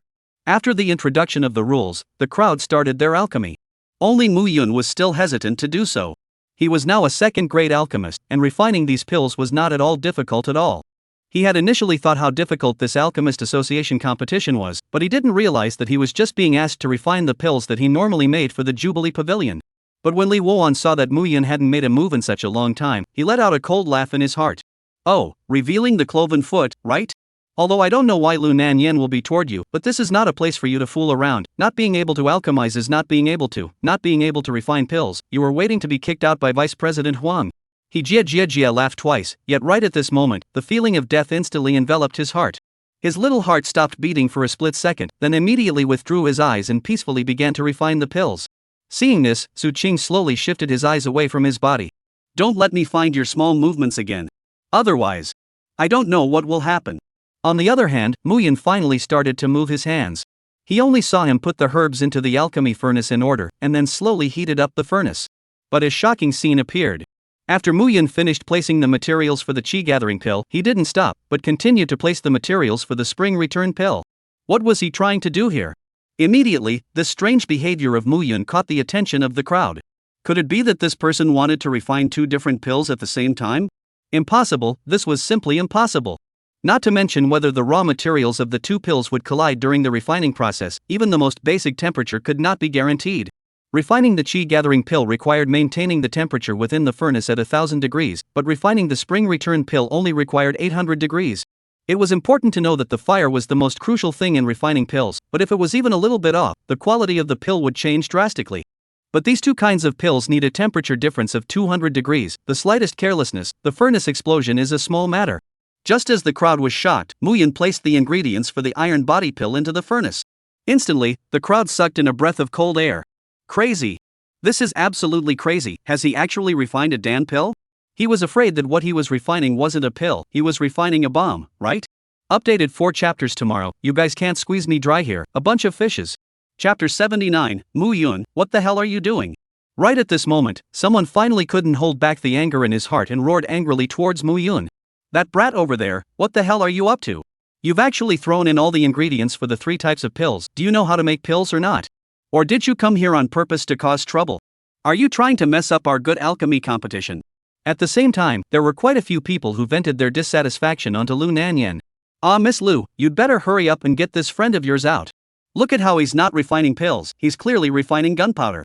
Do you want to watch him blow up all of us alchemists with no great cultivation here? We all came here to participate in the competition. If something goes wrong because of him, it would really be too wrong. Amidst the tidal wave of accusations, Lu Nanyan's face became extremely ugly as she hurriedly ran to Mu Yun's side, just about to open her mouth to whisper her advice.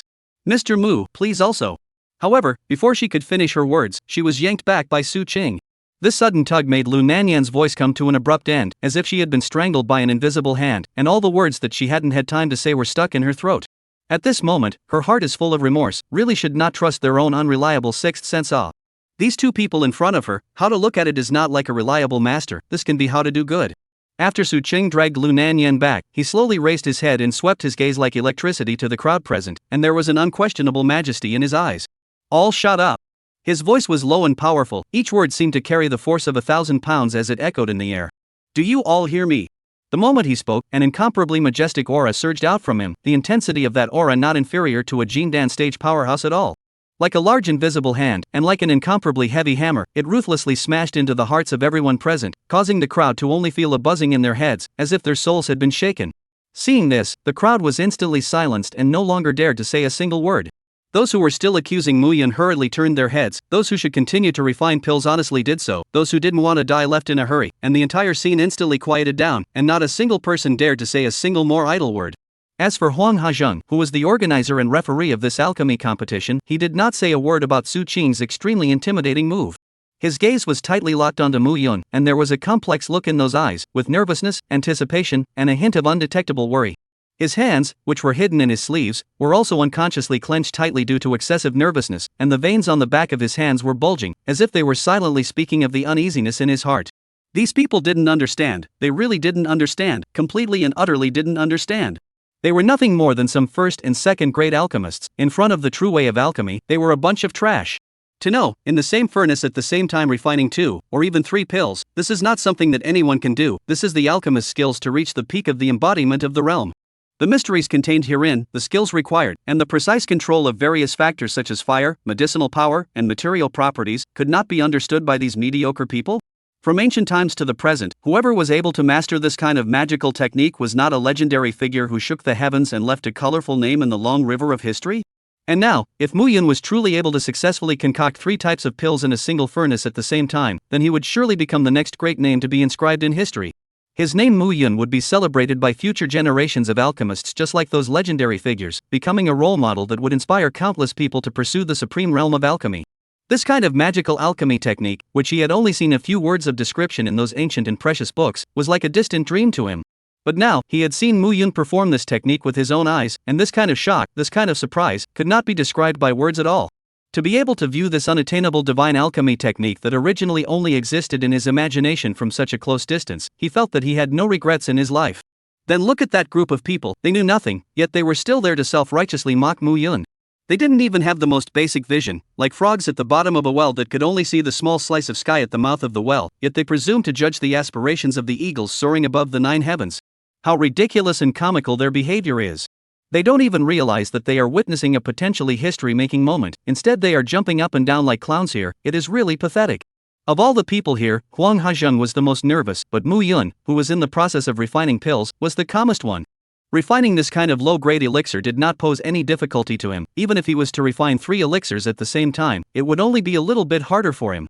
It was just a matter of having 3 minds at once, and the pressure on his brain wasn't as bad as when he was battling Su Qing. At which time, every part of his body had to think individually, when to act, how to move in order to hit Su Qing, how much force to use, and what part of Su Qing's body to hit in order to cause sizable damage to him. So compared to that time, concocting 3 types of elixirs at the same time was simply as simple as it could be. Seeing Mu Yun's breezy expression, Elder Song in the ring silently sighed. It was truly a case of people being more talented than people. Mu Yun's kind of talent could already be called unprecedented and unrivaled. Even if another 1,000,000 years passed, there would not be another Dan Dao wizard like Mu Yun born in this world. Because Mu Yun was able to possess this kind of talent, apart from himself, there was also a crucial person. Su Qing. It was because of Su Qing's existence that Mu Yun's talent was able to be utilized 100%, or even overplayed for a long period of time. Even if there were 2 Mu Yuns in this world, then the Mu Yun with Su Qing and the Mu Yun without Su Qing were not on the same level of existence. At this moment, there were already people who had already refined the first pill one after another, but they didn't make a move to refine the second one. Instead, they looked at Mu Yun. Chapter 80 became. He really had become a success. Almost everyone was waiting with eager anticipation, just waiting to see Mu Yun's joke. Refining 3 pills at once? This was simply a fantasy in their eyes, a travesty. Was this being funny? Their eyes were filled with disdain as they secretly mocked this boy who didn't know the heights of heaven in their hearts, and they all couldn't wait to see just what tricks he could toss out. Mu Yun was being stared at by the crowd with that kind of either teasing or mocking gaze, but his expression didn't fluctuate in the slightest, just like a lake with no bottom.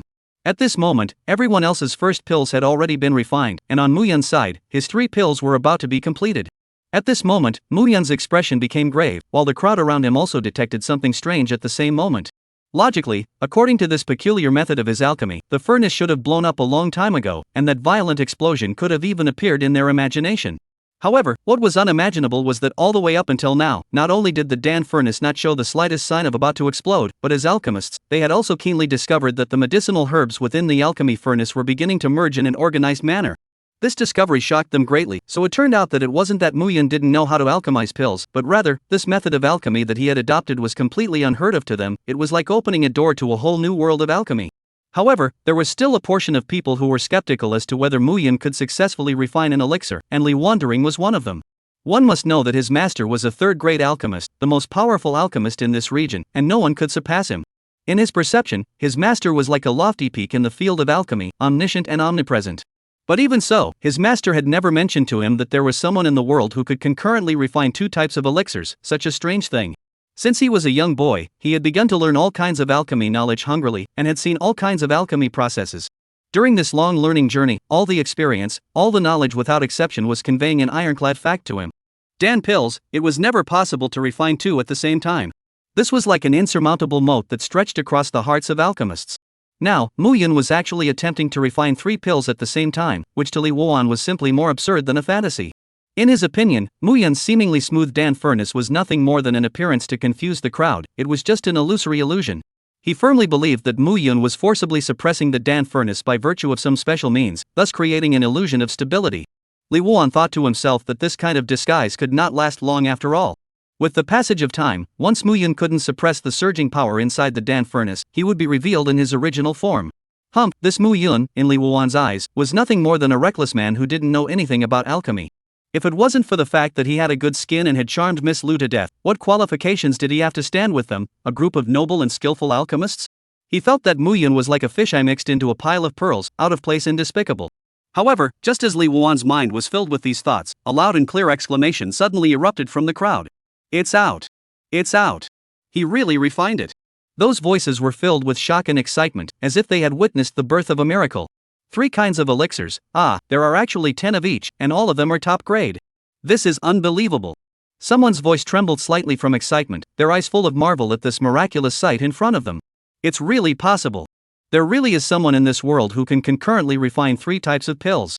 The crowd looked like the door to a new world had been opened, and the exclamations were like waves, one after another. These waves of exclamations were like a flood of bells, jolting Li Wuan, who was immersed in his own imagination, awake with a start. It was as if he had been forcibly pulled back to reality from an absurd dream, his face filled with incredulity as he slowly lifted his head and gazed dully at Mu Yun. The sight that met his eyes caused him to be struck by lightning, only to see that in front of Mu Yun, there were 30 pills floating silently, each emitting a soft glow, and the aura of superior quality poured out, highlighting their extraordinary nature. Looking at Mu Yun's furnace again, the lid was already open, and there was no image of the kind of ashes that Li Wuan had previously imagined to be full of Dan residue due to the failure of alchemy. Instead, a rich Dan fragrance filled the air from the furnace and drilled straight towards the tip of his nose, as if the fragrance scent was mercilessly mocking his previous certainty. What? Li Wuan's lips trembled slightly as he spat out a word with difficulty, his eyes filled with bewilderment and shock. This is impossible. He subconsciously muttered, trying to deny everything in front of him that went against his perception. This is impossible.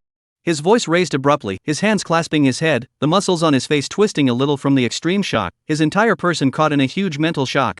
This sudden scene was like a terrifying earthquake that not only completely overturned his original worldview, causing the alchemy philosophy he had always believed in to crumble like a building, but also unceremoniously overruled the alchemy experience he had accumulated for more than 10 years. The knowledge that he had held as the truth seemed so fragile and ridiculous at this moment. Mu Yun only glanced faintly at the nearly collapsed Li Wuan, a trace of pity flashed in his eyes, and he shook his head slightly before paying no more attention to it. Then, he walked towards Huang Hezhang with a calm demeanor, and said in a flat yet undeniable tone. Vice Branch President Huang, not only was I the fastest to finish refining all the pills, but the pills I made were all of top quality. Shouldn't you announce the winner of the first place? Hearing these words, Huang Hezhang snapped back from his shock, and the surprise on his face could not be concealed at all. To be able to see this kind of technique that only appeared in books, he had no regrets in this life.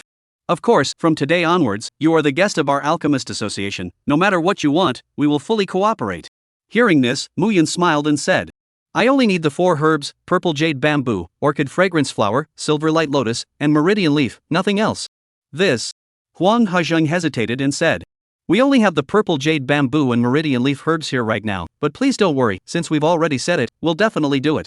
We will contact the other alchemist associations and strive to gather the remaining 2 herbs. Chapter 81 Confrontation Gift Plus. When Mu Yun heard Huang Hezhang's promise that he would make up the remaining herbs, a bright smile instantly bloomed on his face. This was undoubtedly a heavenly surprise for him, a completely unexpected gain. Prior to this, Mu Yun had thought with all his heart that he could only head to the 1000 Green Nine Shen mountain range to search for the remaining 2 medicinal herbs. The 1000 Green Nine Shen mountain range had a treacherous terrain and complex environment, so finding herbs there was as difficult as finding a needle in a haystack, but he didn't expect that Huang Hezhang would take the initiative to offer to help him make up for it, which was like sending charcoal out of the snow, helping him out in a big way. It should be known that Mu Yun's plan was not just to collect herbs, he was also tasked with the responsibility of searching for foreign flames in the 1000 Green Nine Shen mountain range. Now that the problem of the medicinal herbs was solved, he could devote himself to the search for the foreign fire without any worries. The foreign fire was vital to him, and every extra moment he allowed the foreign fire to stay in the wild, his heart would be a little more uneasy. Only by absorbing the foreign fire as soon as possible and turning it into a powerful fighting force for himself could he truly put his heart down. Thinking of this, Muyun was filled with gratitude as he gave a sincere thank you towards Huang Hajeng. But right at this moment, Su Qing slowly walked over, his eyes with a hint of relief. This kind of look that was similar to that of a hopeful son made Muyun very uncomfortable. Look at you now, you are really majestic. It must be a wonderful feeling to be praised by all these people, right?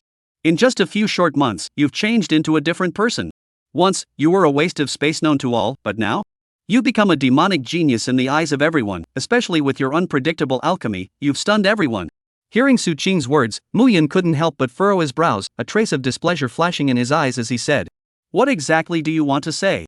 "If you have something to say, just say it, don't beat around the bush with me, I don't have the heart to guess what you're thinking. It's nothing big, I just want to tell you that as my follower, you're really great then." The corners of Su Qing's mouth rose slightly, and a different light flashed in her eyes. You know, the stronger the follower is, in the eyes of the onlookers, the more unfathomable I, as the boss, will appear. He paused, a hint of cunning flashing in his eyes, and continued. "Why don't we sign another master-servant contract? Think about it, if others see that you as a servant are already so demonic and extraordinary, then they will definitely be curious as to how terrifying a strength I, who can control your life and death at will, should possess." Hearing this, Muyun instantly let out a cold snort, his eyes filled with disdain as he said in a resolute tone. "Don't be delusional, you will no longer be able to force me to sign any contract unless I come to be the master." As soon as he said this, the corner of Su Qing's mouth instead hooked out a smug arc, and that smile carried a few hints of contempt. "Muyun, are you out of your mind? To actually say such foolish words, have you forgotten the gap in strength between us that is like a heavenly rift? As long as I'm willing, you'll have to obediently address me as master now." "Humph." Muyun let out another cold snort, and in an instant, wisps of cold air surged out from his body like a surging tide, quickly filling the entire compound. This cold air was biting cold and piercing to the bone, as if it could freeze everything in the world, causing the crowd present to instantly feel as if they had fallen into an ice cave, and their bodies involuntarily trembled. Seeing this, Su Qing was also not willing to show weakness. He violently released his aura, which was like a raging storm, carrying the momentum of a mountain and a sea, going toe-to-toe with Muyun's cold aura. For a moment, the atmosphere of the entire compound was tense to the extreme, as if the air was about to explode from the crush of these two powerful forces. After listening to this gunpowder-filled conversation between the two, and then seeing their swords drawn, Lu Nanyan helplessly let out a bitter smile. She knew that once these two clashed, the consequences would be unimaginable, so she hurriedly walked quickly to the center of the two in an attempt to stop this touch and go fight. However, as soon as she inserted herself in the middle of the two, she immediately felt two eyes that were cold to the extreme. These two eyes were like two incomparably sharp blades that stabbed straight at her. Su Qing's eyes were like brutal predators, the fierce light flashing in those eyes as if they were going to completely tear her apart in the next second. Muyun's eyes, on the other hand, were like ice that would not melt for 10,000 years, and with just one look, it was as if there was an invisible force that could instantly freeze her into an ice sculpture. Under the gaze of these two eyes, Lu Nanyan felt like a soft white rabbit that would be divided and eaten if she was not careful. Her body became very stiff, and her legs uncontrollably retreated backward, all the way back to where she was at the beginning. Then, like a frightened bird, she quickly lowered her head, minimizing her presence, hoping that these two would not shift their attention to her. Without Lu Nanyan coming over to intervene, the duo of Su Qing and Muyun continued to start fighting. Seeing that the aura emanating from their bodies scared everyone present into trembling, Huang Hajeng hurriedly came out and said, "Please restrain yourselves, if you don't mind, treat me as a servant, I'm old bones, I won't live for a few more years, I'm not afraid of losing face, I can be used however you want." Hearing this, Su Qing and Muyun were silent for a moment, then turned their heads at the same time. The atmosphere was instantly awkward. Huang Hajing successfully used his old face to ease the tit-for-tat aura of the scene. After resting for a while in the middle of the Alchemist Association, and being constantly bragged about for half an hour by Huang Hajing using all sorts of vocabulary during this time, Muyun's face was blushed red. He himself didn't even know that he was actually this powerful. Huang Hajing had blown him up to be the first person in 1,000 years, blowing him up to the point where he was almost bursting with self-confidence and was ready to give Su Qing a punch in the face. Fortunately, he restrained himself and left the Alchemist Association after refusing Huang Hajing's retention. Before leaving, Huang Hajing gave him a token representing a valued guest. This token was applicable in all the continent's Alchemist Associations, and would enjoy a 50% discount when buying things in the Alchemist Association. It could be said to be a very good thing. And after leaving the Alchemist Association, Muyun's first step was to go and strengthen his combat power. There were countless Jindan stage demonic beasts in the middle of the 1,000 Green Nine Chen mountain range, and with his current strength plus Lu Nanyan, he could deal with one Jindan stage demonic beast, but if two came, there was no way out. As for Su Qing, he wouldn't have thought of Su Qing as a person, much less would he have thought that Su Qing would make a move to help him. Not kicking him in the back was considered Su Qing's conscience. Chapter 82 Purchasing Fabulous Treasure Gift Plus. Therefore, Muyun's first step was to head straight to the treasure-gathering pavilion, ready to pluck a few handfuls of magic treasures there. When he stepped into the treasure-gathering pavilion, the wide array of magic treasures shook his eyes. But when his line of sight landed on the price tag of the treasure, it was as if he had been cast a spell and instantly froze in place. Looking at the most ordinary yellow-rank lower-grade magic treasure, the figure on the price tag that required several hundred lower-grade spirit stones was like a sharp blade piercing his heart. If he wanted to have a superior quality yellow-rank upper-grade magic treasure, the price even made him suck in a breath of cold air. Without tens of middle-grade spirit stones, simply don't even think about it. His eyes stared at those yellow-ranked magic treasures emitting a fascinating halo. His body leaned forward, wishing to see the price a few points lower, but in the end, he could only bitterly shake his head. The longing in his eyes was doused a little bit by the cold water of reality. As for the Xian-ranked magic treasure, he only dared to use his afterglow to hastily sweep a glance, and then hurriedly averted his eyes, as if he would explode if he looked at it again. He originally thought that he was carrying more than 100 medium-grade spirit stones, so how could he pocket an Xian-ranked magic treasure? But now, he was like a deflated ball filled with self-deprecation of his naive thoughts. Just when he was full of frustration and staring at the price, Su Qing walked slowly with a leisurely pace. Su Qing first stopped, his eyes gently skimming over the magic treasures on the booth, a trace of imperceptible playfulness flashing through his eyes. Afterward, the corner of his mouth hooked into a faint smile as he gently walked behind Muyun, his right hand quietly resting on Muyun's shoulder. Muyun was like a frightened rabbit as he trembled violently and instantly came back to his senses. Muyun was instantly startled and hastily came back to his senses. What do you want? If it wasn't for Su Qing parting with his money, he would still be able to take a Xian-ranked magic treasure after emptying his money bag. At this moment, the way he looked at Su Qing was like looking at an undying enemy, itching to turn the anger in his heart into a substantial flame and burn Su Qing to the ground. Su Qing, the crime is great. Hearing these words full of gunpowder from Muyun, Su Qing, however, his complexion did not change.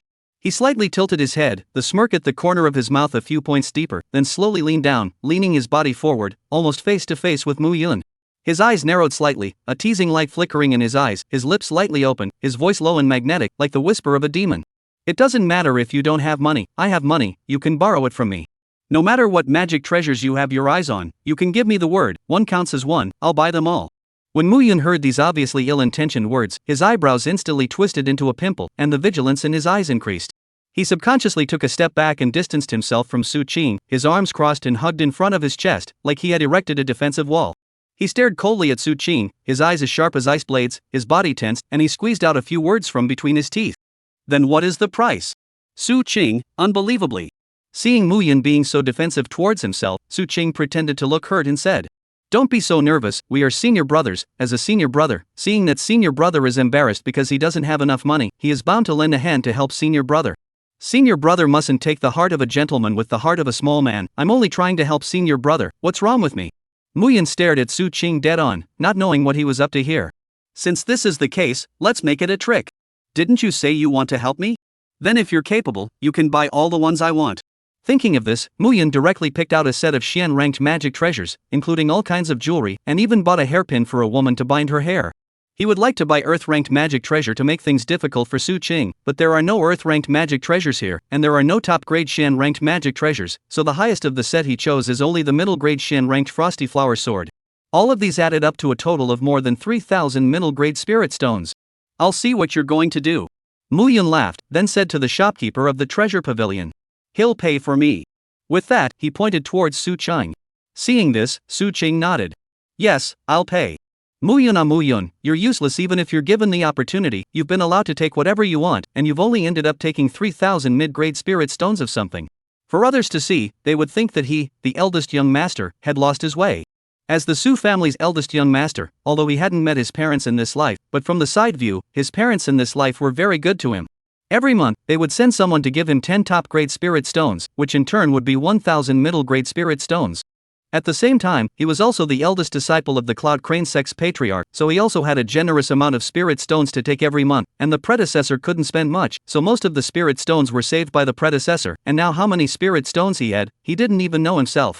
However, it was only a mere 3,000 middle-grade spirit stones, not enough to cover the fraction of his balance. If Muyun fell out of favor and went to work as a lady in the Elysium, he would be able to keep Muyun for thousands of years. Because he needed too many spirit stones, it was inconvenient to take them out directly, so Su Qing directly transferred them to the ring of the treasures pavilion's treasurer. As soon as he saw the spirit stones inside the ring that were like a small mountain, the shopkeeper didn't even count them, and directly piled up a smile on the two of them. Seeing Su Qing really pay, Mu Yun's face was full of shock. He wanted to take a knife and peel Su Qing's skin to see who was wearing Su Qing's skin. Was this still the Su Qing he knew? Looking at the pile of magic treasures in front of him, Mu Yun was silent. Although he didn't know what Su Qing was up to, his heart was already happy. Something for nothing, don't want it for nothing. He put some of these magic treasures into his ring, only leaving behind some female-specific magic treasures. These magic treasures were just something he used to make up the numbers, and he didn't even want to buy them. But now that he bought them all, should he take it? But he couldn't use it either. Thinking about it, he saw Lu Nanyan. Although Lu Nanyan was the daughter of the Alchemist Association's branch president, she didn't have any good magic treasures on her body. Should he give these to her as a favor returned? Lu Nanyan had told him about the foreign fire, and although her intention was to save her father, to Mu Yun, he owed Lu Nanyan a great favor. Thinking of this, he took these magic treasures and said to Lu Nanyan, "Miss Lu, if you don't mind, these are for you." When these words came out, Lu Nanyan froze for a moment, and then became happy with the naked eye. "Really, Mu? Fake don't give it to you, don't think."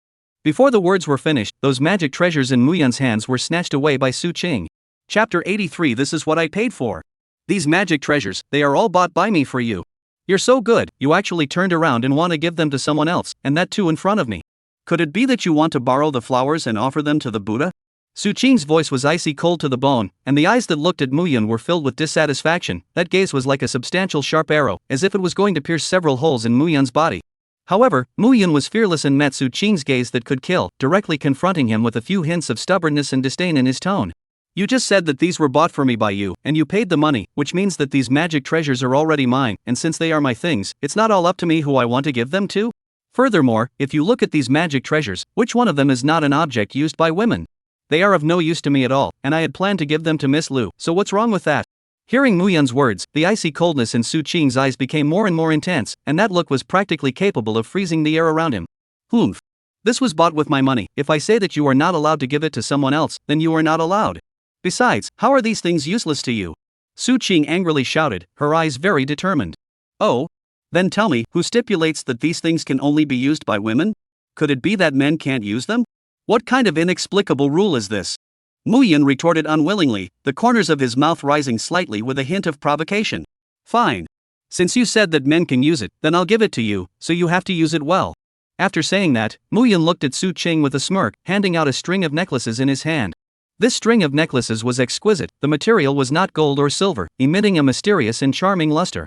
The center of the necklace was inlaid with a tiny sapphire. The gemstone was blue and deep, like a peaceful deep sea. Around the sapphire, there are a few delicate flower petals as a backdrop. The petals are lifelike, as if they have just been plucked from the flowers, but also with some refreshing floral fragrance. The fragrance is quiet and elegant, refreshing and relaxing. This high-value necklace, at a glance, should be a treasure loved by women. Worn on a woman's white neck, it would definitely add a few points of charm and delicacy. Mu Yun's meaning couldn't be more obvious. Since you said that these things can be worn by men too, then you can put them on for me to see. Just wait, when you go out, if others see you as a big and thick man with a necklace that only a woman would like, you can wait to see their strange faces. You just wait to see their strange eyes and ridicule. I would like to see you then will be what expression. If you don't wear it, wouldn't that contradict what you said just now? You claimed that men can wear these magic treasures, but now you're not wearing them. What exactly do you mean? Mu Yun's intentions were already clear, and when Su Qing saw this, he only smiled faintly, and there was a bit of confidence in that smile. Afterward, he calmly took the necklace from Mu Yun's hands, and slowly put it on his neck under Mu Yun's gaze that was filled with strangeness. "Look, isn't this pretty? And what's wrong with it? You have to know that this is no ordinary decoration, it's a magic treasure.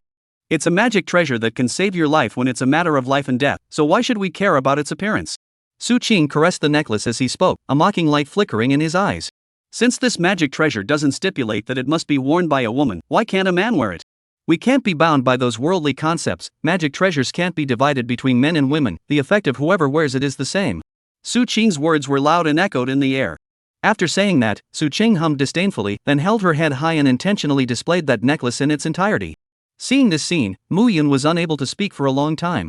He really didn't think that Su Qing actually put the necklace on like this, and the words that Su Qing said, every single one of them was like a hammer hitting his heart, making him unable to find a single word that could refute it. What in the world was Su Qing thinking? Did he really not care at all about other people's strange gazes? If he wore this necklace out so boldly, others would definitely think that he had a dragon and yang fetish, right? That's not right. Mu Yun's body jolted as if he was suddenly struck by lightning. He suddenly realized that if others thought of Su Qing as someone with a dragon yang fetish, what about himself? He had been following Su Cheng around, and as a male, others would definitely treat him as someone who had that kind of relationship with Su Cheng as well. It didn't matter how others misunderstood Su Cheng, but he couldn't be dragged into this kind of gossip. As soon as he thought of this, Muyan instantly woke up from his shock, and without hesitation, he reached out his hand and grabbed towards the necklace on Su Cheng's chest, his eyes revealing a hint of panic and eagerness. However, Su Cheng only took a step back to avoid his hand, and backhandedly grabbed his wrist, saying, "You can't take back the water that has been thrown out, but you have already given me this necklace, and now you still want to take it back? Don't even think about it." "Not you." Muyan wanted to say something but couldn't. He couldn't say that he didn't want to be treated as a dragon yang fetish, right? If he said it, then Su Cheng would definitely be even more unable to give it to him. Thinking of this, he said, "This magic treasure is not suitable for you, I have one here that is more suitable for you." Hearing this, Su Cheng laughed. What was Muyan thinking, could he not tell? "You won't let me wear it, then I'll wear it instead." Thinking of this, he said, "Whether it's suitable or not isn't up to me, I think it's quite suitable for me, besides, it's what I paid for. You took something I paid for and gave it to me, it's good that I didn't beat you up, so stop talking nonsense here." Seeing Su Cheng's attitude so resolute, Muyan had no choice. He could only stay away from Su Cheng in the future to prevent being accidentally injured by others. While watching the interaction between the two, the doubt in Lu Nanyan's eyes became increasingly dense. These two people's relationship is so strange. Obviously, Mr. Mu seemed to hate Mr. Su very much, but he didn't do what a normal person would do if he saw his enemy. In the same way, although Duke Su was clearly unforgiving towards Duke Mu in every way, his mouth was full of disparaging remarks without a single good word, but he had actually spent a huge sum of over 3,000 middle-grade spirit stones on Duke Mu. Regarding the relationship between the two of them, Lu Nanyan only wanted to say that she didn't have enough experience to see what kind of complicated relationship the two of them had with each other. Chapter 84, Entering the Thousand Green Nine Qian Mountain Range. In any case, Su Cheng was determined not to take off the necklace, there was no doubt about that. After experiencing that farce, several people finally officially set off on their journey to the Thousand Qing Nine Qian Mountain Range. The location of the Thousand Green and Nine Dry Mountain Range was relatively far away, but fortunately, several people were all immortal cultivators and were able to utilize their own abundant spiritual chi to catch up. Under the aura, their speed was as fast as lightning, and it didn't take long before they successfully arrived in the Thousand Green and Nine Dry Mountain Range. Su Cheng was an acute person. Looking at Mu Yun and Lu Nanyan's speed, he couldn't help but frown and even had an interesting thought. Carrying a person in one hand to catch up. However, as soon as this idea was said, it was firmly opposed by Mu Yun and Lu Nanyan. They didn't want to be carried like a chicken. At this time, night had already quietly descended, and the entire world was shrouded in darkness. The Thousand Green Nine Shen Mountain Range at night was like a sleeping beast. Danger lurked everywhere. Entering the mountain range at such a time was obviously not a wise choice. However, there was an old saying that went like this: "Come all the way." Lu Nanyan's eyes were filled with eagerness. Her father had been injured by a foreign flame, and she needed to use it to absorb the remnants of the flame from her father's body. And it also had a crucial role to play in her own cold poison. Mu Yun, on the other hand, likewise had an urgent need for the power of the foreign flames, which was the key to improving his strength. Therefore, they didn't choose to wait outside the mountain range until dawn before entering, but instead walked towards the dangerous Thousand Green Nine Dry Mountain Range without any hesitation. As soon as they stepped into the middle of the Thousand Green Nine Dry Mountains, the crowd realized that something was wrong. Quiet, too quiet. They wouldn't be so unlucky as to enter the Thousand Green and Nine Dry Mountain Range and intrude into the territory of at least a Jindan stage demonic beast, would they? Mu Yun cautiously looked left and right, then silently leaned his back against a tree to prevent demonic beasts from suddenly appearing behind him. On the other hand, a colorful halo flashed in Su Qing's eyes, and the world was no different from daytime in his eyes. This was the Xian rank technique, Mu Illusionary Pupil. Although it was an illusion technique, it was likewise a pupil technique, possessing effects comparable to other pupil techniques. For example, night vision, perspective, and clairvoyance were all present at once, but not proficient, just the presence of these functions. For example, right now, he could see through Lu Nanyan's clothes and see her inner wear, but what was further inside could not be seen. It was really a bit of a pity. Just as he was lamenting, the system's voice suddenly rang out. Ding, detected that the protagonist is about to usher in a major crisis. As the villain, all you have to do is to whip the protagonist with vicious words when he's in a crisis, so that the protagonist succeeds in bursting into flames. Mission reward, Avatar Tenshan. Seeing the long-disappeared system suddenly appear, Su Cheng was taken aback. If he remembered correctly, several days had passed since the last time the system released a quest, right? After not speaking for so long, he had almost forgotten that he still had a system. But using vicious words to stir up Mu Yun's fighting spirit? System, you're still cheesy. This is something that only a normal villain would do. I'm the strongest villain. Wouldn't I exterminate the demonic beasts first and then strike at Mu Yun? However, since the system had already issued a mission, he might as well just do it. He also didn't intend to make a move, and very leisurely found a place, ready to watch the show. As time slowly passed and the air became more and more condensed, Muyan always felt that there was a pair of eyes watching him. As the weakest person amongst the team, Lu Nanyan very submissively came to Su Qing's side to seek protection, and also waved at Muyan to come over as well. But Muyan didn't care to let Su Qing protect him. It was just a suspected Jindan stage demonic beast. He was very confident in his own strength. Muyan snorted coldly and then summoned the frost chicken out. As soon as the frost chicken came out, it sensed the aura in the air that made the chicken tremble. It looked towards Muyan, then cocked its head slightly. You've summoned me a total of 2 times, and each time it's been this dangerous situation. Are you using me as a shield? And just then, that demonic beast seemed to be ready, only to see a firelight flash through the darkness, and the phantom that burned with a blazing fire rushed straight toward Su Qing. Feeling the heat coming from behind him, Su Qing frowned. There was a problem. There was a big problem. No matter what, this demonic beast shouldn't have laid hands on him first. Moreover, if you don't lay your hands on Muyan, how will I accomplish my mission? He turned his head violently, and at the same time, the figure had already rushed in front of him. Su Qing stretched out his hands and deadlocked himself against the speeding figure. However, due to the gap in realm, as well as the side effects of the hateful heaven, his strength was completely insufficient to withstand this attack, and his entire person swiftly flew backwards towards the back. Seeing this, although Muyan's heart was somewhat delighted, more than anything else, he was still grave. He had seen Su Qing's strength before. Even Su Qing couldn't carry this kind of power, so how was he going to fight? However, this did not delay him from falling into the well. Who? Su Qing exhaled a mouthful of turbid air and slowly stood up from the ground. Although he didn't receive that blow, it was good to know that his physique wasn't opposed, and the injuries on his body healed in the blink of an eye. But right at this moment, Muyan's voice suddenly rang out. Hee, isn't this the Cloud Crane Sect's senior brother Su Qing, who normally flaunts his power within the Cloud Crane Sect? How come when he went outside, he didn't even go a single round before collapsing? Hearing this, Su Qing froze for a moment. When was it Muyan's turn to taunt him? This was simply inverting the Big Dipper. Thinking of this, he let out a cold snort and looked towards the demonic beast that had sneaked up on him. Only to see that not far from him, a leopard with a height of 2 meters was looking at him vigilantly. This leopard's fur was intertwined with red and black, with a crimson flame burning on its forehead, and the lines on its body were like magma flowing through its body. The sneak attack didn't take good effect. It didn't dare to make a move now. The other party had 3 people, while it was the only leopard here. As a Jindan stage demonic beast, its intelligence wasn't weaker than that of a human being. And only at this time, Lu Nanyan reacted and hastily took out her magic treasure. She knew that she was definitely not a match for the leopard, so she didn't launch an attack, but slowly retreated backwards. She planned to escape. This was this leopard's territory. As long as she left this place, she might be fine. However, Su Qing didn't think so. He was first sneak attacked by this leopard, and then he was taunted by Muyan. He simply couldn't endure it. Only to see Su Qing wave his hand, the 8 treasures heavenly deity halberd appeared in his hand. You beast. Chapter 85 Inverted Heavenly Dipper Gift Plus. In the blink of an eye, Su Qing had already gotten into a fierce battle with that ferocious leopard, and as you and I went back and forth, dozens of rounds had actually passed. Every encounter seemed to be wandering on the edge of life and death. Su Qing was clearly at a disadvantage, and that leopard's offense was as fierce as a raging storm. However, thankfully, as the battle continued, the number of times Su Qing executed hate skystack layers was gradually increasing, which allowed him to fall behind, but not so much so that the situation presented a one-sided state. Right at this tense moment, that leopard suddenly raised its head and let out a loud roar that shook the heavens and moved the earth. In an instant, the surrounding fire spiritual chi that was so dense that it was almost materialized converged towards its mouth like 100 rivers returning to the sea. However, in the blink of an eye, a huge fire dragon that was covered in blazing flames and constantly roaring with its teeth and claws, wrapped in an aura that destroyed everything, whistled towards Su Qing, and the hot flames seemed to burn out the air. Good coming! Su Qing was fearless. His gaze was like a torch as he tightly gripped the 8 treasures heavenly deity halberd in his hand. He held his breath and mobilized the swallowing elephant internal energy in his body, only to see those internal energies start to gradually fuse with each other as if they were alive. With the fusion of the internal energy, Su Qing's aura was like a powder keg that had been ignited. In an instant it skyrocketed by several levels like a rocket rising into the air, and a powerful force erupted from his body.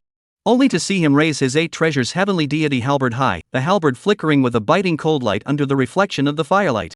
Afterwards, he fiercely exerted his strength, just like Gong Gong angrily touching the Buzhou mountain, and fiercely smashed down towards the ragingly pouncing fire dragon.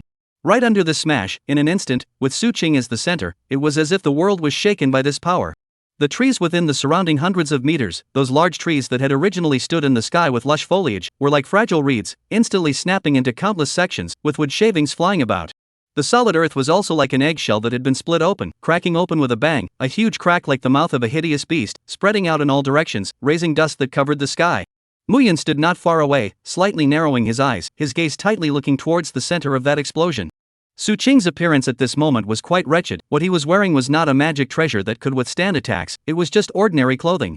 At this moment, under this intense impact, except for the necklace around his neck that was still stubbornly emitting a bright light, his clothes had long been torn beyond recognition, hanging in tatters on his body as if it was a mass of rags that had been casually discarded. His entire body was gray, his face and body covered in dust and abrasions, and he looked like a vagabond who had been wandering around for decades. Seeing this, Muyan's heart couldn't help but thump, nervousness instantly surged to his heart, and a trace of worry unconsciously appeared in his eyes. His brows were furrowed, and his mind churned with thoughts. It can't go on like this. Muyun secretly pondered. Although he was very happy to see Su Qing being beaten by the enemy in a sorry state and languishing, as if that would satisfy that little bit of vengeance in his heart. However, the situation was different now. If Su Qing died in this way, he knew very well that he would definitely not be able to escape this fate. Moreover, deep in his heart, he always thought that Su Qing could only die in his hands. This was an almost paranoid thought, an obsession that burned out of the flame of jealousy and hatred intertwined in his heart. Thinking of this, the corner of Muyan's mouth rose slightly, revealing a mocking smile. He decided to taunt Su Qing with his words first, to avenge himself, before going into battle against the enemy with Su Qing. Su Qing, is this the only thing you can do? Haven't you always regarded yourself as a genius? Didn't you always think that you were that one in a million, an absolute genius that was countless times better than me? But now, look at this sorry state of yours. Just by facing a mere livestock, you were tossed into such a state, like a lost dog. It's really ridiculous. That voice was full of mockery and disdain, like a sharp knife, stabbing straight towards Su Qing. Hearing these words filled with malice, Su Qing slowly turned his head back. Those eyes were like ice knives in the cold winter months, coldly shooting towards the person who spoke. The anger contained within them seemed to be able to freeze the surrounding air. This kind of feeling, as if one's own words that had once been spoken from on high were now being used as a weapon by the other party, ruthlessly stabbing back into one's own heart. That feeling was like an aggrieved sufferer whose heart was filled with unspeakable anger, almost bursting his chest. However, just for a moment, the corners of Su Qing's mouth slowly hooked up, sketching out a seeming arc, but that smile was filled with a chilling coldness. Muyan Muyan, it seems that it's still me who hasn't taught you a good lesson for too long, and that's why you've been living too comfortably these past few days, to the point that you've forgotten your own identity. What? It's only been a few days without a beating, and you think you've hardened your wings and actually have the guts to dare to speak so loudly in front of me? You really have a lot of guts. Just wait, after I finish this beast that doesn't know how to die first, you'll be next. You'd better be ready to enjoy the great gift I'm going to give you. A trace of coldness flashed through Su Qing's eyes. He was now completely enraged and didn't even care about the mission reward anymore. After all, this mission didn't have any punishment, to do or not to do, it was entirely up to his own will. And at this moment, burning in his heart was a blazing fire of rage. What he longed for the most right now was to crush this beast that came out of nowhere to sneak attack him into pieces. It was because of this beast's sudden attack that he had made such a fool of himself in front of Muyun, and he couldn't swallow this breath no matter what. After slaughtering this beast, he would definitely go and teach Muyun a good lesson, to let him know clearly that between them, who was the one who really had the final say. No, not just as simple as the boss. This time, he would make Muyun submit to him like a loyal dog. He would be Muyun's master, so that Muyun would never dare to have any thoughts of disobeying him again. Thinking of this, anger filled his chest, battle intent turned into substance, furiously gushing out from his body, this extreme intertwining of battle intent and anger, making the leopard not far away feel the emotion of fear. And right at this moment, Muyun, who had had enough, came to Su Qing's side, no longer suppressing the aura in his body, and the coldness spread out instantly. The frost chicken transformed into a blue stream of light and merged into the Frostois sword. The coldness amongst the air was even more intense, even the furious Su Qing was frozen awake a little. Chapter 86, You've Got Fat Guts Gift Plus.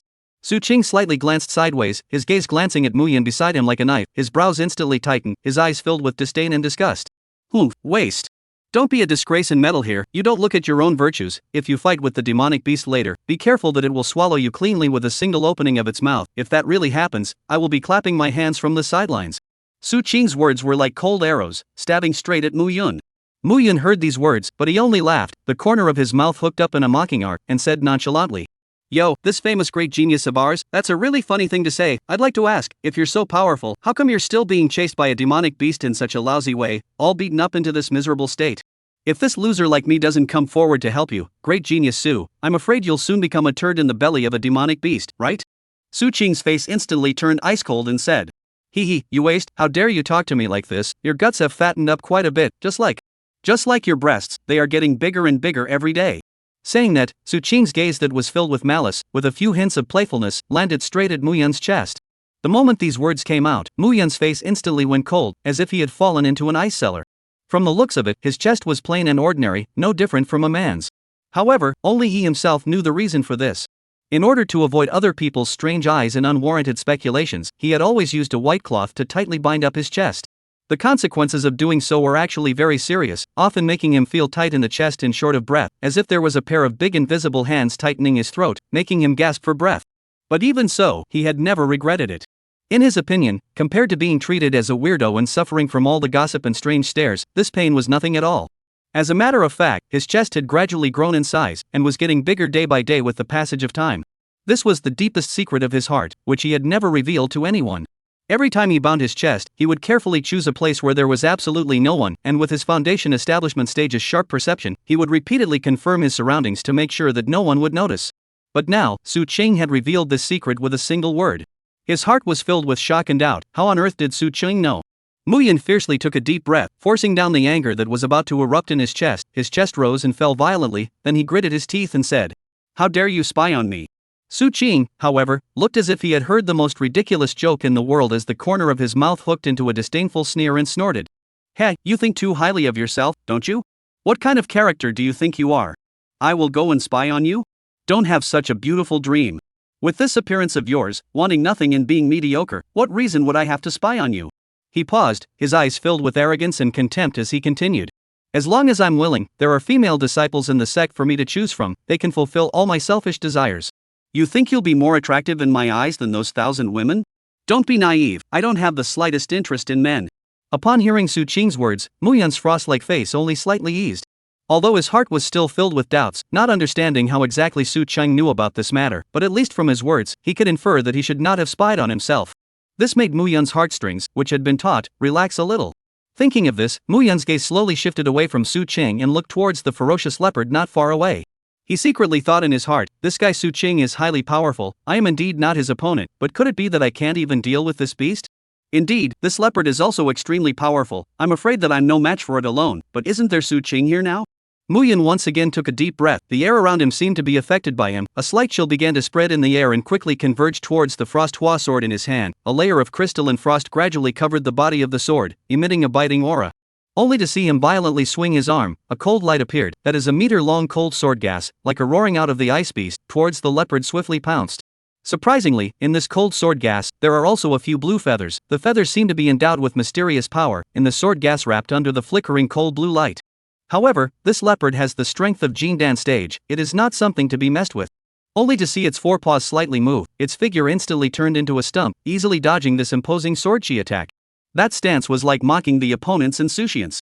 Seeing this situation, the corner of Su Ching's mouth rose, revealing a mocking smile, his eyes filled with disdain as he coldly said, "Is that all you can do? You can't even touch its fur with this attack, and you're still talking big about coming to help me. Don't come here to purposely mess with me, at your level, it's better not to disgrace yourself here."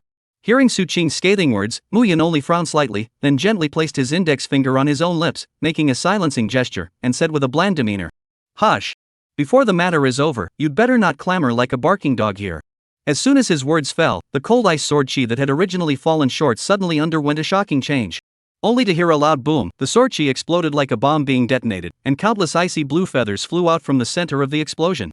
These feathers were like a rainstorm of pear blossoms, densely splashing in all directions, instantly covering a large area. This kind of wide-range attack was incredibly powerful.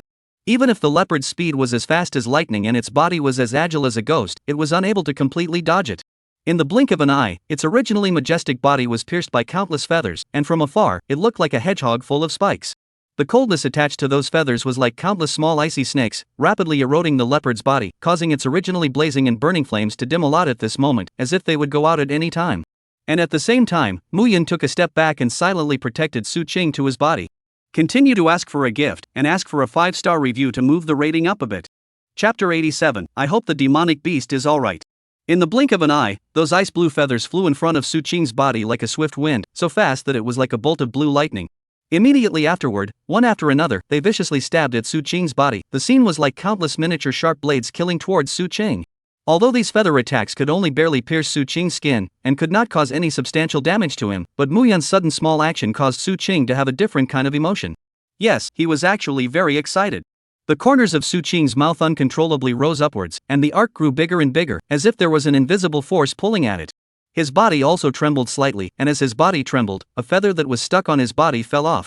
As soon as these feathers fell to the ground, they turned into dots of bright starlight, flickering for a few moments before disappearing without a trace. Seeing Su Qing's body trembling, a meaningful smile surfaced on Mu Yun's face, the corners of his mouth slightly hooked as he laughed. Yes, that's right, I am here to mess with you. Thinking that, he patted Su Qing's trembling back in a seemingly friendly manner, then said with an apologetic face. I'm really sorry, great genius Su, I just focused on attacking that leopard, and for a moment I didn't control the power of this attack, and it accidentally affected you. Don't be angry if you're so generous, no matter what, I really didn't mean it. However, he secretly added in his heart. I just did it on purpose, how's that? There was a hint of provocation flashing in those eyes, as if he was expecting Su Qing's reaction. It's fine, I don't care at all. Su Qing said lightly, and with that, he slowly turned his head. At that moment, his face blossomed into a smile full of evil. That smile was like a poppy blooming in the dark night, full of compulsion and danger, making Mu Yun unable to help but stare. He really wasn't angry? No, how could Su Qing not be angry? It was just that he clearly knew that the moment was not the best time to teach Mu Yun a lesson. There was still an annoying thing here, and it was like a stumbling block that got in his way, straddling his path.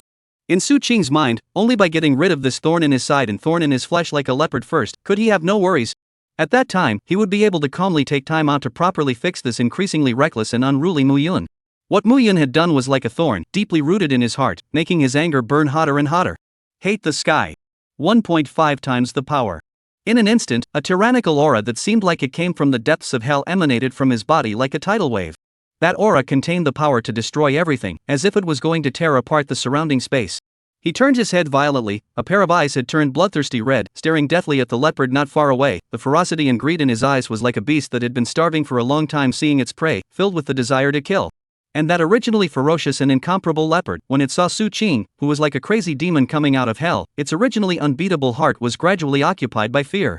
It could feel the powerful to suffocating power emanating from Su Qing's body, and that power was like a titanic pressure coming towards it. If it wasn't for the fact that this was its familiar territory, the territory where it had always reigned supreme, it was afraid that it would have turned around and fled in fear. Where would it have dared to stay for even the slightest amount of time? In the short moment when the leopard froze due to fear, Su Qing had already raised his 8 treasures heavenly deity halberd. The blade of the halberd flashed with a biting cold light, as if it was the god of death's lifting life-sapping scythe. Su Qing fiercely exerted his strength, and with a mountainous momentum, he ruthlessly smashed towards the leopard. This strike contained the force of 1,000 pounds, seemingly to smash the leopard directly into a meat cake. The leopard felt the horrible power of this strike, where it dared to take it hard. At that moment, without hesitation, it hastily jumped away from the original place. Its movements were as fast as lightning, trying to escape from this deadly attack. However, it never expected that just as it jumped up, an extremely cold sword chi instantly flashed like a ghost, precisely cutting on its body. That sword chi was as if it came from the 9 hells of ice. Wherever it passed through, the leopard's fur was cut open and blood splattered. At the same time, Su Qing adjusted his attack trajectory in a smooth manner, and the 8 treasures heavenly deity halberd made an upward pick, its movements flowing in a single motion. The huge force directly sent the leopard flying, and the leopard's body drew an arc in the air, smashing straight towards Mu Yun's location. Seeing this, Mu Yun's eyes flinched, his legs violently stomped on the ground, and his entire body leaped like an eagle with spreading wings, easily dodging the leopard's smash. Immediately after, he took a deep breath, and the spiritual energy in his body surged wildly like a raging river. In an instant, countless sword chi erupted from the frost hua sword in his hand, and these sword chi were like a raging wind and rain, pouring down from the sky, indiscriminately attacking everything below without distinguishing between the enemy and him. Su Qing was in the middle of this torrential rain interwoven with sword chi. His whole person was instantly dyed red with blood. That blood was like delicate red silk, wrapping him up, making him look like a demon coming out of a pool of blood. However, what was astonishing was that he did not let out a cry of pain due to his injuries. On the contrary, he opened his arms and laughed loudly as he faced this sky-wide rain of sword chi. That laughter was filled with madness and pleasure, as if he was enjoying the sword chi that kept hitting him. Lu Nanyan, who was hiding from afar, witnessed this shocking scene, and her entire body was stunned, unable to utter a single word. What the hell was wrong with her sixth sense? How did it find her such 2 epileptic males? This 1000 Green 9 Shen mountain range was originally known for its dangers, but now it seemed that the dangers here were nothing compared to these 2. Look at that originally formidable demonic beast, now by these 2 foundation stage guys beaten without the ability to fight back, the appearance of miserable to the extreme. Lu Nanyan looked at the bruised demonic beast and felt compassion in her heart for the first time in a long time. This Jindan stage demonic beast, normally a dominant party in this mountain range, but now it has ended up in such a pitiful state. I hope the demonic beast dies a painful death. And at this moment, Su Qing carried Mu Yun's sword chi and came to the leopard's side. At this time, the leopard was just like him, covered in blood, its fur had long been torn and tattered, its muscles were all exposed, and its eyes were filled with despair. It has lived for so many years, never only human beings are afraid of it. Chapter 88 Liquidation. It has never expected he will one day suffer these two humans this inhumane abuse. This is a kind of deep bone marrow pain and despair feeling. Suddenly, rumble. A loud sound as if the sky was crumbling exploded in the air, and that poor leopard was instantly swallowed up by death. Its body was like a fragile bubble under the heavy blow of the 8 treasures heavenly dipper, and was instantly smashed into a creepy mass of blood foam, not even leaving behind an intact corpse. After the leopard died, Muyun was like a light feather, lightly falling from the air to the ground. Right at this instant, Su Qing's gaze rested straight on Muyun's body. Su Qing secretly thought in his heart, since that leopard had already returned to the west, then now, it was time to properly clear up what had just happened. Thinking of this, the corners of his mouth rose slightly, sketching out a cold smile filled with chilling intent, and that smile seemed to be able to make the air around him condense into ice. He said coldly, "You didn't taunt me much just now, did you find it particularly enjoyable? It feels like it's never been this good?" "That's natural." Muyun's face was fearless and he nodded with great certainty. He took a deep breath, then he slowly turned his back. He knew very well in his heart that a severe beating was probably inevitable, but he did not regret it. Even if he were to do it again, he would still make the same choice. Just by moving his lips, he could be in a happy mood, and he could also see Su Qing's expression that was the same as if he had eaten. A beating was just a big earner. Moreover, he was going to write it down. He had an account in his heart. Every time Su Qing beat him up, he was like using a branding iron to carve a mark deep in his heart. He would clearly write down how many times Su Qing had beaten him, and he would not forget the pain of each stroke.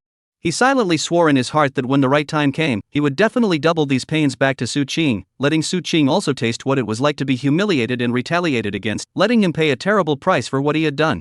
Only to see Su Qing covered in bloodstains, as if he had just crawled out of a pool of blood. He came behind Muyun step by step. His blood-stained hand slowly reached out, carrying an irresistible force that turned Muyun's body hard. Muyun's brows were furrowed, and his eyes were filled with disgust as he looked at Su Qing. Su Qing's originally handsome face was currently covered in blood, with beads of blood continuously dripping from his hair, and that bloodstain emitted a pungent, fishy odor that was uncomfortable. Although this was caused by him, Muyun really disliked such a Su Qing, and hurriedly closed his eyes, thinking in his heart that Su Qing would definitely punch and kick him as usual, and he had already prepared himself to endure this severe beating. However, the imagined beating did not descend like a storm. Instead, Muyun only felt a hand gently caressing his face, a hand that was sticky and warm with bloodstains, slowly rubbing over his cheeks. Su Qing's hand was like a demon's sharp claws, smearing his face with abandon, and in an instant, Muyun felt his face smeared with the blood from Su Qing's body, and that warm blood slid down his cheeks with a sickening touch. Muyun's eyes widened in shock, filled with doubts like a tidal wave. Before he could regain his senses from this sudden turn of events, he saw Su Qing open his arms, which were like two bloody mouths, lunging straight towards him. "What are you doing?" Muyun shouted in terror, his voice trembling a little from fear. His body reacted instinctively and hastily retreated backwards, trying to escape from Su Qing's attack. However, Su Qing's speed was incredibly fast, and he caught up with Muyun in an instant. He fiercely stretched out his arms and tightly embraced Muyun. His strength was so great that it was like he wanted to rub Muyun into his body. Muyun only felt like he was being entangled by a huge python, unable to break free. The bloodstains on Su Qing's body constantly rubbed onto his body, and that sticky feeling made Muyun nearly collapse. Muyun's face instantly turned pale, followed by redness, his eyes filled with anger and dislike. He hissed and roared, "Su Qing! Are you evil and disgusting?" His voice echoed in the air with endless disgust. However, Su Qing didn't care about his roar at all, and just let out a burst of laughter. This laughter was so sunny. "Didn't expect it, Muyun. I don't beat you, I disgust you." Hitting Muyun could only make him feel physical pain, and with his recovery ability, it wouldn't take long for him to get better, but to disgust him on a psychological level, he would remember today for the rest of his life. Never forget it. In the blink of an eye, Muyun became a blood man just like him. Su Qing let go of his hand and looked at his masterpiece with satisfaction. Immediately after, Su Qing piled up a false smile on his face and said in a faintly aggrieved and apologetic tone, "Aya, I'm really sorry. Just now it was so hard to lift that fatal crisis. I was so happy in my heart that I didn't control myself for a moment and did all these things. You're such a generous person, you'll surely forgive me, right?" "I won't forgive you." Muyun took a deep breath and responded in a good-natured manner, and while saying that, he hurriedly raised his hand and forcefully wiped the sticky blood on his face. The touch of that fresh blood and the pungent fishy odor made him feel like his stomach was turning over, as if there were countless hands churning inside. It was unbearable. It was a good thing that he had eaten for a long time, otherwise, just for this moment of nausea, he would have to vomit today. "You are really disgusting." Muyun frowned tightly, looking with disgust at the blood-stained clothes on his body, and couldn't help but mutter another sentence from his mouth. He knew very well in his heart that those magic treasures he wore on his body were really of too low a grade, and simply did not have any self-cleaning function. According to this situation, if he didn't take the initiative to clean up these bloodstains, then these disgusting things would stay on him. At this moment, the fact that the bloodstains were still fresh already made him sick to his stomach. Muyin felt scared just thinking about it. If after a few more hours, these bloodstains started to slowly dry up, and then gave off that foul smell that filled his surroundings, he felt that even if his stomach was empty at the moment, he would definitely be sickened by the smell to the point of vomiting. That scene, just thinking about it made one's scalp numb. It was just too disgusting, simply beyond the limit of what he could endure. Speaking of which, Muyun wasn't considered a particularly clean person on a regular basis. After all, immortal cultivators are busy with cultivation and all sorts of trivialities during the day, and sometimes they are so busy that they can't even bother to take a bath for a few months in a row. But the good thing is that the immortal cultivator's body has a certain self-cleaning ability. Even if a long time without bathing, the body will not be dirty to wear. But now it's not the same. After experiencing this, he felt as if he had instantly turned into a person with a cleanliness fetish. Every place on his body that was stained by blood was like having countless thorns sticking in him, making him so uncomfortable that he couldn't sit still. No matter what, he had to hurry to find a place to get these dirty things on his body completely and thoroughly cleaned up, or else the diaphragmatic energy in his heart, I'm afraid, can't be eliminated. Chapter 89. He seems to know something, but he just doesn't want to admit it. Gift plus. What are you going to do? Seeing Muyun frown for a while before turning around and leaving, Su Qing pulled his hand and asked. At this time, Lu Nanyan also ran over. Mr. Mu, the green underworld illusory flame is not in that place, so it's better for me to lead the way. Muyun bit his lip, then inhaled some of Su Qing's blood. His face suddenly changed and he spat it out in a hurry, then wiped his mouth twice and said, let's put the matter of searching for the foreign fire aside beforehand. I don't want your dirty blood to keep sticking to me. He looked at Su Cheng with disgust, then shook off his hand and started to look for a water source. Seeing this, Su Cheng didn't know what came to mind and started laughing again. And right at this moment, the system's voice suddenly rang out. Ding, congratulations to the host for completing the mission. The mission reward has been issued. Hearing the system's voice, Su Qing frowned in confusion. Mission completed? Am I doing a mission? When did Muyun explode because of his words? He was a little confused as to what criteria the system relied on to determine whether or not a mission was completed. But completing it was better than not completing it. At least he had received a reward. Thinking of this, Su Qing's heart fluttered and he couldn't wait to start checking the rewards given by the system. Divine ability stretching mountain. By performing this divine ability, you can effortlessly carry up a large mountain. Note, large mountain only. The description of this divine ability's effect was succinct and clear. Carrying mountains, as the name implied, seemed to be just the ability to carry mountains. At first glance, this divine ability seemed to have little practical value. After all, what was he doing carrying a mountain for no reason? Could it be to smash Muyun to death? Or was it like the Monkey King, pressing him under the mountain for 500 years? However, if this could really be the case, it seemed quite good. In the future, if Muyun is restless again, he will use this divine ability to press him under the mountain and wait until Muyun begs him bitterly before releasing him. Thinking of these, Su Qing couldn't help but laugh out loud. Those two laughs seemed particularly abrupt in this quiet environment, causing Lu Nanyan, who was at the side, to inexplicably shiver, shrinking her neck in fear. It wasn't long before Muyun managed to find a not-so-small lake. He looked around vigilantly and did not find Su Qing's figure. His brows were furrowed and his face showed difficulty, because he knew deep down that if he wanted to thoroughly wash the bloodstains of Su Qing that were on his body, he would have to take off his clothes to wash them. But once he took off his clothes, the trouble would be big. Although Su Qing was not in the neighborhood at the moment, he knew clearly that Su Qing would find him sooner or later. If Su Qing suddenly appeared when he was taking off his clothes, that would be bad. Wouldn't his body be seen by him? What a damned Su Qing! Muyun cursed Su Qing fiercely in his heart once again, his eyes filled with resentment. Although the two of them were both men, and it wasn't the first time they had been honest with each other, the changes in their bodies nowadays were just too shocking. Muyun's heart is very clear. If he lets Su Qing notice these changes, that guy will definitely come up, and will probably reach out and pinch it. Muyun had a full grasp of this. After all, no one knew that guy Su Qing better than him. Thinking about this, Muyun couldn't help but let out a long sigh, and then slowly squatted down, stretched out his hands and cupped a pool of lake water, and gently put his face close to it, and started to clean it. Along with the action of his hands, the mottled blood on his face was gradually washed away. The outline of a face became clearer and clearer in the lake. That is a beautiful face. No, to be exact, now this face is more appropriately described with a clear brow and eyes, but also through a pure temperament, just like that reflected in the calm lake water.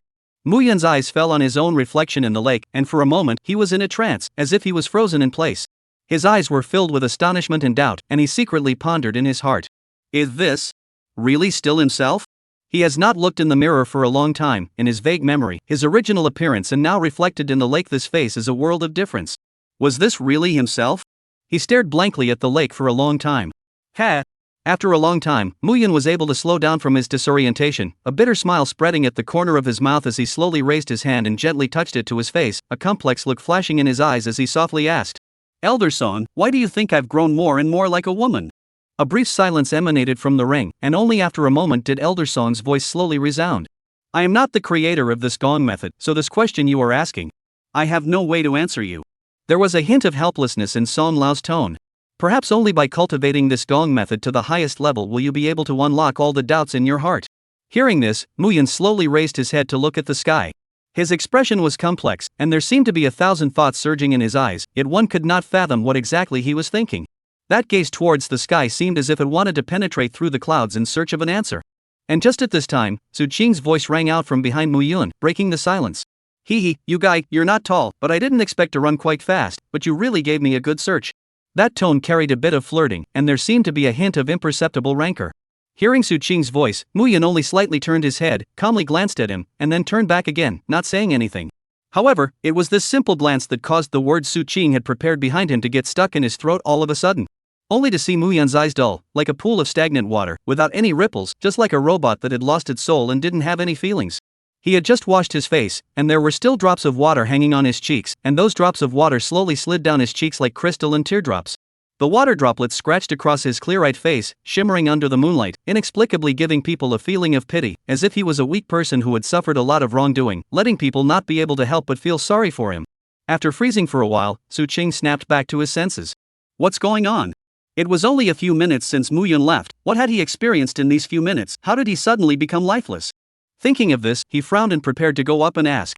But he had just taken his first step when he heard Muyun's violent shout. Don't you come over. Hearing this, Su Qing raised an eyebrow. What kind of sickness is this? And if I don't go over if you don't let me, then won't I lose face? Thinking of this, he ignored Muyun's dissuasion and continued walking towards him. Please beg for a free gift at the same time as you point to urge for more. Thank you. Chapter 90 It's all because of you. Su Qing completely disregarded Muyun's obstruction and resolutely walked in front of him, before slowly bending down and saying with a hint of provocation in her eyes. I've already come over, what do you want? When Muyun heard these words, he first fell silent for a while, as if time had stood still at this moment. Only after a while did he slowly speak. You're so dirty right now, I don't want you to come close, I dislike you. His tone was flat, as if he was stating an even more normal fact, that look as if all the previous emotions had never appeared. Su Qing frowned slightly, even though Muyun's tone had now returned to normal. He still keenly sensed the difference. The corners of his mouth rose slightly as he said with a smile. Oh? Are you tired of me being dirty? Just in time, there is a lake right here, so you can go down and wash yourself. Su Qing paused, his gaze sizing up Muyun's body, and continued. Besides, what qualifications do you have to talk about me? Look at yourself, isn't your body dirty? It's even dirtier than me. Hearing this, Muyun couldn't help but snort coldly as he turned his head violently towards the sparkling lake, a trace of complexity flashing in his eyes as he said coldly. If it wasn't because of you, how would I have become like this now? How could I be so wretched and dirty? This is all thanks to you. Since that's the case, then just go down and clean it up. As soon as the words fell, Su Qing started to undo the clothes on his body. His movements were crisp and clean without the slightest hesitation. Saying clothes, it was actually just a few strips of cloth hanging on the body. The burst of sizzling sounds of undressing coming from behind him made Muyun stand up violently, his brows furrowed, and he said with a bit of dissatisfaction in his tone. Pay attention, Miss Lu is still here, don't make such degrading and embarrassing moves for Miss Lu. Su Qing, however, as if she had heard a heavenly joke, snorted and said.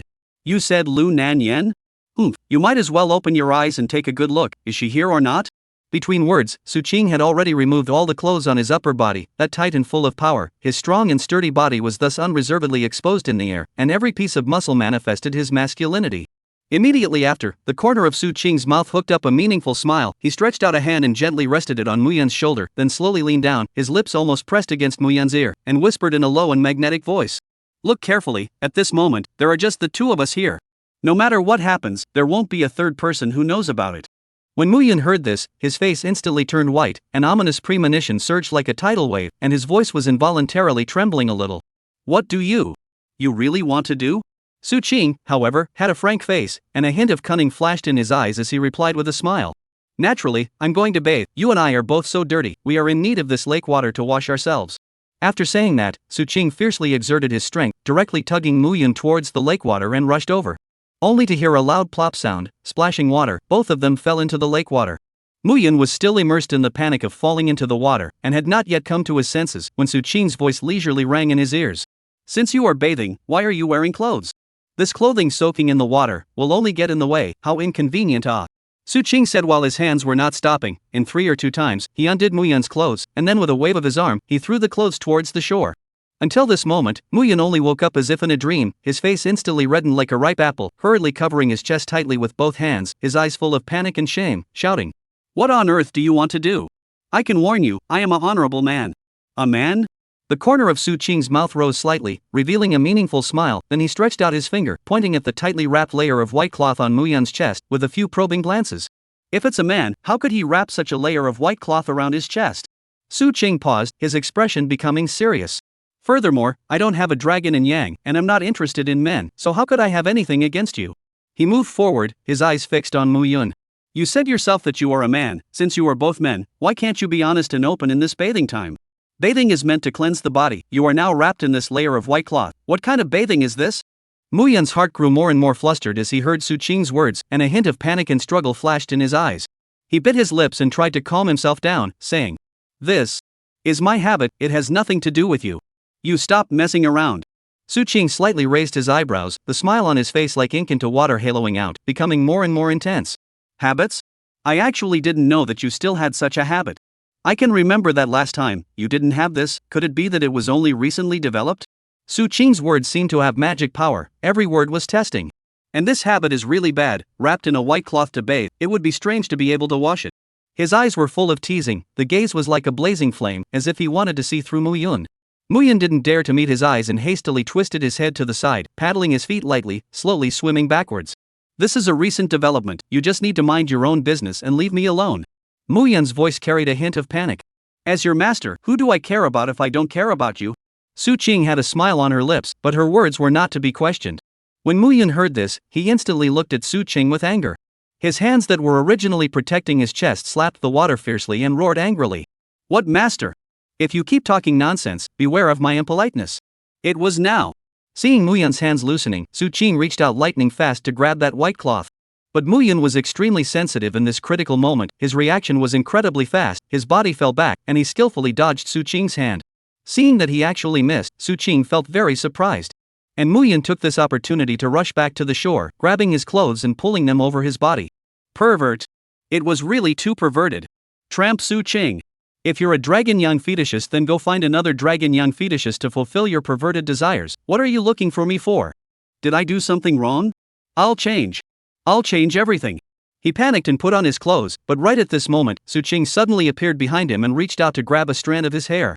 Chapter 91, Don't Want to Admit. Mu Yun's body instantly froze, as if he had been cast under a spell of immobilization, he couldn't move a muscle. "Mu Yun, are you sure you're still a man?" Su Qing's nonchalant voice came leisurely from behind him, like a cold wind, drilling straight into Mu Yun's ears, causing an unspeakably unpleasant taste to well up in his heart. "I am certainly a man." Mu Yun's voice was as thin as a mosquito fly, with no bottom to speak of. His lips trembled slightly, and his eyes revealed a hint of panic and confusion. In fact, deep down, he might have already vaguely guessed the answer, only that he didn't dare to face it, much less want to admit this cruel fact. Hearing Mu Yun answer in this way, Su Qing suddenly laughed softly, and that laughter was particularly piercing in the empty environment. "Even now, are you still talking tough? You might as well take a good look at yourself, all over. Where is there a bit of what a man should look like?"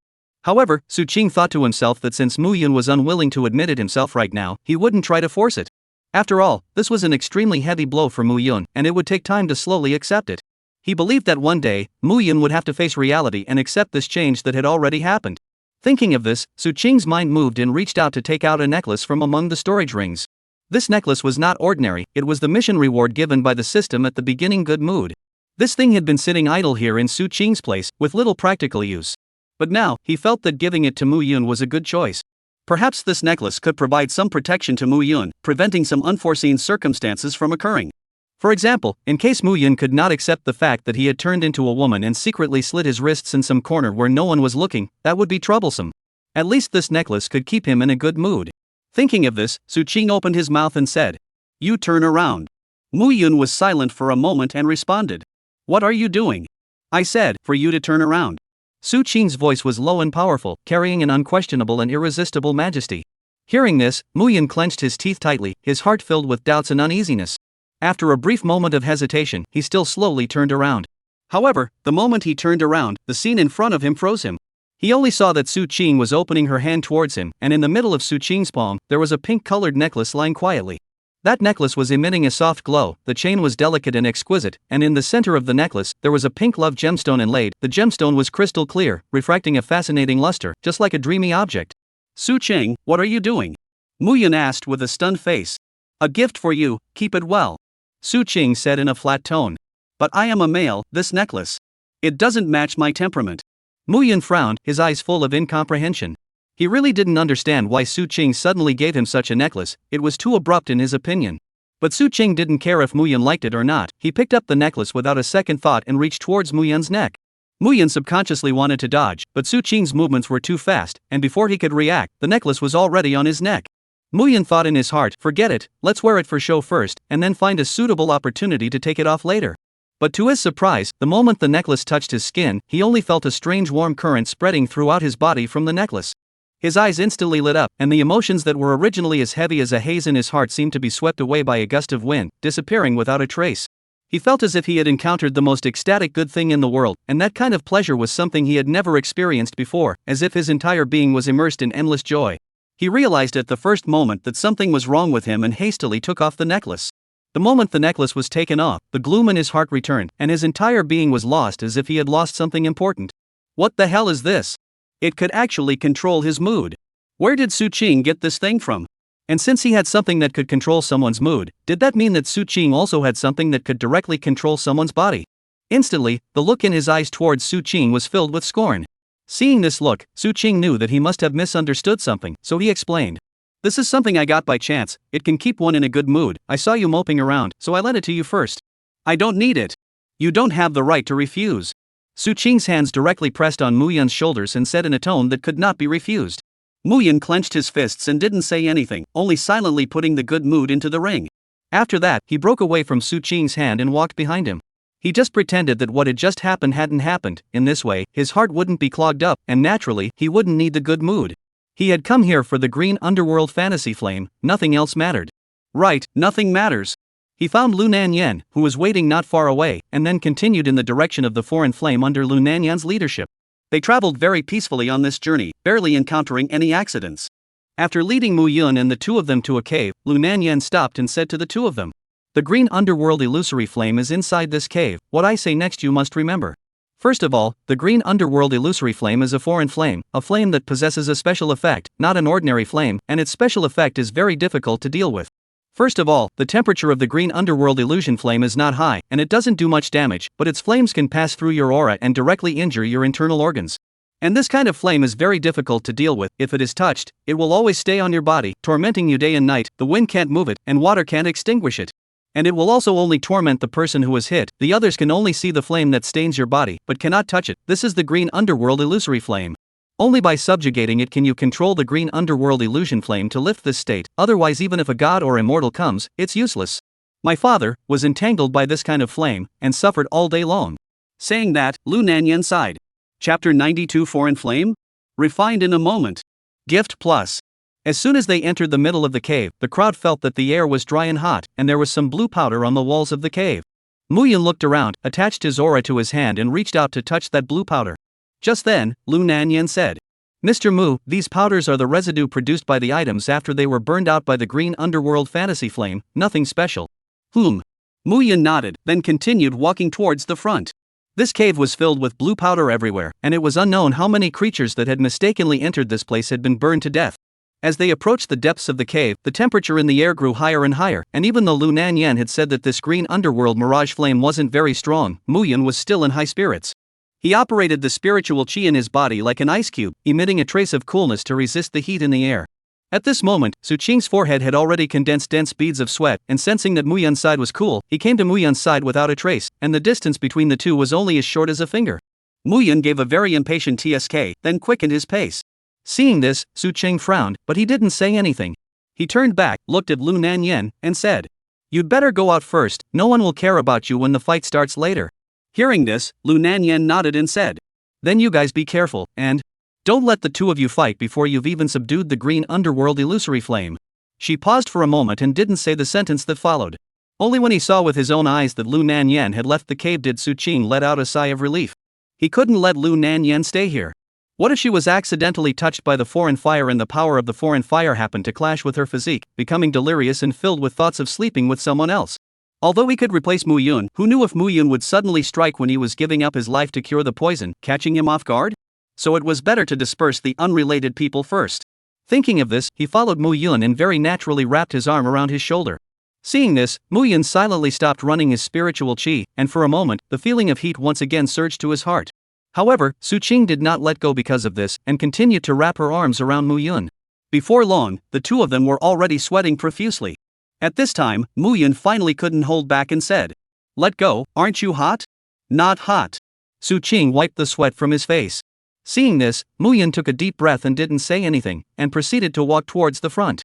Soon, the two of them had walked to the deepest part of the cave, which was very empty, and in front of the two of them, a green-colored, ghost-like flame was quietly floating in mid-air. The moment the green underworld phantom flame appeared, Mu Yun, as if by reflex, violently pushed Su Qing away and said in a grave tone, "You'd better keep every word you ever said in mind for me." Su Qing, on the other hand, had a condescending face and responded without thinking, "Of course, I have always been a man of my word." However, hearing Su Qing's reply like this, the worry in Mu Yun's heart did not diminish at all. He knew Su Qing too well. In his opinion, Su Qing was not the type of person who could keep his word. Thus, Mu Yun quietly kept an eye on him, just in case Su Qing made any backtracking moves. Right at this moment, that green underworld illusory flame seemed to have sensed the duo's presence as well. It then instantly locked onto Mu Yun, and immediately afterward, it aggressively charged straight towards Mu Yun. Wherever that green underworld illusory flame passed, the surrounding air seemed to be set ablaze, scorching hot. Seeing this, Mu Yun did not hesitate in the slightest as he quickly focused his energy and the nameless gong method in his body began to run wildly. As the gong method ran, a mysterious and powerful aura emanated from Mu Yun's surroundings. Immediately afterward, he violently stretched out his right hand and made a forceful grab towards the roaring green underworld illusory flame. Right under this grasp, in an instant, an extremely powerful suction force emanated from the center of Mu Yun's palm. After sensing this unique aura from the nameless technique, the green destiny illusory flame was cowed and wanted to flee, but it was already too late. Only to see Mu Yun's palm act as an indestructible vice, accurately and precisely grabbing the green destiny illusory flame. Subsequently, without even a second's time, the green underworld illusory flame was instantly refined by Mu Yun. In an instant, the green underworld illusory flame transformed into a pure spiritual qi that traveled amongst Mu Yun's 5 viscera and 6 bowels, continuously strengthening his strength. In just an instant, the aura in his body had increased by a full double. And in addition to the increase in aura, there was also a mysterious aura that stayed in his body and transformed into a book. As the book turned over its first page, words began to emerge above the blank pages. Exotic flame, green underworld illusion flame. Status, included. Special effect, your attacks will be accompanied by a trace of the green underworld's true intent, and when attacking the enemy, it will stay in the enemy's body forever, tormenting them all the time. Unless the enemy's strength exceeds yours by a large realm, this effect will never be lifted until the enemy is burned to death. As these words appeared in Mu Yun's mind, the power of the green underworld illusory flame was completely absorbed by Mu Yun. The strength of the green underworld illusory flame was at the Jindan stage, and although a portion of the power returned to the heavens and earth when it was absorbed, the rest of this power was already enough for Mu Yun to have the strength of the Jindan stage. There was no change in his cultivation, but the aura in his body had increased by more than 5 times. He squeezed hard and carefully felt the increase in his power. Powerful. Unparalleled powerful. This feeling was even stronger than when he had broken through to Heavenly Tao Foundation establishment. He clenched his fist tightly, then looked at Su Qing. He swelled up. Su Qing? It was only the Foundation establishment stage. He now has the strength of the Jindan stage, and he also has the special ability of the green underworld illusory flame, so I'm still afraid that I won't be able to defeat you? Mu Yun was now like a puffer fish that had swelled up, with sharp spikes growing all over his body, and was planning to stab Su Qing to death with these spikes. When he thought of this, he moved his mind and the frost flame sword appeared in his hand, followed by a green-colored flame attaching itself to the frost flame sword. Obviously a flame, and the green netherworld fantasy flame which was very hot just a moment ago, now after being used by Mu Yun, it actually gave off a gloomy cold aura. Seeing this scene, Su Qing's face instantly turned grim. He, after absorbing the foreign flame, the first thing you do is to fight me with swords? That's a really bad choice, don't you think? Continuing to beg for gifts, more gifts tomorrow, should be able to add 2 more chapters. Chapter 93, Fighting Again. Only a rumble. A heaven-shattering sound, like a thunderstorm, a figure like a cannonball violently ejected from the cave entrance, and after drawing a long arc in the air, it fiercely smashed down at the foot of a distant mountain peak. Lu Nanyan, who was anxiously waiting outside the cave for them to come out, witnessed this sudden scene and her eyes instantly widened. Another fight? She screamed in her heart that it was not good, and with barely the slightest hesitation, she turned around and fled in a single movement that was simply flowing. Once those two fought, it was a fight with total disregard for their lives. She hadn't lived long enough yet. She didn't want to be caught by the two of them fighting in such an unexplained manner, and then be killed by the aftermath. At the same time, Su Cheng propped her hands on the ground and staggered to her feet. Cough. He coughed violently, with blood spilling out from the corner of his mouth, and raised his hand to wipe it off, his brows furrowed as he scared in great displeasure. He had really underestimated Muyan, who had finished absorbing the Fey Flame. In the past, he had seen in books describing how powerful Muyan was after absorbing the Fey Flame, but that was ultimately just words, and he didn't have a tangible, intuitive feeling. However, at this moment, after a short exchange of blows with Muyan after absorbing the foreign fire, he truly felt Muyan's chillingly powerful strength. Muyan's original attack could only be regarded as barely able to break his defense, but now, after absorbing the foreign fire, every time Muyan swung his sword, the biting sword chi and the power of the foreign fire wrapped around it seemed to be able to kill him, leaving him with no power to fight back. This foreign fire is really a cheating artifact, Su Cheng said secretly. At this moment, Muyan slowly walked out of the cave with an unhurried pace. His stature was upright, like a cold mountain peak, emitting a chilling aura. His gaze was directed towards Su Cheng in the distance, and his eyes were like a frozen abyss, full of indifference, without the slightest ripple of emotion, and not even that kind of pleasure that a great revenge was about to be avenged. As for why this was, even he himself did not know. Logically speaking, his hatred for Su Cheng should be very bitter. After all, if it wasn't for Su Cheng, how could he have become the way he was now? Thinking of this, he couldn't help but clench his teeth fiercely, that long-suppressed hatred climbing madly in his heart. Only to see him slowly raise the Frost Hua sword in his hand, and said coldly to Su Cheng, "Is your full strength only to this extent? This weak, it really disappoints me. If it is only at this level, in less than 3 seconds, my sword will mercilessly cut off your head and let you splatter your blood on the spot." Hearing these provocative words, the corner of Su Cheng's mouth rose, revealing a cold smile that was filled with disdain. 3 seconds? You are really arrogant and don't know the heights of heaven. Before the words fell, a shocking scene appeared, only to see that the injuries on his body were rapidly recovering at a speed visible to the naked eye.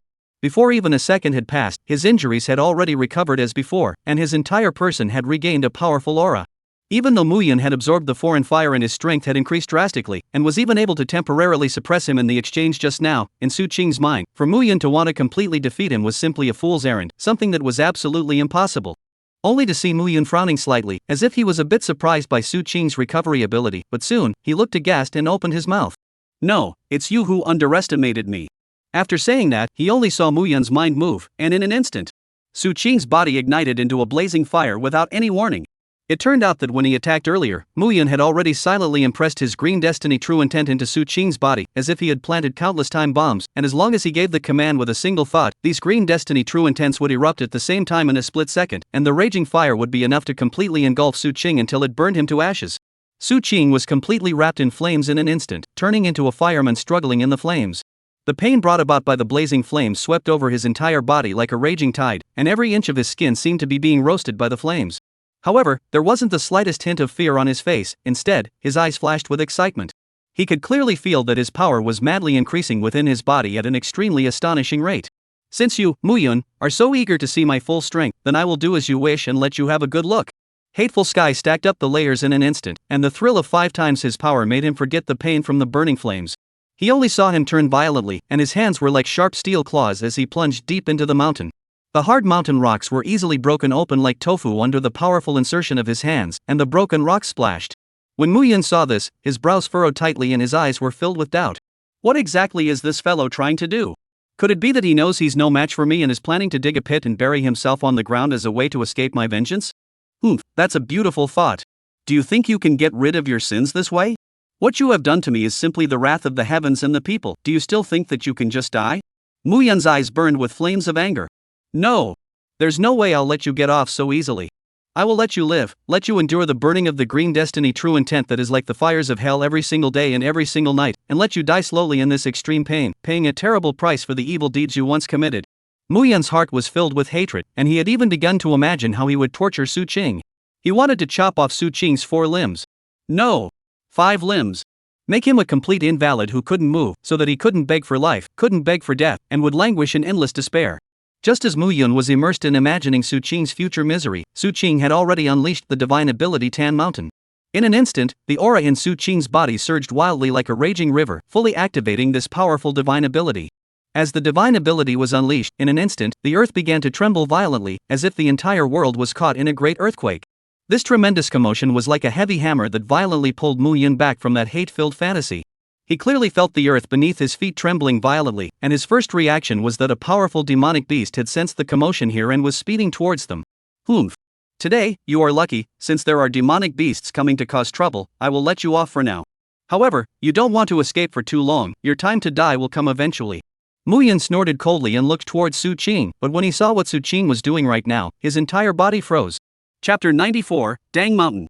That towering mountain that was 100 meters tall, under Su Qing's control, had slowly left the ground. That mountain that had originally been closely connected to the earth and rooted for thousands of years was as if it had been gently lifted up by a pair of invisible giant hands, and every inch of the mountain and rocks had been detached from the earth's restraints.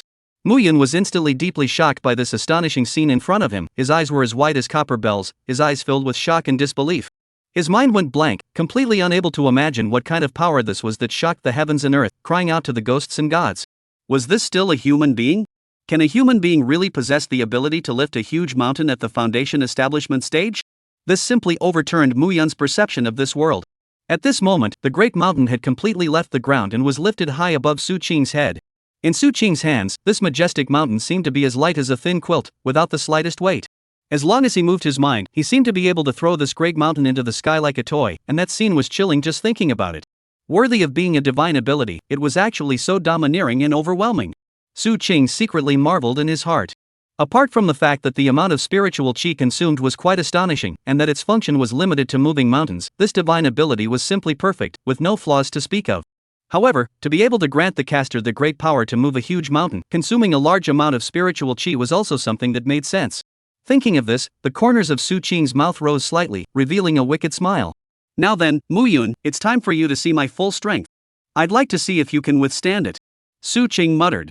His gaze shot towards Mu Yun like a sharp arrow, and at this moment, Mu Yun's eyes were dull, as if his soul had been drained away as he stood frozen in place. Seeing this situation, Su Qing violently leapt up high, and with a wave of his hands, he threw the incomparably heavy mountain in his hands towards the direction where Mu Yun was, like a cannonball. That big mountain drew a huge arc in mid-air, bringing up a whistling gust of wind, whistling towards Mu Yun, seemingly wanting to completely crush him. Can you imagine the scene of a fireman holding up a huge mountain and smashing it towards you? Mu Yun was unable to imagine it, but he had seen it. This was a human being? Looking at the mountain in front of him that was getting closer and closer, Mu Yun instantly reacted and clenched his teeth. The sword in his hand plunged into the ground and a cold ice barrier enveloped him, and there was also a green-colored flame burning outside the barrier. Instantly, the barrier collided with the flying mountain. Boom! There was a loud sound, as if the heavens and earth were trembling. The powerful impact spread in all directions with the point of collision as the center, and the surrounding trees were uprooted by the force, flying sand and rocks covering the sky. Only after the aftermath of the collision dissipated did Su Qing slowly open his eyes, and his gaze was directed towards the direction where Mu Yun was originally located. Only to see that where Mu Yun originally stood had already been occupied by a mountain peak. At this moment, the surrounding area was dead silent. In addition to the sound of the wind whistling past the raging, there was no other sound, as if the entire world had been pressed the mute button. This is my full power strike. I wonder if you can withstand it, Mu Yun? Su Qing thought in his heart. The corner of his mouth rose with a slightly smug smile. Smashing Mu Yun to death was not so bad. This was something he had calculated precisely. This mountain peak would eventually collide with the one behind him, and would not directly smash into him. Maybe he's already scared less now, right? The moment he thought of the image of Mu Yun being scared to the point of pissing his pants and walking out from the side in a mess with a face full of horror, Su Qing couldn't help but want to laugh. However, just as he was immersed in his imagination of Mu Yun's embarrassing image, a muffled dun dun dun dun dun dun sound suddenly came from the mountain peak in front of him. The sound was muffled and powerful, as if there was some huge object that was constantly crashing inside the mountain, trying to break through the mountain. Su Qing's brows instantly furrowed, a trace of doubt and vigilance flashed in his eyes, his gaze tightly locking onto the place where the sound was emanating from. As time passed by, the sound became more and more deafening, just like an ancient war drum being frantically beaten by a giant. Each time it struck Su Qing's heart heavily, making his originally relaxed expression gradually become grave. The dong dong dong dong sound became more and more urgent, as if it was a drumbeat urging for death. Suddenly, accompanied by a loud sound that shook the sky and earth, the mountain peak violently exploded, debris like rain splashed in all directions. Su Qing subconsciously raised his hand to ward off this sudden impact. Amidst the dust and smoke, Mu Yun's figure slowly emerged. His clothes were a little torn, a trace of blood spilled from the corner of his mouth, his fists were burning with green-colored flames, and his entire body was breathing in fresh air in large gulps. He raised his head and looked toward Su Qing, then the corners of his mouth began to rise. Su Qing, is this your full strength? It's nothing more than that. Simply not enough. To fear. Before he could finish his words, his body went limp and fell straight toward the front. But just as his body was about to fall to the ground, a pair of strong arms caught him. Su Qing picked him up and then looked behind him. Behind him, there was a pitted cave. The cave was still burning with green-colored flames at this time, and this road was made by his punch after punch. Seeing this, Su Qing frowned. Just absorbing a single foreign fire was so strong, then if he were to absorb all the mutant elements in this world, what would he be strong like? It seemed that the next time he encountered any otherworldly fire or water, he wouldn't be able to let him have it. Otherwise, he really couldn't beat Mu Yun. Thinking of this, he looked at the flames that were burning on his body. Although the damage wasn't high, this was a flame that could burn forever. No one could withstand it if it kept burning. Fortunately, he had strong recovery power and was able to recover back instantly. Thinking of this, he operated his aura to forcefully suppress the green underworld illusory flame. One could only say that it was worthy of being a foreign flame. Even after the suppression, the flame was only suppressed, but his body was still suffering from the burning damage of the green underworld illusory flame. This was originally a matter that was very distracting. But suddenly, he thought of something. As long as the green underworld illusory flame was still harming him, then he would always be in a fighting state, and the effect of hatred would always exist. In other words, as long as the green destiny illusory flame continued to burn, then he was in a state of 5 times his power at all times. Now there was no need to stack layers when fighting others, coming up to a full layer. This discovery was truly joyous. Mu Yun, you really do surprise me no matter what time of day it is. Chapter 95, What Have You Done to Miss Lu? Gift Plus. Mu Yun's eyes slowly opened, and the originally blurry scene in front of him gradually faded away from the haze and became clear. The unfamiliar ceiling. Hiss. A sharp pain stabbed into his skull like a spike, and he couldn't help but suck in a breath of cool air. Mu Yun was disoriented for a while, but soon, the memories from before he passed out flooded his mind like a tidal wave. Recalling the shocking scene before he passed out, Mu Yun slowly and silently closed his eyes. His heart felt like it was being weighed down by a huge stone, heavy. Not enough, he clearly realized that his strength was still far from enough. His strength was a world away from Su Qing's. That was a mountain. Su Qing was actually able to easily lift it over his head, as if he was lifting a light feather. Not only that, Su Qing was also able to throw it towards him with force, that mountain carrying the sound of whistling winds, like a raging beast, lunging towards him. That kind of power, that kind of chilling strength, was beyond his Mu Yun's reach, far from what he could match right now. He laughed bitterly to himself, his heart filled with bitterness. He was really too arrogant, thinking that he had the capital to compete with Su Qing after absorbing a foreign fire. However, the cruel reality was like a loud slap in the face, ruthlessly smacking him in the face, waking him up from that beautiful dream of blind confidence. The facts mercilessly told him that he was not yet qualified to defeat Su Qing, he was still too weak.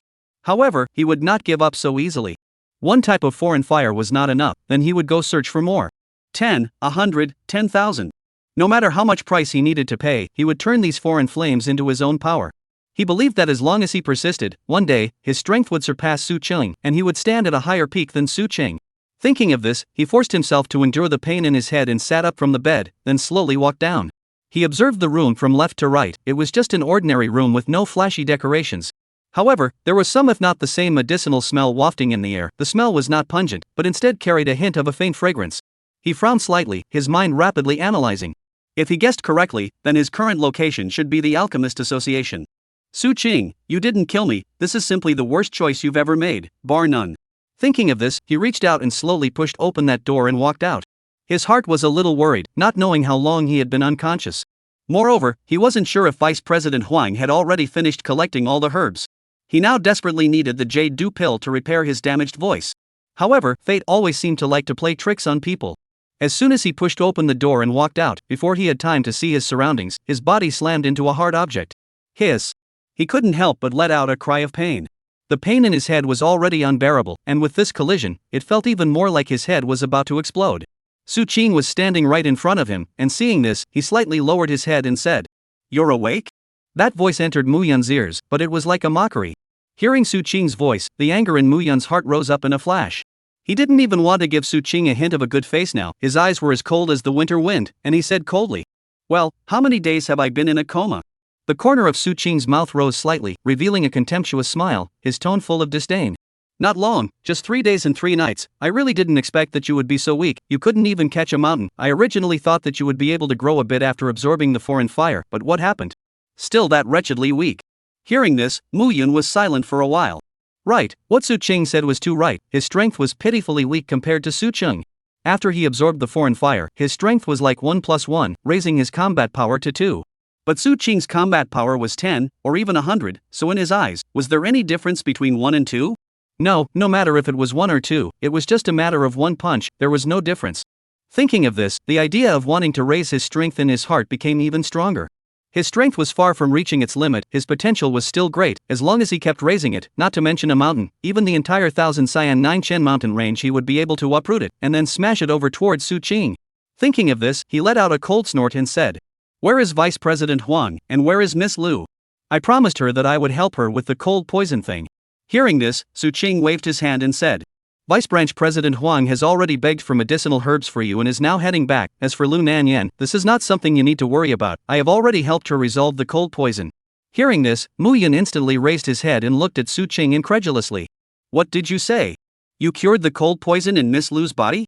If he remembered correctly, Miss Lu had said to him that the cold poison in her body could only be alleviated by a thing of supreme yang, and if he wanted to completely eradicate the cold poison, he would need a foreign fire, something that was even more yang than a thing of supreme yang. But Su Qing didn't have a foreign fire, how did he relieve the cold poison in Miss Lu's body? A man, the thing of supreme yang. Mu Yun frowned deeply and looked at Su Qing's body. To say the thing of supreme yang, such an energetic thing as Su Qing was the biggest yang thing. It's hard not to. Flesh antidotes poison. These 4 words instantly surfaced in his brain.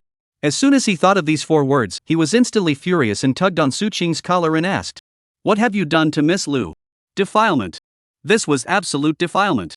Miss Lu was so gentle and virtuous and knowledgeable, but she was actually defiled by such a denizen plus dude plus bully like Su Qing. Obviously his relationship with Lu Nanyan wasn't very good, but he didn't know why he was so angry.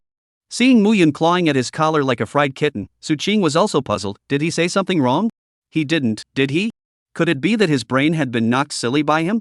He frowned and said, "Let go, I detoxified Lu Nanyan's cold poison for you and lowered your workload. If you don't thank me, that's all." "You're still yelling at me, what do you mean by that?" "Detoxify the cold poison? Good Then tell me how you solved it." Mu Yun loosened his hand with a "I'll see how you can weasel out of this" look. Hearing this, Su Qing seemed to understand something. Chapter 96 Oolong Gift Plus. Mu Yun shouldn't have thought that there was some special relationship between him and Lu Nanyan, right? The moment this thought first popped up, he kind of wanted to laugh. If Mu Yun's thoughts were mixed with some impure reveries, it didn't seem impossible for such a misunderstanding to arise. After all, the thing of the sun, ordinary people may not have any out-of-the-ordinary associations, but if the mind is a little bit incorrect, it will inevitably go to some private and ambiguous aspects to speculate. Su Qing was almost certain that Mu Yun was definitely thinking in the direction of those unfavorable things at the moment. With this in mind, Su Qing hooked a playful smile at the corner of her mouth and said softly, "What? Is it hard to believe that you still want to hear me describe the process in detail?" He deliberately paused, a hint of cunning flashing through his eyes. That day could have tossed Lu Nanyan around a lot, exhausting her to the point where she was bedridden for 2 days and couldn't catch her breath. "Why, could it be that you are also yearning for this kind of fun and want to try it out for yourself?" Su Qing's words were hidden in his words, full of seduction, deliberately introducing Mu Yun's thoughts into that filthy quagmire. And his inducement was obviously fruitful. Mu Yun's face instantly became extremely complicated, his eyes interlaced with shock, shame, and a trace of unnameable emotions. He stared at Su Qing, his fists unconsciously clenching and unclenching, as if he was suppressing the shock in his heart. After a long time, Mu Yun looked like he had finally accepted some sort of established fact, took a deep breath and slowly said, "As things have come to this point, I also understand that I have no right to interfere in the affairs of the two of you, and I will not say much. It's just that, Su Qing, you must know that as a man, you should take up the appropriate responsibilities, and must not fail Miss Lu. Don't leave quietly without saying a word. After I finish refining the pills, I will set off to leave. I just hope that you won't pester me thereafter. Miss Lu, she is deeply in love with you, she needs you to accompany her." Mu Yun's tone was low and serious. Su Qing was just about to open his mouth to scoff when he heard Lu Nanyan's clear voice from behind him. "Mr. Mu, you're awake? It seems like you've recovered quite well. What were you guys talking about just now? What responsibility? Mr. Mu, you can rest assured that there is no personal feelings between me and Mr. Su, and I won't compete with you for Mr. Su." Hearing this, Mu Yun was shocked and looked at Lu Nanyan incredulously. Seeing that Lu Nanyan's face was sincere and didn't look like she was lying, he was puzzled. "First of all, both of you are already married. How come you are so unconcerned and don't even want Su Qing to be responsible?" Also, what do you mean you won't steal Su Qing from me? I don't have any relationship with him at all, don't talk nonsense. I can't wait for you to snatch him away. He didn't know what was wrong with people nowadays. After doing that kind of thing, they actually didn't care at all. Could it be that Su Qing had given Miss Lu some kind of mesmerizing soup? Thinking of this, he quickly came to Lu Nanyan's side and whispered, Do you really not care a bit about Su Qing? Care? Mr. Mu, I kind of don't understand what you mean by that, but I'm still very thankful to Mr. Su. If it wasn't for him, I wouldn't have known that the cold poison in my body could actually be eliminated in that way. Hearing this, Mu Yun couldn't understand it even more. He didn't know if Lu Nanyan really didn't care or if she was just stupid. She had already had something beyond friendship with Su Qing and didn't care at all after it was over. And Su Qing didn't look like he cared either. What's going on with you two? He was a bit numb. Seeing Mu Yun look like his three views were turned upside down, Su Qing couldn't help himself and laughed out loud. Mu Yun, who heard the laughter, was even more puzzled. What is he laughing at? Originally, his brain was hurting, and now after experiencing this it was even more of a muddle. It felt like his brain was going to stop thinking. Lu Nanyan also froze, not knowing why Su Qing suddenly laughed. Only to see Su Qing waved his hand and said to Lu Nanyan, You go out first, it's better for you not to hear the next words. Hearing this, Lu Nanyan glanced at them and then said, Good, then you guys take your time to chat. After saying that, she left the place and closed the courtyard door with her backhand.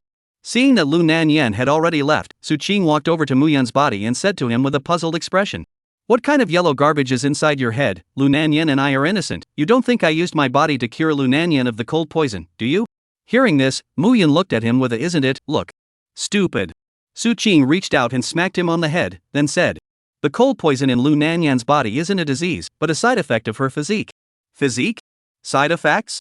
Yes, her physique is too powerful and her body is too weak to carry the side effects brought about by the awakening of her physique, that is, the cold poison. It's not like this is a big place, no one knew that the cold poison was brought on by her physique, they just thought she had a strange disease. So in order to cure this strange disease, they would collect all sorts of supreme young things to suppress the cold poison, but they didn't know that when the cold poison came, it was actually when her physique was awakening, but then they used supreme young things to forcefully suppress the cold poison. Being suppressed down at the time of awakening, and then suppressed down again, over time, it brought great damage to Lu Nanyan's body, and it was even more unable to withstand the cold poison that came from her physique awakening. Wanting to solve this problem is simple, just raise the physical quality up.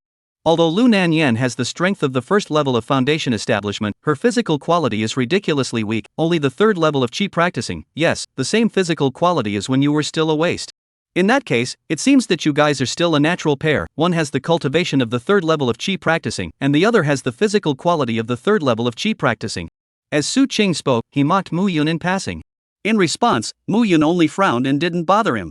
Seeing this, Su Qing could only continue speaking. I let her exercise for a day and had a large amount of chi and blood replenishing body enhancing herbs prepared for her to boost her body strength. But there isn't much time left until her next awakening of her physique, and this time it's no longer possible to suppress it with a supreme young object because this time is already her last awakening of her physique, and if she doesn't succeed in awakening, she will die. So whether she dies or lives is up to heaven. If she can raise her physical quality up within the stipulated time, she will be able to resist the cold poison and successfully awaken. After hearing these words, Mu Yun somehow managed to blush with a pretty face. It was all his fault that this brain had just awakened and was not spirited, and actually made such a big oops. More gifts, brothers, send some more tomorrow. Continue to add 2 chapters, the score has been 8.3, and then up a dash, brothers. Chapter 97 Can't Go Back. Mu Yun did not hesitate to put the black pot on Su Qing's head, as if he had completely forgotten that he first thought wrong. He fixed his mind and spoke a moment later. Miss Lu previously went out of her way to bring me to find the green underworld illusory flame, and now, it's time for me to return the favor to her. I intend to dispel the green underworld true intent in my body for Miss Lu's father now. Su Qing, you don't need to follow me anymore. After saying that, he walked out with broad strides, and not long afterward, he saw Lu Nanyan who was facing the wall. Miss Lu, please take me forward to pay respects to your father. Mu Yun said respectfully. Aha! Lu Nanyan nodded slightly, her cheeks flushed with a blush, that was obviously because she had heard some of their conversation earlier. In the bottom of her heart, she secretly thought that if she only talked about external conditions, Su Qing was really outstanding. He was born with sword brows and starry eyes, with a good appearance, his strength was even more unfathomable, and his body shape and physique were also extraordinary. Putting aside his somewhat strange nature not to talk about, simply as his own heart for a long time to look forward to the ideal husband. But no matter what, destiny, between them in the end is fate. Although Su Qing's attitude towards Mr. Mu was very bad on weekdays, however, in this period of time when Mr. Mu was in a coma, it was Su Qing who took good care of him, and apart from her being able to enter this courtyard, other people simply could not get close to the slightest bit. Thinking about this, Lu Nanyan can't help but sigh quietly. His heart is full of regret. Such an excellent person, but has already had his own heart, not to mention that the object of his desire is so unique. How can this not let people sigh of fate? Next, she brought Mu Yun to her father's residence. Vaguely, one could still hear the sound of agonizing whimpers coming from inside the house. Lu Nanyan opened the door and walked in, then looked at the figure on the bed with heartache. Father, I brought Duke Mu here. He subdued the green underworld fantasy flame and can help you eliminate the green underworld true intent in your body. However, the silhouette on the bed didn't seem to have heard her words and didn't respond in any way. Seeing this, Lu Nanyan sighed and said to Mu Yun, Mr. Mu, this is my father. He has now been tortured to the point where he cannot hear the outside world. Please treat my father. I know. Mu Yun nodded slightly, then steadily walked to Lu's father. With the gentle tugging of Mu Yun's hand gestures, wisps of ghostly blue-green destiny true intent drifted out from Father Lu's body and was ultimately completely collected by Mu Yun in his palm. The moment the green destiny true intent was completely withdrawn, Father Lu's originally cloudy and dull eyes resurfaced with a bright luster. His gaze fell somewhat sluggishly on Mu Yun, and he weakly opened his mouth to ask, Little girl, what is your name? When Mu Yun heard this, his brows instantly tightened, and a trace of displeasure flashed across his face. Seeing the situation, Lu Nanyan hurriedly ran quickly to the front and said softly, Father, Mr. Mu is a man, you're looking at him wrong. Father Lu was stunned at first, and after a moment he came back to his senses. A slightly apologetic smile appeared on his face and said, Aya, it's because my old bones are useless and my eyes are blurry. I'm really sorry, don't take it personally, Mr. Mu. Mu Yun gently waved his hand, a bit of displeasure still lingering in his expression, and said coldly, There's no harm, since you're no longer in any serious trouble, I feel relieved. After the words fell, he straightly got up and left the place without looking back. Lu Nanyan went out to see him off before returning to take care of Father Lu. Mu Yun, on the other hand, walked alone in the middle of the Alchemist Association, his entire person looking like he had lost his soul. Was it already so obvious? Could it be that he really couldn't go back? He didn't understand why this kind of thing would happen to him. He had originally thought that his heart towards the Tao was very tough, and that no matter what his body looked like, he would just be able to achieve the great Tao. But now it seemed as if it wasn't like that. His heart was already in disarray. He was starting to get scared. The reason for this was that it was all caused by Su Qing. As long as he was strong, not only would he be able to change himself back, but he would also be able to make Su Qing taste this feeling in himself as well. As soon as he thought of this, his heart towards the Tao hardened again. Originally, he only cultivated immortality for greater power, as well as immortality. But now, the goal of his immortal cultivation had turned into surpassing Su Qing, knocking him to the ground and then slashing him with a knife. After firming up his heart towards the Tao, Mu Yun's entire being was filled with vigor again. Right at this moment, a loud voice came steeply from the sky. Mr. Mu, I have gathered all the required herbs for you. Before the sound of the words had completely dissipated, Vice President Huang's figure was like an agile bird of prey, standing steadily in front of Mu Yun's body. His face was overflowing with uncontrollable joy, and his eyes flickered with anticipation. He was very much looking forward to seeing Mu Yun's alchemy. When Mu Yun heard this, his heart was also overjoyed. For so many days, he had been plagued by the problem of his voice, which was as if it had been eroded by countless rough gravels, and every time he made a sound, it was as if he was sharpening his throat with great difficulty, and the sound that came out was hoarse and strange. In the midst of the crowd, he didn't even dare to open his mouth easily, simply because once this unique voice rang out, it would instantly attract the attention of the crowd. After all, they had all heard many good voices, and a voice that was so difficult to hear to this extent was really a rare encounter in 100 years. At this moment, Mu Yun was filled with joy, and without hesitation, he reached out to receive the medicinal herbs handed over by Vice Branch President Huang, after which, he slightly owed his body and said with a few moments of anticipation, Vice Branch President Huang, I wonder if I could trouble you to lend me an alchemy room. I want to refine pills as soon as possible to repair this damaged voice. No problem, I'll arrange it right now. Vice Branch President Huang readily agreed and then led Mu Yun to the best alchemy room amongst the Alchemist Association. After entering the alchemy room, he said to Vice Branch President Huang, Vice Branch President Huang, please also go out first. It's my first time to refine a high-grade elixir and I can't make any mistakes. Hearing this, although Vice President Huang was a little lost, he still walked out and opened the soundproof formation to prevent Mu Yun from being disturbed by the outside world, then stood outside the door, quietly waiting for Mu Yun to finish refining the pills.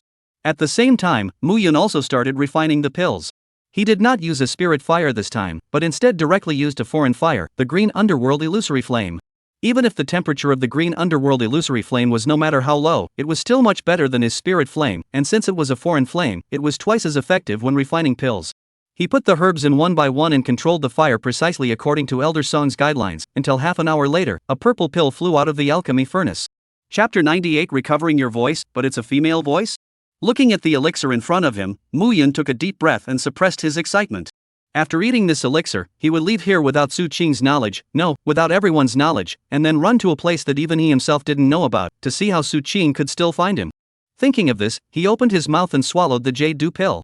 Perhaps it was because of the special nature of the elixir, so he had only produced one elixir in this furnace, and after he ate it, it was gone, so he hoped that the potency of this one elixir would be enough to bring back his voice.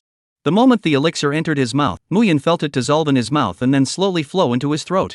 Immediately, the fiery feeling disappeared a lot, and as the potency continued to kick in, his voice slowly got better.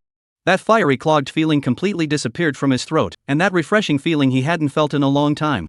He got excited again and tentatively let out a sound from his mouth. Ah! However, as soon as the sound came out, he froze. It wasn't that his voice hadn't changed and was still as raspy as ever, but the sound was just too good. Although it was only one syllable, the voice was as crisp and pleasant as a lark, and just by hearing this voice, he was able to construct the appearance of a peerless beauty in his mind. No! This was not his voice at all. Thinking of this, he lowered his voice and whispered, "Su Qing, I will kill you." That voice, however, became weaker and weaker, until the last word left his mouth, and he was ultimately unable to suppress the shock in his heart. How could he become like this? He was clearly a man, how could he emit such a delicate female voice? Moreover, this kind of tone, there was no deterrent power to speak of, instead it seemed like he was ranting and pouting. If Su Qing heard this, he wouldn't dare to imagine how he would laugh. Damn, how could it be like this? Muyan was like an ant on a hot pan in the alchemy room, pacing back and forth anxiously. He had never expected that his voice would be like this after it was restored, it was simply laughable. At that moment, he secretly pondered in his heart and asked Song Lao when he was in distress. As the creator of the jade dew pill, Song Lao must be able to answer his questions. Thus, he hurriedly opened his mouth and asked, "Elder Song, what exactly happened to my voice? Why did it turn into a woman's voice? I'm an actual male body." When Elder Song heard this, he paused slightly, and after a moment, he let out a long sigh and said, "Alas, disciple Ah, things have come to this, you can only accept this reality." Muyan was as if he had been cast under a spell, instantly quieting down, all of his emotions seemed to have been quickly wiped away by a large invisible hand. Only after a long time did he slowly say, "Elder Song, what do you mean by this? It is really difficult for me to understand. It's just that, since my voice has already recovered, it's time for me to depart." After speaking, Muyan quickly walked towards the window, intending to leave quietly without the crowd's knowledge, going to a place where Su Qing would never be able to find him.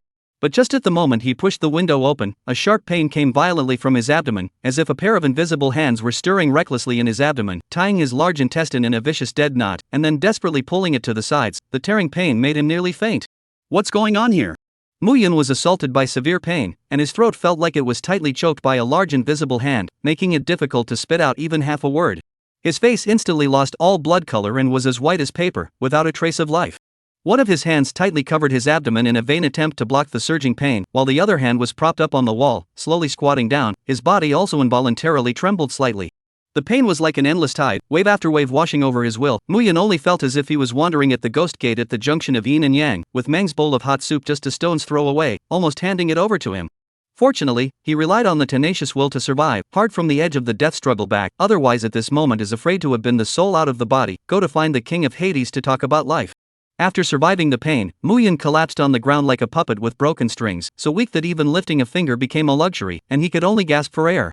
However, not long after, the chilling pain swept over him again like a raging tsunami, and it was even more ferocious, as if it was going to beat his stomach into a ball of mush. What the hell? Muyan cursed in his heart. At this moment, he very much regretted that he had just demanded this alchemy room from Vice President Huang. Although the room was equipped with a soundproofing array, which could protect him from outside interference when he was making pills, it had now become a deadly cage. No matter how much he struggled in this alchemy room, no matter how he called out, the outside world would be silent, and no one would know that he was in a desperate situation. If he were to refine pills outdoors, at least at the beginning, Vice President Huang would have been able to take him to the doctor to see what was going on, but now, he only had to endure this endless torture alone. Why in the world did his abdomen hurt like this? Could it be that jade dew pill? No, absolutely impossible. The medicinal effect of the jade dew pill had clearly converged in his throat, and it had all dissipated before he had even consumed it, so how could it have triggered such excruciating abdominal pain? His brain was a mess, and his thoughts were getting more and more disorganized, until finally, there was only one thought inside his head. Come to someone to save me. No matter who it is. Please save me. As long as you come to save me, no matter what the request is, I will promise you. And at the same time, Su Qing's brain resounded with the system's voice. Warning! Warning! It has been detected that the protagonist's life force is rapidly declining. Please host immediately go to the protagonist's location to rescue him. As the strongest villain, either the protagonist dies at your hands, or the protagonist kills you, there can't be any accidents. Hearing this, Su Qing immediately frowned. What had happened? Wasn't Mu Yun refining pills? How did the vitality suddenly start to drop? Could it be that the alchemy didn't work and blew up the furnace? Thinking of this, without saying a word, Su Qing directly ran towards the coordinates given by the system. When he saved him, he must properly mock him. The alchemy genius actually blew up the furnace, and was almost blown up. It was really funny. However, when he arrived at the alchemy room according to the coordinates, he found that it was very calm. Only Vice President Huang stood guard at the door. Seeing this, Su Qing's heart immediately developed some bad feelings. It wasn't the blowing up of the furnace, but something else. Thinking of this, he hurriedly ran over, and then kicked the door of the alchemy room, along with the formation, to pieces in Vice President Huang's "What are you doing" eyes. Chapter 99, Radical Change Gift Plus. As soon as he entered, he saw Mu Yun, who had collapsed on the ground with a pale face. Instantly, Su Qing's face changed, and he hurriedly picked up Mu Yun, then said to Vice Branch President Huang, who had not yet slowed down, "What are you still standing there for? Quickly go find a doctor." "No. You're an alchemist, you must have some dabbling in the medical arts, so quickly look at what's wrong with him." Hearing this, Vice President Huang snapped back to his senses and hurriedly said, Right. I'll take a look at what's going on." After saying that, he immediately put his fingers on Mu Yun's wrist before injecting his aura into it. However, very soon, Su Qing saw that his brows were tightly furrowed. Not good, very bad. A very bizarre thing is happening to Mr. Mu's body. A meatball has actually grown out at the small of his abdomen, and it's still continuing to grow now. This kind of thing, I've never encountered it before. Bizarre, it's just too bizarre. I'm suppressing the growth of this meatball now, letting it grow a little slower and easing the pain down first. But what this meatball is, why it grew, and whether it can be removed, I don't know. Vice President Huang shook his head. This kind of sudden growth of a meatball in the body and whatnot was simply unheard of for him, and he didn't know how to treat it. The best way was to leave it alone and let it take its course. Otherwise, who knew what would happen after cutting it off? Meanwhile, after he used his aura to suppress the meatball that had suddenly grown inside Mu Yun's body, Mu Yun's face looked better. She felt that she was in someone else's arms and forcefully opened her eyelids to see who had saved her. However, when she saw Su Qing's face, she silently closed her eyes again. She felt that it would be better for her to just die from the pain. How could she not have thought that the person who came to save her would actually be Su Qing? The enemy that she hated to death had now saved her life. No one knew how complicated her heart was. Then, after Su Qing thanked Vice President Huang, he carried Mu Yun back to his room before placing her on the bed, then looked at Mu Yun's belly. He really didn't know what had happened to Mu Yun at first, but after he listened to Vice Branch President Huang's words, he might have understood. At this moment, Mu Yun also slowed down. She opened her eyes and saw that Su Qing was staring daggers at her belly, silently reaching out her hand to block her belly. "Thank you." A weak voice came out from her mouth. This unfamiliar voice instantly woke Su Qing up from his thoughts. He hastily looked around, but there was only Mu Yun here besides him. Then who said this "thank you"? Could it be? He frowned and looked at Mu Yun in confusion. "Were you the one who spoke just now?" Mu Yun felt uncomfortable under the gaze of his heated gaze, as if she was on the back of her head, and subconsciously turned her face slightly sideways, giving a soft and inaudible She knew in her heart, this matter is not hidden. Rather than this kind of hiding, it is better to frankly tell the good. Su Qing heard this unfamiliar voice at first glance, as if struck by an electric current, could not help but suck in a breath of cold air. The person in front of him, was he still the Mu Yun he knew? Not only did the voice change completely, even the... Su Qing's heart was full of doubts. In order to confirm his suspicions, he slowly reached out his hand and gently rested it on top of Mu Yun's belly. In an instant, Mu Yun's face suddenly changed, her cheeks flew up in a blush, and she blurted out shyly and anxiously, "Su Qing, what are you doing?" She was filled with the desire to block Su Qing's actions. However, at this moment, her body was extremely weak and limp, so she was unable to resist Su Qing's movements. At this moment, Su Qing had already injected his own spiritual qi into Mu Yun's body, precisely locking on top of the newly grown meatball in her body. Su Qing, as a knowledgeable person with knowledge of the human body, based on the outline of this meatball's form, he instantly realized its true colors. He slowly raised his head, gazing complexly at Mu Yun, only to see her face full of shyness, a few strands of hair due to sweat and wet pasted on the bare forehead, that pale as paper face, pathetic. One cannot help but feel pity, surging an impulse to want to protect it in the arms. Witnessing this kind of scene, Su Qing did not say a word, just silently took out a piece of cloth and silk, gently wiping away the fine beads of sweat on Mu Yun's forehead, and then said warmly, "You should rest for a moment, other things will be said after you recover." When Mu Yun heard this, he could not help but be slightly stunned, his face showing a look of shock. Su Qing's sudden tender treatment made her a little hard to adapt, as if she was in a disoriented dream, very unreal. She pondered slightly, and after hesitating for a moment, she finally couldn't help but open her mouth and ask, You were taken away from your body? This sentence was like a stone thrown into a calm lake, instantly stirring up 1,000 waves. Su Qing's face instantly clouded over as if it was covered in dark clouds, and with a cold snort, he casually threw the cloth in his hand fiercely at Mu Yun's face, angrily scolding. You fool! Alchemy even nearly put your own life on the line. As your master, I have lost face to you. If this matter were to spread, wouldn't it be laughed at? If you dare to act so recklessly in the future, don't blame me for being merciless, I will definitely break your legs. After saying that, Su Qing was furious, turned around and walked out with big strides. When he reached the door, he violently threw the door with force. The door issued a loud clang under the huge impact. The door frame seemed to tremble and almost broke away from the binding of the door frame. Seeing this, Mu Yun let out a sigh of relief. This was the Su Qing she knew. Just now, she almost thought that Su Qing had been taken over by someone. But it was good that it had been taken over, at least it wouldn't keep pestering her. After resting for a while, she looked into herself internally to see what had happened to her stomach, which actually almost killed her in pain. Could there really be a pair of hands tugging at her intestines? Thinking of this, she quickly sank her spirit into her belly. There wasn't any change in her intestines, but she realized that there was an extra mass of flesh inside her. What is this thing? How did a lump of meat suddenly grow out of good reason? I guess this lump of meat was the culprit that almost killed her with pain. How about cutting it up? Mu Yun thought about it and finally shook her head. This thing wasn't just a simple ball of meat, there was a line on this that was connected to her body. She frowned, could this be her physique clashing with the Gong method again? Chapter 100, If only she had a golden hoop gift plus. The Gong method clashed with her physique so badly this time that she couldn't even feel it before, but this time, it almost killed her alive. If it wasn't for Su Qing's timely arrival, she might not have been able to open her eyes once they were closed. TSK, what's the point of thinking about Su Qing for a good reason? Bad luck. If it wasn't for Su Qing doing that kind of thing, how could she have cultivated the 9 glazed body, and how could the Gong method have clashed with her physique, resulting in a ball of flesh growing out from inside her stomach for good reason, and almost killing her in pain? So it was right for Su Qing to come to her rescue. After all, the cause of this incident was because of him. So none of what she said counted anymore, she wouldn't agree to any of Su Qing's requests. But how did Su Qing know that she almost died of pain in the alchemy room? And the timing of his arrival was too coincidental, but if he had come a little later, there was no way she would be awake right now. Could it be that he had calculated his alchemy time and was just about to get stuck when she was about to finish refining the elixir and suddenly appeared, disturbing her alchemy process and stopping her from refining the jade dew pill?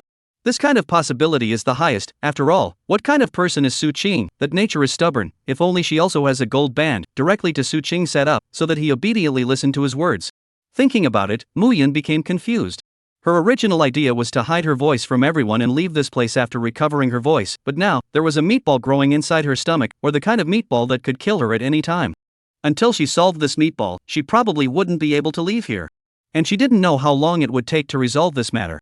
It mustn't be the same as Song Lao's situation, plaguing her for years without being able to solve it. And just at this moment, the door to the room was opened and a silhouette hurriedly ran in.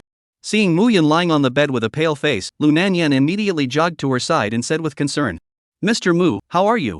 I heard that your body has undergone a slight change, so I quickly ran over, and seeing that Mr. Mu is fine, I am relieved." Hearing this, Mu Yun subconsciously said, "Well, there's nothing serious about me, it's just that I'll be staying here with you for a few more days." Hearing Mu Yun's voice, Lu Nanyan was first puzzled, then quickly turned into shock. She covered her mouth and said in surprise, "Mr. Mu. No, Miss Mu, are you originally a female?" Hearing this, Mu Yun hurriedly said, "No, I'm not." Looking at the words she said, and then listening to her voice, these words came out so pale and powerless from inside her mouth. I don't know if it was because Lu Nanyan was face-blind or she was simply relying on her breasts to differentiate between men and women. Even though Mu Yun had such a feminine face, she was calling out to Mu Yun as Mr. Mu. It wasn't until she heard her voice that she suddenly realized that she shouldn't have addressed Mu Yun as Prince Mu. This was simply too rude. Miss Mu didn't remind her either, and there was also Prince Su as well. Both knew that she called her by the wrong title and didn't remind her about it. Thinking of this, Lu Nanyan suddenly felt a trace of shame. But I don't know why. After identifying Mu Yun as a woman, Lu Nanyan's words increased, but most of her words were about little secrets that only girls would understand each other. This caused Mu Yun to blush, not daring to look directly at Lu Nanyan. After talking for an unknown amount of time, Lu Nanyan checked Mu Yun's body, and seeing that her physical state had stabilized, she comforted Mu Yun, and then prepared to leave, providing Mu Yun with a quiet place to rest. And in these next few days, Mu Yun experienced for the first time what it was like to be taken care of. Although the person who took care of her was Su Qing, not only did she have a very bad attitude, her movements were also very rough, making her very annoyed. Every time Su Qing came, he would check the meatball in her small abdomen. No, it couldn't be called a meatball now. Because that thing had already grown. Although the growth was suppressed by Vice Branch President Huang's aura, Vice Branch President Huang wasn't able to do a complete suppression, so this meatball was growing every single day. But luckily, she wouldn't feel any pain, and she had asked Su Ching when this thing could be cut off, but Su Ching didn't answer her and instead gave her a very strange look. Although she didn't know what was wrong with him, but from a general point of view, her situation was still very good. Until this day, Su Ching lifted the aura that Vice President Huang had left in her body. The lifting didn't usher in intense and incomparable pain, instead, it was very relaxing, giving her a feeling of unreality. Seeing her dazed appearance, Su Ching frowned and said, "You're fine now, let's go." Hearing this, Mu Yun reacted and said, "Okay? What's well? Isn't this strange thing still in my body?" Hearing this, Su Ching shook his head, Mu Yun, but if he had a little knowledge about the human body, he wouldn't say such words. "You've already had one heirloom cut by me, why do you want me to cut it a second time? Addicted to being cut by me?" Thinking of this, he dragged Mu Yun up from the bed and said, "You don't need to care about that one, it won't do any harm to your body, any more nonsense, beware of me being rude to you." Seeing Su Ching like this, Mu Yun didn't dare to say anymore, but changed the topic and said, "What do you mean by leaving? Where are you going? Don't you dare take me with you, I don't want to see you again." "Ha?" Su Ching frowned unhappily and said, "Don't forget your identity, I'm your master, wherever I go you have to follow me, it shouldn't be me who carries you, but you have to follow me, do you hear me?" Hearing this, Mu Yun frowned and said without giving Su Ching any face at all, "What if I say no? Then I'll forcefully take you with me." After saying that, he grabbed Mu Yun's hand and headed outside. Although Mu Yun's body had almost recovered, there was still some gap between her strength and Su Ching, not to mention the fact that the current Su Ching was in a state of 5 times hateful heaven every moment, so she was naturally pulled along by Su Ching without a doubt. As for where to go after leaving this place, Su Ching had also thought about it. Mu Yun had to raise her strength, and he also had to step up his efforts, or else he really didn't know when he would be left behind by her. If Mu Yun had a foreign beast, then he also had to have a foreign beast, it wasn't too much, right? In the 1000 Green 9 Dry Mountain Range, there is an alien beast cub, and it is said that many people have already traveled to the 1000 Green 9 Dry Mountain Range to capture it, but none of them have been able to capture the alien beast cub. Can't, to be drained in. Continue to add more tomorrow. Chapter 101. Can you help me see? If it wasn't for the fact that he had to wait until Mu Yun was completely well, he would have long ago set off inside the 1000 Green 9 Shen Mountain Range to look for the foreign beasts. His current cultivation had already reached the peak of foundation establishment, and if he wanted to break through to Jindan, he would need a lot of materials, so the only way to skyrocket his strength in a short period of time was to go to the 1000 Qing 9 Shen Mountain Range and try his luck to see if he could catch a foreign beast. How strong the foreign beasts were, just look at Mu Yun's frost chicken. The frost chicken's current cultivation level wasn't even at the foundation establishment stage, so it was able to provide Mu Yun with a large amount of combat power, and it was also able to attach itself to the top of the sword, adding special effects to Mu Yun's attacks, and the one person and one chicken were able to beat the living daylights out of a Jindan stage demonic beast. Subsequently, after Su Ching said goodbye to everyone one by one, he took Mu Yun, who was full of reluctance, and stepped into the 1000 Green 9 Qian Mountain Range together. Along the way, Mu Yun was filled with displeasure, his brows furrowed and he was silent. When they traveled to the middle of the mountain range, the surrounding scenery evoked Mu Yun's memories of the past. She raised her eyes to look at Su Ching. Her expression was calm, but her tone carried a hint of coldness. "What are you doing here?" Su Ching raised his eyebrows slightly and responded without thinking. "Came to capture a foreign beast." A hint of surprise flashed in Mu Yun's eyes as he pursued. "Capture a foreign beast? And bring me along? Have you really thought about it?" The corners of Su Ching's mouth rose with a bit of indolence. "What? What's wrong?" Mu Yun snorted coldly. "Aren't you afraid that I will intervene and cause you to return empty-handed?" Su Ching laughed out softly, looking straight into Mu Yun's eyes, full of confidence. "Do you have the guts?" "Ha!" Mu Yun snorted coldly, then continued to remain silent. The 1000 Green 9 Shen Mountain Range was full of dangers. Even though Su Ching was very confident in his own strength, he could only feel his way around for fear of accidentally walking into the territory of Yuaning stage demonic beasts. The 1000 Green 9 Shen Mountain Range was really too big, and the whereabouts of the beasts were also very uncertain, so searching in the 1000 Green 9 Shen Mountain Range like this was like looking for a needle in a haystack. So after searching for a day, Su Ching didn't even see the shadow of the beast. It was already late in the day, and now it was no longer suitable to continue searching, so Su Ching looked for a cave and stopped here for a moment, waiting until after dawn to continue searching. As immortal cultivators, the two of them were fine even if they didn't sleep for 10 days and half a month, so in the middle of the night, they could only stare at the fire. Su Ching didn't know what to say. Mu Yun didn't want to talk to him, and for a while, the cave was awfully quiet. Mu Yun was always uneasy about the thing that suddenly grew inside his body, and almost every day, he looked inward and observed it. But this thing.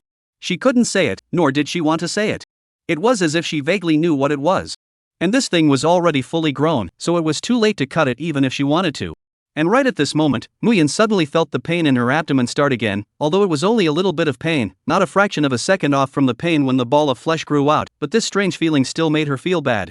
With just her internal vision, she couldn't see what was happening, so she could only put her eyes on Su Qing. It was Su Qing who had been taking care of her in those days, so he should have known about this kind of thing, right? But for some reason, she was a bit embarrassed to ask. She hesitated for half a day, not even realizing that Su Qing was now looking at her. Looking at Muyan's tangled expression, Su Qing laughed and said, "What? Something you want to ask me for?" Hearing this, Muyan instantly snapped out of her doubt of, should I ask Su Qing? Since Su Qing had already said it, there was no need for her to hesitate, so she nodded and then looked at Su Qing. Wanting to ask for a favor, don't you have any indication? We've known each other for a long time, I won't make things difficult for you, as long as you can beg me in a low voice, I'll grudgingly help you solve your problem. This deal is a sure thing for you, don't want you to spend money, don't want you to abandon your dignity, you only need to beg me in a begging tone. After saying that, Su Qing looked at her with interest. Hearing this, Muyan weighed the pros and cons in her heart. Although she didn't want to beg Su Qing, but in this kind of wilderness, Su Qing was the only one who could solve her problem, and if this problem wasn't solved, then she didn't know if this pain would suddenly intensify. After thinking about it, she finally agreed to this request from Su Qing. She slightly bit her lower lip, her hands unconsciously gripping the corner of her clothes, her eyes a little evasive, pointing her finger at her stomach and said, "I have a little pain here, I don't know what's going on, can." She paused, then reluctantly said, "Can I beg you to help me take a look?" After saying that, she very unnaturally twisted her head, not daring to look at what kind of expression was now on Su Qing's face. Seeing this, the smirk on Su Qing's face increased. The attitude of begging is still not very sincere, you still don't obey me, but I have a large amount of adults, remembering that it's the first time you've begged me, I won't bother with you. Only next time, I hope you can be a little more sincere, at least look me in the eyes, at least this way, I can feel your attitude. After saying that, Su Qing got up and walked to Muyan's side, then stretched out her hand to press on her belly and said, "Are you sure it's here that hurts? Do you think it's something wrong with the new growth in your body?" "Aha!" Muyan nodded, her face blushing unnaturally. She didn't know what was wrong with her. When Su Qing's hand was placed on her belly, her stomach actually didn't hurt so much anymore, the pain had obviously diminished a lot, and it was also very comfortable. Seeing her stiffening up, Su Qing laughed and said, "Don't be nervous, it has stabilized, it won't happen again like that day." After saying that, Su Qing closed his eyes and guided his aura into Muyan's body. But this look made him discover something extraordinary. He opened his eyes and lifted Muyan's blouse to take a look, and some red spots could be clearly seen on her pants. It turned out to be this. What to do after this happens? Drink hot water? Su Qing was thinking about it, completely missing the fact that Muyan was now tense to the point of being nervous. When Su Qing lifted her blouse, she thought that Su Qing was going to force her clothes off again, but after seeing that Su Qing didn't make a single move afterward, she let out a sigh of relief. However, when she saw that there was actually blood on her pants, she became nervous again. Especially when she saw Su Qing's frowning and thinking carefully, she was very scared. Chapter 102, Am I Going to Die? Muyan saw his brows furrow tightly, her heart couldn't help but feel a little apprehensive, and she timidly asked softly, "What's wrong with me? Is not dying?" That voice carried a trace of uneasiness that was hard to hide. When Su Qing heard her words, it was as if he had been awakened from his contemplation, and he slightly shook his head, soothingly. "It's okay, it's normal. There will be a few days like this every month from now on, but it's not a big deal, it just makes you feel slightly uncomfortable." Saying that, his hand gently fell on her belly and slowly rubbed it, his movements gentle and rhythmic. "I've already used my spiritual chi to help you adjust, now. When it's dawn, you go find a lake and just wash the clothes on your body." Muyan answered softly, nodding slightly, then his gaze slowly moved down, landing on the hand that Su Qing had placed on his belly. With a hint of confusion in his eyes, his thoughts seemed to be drifting to a faraway place, unaware of what he was contemplating. For a time, the cave was so quiet that only the sound of two people's slight breathing remained, as if time was frozen. "I don't know how long," Su Qing finally broke the silence, his voice was low but unquestionable. "Don't mention the matter of life and death again in the future, your life is mine, as long as I don't want you to die, you won't have to worry about your life." When Muyan heard this, he first froze, then a hint of stubbornness and dissatisfaction welled up in his eyes as he retorted, "What do you take me for? A human being, or an object that can be manipulated at will? I am a flesh and blood, independent person, I have never sold myself to you, so who are you to dictate my life and death?" At the sound of Su Qing's voice, he slowly raised his head, his gaze straight into Muyan's eyes, with a hint of arrogance and indolence in his eyes, he opened his mouth. "Just based on my strength that is far superior to yours. In this world, the strong would have had the capital to arbitrarily control the fate of the weak, you now have no power to resist, you can only silently bear, this is the established reality, you are powerless to change." He gave a slight beat, the corner of his mouth hooked up a cold arc. "I can take your life with just a thought, and you, what can you do to me? If you obediently submit, you might still be able to keep a few moments of peace. Hearing this, Muyan let out a cold snort of disdain from his nostrils and sneered back. In that case, you are planning to keep me alive? Suqing let out a light laugh, but a bone-chilling chill permeated his laughter. Kill you? Why would I do that? Do you know that to me, you are unique, the only person in this world who can bring me endless pleasure and fun, kill you and no one in this world will be able to excite me anymore? Muyan's eyes burned with anger as he gritted his teeth and said, Don't be complacent, if you don't kill me today, you will definitely regret it later. I will forge ahead in this storm, and one day, I will stand at the top of the powerful and look down on all beings. At that time, you will be nothing more than an ant in my eyes, so think about how you will meet your death when I reach the top. As soon as Muyan's words fell, the corners of Suqing's mouth floated up with a touch of mockery as he laughed coldly. Hee, but only a mere foundation establishment stage, not much in the way of skill, this heart is very high now, only this cultivation, and you're presuming to ascend to the top of the powerhouse? He narrowed his eyes slightly and continued. Even if you are considered a genius, the geniuses in this world are as numerous as the carp in the river. However, how many people can truly stand out and become strong in this cruel world? How many geniuses die halfway and fall in the river of years, and once they die, the so-called name of genius is nothing more than a passing cloud of smoke, leaving a laughingstock in vain? Suqing fiercely approached Mu Yun. At this moment, the distance between the two of them was only a finger. His gaze locked onto Mu Yun, and he said in a deep voice, You think you can walk through this thorn-strewn path of strength unharmed? Maybe one day, you'll die in the wilderness, becoming one of those withered bones by the side of the road unattended and eroded by the wind and sand. Mu Yun's demeanor remained unchanged, and with incomparable firmness in his eyes, he resolutely said, So what? Death is not something to be feared in my case, the only thing I fear is an unexplained death. I have reasons why I have to become stronger, so even if it's death I won't regret it, and I won't hesitate to step onto the path of becoming a strong person, even if I fall down again and again. Hearing this, Suqing laughed and raised his eyebrows, a hint of playfulness and disdain in his eyes. Reason? What reasons do you have? He paused, his tone full of teasing. Something to do with me? Well. Mu Yun pondered for a moment, a trace of displeasure welling up in her heart. She reached out her hand to push Suqing away. You're leaning too close. After saying that, she lowered her head and looked at Suqing's hand. I'm not in pain anymore, so let go. Hearing this, Suqing loosened his hand, but before Mu Yun could react, he violently held her in his arms tightening around her waist, whispering in her ear. You still haven't said what your reason for wanting to become stronger is. Mu Yun's body instantly became stiff, and a blush rose on her face. She reached out and tried to break Suqing's arm, but it was no use at all. Instead, it made Suqing hug her tighter. If you don't say it, I will never let go. Hearing this, Mu Yun cursed in his heart and continued. It has a little to do with you, getting stronger and then killing you. Are you satisfied now? What else? What else is there? That's not for you to know. No? Then I won't let go. You're such a... Indeed. After saying that, the two of them fell into silence once again, and it seemed that Mu Yun really didn't want to say anything. Mu Yun didn't want to say anything more to him next, closed his eyes and started cultivating. Seeing this, Suqing let out an irritated tsk. Although Mu Yun didn't want to talk to him, he knew without saying it that Mu Yun wanted to become stronger because of two things. The first thing was his parents. He wanted to know who killed his parents and then take revenge. The second thing was the 3-year contract set with Morong Siyu. Although Morong Siyu hadn't done anything wrong, the fact that she had proposed to withdraw from the marriage at that point in time had undoubtedly left an indelible mark on Mu Yun's heart. She wanted to defeat Morong Siyu and make her regret her choice. Compared to this firm heart towards the Tao of Mu Yun, he felt as if he did not have any desire to become stronger. He wanted to become stronger. In the beginning it was to become an immortal and an ancestor, now it was to be able to steadily suppress Mu Yun. Other than that there was nothing else. What longevity, what power, he didn't care now. He only cared if he could beat Mu Yun. Chapter 103, It's Me, Mu Yun de. Gift Plus. Looking at it this way, it seemed like he wasn't easily compelled by his heart demons.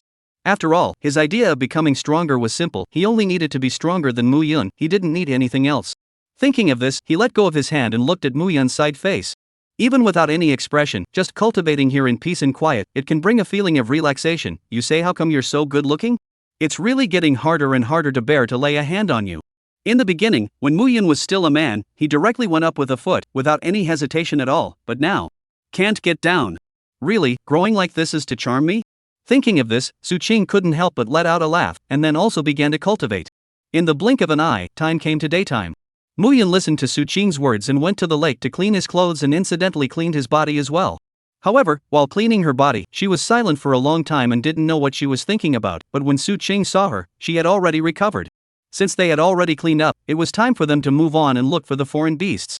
But just as they were about to leave, suddenly, A black shadow with an unrecognizable figure fell down hard directly from the sky and hit the ground with a rumble. Su Qing turned around and looked at the figure that fell from the sky. It was a lion that was still in its juvenile stage, with golden fur all over its body, but on this lion's back, there was actually a pair of wings. Instantly, a word appeared in his mind. Fey beast cub. And at the same time, a voice came from in front of the two. Humph. You beast, you can really run, you didn't immediately submit to me in the beginning, you had to suffer some flesh and blood. As the words fell, a withered old man with a walking stick arrived in front of them. After seeing Su Qing and the two of them, the old man's gaze directly skipped over Su Qing and looked at Mu Yun. A greedy look flickered from his cloudy eyes, but compared to beauty, it was still the foreign beasts that were more important. But why didn't he choose to have them all? Thinking of this, he laughed sorrowfully twice and said to Su Qing, "Kid, this place is not for you to come, either leave that little beauty behind and roll yourself, or be slaughtered by me." Hearing this, a murderous aura flashed through Su Qing's eyes. He sneered and said, "And what kind of thing are you? Dare to speak to me like this, what? You want to die?" Seeing that Su Qing not only didn't immediately get lost, but also spoke out to taunt him, the old man simply couldn't endure it and immediately let out a cold snort. "Kid, since you want to die, then I will fulfill you." After saying that, the old man killed towards Su Qing. The aura on his body was no longer concealed, Jindan stage. Seeing this, Su Qing directly raised his 8 treasures heavenly deity halberd and smashed it towards the old man. When Su Qing and the old man started to fight, Mu Yun quietly returned to the cave with the beast in his arms. Su Qing was drooling over the beast and wanted to keep it for himself, but Mu Yun wouldn't let him have his way. She secretly thought that she would try to forge a bond with the beast first, and then successfully sign a contract with it. At this moment, the beast was wailing in pain. One of its wings had been mercilessly broken in the tragic encounter with the old man earlier, and now, not to mention flight, even a slight movement was difficult to achieve, and it could only lie on the ground, helplessly gasping for breath. In the past few days, various immortal cultivators came like a tide from different regions, all for the purpose of capturing this beast.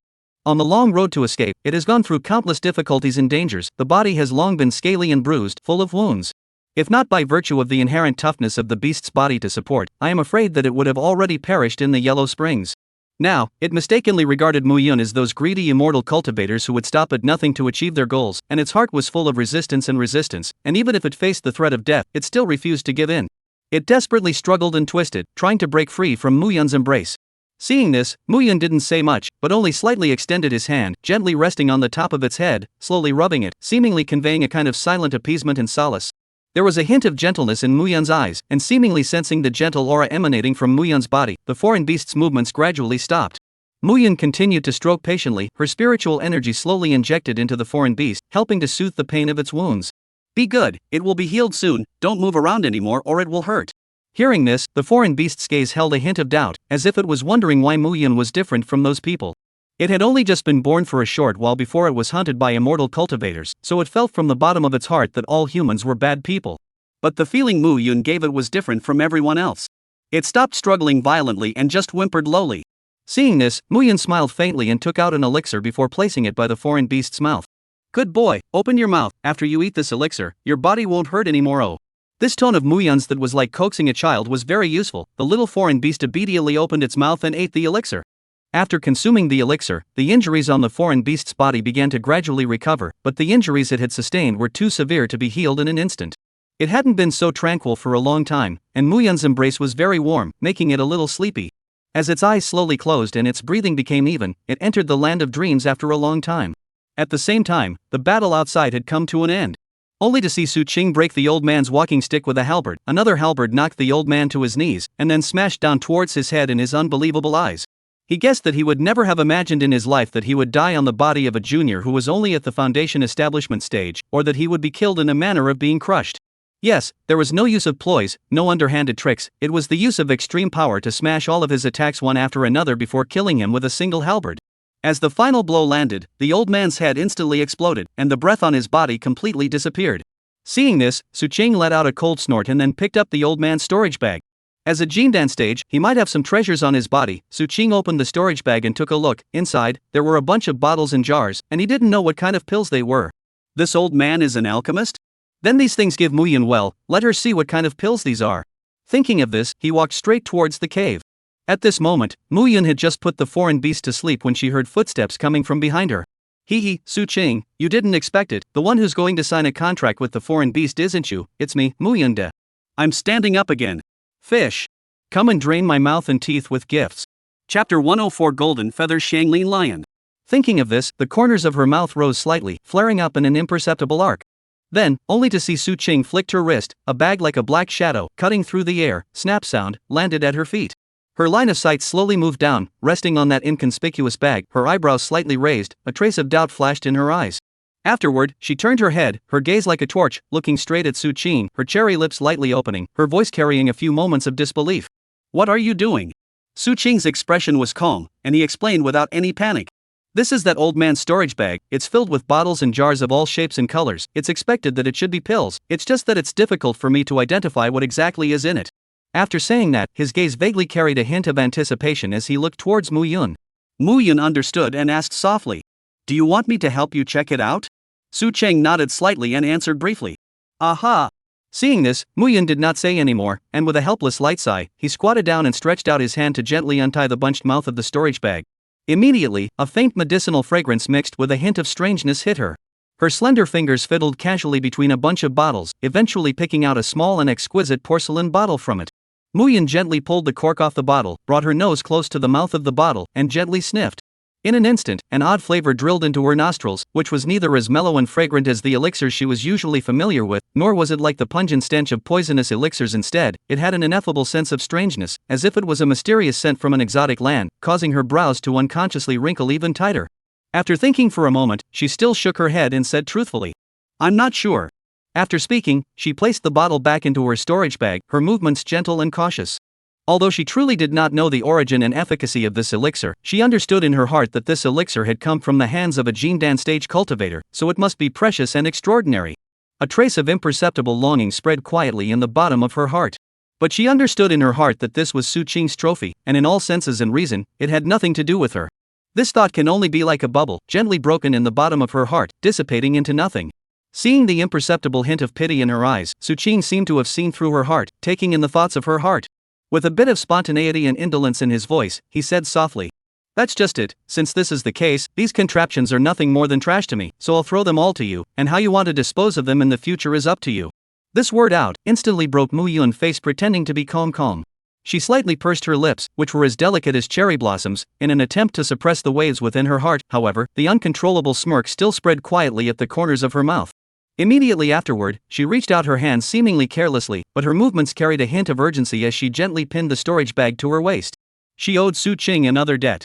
She had said before that there was a ledger in her heart that was specifically used to keep track of Su Qing. What he had done to her, whether it was good or bad, she remembered it all clearly. The good that Su Qing had done to her, she would find a way to return it, the same way, whatever heavenly anger Su Qing had done to her, she would also return it to Su Qing until all the accounts were paid off, and she would not have any relationship with Su Qing anymore. At that time, she would ask Su Qing for one last item. That would be his life. Thinking of this, her smile became dangerous. And next, it was time to dispose of the Fey Beast. Both of them didn't know much about Fey Beasts, so they didn't know what kind of Fey Beast this winged lion Fey Beast was, and what was so divine about it. When in doubt, ask Elder Song should know. Thinking of this, Mu Yun turned to Song Lao and asked, "Elder Song, what kind of foreign beast is this?" Hearing this, Elder Song, who hadn't shown his face for a long time, came out to answer. "This is a very powerful existence amongst the Fey Beasts, named Golden Feather Xianglin Lion. It is alienated from the demonic beast Golden Hair Lion, but this one, it is a second-generation Fey Beast born from the combination of Golden Feather Xianglin Lion and other demonic beasts. The Golden Feather Xianglin Lion possesses the ability to manipulate golden flames. Not only is it powerful in killing, but it can also heal friendly troops, and its roar is also very peculiar, easily injuring the enemy's soul. So as long as this little guy is around, don't call me out anymore, my current soul strength can't withstand a single roar from it." Hearing this, Mu Yun nodded, although from listening to these characteristics that Elder Song had said, this Golden Feather Xianglin Lion wasn't considered to be much powerful. After all, Elder Song had said ambiguously that it was powerful in terms of killing and injuring, but exactly how powerful was it? Do not know. But from this formidable name, this Golden Feather Xianglin Lion is not simple. After all, take the Frost Chicken and Golden Feather Xianglin Lion comparison. Is a person all think Golden Feather Xianglin Lion is more powerful? But no matter how powerful it was, she couldn't let Su Qing have his way. The Golden Feather Soaring Lion must be hers. Thinking of this, she hugged the Golden Feather Xianglin Lion tightly. Seeing this, Su Qing didn't think anything of it and just said to her, "Since the Fey Beast has already been captured, then we should also leave this place. After all, this place is full of dangers. There are still countless immortal cultivators rushing towards this place. Taking advantage of the present to quickly leave this place is the best policy." Hearing this, Mu Yun nodded. The golden feather Shanglin lion didn't know when it would wake up. They couldn't wait here until it woke up, right? Thinking of this, she took out the bag that contained the frost chicken in the first place and put the golden feathered Shanglin lion in it. If it wasn't for the fact that the storage ring couldn't contain living things inside, she would have already put the golden feather Shanglin lion inside, and would definitely not have let Su Qing see it for a moment. Then, the two of them followed the direction they came from and left the Thousand Green Nine Shin mountain range, but they didn't return to Winter City. Instead, they circled around and came to a small town that wasn't very eye-catching. After arriving inside the town, they went to the inn and opened a room with a soundproofing array. Because Mu Yun was adamant about not letting him touch the golden feather Shanglin lion, in order to prevent Mu Yun from quietly contracting the golden feather Shanglin lion when he didn't know about it, he simply opened only one room and kept an eye on Mu Yun at all times, wary of her small movements. In response, although Mu Yun was a bit dissatisfied, but she couldn't resist Su Qing, so she could only stare wide-eyed with Su Qing inside the room. After glaring for an unknown amount of time, Su Qing shifted her gaze to the bag Mu Yun was holding in her hands. How long will it wake up? How do I know? Maybe it won't wake up for a year, but it's also possible that it will wake up the next second. Mu Yun's words had just fallen when the bag in his hand moved. Chapter 105 Su Qing, how can you do this? Ow. The golden-feathered Shanglin lion's furry little head carefully poked out from the mouth of the bag. Its soulful eyes were instantly filled with unfamiliar sights around it, and its eyes were filled with ignorance and trepidation. Especially when its gaze touched the man not far away, its body couldn't help but tremble slightly. Only saw that the man's figure is cold, exudes a kind of chilling atmosphere, as if from the ice cellar out of the big bad, that unique temperament so that the golden feather Shanglin lion's small heart flutter wildly jumped. However, just as its eyes flickered, it caught a glimpse of Mu Yun's figure. In an instant, the uneasiness in its eyes quickly melted away. Without hesitation, it dove headfirst into her arms, its furry head still constantly rubbing against her, as if it was trying to find the warmth that would make it feel at ease, and at the same time, it also wanted to get as far away as possible from Su Qing, the source that made it feel extremely uneasy. Seeing the scene, Mu Yun's face flushed with a gentle smile as she gently stretched out her arms and tightly embraced the golden feather Shanglin lion into her arms. At the same time, her hands were still slowly and gently patting on its back as if she was comforting a frightened child. This scene fell into Su Qing's eyes, and his already cold face became more and more gloomy. It looks like the two of you have quite a deep bond. Su Qing's words carried a hint of sourness and dissatisfaction that was hard to hide, and was coldly squeezed out from between his teeth. When Mu Yun heard these words, the corners of her mouth rose slightly, sketching out a slightly smug smile as she tilted her head and looked straight into Su Qing's eyes, her clear voice carrying a few hints of playfulness and provocation. What? What's wrong with this? It was me who went out of my way to personally heal the injuries on its body one by one. Isn't it only right for it to be closer to me? This is only natural, but now that it has awakened, this is the right time to conclude the contract. After all, once it appears in the outside world, it will definitely become the target of covetousness by all parties, and will be secretly watched. Su Qing's tone was icy cold, like a cold spring piercing the bones. His gaze was like substance, tightly locked on the golden-feathered Shanglin lion. The golden-feathered Shanglin lion was gazed at by such cold and oppressive eyes, the golden hairs all over its body could not help but stand up slightly, its body shivering, fear spreading unchecked in its eyes. Seeing this, Mu Yun hurriedly stretched out her hand and gently patted its back several times to show her comfort. Afterward, her willow brows knitted tightly, her eyes filled with displeasure, her vermilion lips gently opened, her voice line carrying a bit of coldness. Wanting to conclude a contract with a foreign beast is definitely not something like you. The matter of contract need both sides voluntarily consensual. Even if you have the heart to contract with it, you have to first see it answer or not.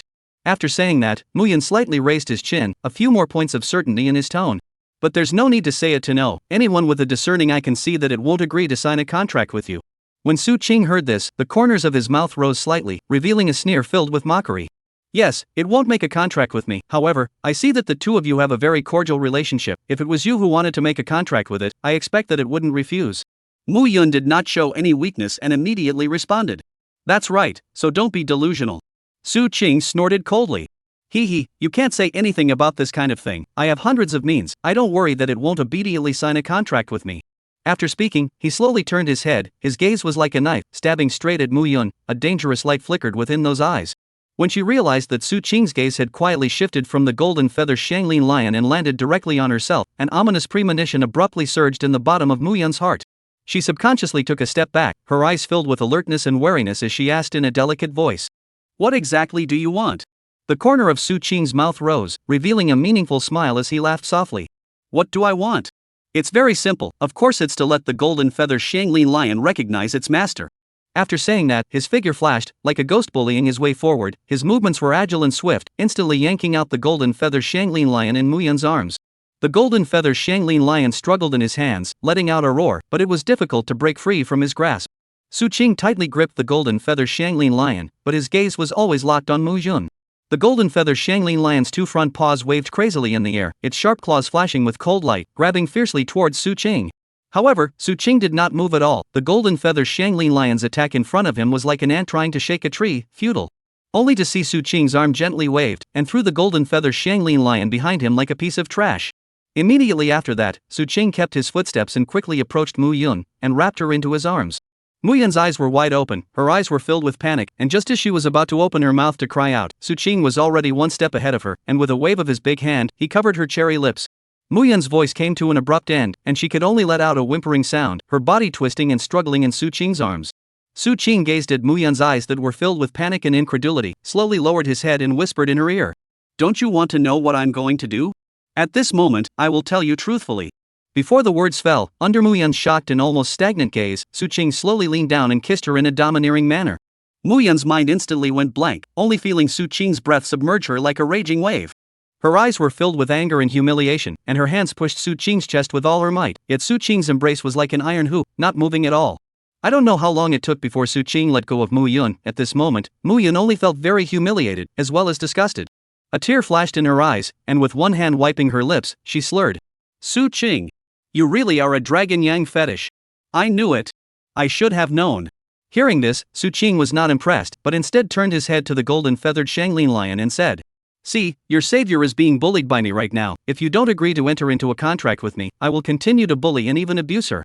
Hearing this, the golden-feathered Shanglin lion once again pounced towards him, but was kicked back by Su Qing. And he continued. I think that you also don't want to see your benefactor continue to be bullied by me, right? I advise you to think about it. Hearing these words, the golden-feathered Shanglin lion angrily barked twice towards him and then dropped its gaze onto Mu Yun's body. One could only see Mu Yun's body trembling, her hair disheveled, and tears swirling in her eyes, sliding down her cheeks and wetting her clothes. Her lips trembled slightly as she said with a sobbing voice, Su Qing, how could you be like this? The golden-feathered Shanglin lion looked at Mu Yun in such a state and was heartbroken, but was suppressed by Su Qing's powerful strength, so it could only pace anxiously in place, emitting low whimpering noises that seemed to be comforting Mu Yun, but also seemed to be expressing its anger. Chapter 106 Run. Gift Plus. What on earth is wrong with me? Is there something wrong with what I'm doing? The corner of Su Qing's mouth hooked up into an evil smile, and his line of sight then turned to the golden-feathered Shanglin lion. What? How's the consideration going? If you continue to hesitate like this, I can't guarantee that I'll make any more drastic moves, and maybe it'll result in a death. There was a hint of playfulness and threat in his voice. The golden-feathered Shanglin lion paced anxiously back and forth on the ground, circle after circle, as if it was engaged in a difficult inner struggle. In the end, under the strong pressure exerted by Su Qing, it helplessly compromised and agreed to Su Qing's request. Seeing this scene, Su Qing slowly let go of Mu Yun, before striding towards the golden-feathered Shanglin lion. He stretched out a hand and steadily pressed it on top of the golden-feathered Shanglin lion's head, and began to work on drawing up the contract. Mu Yun witnessed all of this, tears welling up in her eyes as she raised her hand to gently wipe the corners of her eyes. At this moment, her heart was filled with fear. She kept telling herself in her mind that she couldn't stay here any longer and had to flee immediately. She was a man, and her sexual orientation was normal. She liked a gentle and watery woman, not a man like Su Qing. She was afraid that if she continued to stay by Su Qing's side, it wouldn't be long before she would lose more than just her first kiss, or maybe even something even more valuable, her innocence and freedom. With every additional second she stayed, that premonition of danger grew stronger, and her legs began to tremble slightly without control, wanting nothing more than to immediately turn around and run recklessly into the distance, away from this man who terrified her. Elder Song, I want to run, I want to leave this place, please tell me, what exactly do I have to do to get rid of Su Qing? Mu Yun begged Elder Song in a low voice with an almost pleading tone. Seeing this, Elder Song sighed and said, Within the storage bag on your waist, there is a small red bottle. Within that is filled with ecstasy, or a very potent ecstasy. Take advantage of the fact that Su Qing is formulating a contract during this time, and quickly lay your hands on him to mesmerize him. After saying that, Elder Song sighed again. Poor child, it's all because I have harmed you, ah. Mu Yun becoming like this now had nothing to do with him. It was true that the nine-glazed body could reshape the physical body, but he had overlooked one thing. The creator of this gong method was a woman. And this gong method could only be given to women to cultivate. It couldn't be said that he had overlooked it, it could only be said that he had given it to Mu Yun to cultivate without checking it out clearly, and by the time he realized it, it was already too late, so he could only make a mistake. But it was clearly his mistake, he was the one who did the wrong thing, and as a result, he needed Mu Yun to take the blame. He was sorry for Mu He was sorry for Mu Yun's trust in him. This bad old man of his should have just died in the first place. Why did he have to stay in this world to wreak havoc on others? With things having turned out like this, he could only try his best to make up for the mistakes he had made. Soon enough, Mu Yun found the red vial that Song Lao had mentioned inside her storage bag. She opened the bottle and then sprinkled it towards Su Qing. Instantly, a large amount of ecstasy pasted onto the face of the unsuspecting Su Qing, who instantly awoke with a start and shouted towards Mu Yun. Mu Yun, what are you going to do? Before the words were finished, the ecstasy that he had inhaled into his body took effect, and at once, a feeling of drowsiness surged through his mind, and he fainted with both eyes closed. At the same time, because it was very close to Su Qing, the golden feather Shanglin lion was also affected and fainted together with Su Qing. Seeing that the ecstasy had worked, Mu Yun opened the door of the room without saying a word and ran out, not daring to stay here for a moment. She left the town without stopping, but after she left the town, she was a bit confused. Where was she going to go next? Go back to the sect? No, she wouldn't go back. Su Qing would definitely find her. Then go to the Alchemist Association? No, it would be too easy to be found. She would go to a place where Su Qing could never find her. Thinking of this, she looked in the direction of the 1000 Green Nine Xian mountain range. Yes, where to go through the 1000 Green Nine Xian mountain range, to a place where Su Qing would never be able to find him. Thinking of this, she immediately ran towards the 1000 Green and 9 Dry mountain range. There are many dangers in the 1000 Green 9 Xian mountain range, not to mention how many powerful demonic beasts are in it. Just to say its area, it is also very vast. Even if there are no mountains and rivers to block, normal people want to walk from one end to the other. Even if it is day and night, it will take a year's time. But the 1000 Green 9 Xian mountain range was a mountain range with countless mountains of several hundred meters and several thousand meters, so perhaps she wouldn't be able to walk out even if she walked for several decades. But she couldn't care so much anymore. She didn't care how long it would take to walk out from here. She only wanted to go to a place where there was no Su Qing. As long as she couldn't see Su Qing, even if it was hard and tiring, she didn't have any complaints. And shortly after Mu Yun left, that in-store assistant sneaked inside Su Qing's room. He looked at Su Qing and the golden feather Shanglin lion who were collapsed on the ground, and evil thoughts arose in his heart. His eyes traveled back and forth between the golden feather Shanglin lion and the storage ring on Su Qing's hand, and he eventually hemmed and hawed. This luck of mine is really good. I only just came not long ago and ran into this kind of thing. This heavenly fortune should be my turn. Saying that, he rubbed his hands together and reached over towards the storage ring in Su Qing's hand. But just as his hand was about to touch the storage ring, a large hand grabbed him tightly, and instantly, his wrist was directly crushed by this huge force in an instant. The store assistant froze for a moment, and then pain instantly surged through his heart. However, just as he opened his mouth, he was strangled by Su Qing, and not a single sound could come out. Only to see Su Qing slowly get up, reaching out to wipe down the ecstasy on his face, the anger in his heart gradually climbing up. Good you Mu Yun. You've actually learned to play dirty tricks. Don't let me find you, or I will make sure you know what happens if you run away from me. Thinking of this, he said to the shopkeeper with a gloomy face. Where is the person? Where did the woman who came with me go? Speak, or I will kill you. As he said that, his hand became even harder, choking the store assistant to the point where he couldn't breathe, his face turning blue. Don't say? If you don't say it, you're going to die for me. After saying that, Su Qing exerted his force and directly snapped the store boy's neck. Then, he threw the store assistant directly onto the ground, and then lifted the golden feather Shanglin lion and walked towards the downstairs. At this time, the shopkeeper heard the sound coming from above and hurriedly ran towards the upper floor, but when he saw the Su Qing who was covered in a demonic aura, his entire body froze, and then, an intense sense of fear tightly wrapped around him like a python. Chapter 107 Blood Demon Returning to the Ruins Gift Plus. The woman who came with me, where is she now, do you know? An ice-cold, bone-chilling voice, as if it was a cold wind seeping out of a crack in a glacier on a chilly night, ghostly emanated from the mouth of the man in front of him. As he spoke, his eyes narrowed slightly, his gaze resembling a knife as he stared coldly at the innkeeper. When the innkeeper heard this, he couldn't help but be jolted, as if he had been frozen by the cold ice, and it took him a long time to come back to his senses. He unconsciously took a small step backward, a stagger almost falling, and then his teeth chattered and shivered as he said, She went out of the door and ran straight to the right. Other, I really don't know anything. The upper immortal, spare your life, please raise your hand, let the villain go. While saying this, while he put his hands together, constantly bowing, forehead beads on the cold sweat constantly rolling down, splashing down on the ground under the feet, but even raised his eyes to look at Su Qing's guts or not. When Su Qing heard these words from the shopkeeper, he expressionlessly brushed past him without making the slightest stop in his footsteps. When he stepped out of the inn, he slightly tilted his head, his gaze like a torch, instantly locking onto the right side. That direction was exactly the path they came from. Did you escape to the 1000 Green 9 Xian mountain range? You better pray that you weren't torn apart and eaten by the demonic beasts inside. The corner of Su Qing's mouth floated up with an icy smile, but there was a trace of imperceptible anxiety in his eyes. Immediately, he carried the golden-feathered Shanglin lion in his hand, the veins on his arm slightly bulging as he strided towards the direction of the 1000 mountain range, completely disregarding the greedy gazes cast by the people around him that either landed on him or focused on the golden-feathered Shanglin lion in his hand. That gaze was like a hungry wolf staring at its prey, but he seemed to be oblivious to it, only concentrating on moving forward towards his destination. He would just grab the beast and strut around. He would see who dared to make a move on him. Just in time, the anger in his heart still had no place to vent. Come on, he killed one. And just as he stepped out of the town, the system's voice suddenly rang out.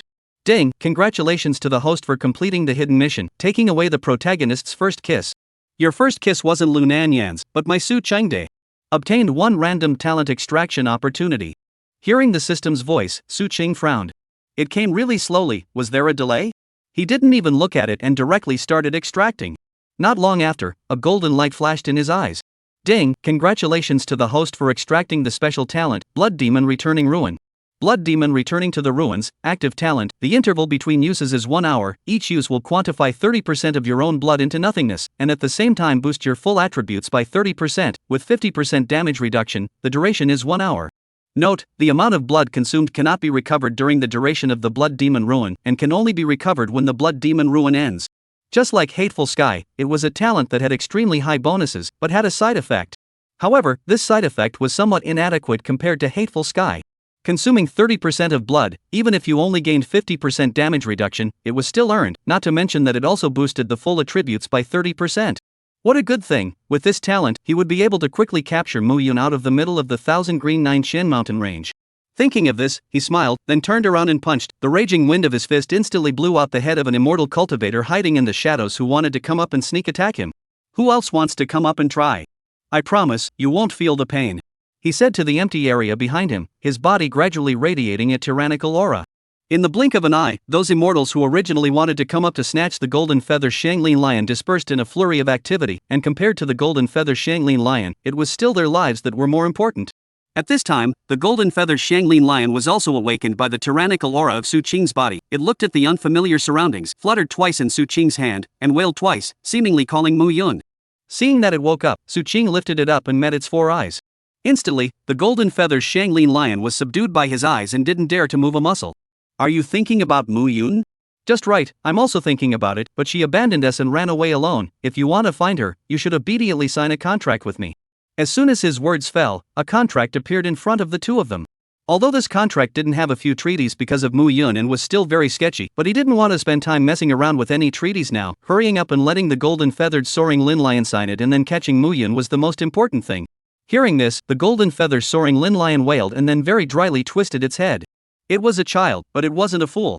Sister Mu was a good person, but Su Qing was a bad person, and he would bully Sister Mu. Now that Sister Mu had escaped from Su Qing's side, it should feel happy, so why did it want to find Sister Mu back? Why should it bring back Sister Mu? Why should it bring her back so that she can continue to be bullied by Su Qing? Seeing that the golden feather Shanglin lion was actually so ungrateful, Su Qing didn't dwell with it too much and put away the contract with a cold snort. If you don't contract it, you don't contract it, waste of time. Compared to Mu Yun, a foreign beast was just a beast, not worth mentioning at all. Thinking of this, he directly threw the golden feather Shanglin lion out, and then turned his head towards the 1000 mountain range. Seeing this scene, the golden-feathered Shanglin lion froze for a moment. It didn't expect Su Qing to actually throw itself away just like that. Did it, a foreign beast, have such a lack of honor? Although it was a good thing that Su Qing had released it, but what was Su Qing going to do now? It wasn't hard to guess. He must want to go and capture Sister Mu back, and then continue to tie Sister Mu to his side, torturing Sister Mu day and night. Sister Mu was such a good person, she couldn't be tortured by Su Qing anymore. It had to stop Su Qing and make Sister Mu run faster. Thinking of this, the golden feather Shanglin lion directly jumped up, then bit Su Qing's pants leg and yanked it back. But its strength was really too anemic. Su Qing didn't even care about it, directly dragging it forward, and the speed not only didn't slow down, but also got faster. Even after using all its strength, the golden feather Shanglin lion still couldn't stop Su Qing. It could only silently pray in its heart that Mu Yun could run faster. On the other hand, Mu Yun had already run into the middle of the 1000 mountain range, but she didn't slacken off and continued to run towards the front. However, she hadn't run for long when she came face to face with a few immortal cultivators. She didn't want to cause any trouble and was ready to get out of the way. However, these immortal cultivators were actually very bold in placing their obscene gazes on her body. Chapter 108 Acacia Sect Disciple Gift Plus. And one of them, by chance, glanced at the storage bag hanging on Mu Yun's waist. He was slightly stunned, then suddenly pointed at Mu Yun and shouted, "It's Ninth Senior Brother's storage bag. She killed Ninth Senior Brother." For a moment, everyone present froze, and the group of immortal cultivators immediately followed that person's hand to look at Mu Yun's waist, and sure enough, a storage bag was seen there, and on top of it, a trace of the Ninth Senior Brother's aura remained. And right at this moment, a middle-aged man with a slightly lewd appearance walked out and rubbed his hands together and said, "This little huff actually really killed Ninth Senior Brother and robbed his storage bag. Fellow brothers, I think it's necessary for us to avenge Ninth Senior Brother's death. This little tie hoof is also a stunning beauty. Why don't the senior brothers join me in taking her down, and then one by one, everyone can personally whip this little tie hoof and avenge Ninth Senior Brother's death." Hearing these words, the group instantly boiled over and directly surrounded Mu Yun. Seeing this, the one who spoke just now stood out again. "Hee, little beauty, stop struggling. Immediately let us senior brothers have some fun together. We get high and you don't have to suffer from flesh and blood. Come on, come and step onto the harmonious avenue with us." Although they had decided that Mu Yun was the one who had beheaded the ninth senior brother, and had already classified Mu Yun to the realm of Jindan in their hearts, they still did not put Mu Yun in their eyes. Because they had 5 Peak Foundation establishment members and 2 Jindan members here, even if Mu Yun killed the ninth senior brother, could Mu Yun be so strong that he could kill all of them? So they weren't worried about that, and some of them were already fantasizing about Mu Yun in their minds. Hearing this, Mu Yun's face became more and more gloomy. "Su Qing bullied me, you guys also bullied me. Was I born to be bullied by you guys? All of you go to hell." After saying that, her aura instantly erupted out. Foundation establishment stage. Instantly, the immortal cultivators who had surrounded Mu Yun laughed out loud. They had thought that the person who could kill ninth senior brother should not be far behind even if he was not a Jindan powerhouse, but they had no idea that Mu Yun was merely at the foundation establishment stage. In their eyes, foundation establishment stage cultivators were nothing more than ant-like existences, so weak, why bother with more words? The image of easily subduing Mu Yun and then wantonly abusing him had already surfaced in their minds, and their faces gradually turned wild and disdainful. However, this complacent laughter hadn't yet echoed in the valley for long, when a change occurred. Mu Yun's silhouette was like a stream of light, and in an instant, she bullied her way to the front of an immortal cultivator. Her jade hand flicked up, and the cold jade palm of the great achievement was wrapped in endless icy cold power and slapped out. In an instant, it was as if time was frozen, only to see that the cold air was like a surging river of ice breaking its banks, completely drowning the unlucky immortal cultivator with the force of a mountain.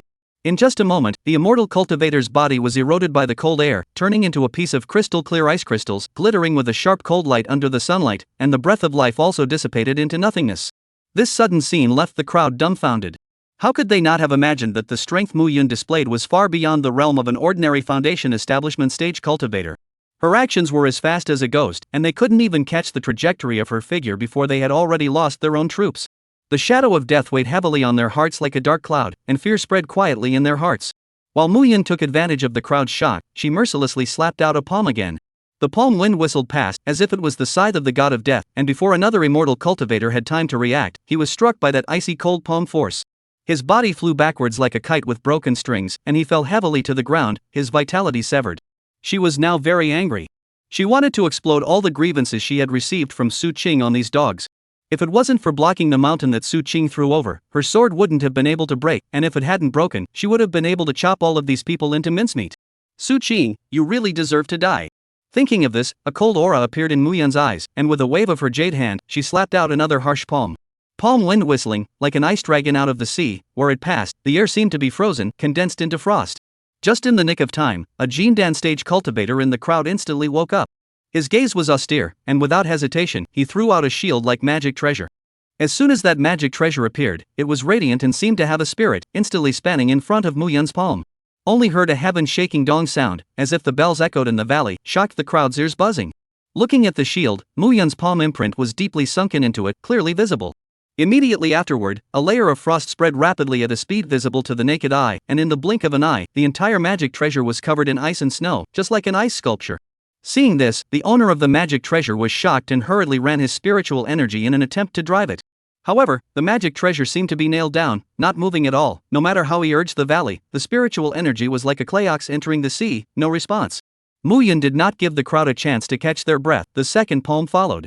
This palm is even more powerful, only to see a cold light flash. That ice shield treasure in this powerful force can no longer support, instantly broken into countless ice ballast, such as star chips scattered on the ground. As the crowd looked at this scene, a chill surged in their hearts. Is this really the strength that the foundation establishment stage can possess? A yellow rank upper grade defense type magic treasure was shattered by 2 slaps. Moreover, this magic treasure was still powered by the Jindan stage, capable of utilizing 12% of its strength, but even so, it was still shattered by 2 slaps. At this point, the crowd had already felt the desire to retreat, but in the end, it was the spermatozoa that took over their brains. Being a disciple of the Acacia sect meant running around on the road of Acacia. Like this kind of national beauty, it was really a once-in-a-century encounter. If you miss it this time, then the next time, you don't know when you'll have to wait for it. Getting on might kill them, but if they didn't, they would have to spend their entire lives in regret. And what if? In case there was that slight chance that they could have a moment of spring with this kind of beauty, even if they died, it would be worth it. After the spermatozoa got the better of them, these people immediately acted as if they had been pumped up with chicken blood, and they all offered up their own magic treasures and struck towards Mu Yun. Seeing this, Mu Yun frowned. Having 2 people killed by me, not even a little scared, are you guys looking down on me? Frost chicken. Give me a sword. She directly summoned the frost chicken. And when the frost chicken saw the scene, it fell silent again. No dude, would you die if you didn't cross the line to fight? It's not enough. I want more. Gift. I want gifts. Chapter 109, Chop Up Your Rotten Meat. The frost rooster secretly slandered in its heart and secretly gave a middle finger to Mu Yun, then it followed Mu Yun's instructions and in the blink of an eye, it condensed an ice sword and merged itself into it. It couldn't help but recall the experience of its last fusion, when Mu Yun had even attempted to use the sword to resist the heavy pressure of a large mountain. If it didn't react quickly and escape in time, I'm afraid that it would have ended up in a miserable situation where everything below the waist was destroyed, just like that poor sword. When the Acacia sect's disciples saw the frost chicken appear, their eyes became even more fervent. Fey beast. Surprisingly, it is a foreign beast. And it's not the one we were chasing before. I didn't expect to have this kind of unexpected joy today. They thought excitedly in their hearts. Ninth's senior brother had gone to chase the seriously injured beast. If he was killed by this woman on the way, wouldn't that mean that she had intercepted the other beast as well? In that case, as long as she was taken down, wouldn't it be the same as harvesting 2 fey beasts? This is simply a heavenly opportunity. To be able to hold the return of a worldly beauty, and at the same time make a great achievement for the sect by seizing 2 fey beasts, I really can't imagine what kind of generous rewards the sect would give at that time. Mu Yun was keenly aware of their increasingly hot and crazy eyes, and couldn't help but frown. She stretched out her hand and steadily gripped the ice sword. In an instant, the green destiny true intent wrapped in biting coldness spread out like a raging tide, and wherever it went, it was as if it had ignited an invisible flame, and everyone present as well as their magical treasures were instantly enveloped by the power of the foreign fire. As the flames blazed, the crowd was instantly thrown into a state of panic and alarm, their original greed and fervor shocked by this sudden turn of events. They were horrified to find that this strange flame was not only untouchable, but also difficult to extinguish no matter what method was used. The blazing flame seemed to be the karmic fire from the 9 hells, completely exceeding the scope of their cognition. In front of this unprecedented sight, the fear in their hearts gradually spread, and eventually drowned out the lust in their hearts.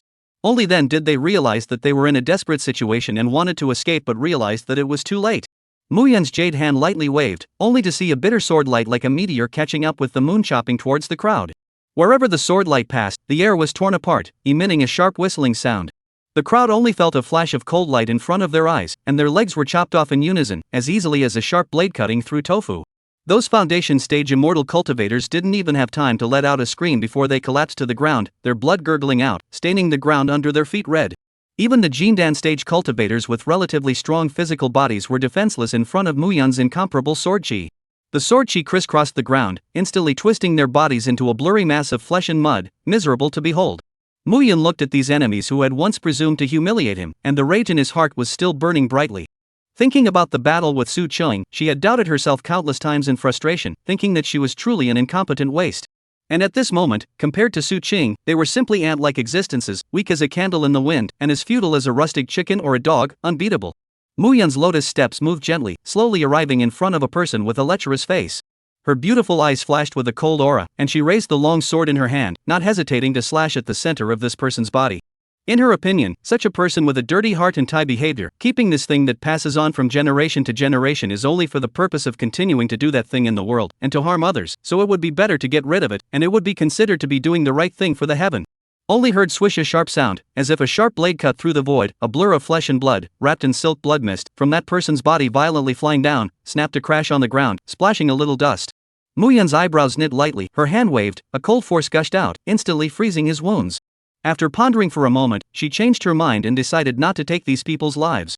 She wanted to let them languish in endless shame, just like what she had once suffered from Su Cheng, letting them also taste the taste of having their dignity trampled on, and also taste the taste of not being able to take an interest in a woman no matter what. After the crowd caught a glimpse of why that mass of flesh and blood was there, in an instant, all of their faces turned white, their eyes full of panic and horror. Although their hearts have instinctive fear of death, however, at this moment, more chilling to them is that about the dignity of men's baby is about to lose. In the concept of the Acacia sect, if they lost such important things, it was even more terrifying than the soul. It was as if they had already seen the miserable scene of being the laughingstock of the crowd and suffering endless humiliation and spurning when they returned to the sect. For a while, the gazes of the crowd towards Muyun were as if they were gazing at a demon from hell, filled with fear and despair. They frantically grasped the ground with their hands, their nails digging out deep traces in the soil, and crawled forward regardless of everything in a desperate attempt to escape from this area and escape from Muyun's clutches. However, their crawling speed with just their hands could not compare to Muyun's leisurely walking speed. Muyun's lotus steps moved slowly, quietly arriving beside one person. The long sword in her hand trembled slightly, a cold aura appeared, and another mass of flesh and blood flew out horizontally. Immediately afterward, the coldness in the air instantly froze it. Afterwards, she flicked her jade finger, and a spiritual chi flew out from her hand, hitting the frozen piece of flesh, and immediately, that piece of flesh exploded in mid-air, transforming into a brilliant and eye-catching firework that shone in all directions. Those people were even more terrified in their hearts when they saw this scene, but even if they were even more terrified, they couldn't change their end. Just like that, Muyun chopped off the most important piece of flesh on their bodies, one by one, before crushing them all in front of their faces, not even a dregs left. After chopping it down, Muyun's mood was much better, but the frost chicken's mood wasn't so good. It really didn't even know what to say. It felt like it was no longer clean. If it wasn't unable to beat Muyun, it would have gone up and slapped him. The frost chicken was very angry before it was sent back by Muyun. She looked back at the crowd of people who fell on the ground and kept wailing, and her mood got a little better again. Then she left the place and continued to walk towards the depths of the Thousand Green Nine Dry Mountain Range. And not long after she left, one of the Harmony sect disciples took out a flare from amongst his storage bag and then fired it directly. With a boom, a red Huan character appeared in the sky above the Thousand Green Nine Shen Mountain Range. At that moment, countless disciples who were searching for foreign beasts in the Thousand Green Nine Dry Mountain Range all looked to the sky. Chapter 110, Unconscionable. Su Qing's footsteps suddenly stopped and his eyes subconsciously looked towards the sky. Huan, what does this mean? He muttered, his thoughts involuntarily drifting towards Muyun. Muyun, would you be in that place at this moment? With this thought, he resolutely changed his forward direction and quickly sped towards that direction. At the same time, numerous Acacia sect disciples had already swarmed to the place where the signal was emitted. As soon as their gazes touched the miserable conditions of the people lying on the ground, they couldn't help but suck in a breath of cool air in unison. Just what kind of blood feud is it that is so cruel as to cut down the most crucial parts of our Acacia sect disciples' bodies? The crowd looked at each other, all seeing deep shock in each other's eyes. After the shock, what replaced it was an endless amount of anger. This is simply nakedly calling out to our Acacia sect. If we catch the culprit, we will definitely make him suffer. The crowd roared with righteous indignation. Just as the Acacia sect disciples were aggressively asking around to find out who had injured their fellow disciples like this, Su Qing quietly appeared. He turned a blind eye to these angry disciples, and just kept his eyes to himself as he traveled around. When his line of sight touched the ice crystals that were flying in the sky, a flash of brightness instantly flashed across his eyes, and his heart was already certain. It seemed that he had found the right place, and there was no doubt that Muyun must have come here before. When the Acacia sect disciples saw a stranger like him poking his head around and looking around, an inexplicable fire immediately surged up in the bottom of their hearts and burned. Who are you? What do you want here? I'm warning you, if you still have some self-awareness, then immediately disappear from my eyes, otherwise, I will definitely make you suffer. A Acacia sect disciple walked straight to Su Qing with an arrogant stride, holding his head high and saying in an overbearing manner. Hearing this, Su Qing's expression did not move, and he asked back without panic. Have you ever seen a woman? She was born extremely beautiful, just dressed in men's clothes and had a very flat chest. Where has she gone now? Seeing that Su Qing completely ignored his questioning, and instead dictated to himself in an unquestionable tone, this Acacia sect disciple immediately opened his eyes in anger, and his temper erupted like a powder keg that had been ignited, rubbing off on him. Kid, right now I'm the one asking you questions. Are you clear on who I am? I am the 5732nd disciple of the Acacia sect, and with just a flick of my finger, I can easily wipe out this tiny foundation establishment griffin of yours, you. However, before he could finish his words, Su Qing had already struck out like a ghost, instantly capturing his head. Immediately after, Su Qing slightly forced, only heard click a crisp sound cut through the air. That disciple's skull was actually broken in an instant. Such an unbearable waste, how dare you snarl and bark in front of me? After Su Qing coldly threw down these words, he casually waved his arm, as if he was discarding a worthless piece of trash, and threw the person in his hand far away. His body was like a kite with broken strings, flying straight down to the center of the crowd. In an instant, the expressions of the Acacia sect disciples instantly froze, as if a layer of frost covered them, the atmosphere cold to the extreme. Once upon a time, their Acacia sect was also famous in this area. How could they allow others to trample on them so recklessly, and how could they swallow such an act of riding on their necks and spreading wildness? In an instant, one could only see countless brightly glowing, powerful attacks, as if they were surging tides, sweeping towards Su Qing in an all-encompassing manner. These attacks carried a heaven-destroying aura, seemingly wanting to completely annihilate Su Qing and the world. Seeing this, Su Qing slightly raised his eyebrows, and without hesitation, he flew up and kicked the golden feather Xianglin lion, which was hiding behind him and shivering, tens of meters away. Subsequently, like a lofty mountain, he stood proudly in place, fearlessly welcoming all the attacks that were like a raging storm. For a while, the dust was like an enraged sandstorm, flying all over the sky and obscuring the crowd's vision. The violent roaring sound was like a thunderous explosion, deafening and reverberating in everyone's ears for a long time. At this moment, all the people of the Acacia sect were certain in their hearts that Su Qing must be in trouble this time. After all, he was only a mere foundation stage cultivator, whereas on their side, there were 3 powerful Jindan stage experts in attendance, and each of them had executed killing moves without mercy. In their view, Su Qing was just like a mole cricket trying to shake a big tree. There was no possibility of survival at all. A brat who doesn't know his own strength and doesn't know the heights of heaven. How dare he be so arrogant and domineering in front of our Acacia sect, and now that he has ended up like this, he deserves to die. He is purely to blame for his own actions. A Acacia sect disciple sneered with a face full of disdain. However, before his words completely dissipated in the air, a cold voice wrapped in a strong murderous aura had already been ghostly like a ghost coming out from the depths of the smoke that filled the air in front of them. Oh? Is that so? You bunch of waste things, when did you become qualified to speak out here? This voice was as if it was a pronouncement from the 9 hells, creepy. In an instant, only to hear the sound of breaking wind whistling out, a halberd with a cold light like black lightning shot out from the thick ink like smoke. Its speed is fast, just like a meteor catching up with the moon, so that people simply can't make any reaction in time. Only saw a flash of cold light. That disciple who had just been mouthing off was straight through the chest by the halberd. The whole person was just like a nailed worn-out mannequin, blood splattered out like a spring, instantly dyeing the surrounding land red. The crowd's jaws dropped, shock and disbelief written all over their faces. How could they have never expected that the change of events would come out of nowhere in the blink of an eye, so fast that before their minds had time to work, another person from their side had been killed in the fountain of death? At this moment, Su Qing's robust and powerful upper body was naked, slowly pacing out from the smoke. His body was surrounded by a layer of strange black and red mist, which was as if it had a life of its own, wrapping around him in strands, constantly rolling and surging. Su Qing's entire person was just like an absolute ferocious god who had broken free from the shackles of the infernal hell and killed his way out, which was daunting to look at. In an instant, an invisible and powerful force was like a huge spider's web, binding all the Acacia sect disciples' bodies tightly in place. Fear began to shine in their eyes, an emotion of fear originating from the depths of their souls growing wildly like weeds, quickly spreading throughout their bodies. Chapter 111 My patience is limited gift plus. Su Qing's face was cold, his pace was steady and slow, walking step by step towards where the 8 treasures heavenly deity halberd was located. Every step that fell seemed to make the earth tremble slightly. He arrived in front of the halberd, stretching out that slender and powerful arm, gently holding the handle of the halberd, and with a slight force, he slowly pulled it out from that disciple's corpse. Fresh blood slid down the blade of the halberd, dripping onto the ground and splattering a flower of blood. Su Qing smoothly raised the halberd high, pointing it towards the group of Harmony sect disciples in front of him who had long been scared out of their wits. My patience is running out. At this moment, I'll ask once more, has anyone seen a woman dressed in men's clothing? His voice was low and cold, piercing straight into the eardrums of the crowd. The people present looked at each other in disbelief and were silenced. Not a single person dared to make a single sound. The truth was that they really didn't know the inside story, and those Acacia sect disciples who had fought with Mu Yun, at this moment had long been under the pressure of Su Qing's mountainous and powerful aura. Their souls seemed to have been crushed, and they died of gas.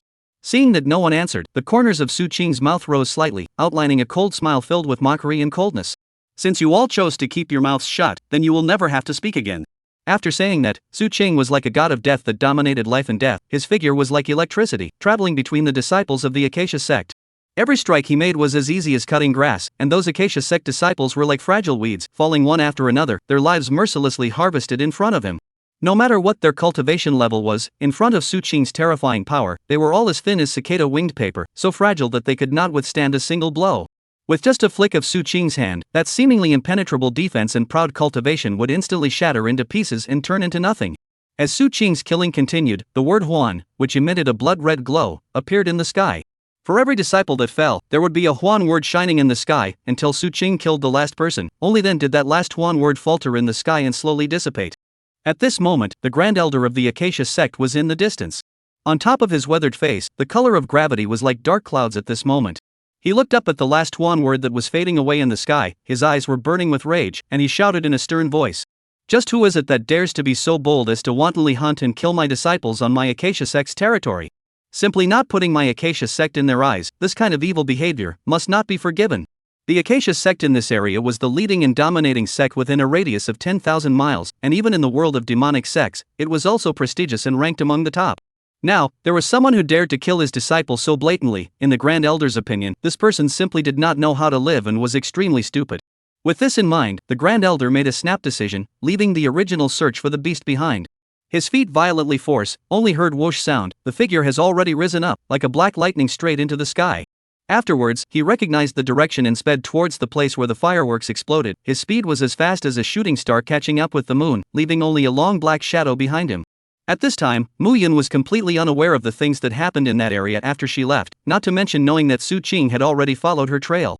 She ran furiously all the way until a long time later, when a flash of light suddenly came to her mind and she remembered something of vital importance. Her eyes slowly moved to the storage bag at her waist, her jade hand lightly waved, taking out all the items inside the bag one by one, carefully transferring them to her own storage ring. After confirming that there was no mistake, she raised her hand, a spiritual power surged out, the storage bag instantly turned into pieces in a slight fluctuation. Only because those people can recognize that this storage bag is not her all, in order to seek a foolproof plan, the only way is to destroy it is the most secure move. Just at this time, Song Lao's voice leisurely resounded in her sea of consciousness. Disciple Ah, you must be more careful when taking pills in the future. The pills in this storage bag are not good, they are all unimpressive drugs, so be careful not to take the wrong medicine. Hearing this, Mu Yun nodded slightly, indicating that she knew. She secretly pondered in her heart, would she be so confused as to take the wrong pills? It was just that what kind of person was that old man, and the pills in this storage bag had never even appeared in the collection of pills authored by Elder Song. However, since Song Lao has already stated that these pills are inferior, perhaps it is because they are too inferior to enter Song Lao's eyes, so they have not been included. Afterwards, Mu Yun's beautiful eyes blinked lightly as she looked around and chose a direction before continuing on her journey. In her heart, she secretly celebrated, thinking that her luck was really good. Since coming here, she hadn't even seen the shadow of a demonic beast on the way. In addition to being disturbed by those few people before and having some boredom in her heart, the journey could be said to be calm and smooth. But the good times don't last long, only to see a black shadow in the sky like a shooting star across the sky, and in an instant it turned back, and then lightly landed in front of her like a withered leaf. Mu Yun raised her eyes and looked, only to see an old man with a hazy face staring at her with an unkind gaze, his tone cold and nonchalant as he questioned. I detected the aura of my clan's disciples on you, but did you kill someone from my clan? Before the words fell, a mountainous and powerful pressure had swept towards Mu Yun like a raging wave, causing her breath to stutter and the air around her to seem to freeze instantly. At once, Mu Yun was gasping for air from the pressure of this aura. Yuaning stage. This old man was at the Yuaning stage. Damn it! What kind of sect did this group of people come from? Even a Yuaning stage powerhouse had appeared. She knew that it was impossible for her to escape under the eyes of the Yuaning stage, and since she did kill someone just now, she thought that this person was here to find her. Damn it! Just bullying the fact that there was no one behind her to stand up for her. And seeing that Mu Yun didn't say anything, the Acacia sect elder didn't talk nonsense with her either. The person in front of him was only at the Foundation establishment stage and couldn't possibly go on a hunting spree to kill their Hawan sect disciples, but she did kill someone, so she had to die. Although Mu Yun's beauty made his heart flutter a little, now was no longer the time for spermatozoa. If he hesitated for a little while longer, one of his disciples would die. It must be known that those who could enter the 1000 Green Nine Chen mountain range were their inner disciples of the Acacia sect, and each one of them was very precious. If more people died, he couldn't explain to the sect leader when he returned. Thinking of this, without saying a word, he directly struck out at Mu Yun. Instantly, his attack arrived in front of Mu Yun's eyes. Continue to beg for gifts, family members. Really don't want you to start school. Really want you to continue the vacation. Chapter 112, Crisis. Mu Yun sensed the incoming attack and his figure flashed rapidly, avoiding the powerful strike in the nick of time. That Acacia sect elder witnessed this scene and could not help but be slightly stunned. This small cultivator at the foundation stage could actually dodge his own attack? In his heart, he was clear that he had used a few points of force. This strike should have been just right, not only to take the life of the foundation stage immortal cultivator, but also do not need to lose too much spiritual energy. The general foundation stage cultivator cannot be avoided. After a short period of shock, a touch of shadowy color quietly surfaced in the bottom of the elder's eyes. This son's talent is outstanding, even at the foundation establishment stage can have such a performance, really terrible. Since it has already made a move on him, it is an irreconcilable hatred. If not removed today, it will become a big trouble in the future, and I am afraid of being devoured by him. Thinking about it, the elder no longer had the slightest reservation, yawning stage of majestic cultivation such as surging waves like surging out, only to see his hands above the red aura appeared, as if 2 rounds of blood moon hanging high, is that chilling red moon ghost claws. His eyes showed ferocious light, deadlocked Muyun's throat, like a hungry wolf pouncing like a swift grab. If Muyun was hit, with her current cultivation, her fragile neck would definitely be crushed by the ghost claw in an instant, and she would perish under this fatal blow. Precisely at this critical moment, the frost chicken that sensed Muyun was in danger instantly appeared, violently erupting with a powerful force, its wings flapping rapidly. In an instant, a crystal-clear ice shield quickly condensed in front of Muyun's body. Although this ice shield was as fragile as a thin piece of paper compared to the Acacia sect elder's unrivaled strength, and could be broken with a single hand in front of it, even so, it managed to stall for some time. This short to extreme momentary delay, however, bought Muyun an extremely valuable opportunity to dodge.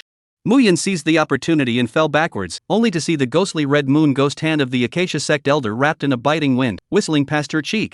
Its fingertips brought up a blood-red blade, as if the god of death sighed, wherever, hundreds of meters away from the lush trees instantly such as the waste has been cut down, have collapsed, and even the towering mountain was also hard to chop out a bottomless, shocking huge gap, rubble splash, dust in the sky. Muyun didn't dare to have the slightest hesitation and slackness, and in the instant he dodged the attack, he turned around and fled as desperately as a wild horse. This kind of scene fell into the eyes of the Acacia sect's elder, and even for someone as experienced and knowledgeable as him, he couldn't help but freeze on the spot. Muyun was able to dodge the first strike, perhaps it could still be said that he had not gone all out and had some reservations, so it was still barely acceptable. But this second blow, he has clearly unreservedly exerted all the strength, not half a point of water and slack, however, is in such a situation, this girl even miraculously still avoided a fatal blow. What exactly is this person? Is a deep-rooted big clan carefully cultivated successor? Or the famous family out of the training of the young lady? She can have such extraordinary strength and resilience, the power behind her must not be underestimated. Thinking of this, the Acacia sect elder's heart couldn't help but feel a trace of coldness and fear. He was full of doubts at the moment, and was deeply afraid of the power behind Muyun. If he killed Muyun on impulse today, tomorrow, the forces behind him would come to him like a raging tide. If it was really like what he was worried about, that there was a great power behind Muyun, then not to mention himself as an elder, I am afraid that even the sect leader would have to pay a painful price in order to appease the other party's anger, and be ruthlessly cut off a piece of meat. Kill, or not kill? This difficult choice collided fiercely in the hearts of the Acacia sect's elders. After some painful and tangled thoughts, his originally hesitant eyes gradually became firm and cold. Kill. He secretly calculated in his heart, now that he had already made a move against Muyun, he had already offended the other party. Even if he let Muyun go at this moment, I'm afraid that in the future, he would inevitably suffer from the secret retaliation of the forces behind him, and he would definitely not have a good time. On the contrary, this place is 1,000 green 9 Chen mountain range, the terrain is complex, rare, as long as they are in the kill, act cautious enough, all traces will be dealt with cleanly, to do seamless, so that the bystanders have no way to check up, will not be able to rest assured? Thinking of this, the Acacia sect elder's feet lightly tapped the ground, his body was like an arrow that had left the strings, and he sped straight towards the direction where Muyun had escaped, his spiritual energy surging around him, bringing up a whistling wind sound. At the same time, Su Qing, who was searching for Muyun's traces, suddenly heard a dull and loud roar from not far away, as if a thunderclap had exploded, causing the earth to tremble slightly. He raised his head violently, his sharp gaze following the direction from which the sound had come and looking far away. This place was not too far away from where the incident occurred, thus he could clearly sense the majestic power contained in that attack, as well as the undisguised powerful pressure of a Yuaning stage powerhouse. Yuaning stage. Su Qing's heart tightened, secretly screaming that it was not good. Could it be that something happened to Muyun? This girl is really a troublemaker, she even provoked a Yuaning stage expert. With my current strength, I can still deal with Jindan stage cultivators with ease, but when facing a Yuaning stage powerhouse, not to mention winning, whether I can retreat in one piece is questionable. Just as he was thinking in the dark, the cold and mechanical voice of the system suddenly sounded in his mind. Ding! It has been detected that the protagonist has fallen into a huge crisis. Please go immediately and kill the other villains around the protagonist. Upon completion of the mission, you will obtain the talent cocoon breaking rebirth. Seeing the task prompt released by the system, Su Qing was even more certain in his heart that the person being chased by the Yuaning stage powerhouse must be Muyun without a doubt. Letting you escape from me in the first place, and now that you're in this dangerous situation, it's considered that you've done this to yourself. Although he was chanting this under his breath, his actions were not slow at all, his legs were powered up, and he ran furiously towards the center point of the battle. At this moment, the Acacia sect elder had already chased to Muyun's near front, his face was cold, his eyes were filled with determination to kill. Without saying a word, his hands quickly formed a seal, his mouth recited the words, and in an instant, he cast a wide-range attack spell. Only to see the light flickering in the air, the spiritual chi converged crazily, forming an attack area like a ghost area, sealing all of Muyun's retreating paths, leaving him with nowhere to escape. The radius of this ghost area was hundreds of meters. Even if she used all her strength, it was impossible for her to escape from here before the attack was launched. What to do? Chapter 113, Unwillingness. Muyun's mind was like a precision instrument operating at high speed in this moment of life and death. Countless strategies to escape from the predicament flashed by in an instant. However, after her rapid weighing and pondering, these methods were rejected by her one by one. The situation was urgent, there was no time to lose. At this moment, only to see an eerie and terrifying ghostly hand break out from the ground, they opened their teeth and claws, trying to drag Muyun into the endless abyss. Muyun's silver teeth clenched, his heart crossed, and he directly catalyzed the green destiny true intent in his body to the extreme. In an instant, a majestic and raging fire resembled a surging magma torrent, instantly enveloping the entire ghost region with the momentum of a mountain. The blazing heat and violent flame power, even the Harmony Sect elder suspended in the sky could hardly be spared, and was caught in this sea of fire. Below, those ghostly hands that were originally clawing and fierce, under the scorching fire of the green underworld true intent, it was as if their muscles and bones had been taken away, twisting and struggling painfully, and for a time, they completely lost the ability to launch attacks on Muyun. Muyun seized this fleeting precious moment and without hesitation, she turned around and swept away like a swift wind. In her heart, she secretly prayed, hoping that this green underworld true intent would be able to continue to exert its power, and try to delay it for some time. After all, once the green underworld true intent was stimulated, it would not be easily extinguished, and she expected that the Acacia Sect elder would spend a lot of energy and time on extinguishing the flames on his body, so that she would be able to find a place to hide and avoid the front for the time being. When the Acacia Sect elder witnessed this scene, the corner of his mouth rose slightly, revealing a cold smile. In his heart, he secretly pondered that this girl child was able to cauterize the spell he had cast, so it was evident that the secret hidden in her body was by no means unusual. From this, he became more and more convinced that Muyun must have come from some deep-rooted great family, and that she must have gone out for training this time. But what puzzled him was why there was no one beside her to protect her. However, this thought only flashed through his mind, and he then reassured himself. Maybe those guards have already met with misfortune on the way and lost their lives. Thinking of this, the Acacia Sect elder no longer hesitated, as he violently erupted the spiritual chi in his body like a flood breaking the dike, attempting to suppress and extinguish the burning flames on his body with his powerful spiritual energy, so that he could continue to pursue and kill Muyun. However, to the Acacia Sect elder's surprise, the blazing fire was not extinguished as easily as he expected, but instead continued to ravage and burn on top of his body like a gangrene. He was horrified in his heart, successively performed a variety of methods, but these methods in front of this strange flame, but all lost their effectiveness. The flame is still in his body jumping happily, not the slightest sign of weakening. What the hell is this? Can it be that it's that girl child's hidden card? The elder's heart was filled with shock and doubt, although the direct damage caused by these flames to him was not considered to be very serious as of now. But the thought that if this flame is always burning on him, even if its power is small, under the accumulation of days and months, in less than 10 years, he will be slowly swallowed by this flame, and end up in a miserable end of burning alive. Really bizarre to the extreme thing. He couldn't help but curse out. With this in mind, his gaze subconsciously turned to Muyun's distant back, his eyes filled with resentment. Damn! It looks like it's impossible to kill this little ninny before this flame is extinguished. He gritted his teeth and thought hatefully. Thus, he decided to close that eerie ghost domain first to see if he could make the flame dissipate on its own. But what he never expected was that as the ghost domain slowly closed, not only did those flames not disappear together as expected, but instead, they followed his aura together and quietly sneaked within his meridians, and began to wantonly sear the most fragile meridians within his body. Originally, the flames were only burning on the surface of his skin, and the damage brought about was just scratching an itch, but now, the flames penetrated deep into his meridians, like the devil's claws churning wantonly within his body, and his internal organs, flesh and blood were not spared either, and they were all subjected to the flames' relentless roasting. In an instant, an unspeakable sharp pain swept over him like a raging tide. The elder's face instantly turned pale, bean-sized beads of sweat rolled down from his forehead, and his body involuntarily trembled slightly. He had never expected, no matter what, that this ghost-like bizarre flame would be able to follow the path of his aura flow and invade the depths of his meridians without God realizing it. Damn it! Damn it! Damn it! The elder's hair flared up in anger, and his eyes were burning with rage as he raised his head to the sky and let out a deafening roar, the sound waves rolling out like a raging storm sweeping around. After venting the indignation and consternation in his heart, he violently stomped his foot, his figure bulldozed up like a ghost, probing out the sharp claws that contained infinite killing power, and viciously grabbed straight towards Muyun's direction. Muyun was running for her life at the moment, when she suddenly heard that roar full of killing intent and anger coming from behind her, alarm bells ringing in her heart. She instinctively increased her speed and lunged forward, trying to pull away from the elder. However, this time, the god of fortune did not favor her. The speed of the Acacia Sect elder's attack was too fast, and she managed to avoid it by just a fraction of a second. only to see that the incomparably sharp claws were like a hot blade, instantly cutting out several shockingly deep blood marks on her back. Fortunately, the magic treasure she wore on her body played a role in the nick of time, releasing a weak but crucial shield in time, barely resisting it. If not for the help of the magic treasure, at this moment, the elder's sharp claws might have already pierced deeply into her body, and the consequences would be unimaginable. But even so, Muyun was not able to retreat in one piece. The Acacia sect elder's claws seemed to be carrying some kind of extremely intense poison. That toxin seeped into her flesh little by little along the wounds, like countless tiny vipers slithering through her body, and wherever it went, a heartbreaking pain and burning sensation came. Muyun clenched her teeth and tried her best to resist the erosion of the toxin. She concentrated all of her divine sense and mobilized every ounce of aura in her body, building one defensive barrier after another in her meridians. However, the toxin was too overbearing, and even with her best efforts, she could only support it for a moment.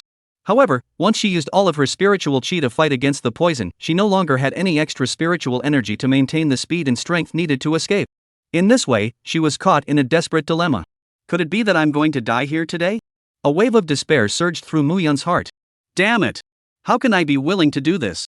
Her eyes flickered with the flames of unwillingness, recalling how she had been bullied by Su Qing for a long time and had managed to escape from the clutches of her clutches with great difficulty and hardship. She had thought that she would be able to start a brand new life, but now she was about to be buried in the middle of nowhere, becoming a dead soul under the hands of an elder of the Acacia sect. I haven't killed Su Qing yet. I'm not willing. Chapter 114. Why is it you every time? Gift plus. Muyun fell to the ground, her body trembling uncontrollably, her hands struggling to support the ground as she tried to get up again. Her clothes were torn and in a sorry state, but her face was characterized by a sense of obstinacy. Witnessing this scene, the Acacia sect elder pulled out a cold sneer at the corner of his mouth, his heart bursting with murderous intent, determined to eradicate Muyun for this.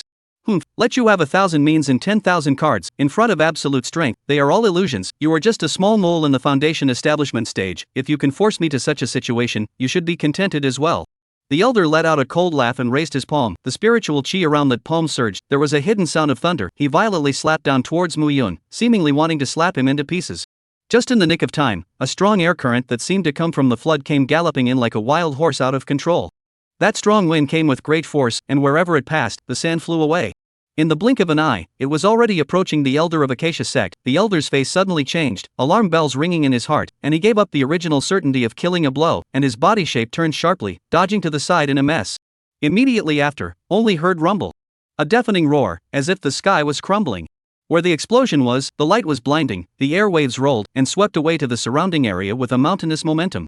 Although the elder had already dodged, he was still struck by the aftershocks of the explosion, and his entire body flew backwards like a kite with broken strings, falling heavily tens of feet away. Muyun, who was originally on the ground, was also not spared, and was wrapped up in the raging aftermath. Her body rose uncontrollably into the air, and after tracing an arc in the air, she fiercely smashed towards the ground. However, just in the nick of time, her body was suddenly caught by a hot and powerful embrace. Muyun subconsciously coughed lightly twice, then slowly raised her head, her gaze carrying a hint of doubt and surprise as she looked towards the owner of this embrace. Su Qing. Her voice was weak but full of incredulity. How did you come? How did you find me? Why? Why is it that every time, it's you? She silently swallowed back that last half sentence, but the complex emotions that flowed from those eyes. Her hands unconsciously clenched together tightly, perhaps because her body was too tense, pulling the wound. A sharp pain instantly struck her, making her unable to resist crying out in pain.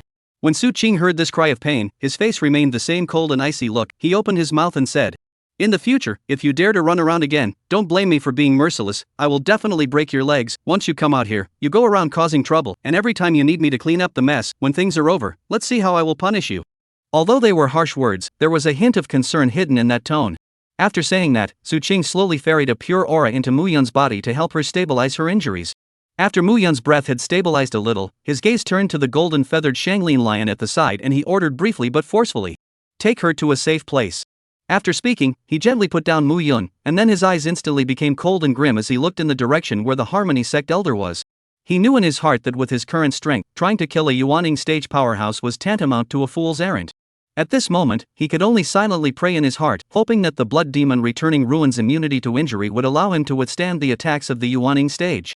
Right at this moment, the elder of the Acacia sect who had slowed down violently leapt forward and instantly appeared in front of Su Qing like a ghost. His eyes were contemptuous, and the corner of his mouth hooked into a mocking arc as he spoke. "You are this little woman's savior? Just a small minion of the foundation establishment stage. Before saving someone, did you not weigh how many kilograms you have, not afraid to lose your life here? The words turn, he impatiently spat, "Just, with you this junior more talk is not useful, today, none of you want to live to leave, all have to give me to die." As his words fell, spiritual energy surged around his body, like a raging tide sweeping towards Su Qing. His attack was harsh and unforgiving. At the same instant, Su Qing did not hesitate to execute the blood demon returning to the ruins and the mad python transforming heavenly dragon. In an instant, he could only see the bloodlight on his body rising up to the sky, intermingling with a majestic force, as if a berserk dragon had appeared in the world, and his aura climbed up to its peak state at an astonishing speed. The brutal and dark breath that erupted from his body was like a materialized storm, and he was able to resist the raging attacks of the Acacia Sect's elders, and for a while, the two sides were at a stalemate. When the Acacia Sect elder saw this, he couldn't help but widen his eyes, full of shock and disbelief. When did the world become like this? A mere foundation establishment stage brat has such a powerful strength. The previous one barely dodged my attack, and now this one can even fight me head on. Although his heart was shocked, he wasn't willing to show weakness, and with a clench of his teeth, he endured the burning pain in his meridians, forcibly revolving his spiritual energy and increasing the force of his attack. However, the pain that penetrated deep into his bones was like a maggot attached to his bones, always restraining him, making it difficult for him to utilize his full strength.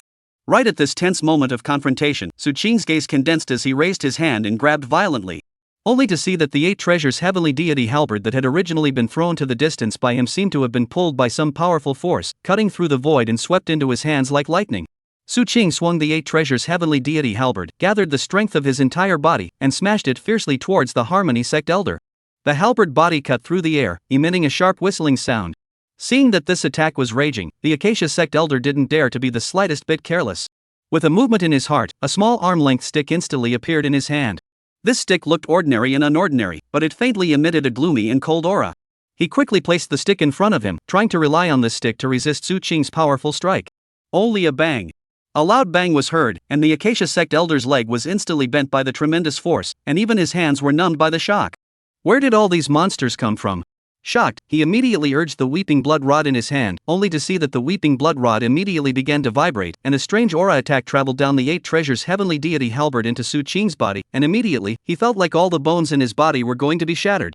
Only to see him raise his foot and kick the Acacia Sect elder in the abdomen, directly sending him flying out. Instantly, the Acacia Sect elder's body was like a cannonball as it directly flew hundreds of meters backwards, not stopping until it hit the mountain. Seeing this, Su Qing hurriedly revolved his aura, expelling that strange aura from his body. However, in the very next second, the earth suddenly cracked, and the Acacia Sect elder broke through the ground, and the weeping blood rod in his hand plunged towards Su Qing's heart. Continuing to beg for gifts, by the way, you'll be able to see what you want to see tomorrow. Chapter 115, I'll come to your aid. The Acacia Sect elder's figure was like electricity, faster than a ghost, and his incoming momentum was even more tricky to the extreme, suddenly scurrying out from an unbelievable angle. Su Qing didn't react at all, and the blood-sobbing rod that emitted a cold, chilling light was like a lightning bolt of death that mercilessly stabbed into his body. When the Acacia Sect elder saw this, a smug cold smile floated on his face, eerie and terrifying. This weeping bloodstick was carefully forged with rare red iron, and after 998 days, the purine blood of a virgin was taken and sacrificed every day before it took shape. Its power is so strong that it is comparable to the Earth-ranked magic treasure. Once activated, the bloodshed stick can not only vibrate with the power of high-frequency vibration, shattering people's tendons and bones, as if destroying everything, but also instantly drain the enemy's entire body of fresh blood, so that it will turn into a shriveled bag of skin.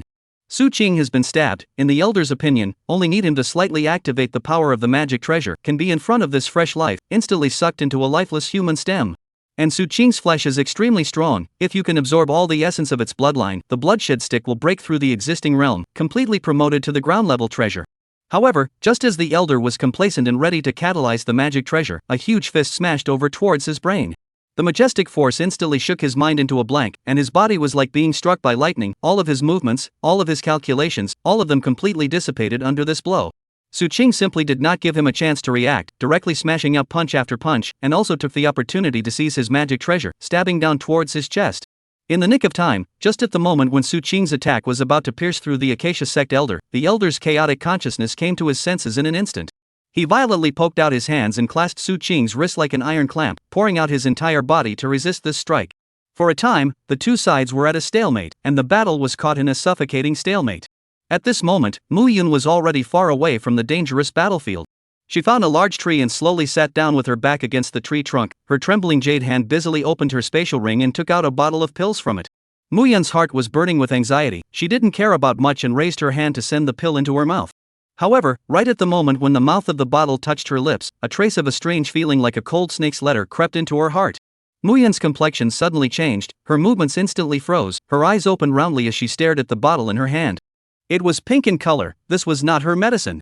The thought that the bottle could be filled with some kind of powerful psychedelic drug sent a wave of fear through her. Fortunately, she didn't eat it. Fixing her mind, Muyun casually threw the suspicious bottle of pills back into her spatial ring. Then, she took a deep breath and rummaged through the ring once again, finally picking out a few bottles of healing and antidote pills. This time, she repeatedly scrutinized them and confirmed that they were correct before carefully pouring out the pills. One by one, she consumed the pills in her hand, and instantly, the injuries on her body began to improve, and even the poison on her body was much lighter, relieving her of the life and death crisis. Muyun let out a sigh of relief. She recovered in place for a bit, then stood up and lifted her leg to leave this place. But right at this moment, her footsteps lurched. Su Qing was still in danger. A voice appeared in her mind. But not a second later, the voice was erased by her. Su Qing wasn't a good thing, so she couldn't be happier to be dead. Thinking of this, she continued to walk forward. However, without taking 2 steps, another voice appeared in the middle of her mind. Su Qing was in danger because he was trying to save you. If it wasn't for him, you would be dead right now. Don't you care at all and just want to walk away? When did you become such an ungrateful person? Has your conscience been eaten by a dog? The moment this voice appeared, it disrupted her thoughts. No, it's not like that. If it wasn't for Su Qing, I wouldn't have ended up in this situation today. This is all his fault. However, as soon as her thoughts appeared, another voice appeared in the middle of her mind. You will only deceive yourself and others. As soon as this voice appeared, Muyun fell silent, her eyes becoming lax, not knowing what she was thinking. After an unknown amount of time, she gritted her teeth and said, "Frost Rooster." The Frost Rooster instantly understood what she was trying to do and immediately condensed an ice sword. Seeing Muyun wanting to go back to die, the golden feather Xianglin lion immediately bit her pants leg, but whether it was Su Qing or Muyun, it couldn't block it. It couldn't do anything. As for Muyun, she had thought clearly now that Su Qing's life had to be cut down by her own hands, and it wouldn't do for any other person. Wasn't the opposite party just a yawning stage? Would she be afraid? The big deal was to die together. Thinking of this, she turned around and ran behind her, and the golden feather Xianglin lion who couldn't stop anyone had to follow along. And at this time, the battle had already come to an end. Su Qing's body was covered with wounds, the necklace hanging in front of his chest had already dimmed, and the gem in the center was even cracked with a tiny crack. And in his hand, only the pole of the 8 treasures heavenly deity halberd remained, the head had disappeared. And the Acacia sect elder opposite him was in a similar situation, the weeping blood rod had long been damaged in the middle of their tussle, and the robe he was wearing had been slashed open several times, revealing that dry and thin body of his. From the current point of view, it seemed that it was Su Qing who was at the disadvantage. After all, the injuries on his body were numerous and serious. But in reality, these injuries only required a few seconds for Su Qing to recover, but the Acacia sect elder on the opposite side, how many more times could he withstand Su Qing's attacks? Thanks to Muyun's green destiny true intent, which was burning the meridians of the Acacia sect elder all the time, causing him to break when using his spells, and he had no choice but to give up his spells and fight Su Qing in close combat. Otherwise, Su Qing really couldn't take him. At this time, the atmosphere of the scene was already very anxious, and no one dared to make the first move. At this time, the heart of the Acacia sect elder had already given birth to the intention of retreat. If the fight went on, it was not certain who would live and who would die. He never thought that he would actually be forced to escape by a junior who was only at the foundation establishment stage. Just thinking about this, he felt a great shame. What a day's work. And right at this moment, dozens of ice swords descended from the sky, stabbing straight towards the Harmony sect elder. Seeing this, the Acacia sect elder's eyes stared, and with a movement of his feet, he immediately moved away from that area. And seeing the sudden attack, Su Qing was also somewhat confused. Just as he froze, a voice suddenly came from behind him. Su Qing, I've come to assist you. Chapter 116, Eat More Pills, Heal Earlier. As Su Qing looked back, what met his eyes was Muyun's face that was written with perseverance. In this instant, he actually felt that Muyun at this moment was the most touching of all. Su Qing was slightly stunned, and then he spoke sharply. What are you doing here? Since you have been injured, you should honestly go to heal your wounds. This old undead thing is only Yuaning stage cultivation. In my eyes it is not enough to be afraid of. In less than a day, I will be able to kill it. When Muyun heard this, he just glanced at him lightly and sneered. You're at the end of your rope, but your mouth is still so annoying. Do you think I can't kill you? Do you believe that I can take your life right now? Su Qing's face was full of disdain as he said loudly. Kill me? You have a big mouth. I am standing here. If you have the ability to do it, I would like to see how you can kill me. After saying that, he tilted his neck and deliberately provocatively signaled Muyun to make a move. Muyun's eyes flashed with a hint of viciousness, gritting his teeth and saying, Wait for me to execute him first, then I will come back to settle the score with you, and I will definitely take your life. On the other side, the Acacia sect elder saw the two of them flirting like this and immediately became enraged, his indignation overflowing. Just at this moment, he really didn't dare to strike out rashly. Previously, in one person to fight has been deeply strenuous, and now there is another person. This situation more and more let his heart back. After all, at the moment, if it is even difficult to save his life, how can he talk about the future? With this in mind, the Acacia sect elder forced himself to endure the pain and injuries around his body, and once again cast a ghost domain that covered a huge area.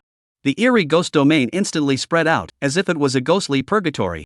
Immediately afterward, without hesitation, he turned around and ran away in a hurry. Su Qing sensed the strange movement behind him and looked back. He couldn't help but be shocked and angry, only to see that the Acacia sect elder had actually fled straight away. After beating me for so long, now you want to slip away like this without a word? Where under the heavens is this kind of good thing? Want to escape from my hands, unless you leave your life behind. Su Qing angrily shouted out, and with a light tap of his foot, he wanted to chase after him. However, right at this moment, a ghostly cold hand suddenly poked out from the ground, grabbing his ankle tightly like an iron clamp, making him unable to move. Su Qing struggled to break free from this ghost hand, but in an instant, another ghost hand broke through the ground and grabbed him firmly again. Su Qing struggled as hard as he could, but he was unable to get away. He could only watch the figure of the Acacia sect elder fade away until it completely disappeared from view. Seeing the Acacia sect elder run away, Muyun then shifted her gaze to Su Qing's body, and then her eyes condensed as a trace, if any, of a murderous aura began to diffuse around her. She released her green underworld true intent, then enveloped the entire ghost domain, instantly forming a sea of fire. But these flames, however, all accurately avoided Su Qing. She was not going to take advantage of someone's danger. The only thing she wanted was to kill Su Qing in his heyday, not to kill him when he was weak. Otherwise, what was the difference between her and Su Qing? Then, she assisted Su Qing and came to a mountain wall, and with a swing of the ice sword in her hand, she directly stabbed out a wide cave. After assisting Su Qing inside, she sealed the cave entrance with ice to prevent any accidents. Su Qing had already lifted all of his status at this moment. The huge physical strength as well as the consumption of his spiritual chi had made him in a very bad state right now. He couldn't catch his breath, and looked no different from being almost dead. At this moment, Su Qing's body was extremely weak, like a candle in the wind. If Muyun really started to kill, he could be said to be powerless. Although his body has gradually begun to recover, but want to recover completely, not a few hours of conditioning is absolutely impossible. Thinking of this, his gaze slowly moved towards Muyun. Haven't you always wanted to take my life? Now this is such a good opportunity, don't miss it. Come on, kill me bitterly. As long as I die, you will be able to regain your freedom. If you don't kill me, you can only be by my side for the rest of your life, suffering from this imprisonment. Although Su Qing's voice was weak, it still had that unbeatable tone. Hearing this, Muyun gently shook his head and said with a calm demeanor, I'm completely different from you. Don't judge yourself and see everyone is cool like you. I will not kill you, at least not now. You are too injured. If you do not want to run to the Yellow Springs, then immediately shut up. After saying that, she did not even look at her. With a wave of her slender hand, she took out a bottle of pills from her storage ring and threw it straight towards Su Qing. Su Qing reached out to receive the elixir, and with a sweep of her eyes, she saw that the bottle was actually pink, and couldn't help but tsk. Was this a sign that she was beginning to accept her female identity? Out of his deep trust in Muyun, he uncorked the bottle and poured out a few pills, tilting his head and swallowing them. Then, he poured out a few more capsules and turned to Muyun. You turn your head around. Muyun raised his eyebrows slightly, his face showing displeasure. What do you want? You'll know if you turn around. Su Qing responded. Although Muyun was full of reluctance, but hearing these words, he still turned his head as instructed. Say it, what exactly do you want? Before the words were finished, her lips were gently covered by Su Qing's hand, and then, the several pills had slipped into her mouth, instantly transforming into pure medicinal power and integrating into her abdomen. Cough! What are you doing? Muyun pushed Su Qing's hand away with force, glaring angrily.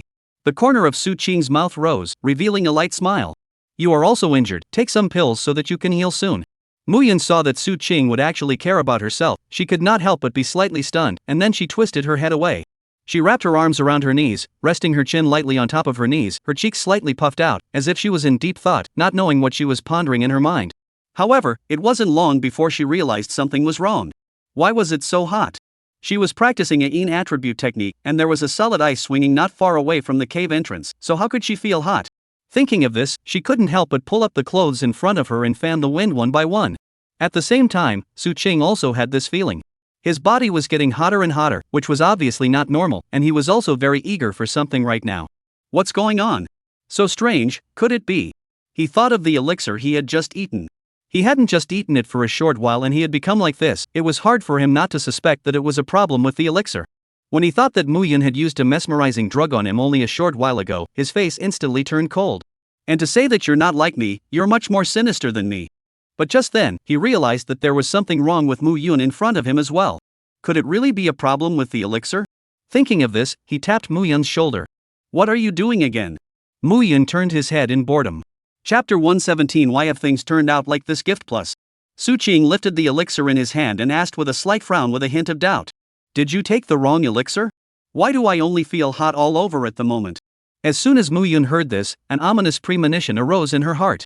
Her eyes quickly went to the bottle in Su Qing's hand, and when she saw the pink-colored bottle, both of her eyes widened at once. This is that old man's elixir. How could you just eat it without even asking what kind of elixir it is?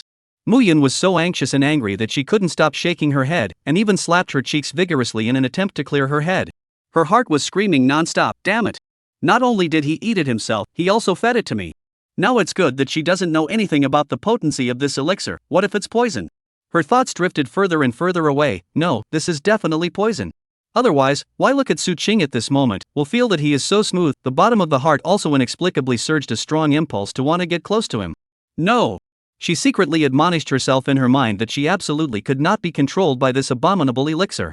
Mu Yun gritted her teeth and staggered as she tried to stand up, but her legs suddenly went soft as if they were out of control. Immediately afterward, her entire body fell straight into Su Qing's arms. What's wrong with you?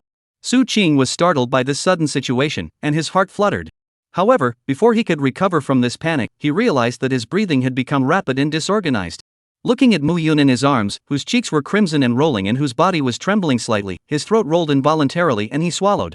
At the same time, a strange evil thought actually grew quietly in his body, causing some thoughts that shouldn't be there to appear in his brain. But in no time, this thought was thrown out of his mind.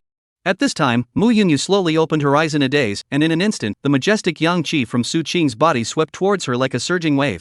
Her mind was instantly filled with endless desire, as if she was plunged into a chaotic fog, and her sanity was completely devoured. Driven by the powerful force of instinct, her body involuntarily began to act. She snuggled tightly on Su Qing's body, that hot and blazing little face gently rubbing in front of Su Qing's body, seemingly searching for some solace. At the same time, her pair of small hands also began to move restlessly, constantly pulling at the clothes on her body. Witnessing this scenario, Su Qing was instantly struck by an aura of light, instantly realizing exactly what kind of elixir he had previously taken. Damn it! It was actually a charming medicine. His heart couldn't help but surge with a wave of anger and doubt. How could Mu Yun have hidden such a drug in her storage ring? She had brought along the enchanting pill and even let herself take it by mistake. What exactly was her intention? Could it be that she was even thinking about herself and coveting her body? But in a flash, he shook his head mockingly. Perhaps he was too self-centered. If Mu Yun was really interested in himself, why would he have left in anger because of that light kiss? Thinking of this, he took a deep breath and tried his best to calm himself down, trying to suppress the primitive desire in his body that was as manic as a wild beast. Although Mu Yun is now a daughter, deep down she still stubbornly believes that she is a man. Precisely because of this, when that sudden and forceful kiss will make her that kind of disgust and resistance, just a kiss has made her difficult to accept. If it is further, skin to skin, that Mu Yun will become what? Su Qing secretly pondered. She was afraid that she would most likely fall into madness. After all, in Mu Yun's perception, he was a pure man, and when a man was forced to have such an intimate relationship with another man and was powerless to resist, his inner world would inevitably collapse and fall. He could even imagine that in order to escape this cruel reality, Mu Yun might split into a second personality under the weight of his spirit and fall into endless pain. Tramp Mu Yun. I really owe you from my previous life. Su Qing endured that feeling of wanting to explode, slightly bending down, tightly closing his eyes, radiating his thoughts out, not allowing himself to think about something he shouldn't. And at this moment, Mu Yun's brain gradually woke up, but at this moment, she couldn't control her body at all, and could only watch as she herself was doing something she would never do in her life. Half of the clothes on her body had already been removed, and the rest of her clothes could only cover some key parts, but she was still feeling hot, and was still tugging at the few coverings she had.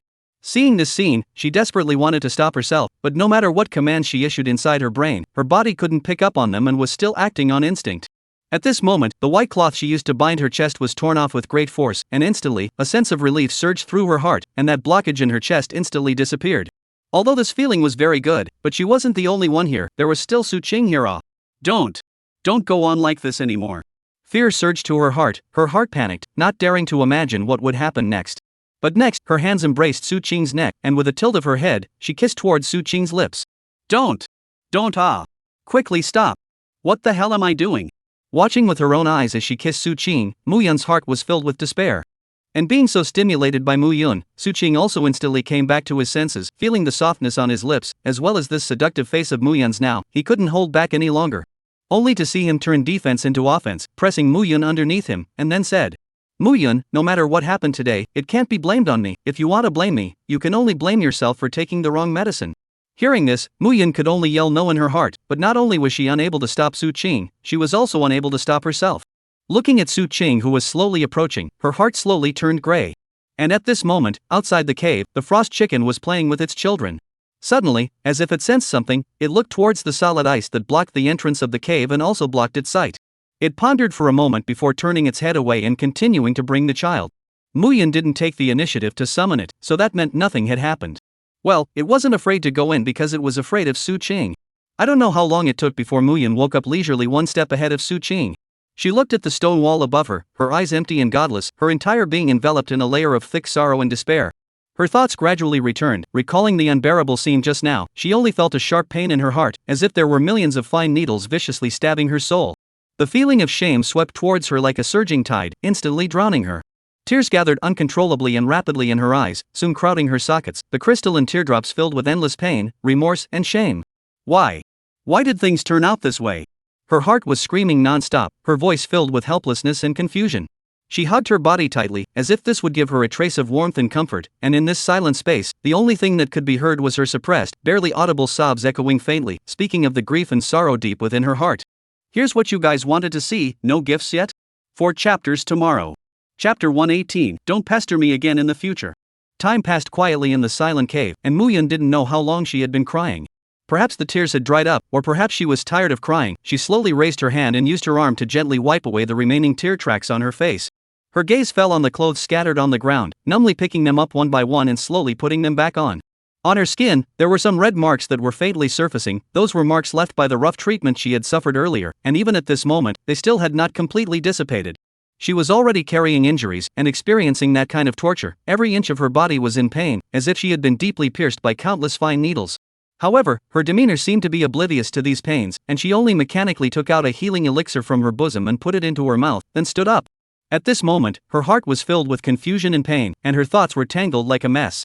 She couldn't understand why things had developed to such a state. Her own momentary negligence had caused such a catastrophe.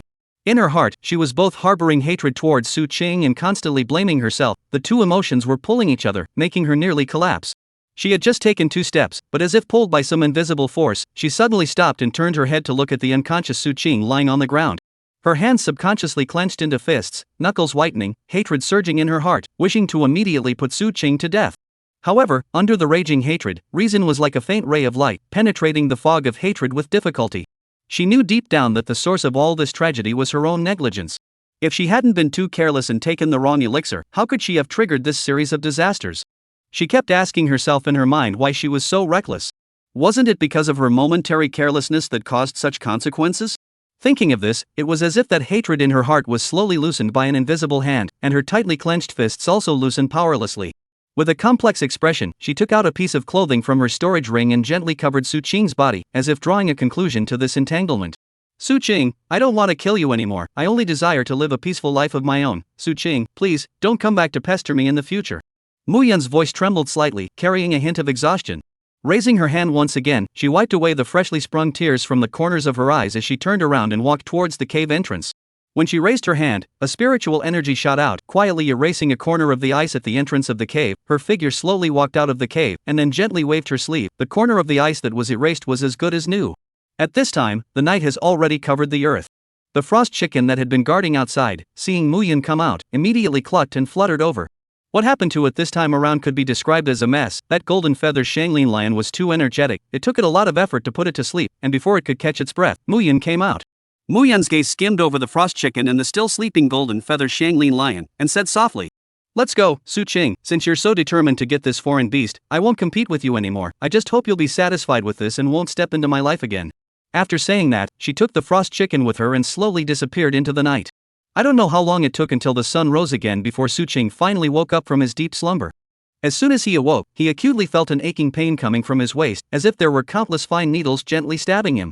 Even with a physique as strong as his, it was inevitably a bit difficult to bear after several hours of uninterrupted fighting and tossing. He slowly raised his hand and casually wiped a hand on his slightly tired face in an attempt to clear his head, then slowly sat up straight. When he sat up, his gaze inadvertently swept to a piece of clothing he was draped in. The moment he saw this piece of clothing, he suddenly thought of something, his eyes instantly became sharp, and his gaze swept around like electricity, eagerly searching for it. However, the slender figure that he was incomparably familiar with did not enter his eyes. In an instant, an ominous premonition surged into his heart like a raging tide, wrapping his heart tightly. Mu Yun. He blurted out, a trace of imperceptible panic and anxiety in his voice. Mu Yun. He shouted loudly again, however, the only thing that responded to him was the hollow echo in the cave, and nothing else. He was so anxious that he stood up violently and hurriedly circled around the nearby area, his eyes full of anxiety and uneasiness. But in the end, other than the piece of clothing draped over himself, he found nothing else. It was as if Mu Yun was like a wisp of light smoke and just completely disappeared from his world without any warning, leaving not the slightest trace, not a single word behind. Thinking that Mu Yun might do something impulsive and stupid due to a momentary lapse of imagination, he immediately put all his concerns behind him and hurriedly went straight to the cave entrance. Without hesitation, he swung out a fist and smashed it heavily into the solid ice sealing the cave entrance. With a loud bang, the ice instantly shattered into countless pieces, splashing in all directions. His silhouette was like a speedy wind, quickly passing through the shattered hole and arriving outside. And at this moment, the golden feathered Xianglin lion that was lying soundly asleep in the grass was violently awakened by this sudden loud bang. Its body instantly tensed up, its eyes vigilantly looked around, revealing a ferocity and majesty in its eyes, thinking that there was an enemy attacking, ready to start a fierce battle. However, when it saw clearly that it was Su Qing, its taut nerves gradually loosened up. It was full of displeasure and screamed twice. This early in the morning, Su Qing made such a shocking noise, it was simply a great crime. The guy who disturbed people's dreams should be taught a good lesson. After Su Qing walked out of the cave, his anxious gaze was like a searchlight as he scanned the surrounding area in a panic, not sparing any corner. But the result was still the same as before. He searched diligently but was never able to find the slightest trace of Mu Yun. Deep inside his heart, there was a voice reassuring himself that perhaps Mu Yun had only left temporarily to bathe somewhere, and would return in a short while. Thinking like this, he slowly moved to the golden feather Xianglin lion's side. His movements appeared to be gentle, but actually carried a trace of uncontrollable annoyance and eagerness as he picked it up in his arms. Immediately after, his hands began to caress its body wantonly, only that the caressing technique is slightly rough. Not a few moments will be gripped down a handful of lion hair. Golden feather Xianglin lion ate pain, immediately issued a series of whale roar, the sound resounded around. But at this moment, Su Qing had no intention of paying attention to the protests and dissatisfaction of the golden feather Xianglin lion. He sat down in place, staring blankly ahead, his eyes filled with anticipation and longing. He silently prayed in his heart, expecting that in the next second, that familiar figure would appear before his eyes. Chapter 119, No More Meaning. Time was like running water, quietly passing away. Just how long had passed? Was it an hour? Or 2 hours? Or a day? Or even a month? Su Qing cannot judge, only feel in this endless waiting, days like years. He just watched that round of red sun rises again and again, and again and again slowly fall, cycle after cycle. As the days went by, even the temperature in the air gradually lowered, a slight coolness penetrated into the bottom of his heart, but the familiar figure that he longed for never appeared. In this long wait, his heart cannot help but flooded with a thought. Perhaps, she had really left and would never return to her side. Su Qing quietly gazed at the empty land in front of him, as if he could still see Mu Yun's figure. The corners of his mouth rose slightly, revealing a smile that was bitter to the core, and then, he sighed softly. He had also asked the system if it could locate where Mu Yun was. However, the system's ice-cold voice resounded in his ears, informing him that unless it was a matter of life and death or other extremely important matters, he would not easily utilize the locate function to search for Mu Yun. This reply was like a pot of cold water, mercilessly dousing the remaining flicker of hope in his heart. The world was vast and boundless, and with her departure, the vast sea of people might really make it so that they would never see each other again in this life. Su Qing understood in his heart that he couldn't keep waiting here. However, for a long time Mu Yun are accompanied by the side. Now she is not around. Su Qing actually steeply feel empty in the heart, a time actually confused, do not know where to go from here. His eyes fell on the golden feather Xianglin lion on the side, leading it, walking slowly and aimlessly in one direction. Up until this moment, he had not signed a contract with the golden feather Xianglin lion. In his mind, Mu Yun had already left, so even if he took in more foreign beasts, what was the point? Could she see it? She can't see it. He has also been ruthless, no less than 10 times to drive the golden feather Xianglin lion, let it leave here, where to go back to where? But every time, the golden feather Xianglin lion seems to be able to sense his inner loneliness and pain, always silently come back, accompanied by Su Qing together in this silent place waiting for that may never return to the Mu Yun. On the other hand, after walking for an unknown period of time, Mu Yun finally left the Thousand Green Nine Shin mountain range, arriving at a place she had never arrived at, nor had she ever heard of. Wisps of silver silk, like fine moonlight, fell gently from the top of her head, resembling a silent curtain of water, spreading out wantonly over her shoulders. Her hair was slightly trembling under the gentle caress of the breeze, and a bit of cold luster appeared, which further set off her face with a kind of coolness that was left out of the world. The clothes she was wearing were already a bit worn, the corners of her clothes were slightly worn, and a few places were still left with traces of past battles or running around, or scratches, or stains. Since that fateful day, Muyun realized that her black hair had instantly turned into a head full of silver threads. She raised her hand to caress the white hair that fell to her shoulders, and her heart was filled with mixed feelings. From now on, without the figure of Su Qing lingering around, there would be no more heartbreaking disputes and entanglements. She was finally able to return to the calm and normal track of life in the past, finding that long-lost peace and ease. Muyun tilted her head slightly and looked into the distance, her gaze flickering with anticipation. Then, the first and foremost thing to do was to look for a city, where he could inquire about where he was now.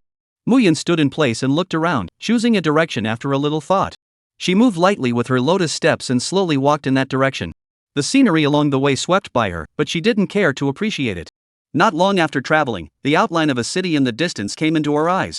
Muyun's eyes immediately flashed with a glimmer of light, as if she had finally seen a beacon of hope after being lost in the darkness for a long time. She subconsciously accelerated her steps, her sleeves fluttering in the wind, and her white hair flying wildly in the wind, just like a silver reed flower blooming in the wind. Not long after, her lithe figure had arrived at the city gates, and looking at the tall and lofty city gates, she slightly paused in her steps and took a deep breath. However, just in the nick of time when Muyun was about to step into the city gates, a black shadow violently scurried out from the city. The figure was extremely fast, as if it was a gust of wind, and it instantly flashed past her. At the same time, a voice so familiar that it caused her heartstrings to tremble resounded abruptly in the air. "Quickly stop that person. He's a thief." Muyun's mind did not have time to ponder who the owner of this voice was, and her body reacted instinctively. Only to see her figure like electricity, an agile flash, and in an instant, she arrived in front of the person who had just darted past her. Without hesitation, she raised her foot high, and with the sound of whistling wind, she kicked precisely and forcefully on top of that person's chest.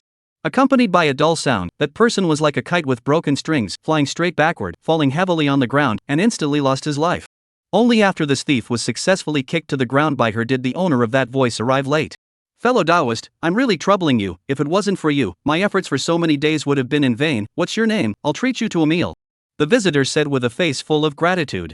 Hearing this, Muyun subconsciously raised his head and was about to open his mouth to respond. "No need, my generation of cultivators." But who knows, only just halfway through her words, her voice seemed to be violently stuck in her throat by a large invisible hand, no longer able to spit out half a word. Her eyes instantly widened greatly, her eyes were filled with shock and disbelief, staring at the person in front of her. Only to see that Xiao Fan Ro was standing in front of her with a graceful posture, a smiling expression hanging on that exquisite face, a hint of gratitude in her eyes, but seeing her frozen appearance, she could not help but tilt her head in confusion. "Dao you? What's wrong with you?" "Oh, I'm fine, Zo." He subconsciously was about to spit out the latter word, but she stopped it stiffly. Now, what qualifications did she have to call her Zoe? If she knew that her favorite brother Mu was actually a monster that was neither male nor female, she would definitely collapse. And when Xiao Fan Ro saw that she froze once again, she couldn't help but feel a little puzzled in her heart. Is this some kind of disease that Taoist friend has? How can you freeze without moving? So strange. Being looked at by Xiao Fan Ro with puzzled eyes, Muyun then came back to her senses and said, "My name is Mu Nan Yen." Chapter 120, Meeting Xiao Fan Ru again. Gift plus. Mu Nan Yen? Xiao Fan Ro's body slightly stagnated, as if she had been nudged, after which, she slowly lowered her eyes, and a trace of unwillingness flashed extremely quickly in those eyes.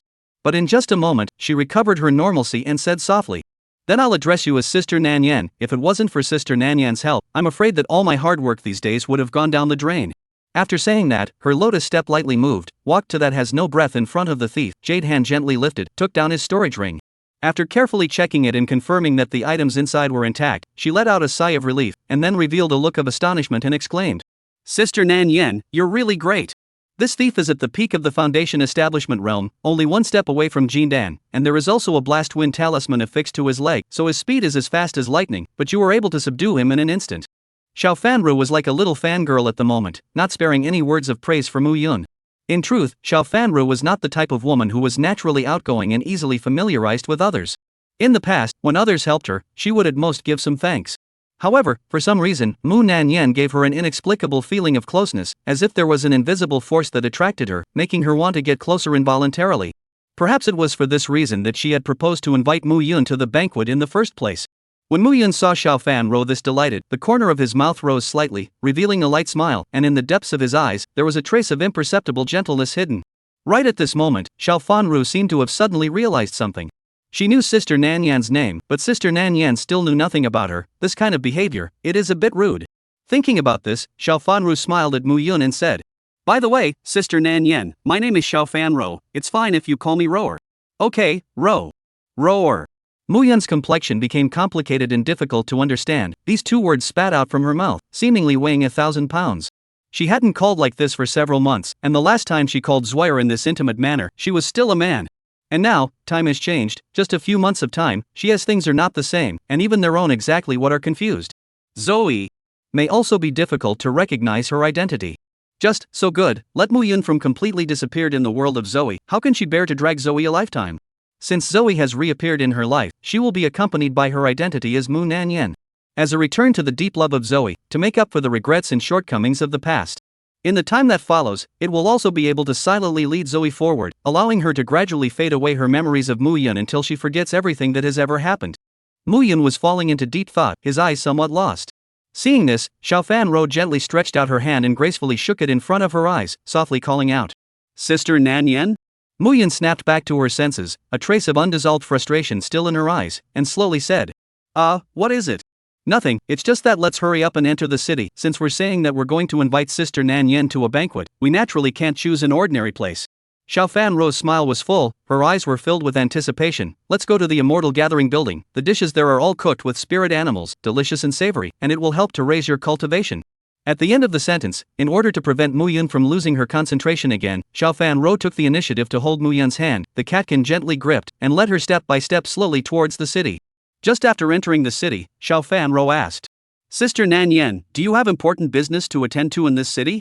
But there is no harm in saying so. I also have some connections in this city. No matter what Sister Nan Yen is planning, I will do my best to help, and I will not let you down. Hearing this, Mu Yun shook his head and said, No, I got lost, walked and came here, and then met you. So that's how it is. Then what does Sister Nan Yen want to do now? Is it to know the way back? No. Mu Yun shook her head and said, This place is quite good, I won't go back. Go back? What for? That place brought her nothing but endless pain. Luckily, she left that place and that person, and in the future, she was free. Mu Yun now didn't even want to think of Su Qin's name, only replacing it with that person. By the way, Zwire, can you tell me what this place is? I don't know anything about this place right now. Hearing this, Xiao Fan Rui nodded and said, Since Sister Nan Yen wants to know, then I'll tell you about it. Let's start with this city. This city is called Jiang City, and it's in the lower left corner of the Tiannan domain. Next to it is the 1,000 Green and 9 Dry Mountain Range, and after crossing the 1,000 Green and 9 Dry Mountain Range, is the Drainage East Domain. That's where I came from. Although the Tiannan domain is about the same size as the Drainage East domain, the Tiannan domain is quite a bit more powerful than the Drainage East domain, and the number of spirit veins here is 20% more than in the Drainage East domain, so both the immortal cultivators and the demonic beasts are much more powerful, and there are more high-grade spirit medicines. But likewise, the Tiannan domain is very chaotic, with various sects dividing up an area, and there's no shortage of devilish sects amongst them. For casual cultivators like us, the Tiannan domain isn't a good place to go at all. Speaking here, she turned her head to look at Mu Yun. Sister Nan Yen, why don't the two of us form a team, so that we can have a caretaker if anything goes wrong, and not carry everything on our own? And Sister Nan Yen, I'm talking to you Saying that, Xiao Fan Rui came to Mu Yun's ear and said softly, I got the news that recently there is an ancient secret realm to be opened, and the location is nearby. There are all kinds of heavenly treasures inside. The two of us teaming up will surely be able to God block and kill God. Hearing this, Mu Yun nodded and agreed to her request. It was also time for her to collect materials to break through to the Jindan stage. Only when her strength was up would she have the capital to defend herself. Just like that time, if she had the strength of the Jindan stage, then she wouldn't need that person to come to her rescue, and naturally, those things that happened later wouldn't have happened. Thinking of this, she gritted her teeth. Seeing that Mu Yun agreed to herself, Xiao Fan Ro was also very happy, happily humming a little song. She brought Mu Yun to the Immortal Gathering building. The fellow at the Gathering Immortal building looked like he knew Xiao Fan Ru. As soon as she entered, the fellow came up and said with a pleasing smile, Miss, still the same as before? I brought my friend here today, serve a few more dishes. Okay miss, you can go upstairs first. Aha! Xiao Fan Ro nodded before leading Mu Yun up. Mu Yun, on the other hand, was full of doubts. Why did the fellows of this Immortal Gathering building call Roar as Miss? Chapter 121 You resemble a former friend of mine gift plus. Thinking of this, she opened her mouth full of doubts and asked, Roar, why would the fellow here call you a young lady? Hearing this, the corner of Xiao Fan Ro's mouth rose slightly, spreading a light smile as she said softly. This is all because I have connections. You also know that our path of dispersed cultivation is quite difficult. In order to be able to establish a firm foothold here, I circled around, dredging up relationships between various parties. There was a day when the Gathering of Immortals building had a sudden change of heart, and I coincidentally helped it to resolve the crisis, and since then, they have treated me as a young lady. Hearing this explanation, Muyun nodded slightly, convinced of Xiao Fanru's words. But was that really the case? The truth was not. The truth was that this Immortal Gathering building was originally a property of the Xiao family, and if these people dared to not honor Xiao Fanru as miss, it would undoubtedly be asking for death. Xiao Fanru is by no means a stupid person, although she has an inexplicable sense of familiarity with Mu Yun, but after all, they have known each other for less than an hour. How would she easily reveal her details to others?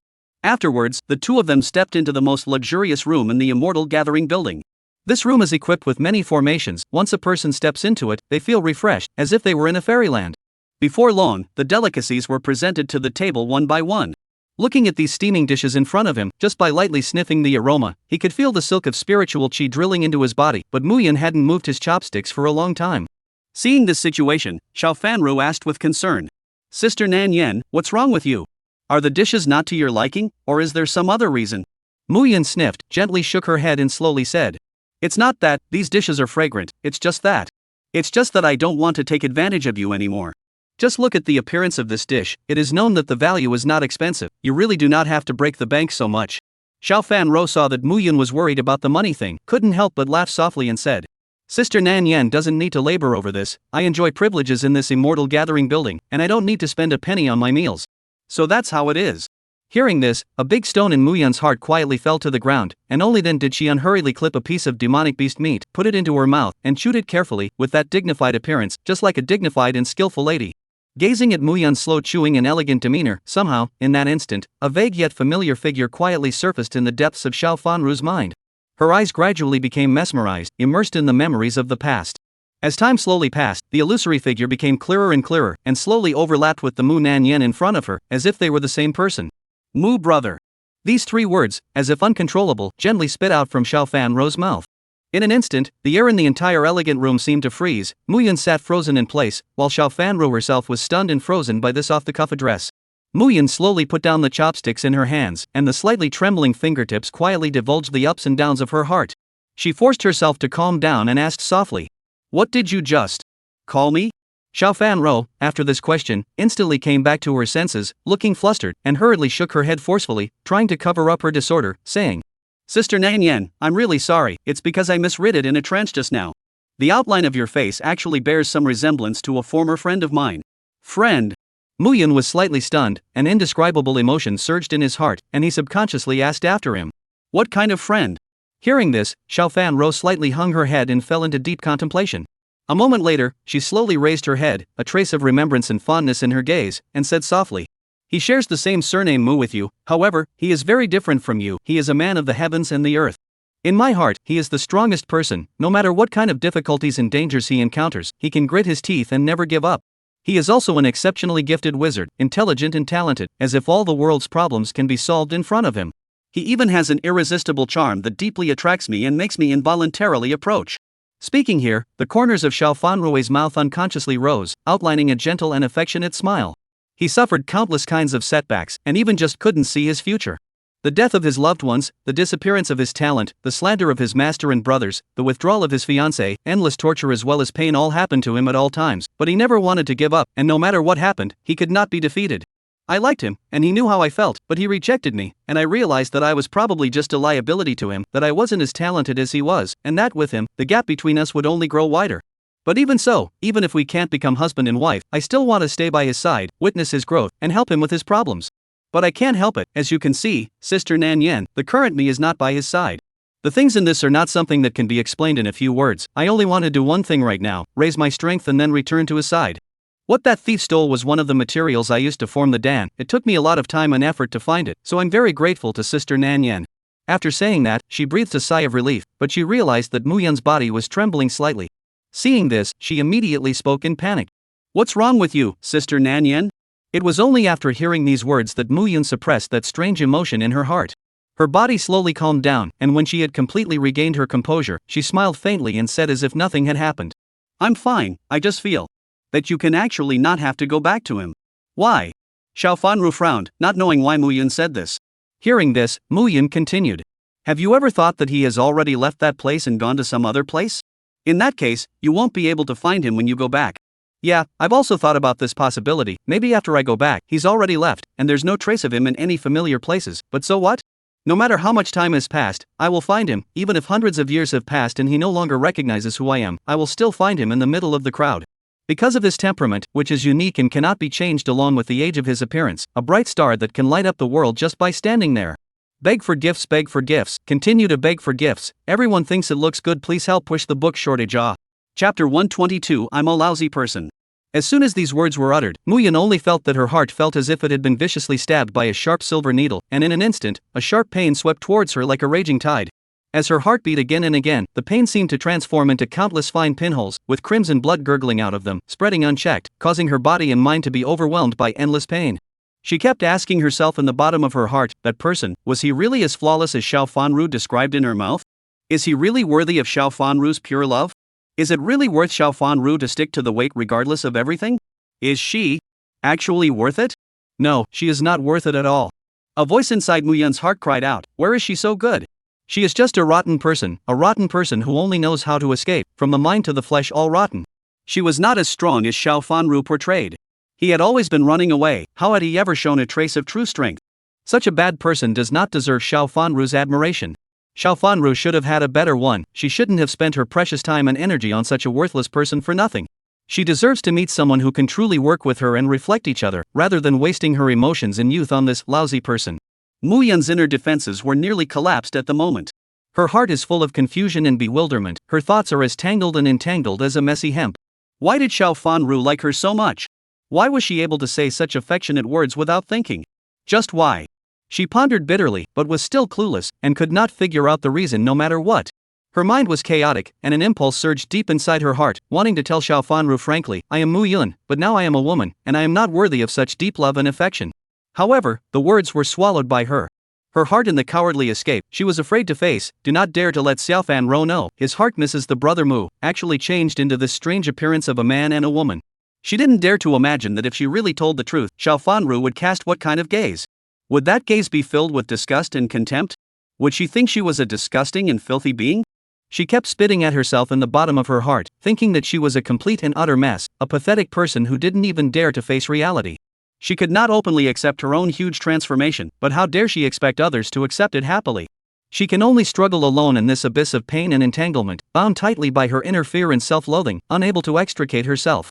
However, Mu Yun skillfully hid these emotions in the depths of her heart, and in the eyes of outsiders, especially in the eyes of Xiao Fanru, Mu Yun merely briefly fell into a state of disorientation. Sister Nan Yen?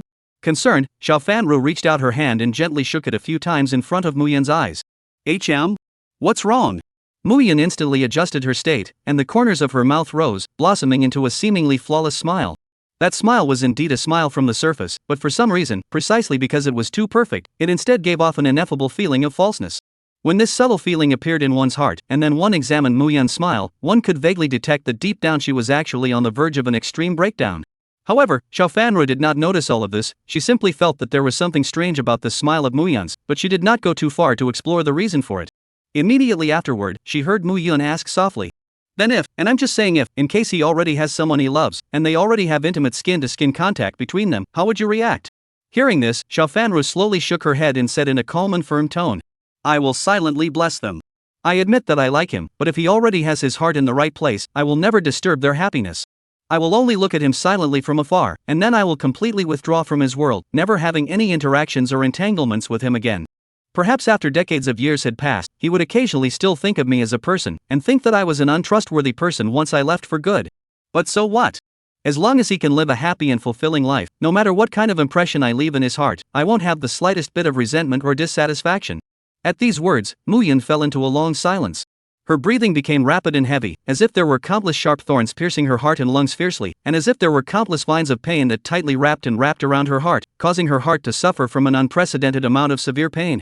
She kept shouting in the bottom of her heart, Why? Why are you so gentle? Shouldn't you angrily rebuke me? Reprimand me for not sticking to my promise to wait for you to return. Reprimand me for pretending to be deaf and dumb and pretending to be confused in the face of your deep love and affection, but turn to accept the feelings of others. No matter how you scold me, I am willing to gladly accept, but why? Why do you choose to bless me? Why do you want to carry this so-called scolding alone? This is why. I really deserve you to be treated like this? How can she be worth? Seeing that Muyun's state was extremely abnormal, Xiao Fanru's heart was anxious and she hurriedly opened her mouth to ask. Sister Nan Yen, what exactly is wrong with you? If you are physically ill, don't hold on, I will take you to the Dan workshop. The Dan workshop has excellent medical skills. As long as it's not an extremely tricky and difficult disease, it can all be cured. Muyun sniffed and hurriedly lowered her head. She was filled with inferiority complex and shame. She was unwilling to let Xiao Fanru witness her ugly state of being in such a sorry state at this moment, with her heart tangled up. I'm fine, I just suddenly remembered some past events. My heart is a bit annoyed and uncomfortable. It will get better after a few moments. Muyun forced himself to be calm and responded in a calm tone. Alright, Sister Nan Yen, you must pay more attention to your own condition. Once there is any discomfort in your body, immediately inform me. Don't worry about money matters. Xiao Fanru was still full of worry as she instructed. Aha! Muyun answered softly, then, she stopped speaking and sat there quietly. She always kept her head lowered, making it impossible for Xiao Fanru to see her expression face. A few moments later, Muyun slowly raised her head. Her complexion had already recovered, as if the ups and downs had never happened.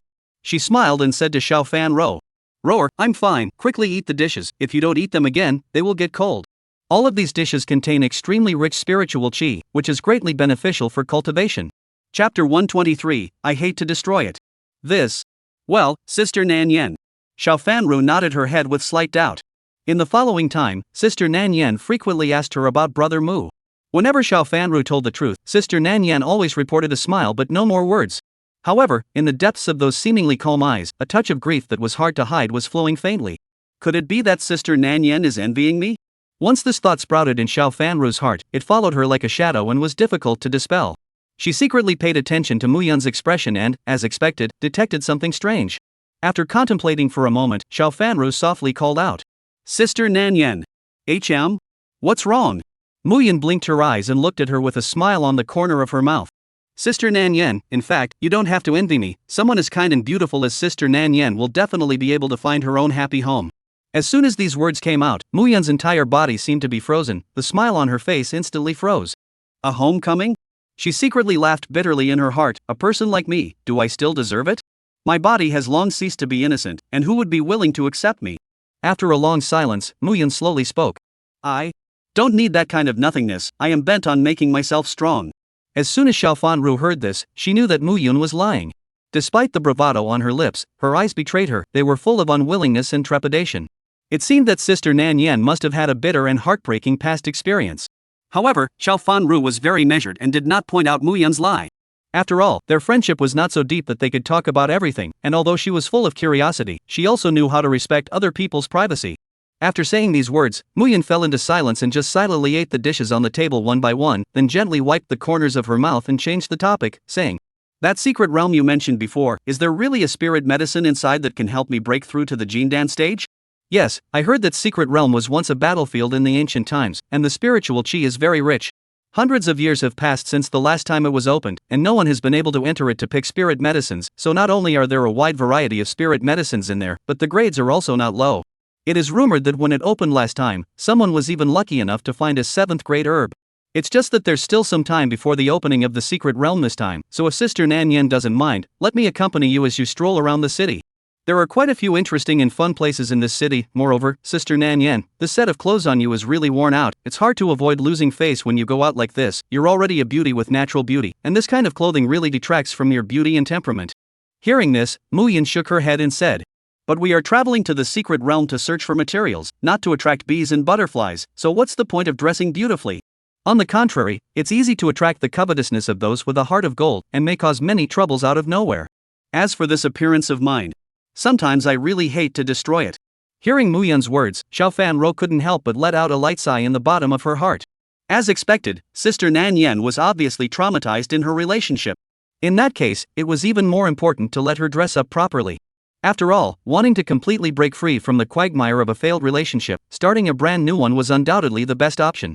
This time, the secret realm was about to open, and as soon as the news came out, the great and powerful from all sides gathered. Among them, there was no lack of geniuses carefully cultivated by the major sects, and there were also the honorable royal sons of the immortal dynasty's royal family. All of these people are not exceptionally gifted, their cultivation is profound and unfathomable, and their minds are tough and extraordinary. If in this group of heroes, there is a certain talented person who was attracted by Sister Nan Yan's unique charm, and then he or she skillfully maneuvered around and arranged for the two to become partners, so that Sister Nan Yan can forget the past pain and embrace a new life, is not this a two-for-one beautiful thing? However, as far as the current situation of Sister Nan Yan is concerned, it is really difficult to attract the attention of others. Although Sister Nan Yan was born with a beautiful face, and her white hair like a silver waterfall added a bit of extraordinary temperament to her, the worn-out attire on her body was a real eyesore, making it difficult for her to stand out in the crowd. Therefore, during the time before the opening of the secret realm, he must make sure that he meticulously dresses up Sister Nan Yan, so that she becomes the center of attention. As for whether or not this would attract the covetousness of those with ill intentions, there was really no need to worry. This secret realm had extremely strict entry restrictions and was not open to casual cultivators. Nowadays, it is controlled by all the big clans and families hand in hand, and only disciples with outstanding cultivation and character from their respective spheres of influence are strictly screened out, and are only qualified to step into it for training. In this way, those with malicious intentions simply have no opportunity to take advantage of, unable to enter the secret realm nuisance. Thinking of this, Xiao Fan rose lightly and stretched out her arms to hold Mu Yun's arm intimately, and then with an unquestionable strength, she pulled Mu Yun towards the outside of the store. Alright, Sister Nan Yan, don't mention these troublesome things again, go. I'll first lead you to take a good turn around the city. Look at you, you're frowning all day long, this can't be allowed. Life is short, like a white horse passing by, if one only knows to bury one's head in cultivation, that life should be how boring and tedious. Boring and tedious? Do I have one? Mu Yun couldn't help but lose herself in a bit of a trance. She realized that she had disguised her inner emotions extremely well, and originally thought that Rower hadn't noticed the slightest bit of it, but unexpectedly, she had seen through her own disguise early on. However, what Zoe said is also reasonable, one should really relax. When was the last time I accompanied Zoe shopping? The memory has been blurred, as if buried by the dust of the years. Zoe's favorite, Mu Yun Heart is known, but she has never given a positive response. And now, I'm afraid that there will be no more opportunities in the future. This trip will be considered as a little compensation for Zoe. Thinking of this, Mu Yun slowly got up and allowed Xiao Fan to drag herself outward. Although Mu Yun's clothes were slightly worn out, they were clean and free of dirt, and they faintly exuded a unique and elegant fragrance, causing Xiao Fan to hold onto her and then not let go. Mu Yun in the past few days and women had this kind of intimacy, to be exact, is in addition to Su Qing, has not been so close to anyone, a time, actually some difficult to adapt. Xiao Fan seems to have a plan, the route under her feet is like a clear map spreading out in her mind. Not long after, she brought Mu Yun to the door of Jinshang Xian. Chapter 124 Jinshang Xian Gift Plus. Jinshang Xian is a place that specializes in making women's clothes. The materials they use are all spirit materials, although unlike magic treasures, they have all sorts of powerful effects. However, the criteria for these clothes are that they are invulnerable to water and fire, can be large or small, are self-cleaning, and provide a certain amount of defense, as well as the most important point, aesthetics. For female cultivators, the clothes produced by Jinshang Xian are definitely the right choice, what with all the outerwear and underwear, excellent comfort, and… Wait! Mu Yun opened his mouth violently, cutting off Xiao Fanrui's words. Sister Nan Yan, what's going on? Doubt was written all over Xiao Fanru's eyes as her gaze went straight to Mu Yun. Mu Yun shook her head slightly and said, I don't have a need for these fancy clothes, as far as I'm concerned, clothes are nothing more than things to shield my body, plus… She subconsciously bit her lips lightly. As soon as she thought of having to put on those feminine clothes, a strong resistance surged in her heart. What was the difference between letting her wear these clothes and killing her? Xiao Fan already knew that she would refuse, so she didn't babble much, she just exerted her hands and dragged Mu Yun towards Jinshang Xian. Just stepping into the Jinshang Xian, Mu Yun felt that her eyes lit up, all kinds of gorgeous and extreme clothing like a tidal wave rushed into her eyes, the exquisite embroidery, bright accessories, and the unique slight light of spiritual materials, let Mu Yun's eyes were instantly attracted firmly, for a time it was somewhat difficult to move away. Seeing Mu Yun in such a state, Xiao Fan covered her mouth with her hand and let out a crisp, light laugh.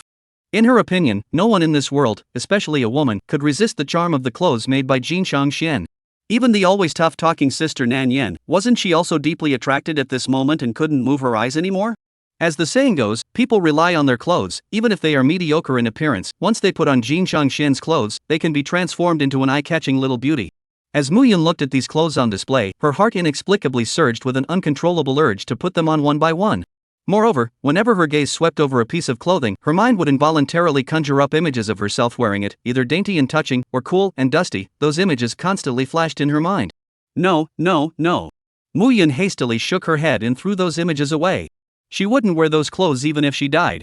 And right at this moment, the shopkeeper of Jinchang Xian, a beautiful woman with a voluptuous figure, slowly came in front of the duo and said, "Sister Rower is here, eh?"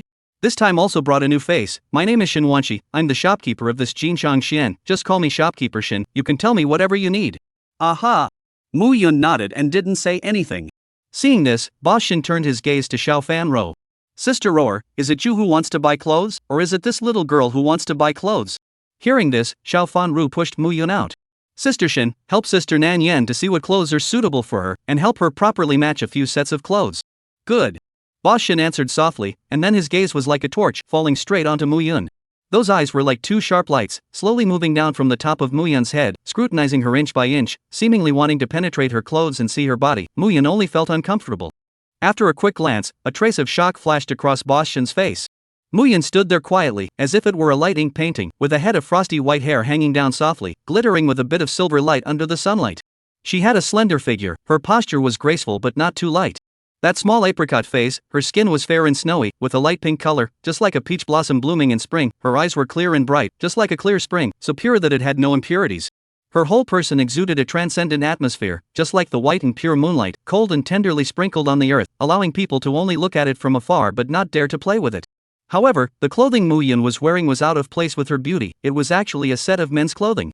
From the outside, Mu Yun's breasts were flat, but Boss Shin had been in the world for a long time, and her eyes were like torches, so she wouldn't be confused by this appearance. She knew that Mu Yun's figure was never like this, and must have been hidden by the male clothing, or used a chest wrap or something like that. Mu Yun has this kind of beautiful appearance, but does not care about the modification dress-up. This light and casual, let Shin shopkeeper heart inexplicably flooded with a strong acidity. She thought to herself, if she could have Mu Yun's beauty, she would make every effort to dress up carefully, so that she could become the starry-eyed, gorgeous, worldly beauty, admired and sought after by thousands of people. "Really do not know ah."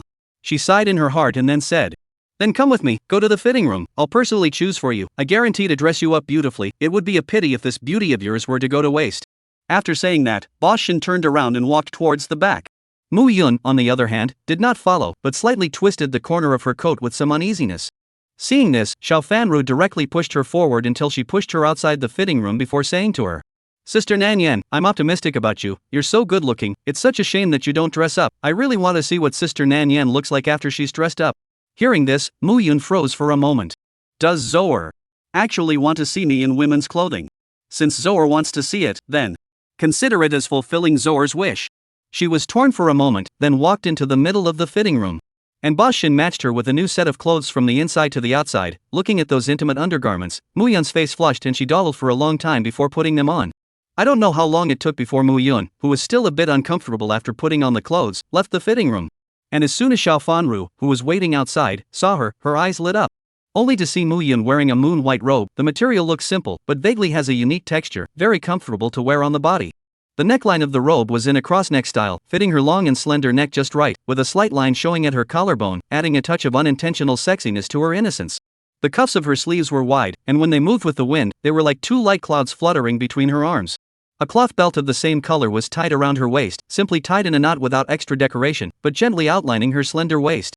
The hem of the dress hung down to her ankles, slightly brushing the ground as she walked, occasionally revealing her equally plain-colored boots, with only a few strands of simple silk thread embroidery on the boot tops, low profile and introverted. Although the overall dress is not gorgeous, but in Mu Yun's body were a different kind of cool and free, as if she is the fairy from the sky down in general.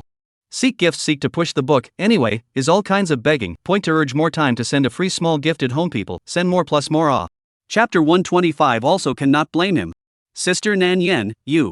Xiao Fan Ro's cherry lips gently opened, the beautiful eyes are all hard to hide the color of shock, that look as if they had seen something extremely unbelievable. What's wrong? When Mu Yun saw this kind of exaggerated reaction from her, her heart could not help but feel a little apprehensive and subconsciously tightened the corner of her coat. She thought to herself, could it be that her current appearance was so ugly that she had actually frightened Roar? Thinking about this, she couldn't help but slightly lower her head, her complexion filled with discomfort. However, to her surprise, when Xiao Fan Ro slowed down from her shock, she even slowly circled around her, before once again letting out a sigh of amazement. Sister Nan Yan, have you ever taken a close look at yourself? Your appearance at this moment is simply amazing. When Mu Yun heard this, she obviously froze for a moment before asking with some hesitation. Not ugly?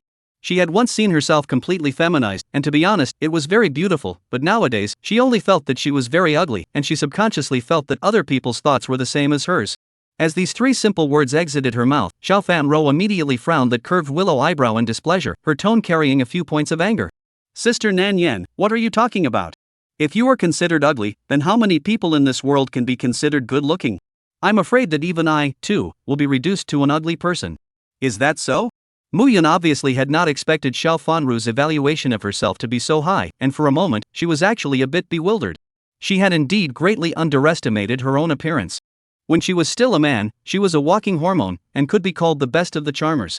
Now that she had transformed into a woman, how could her appearance be inferior to others?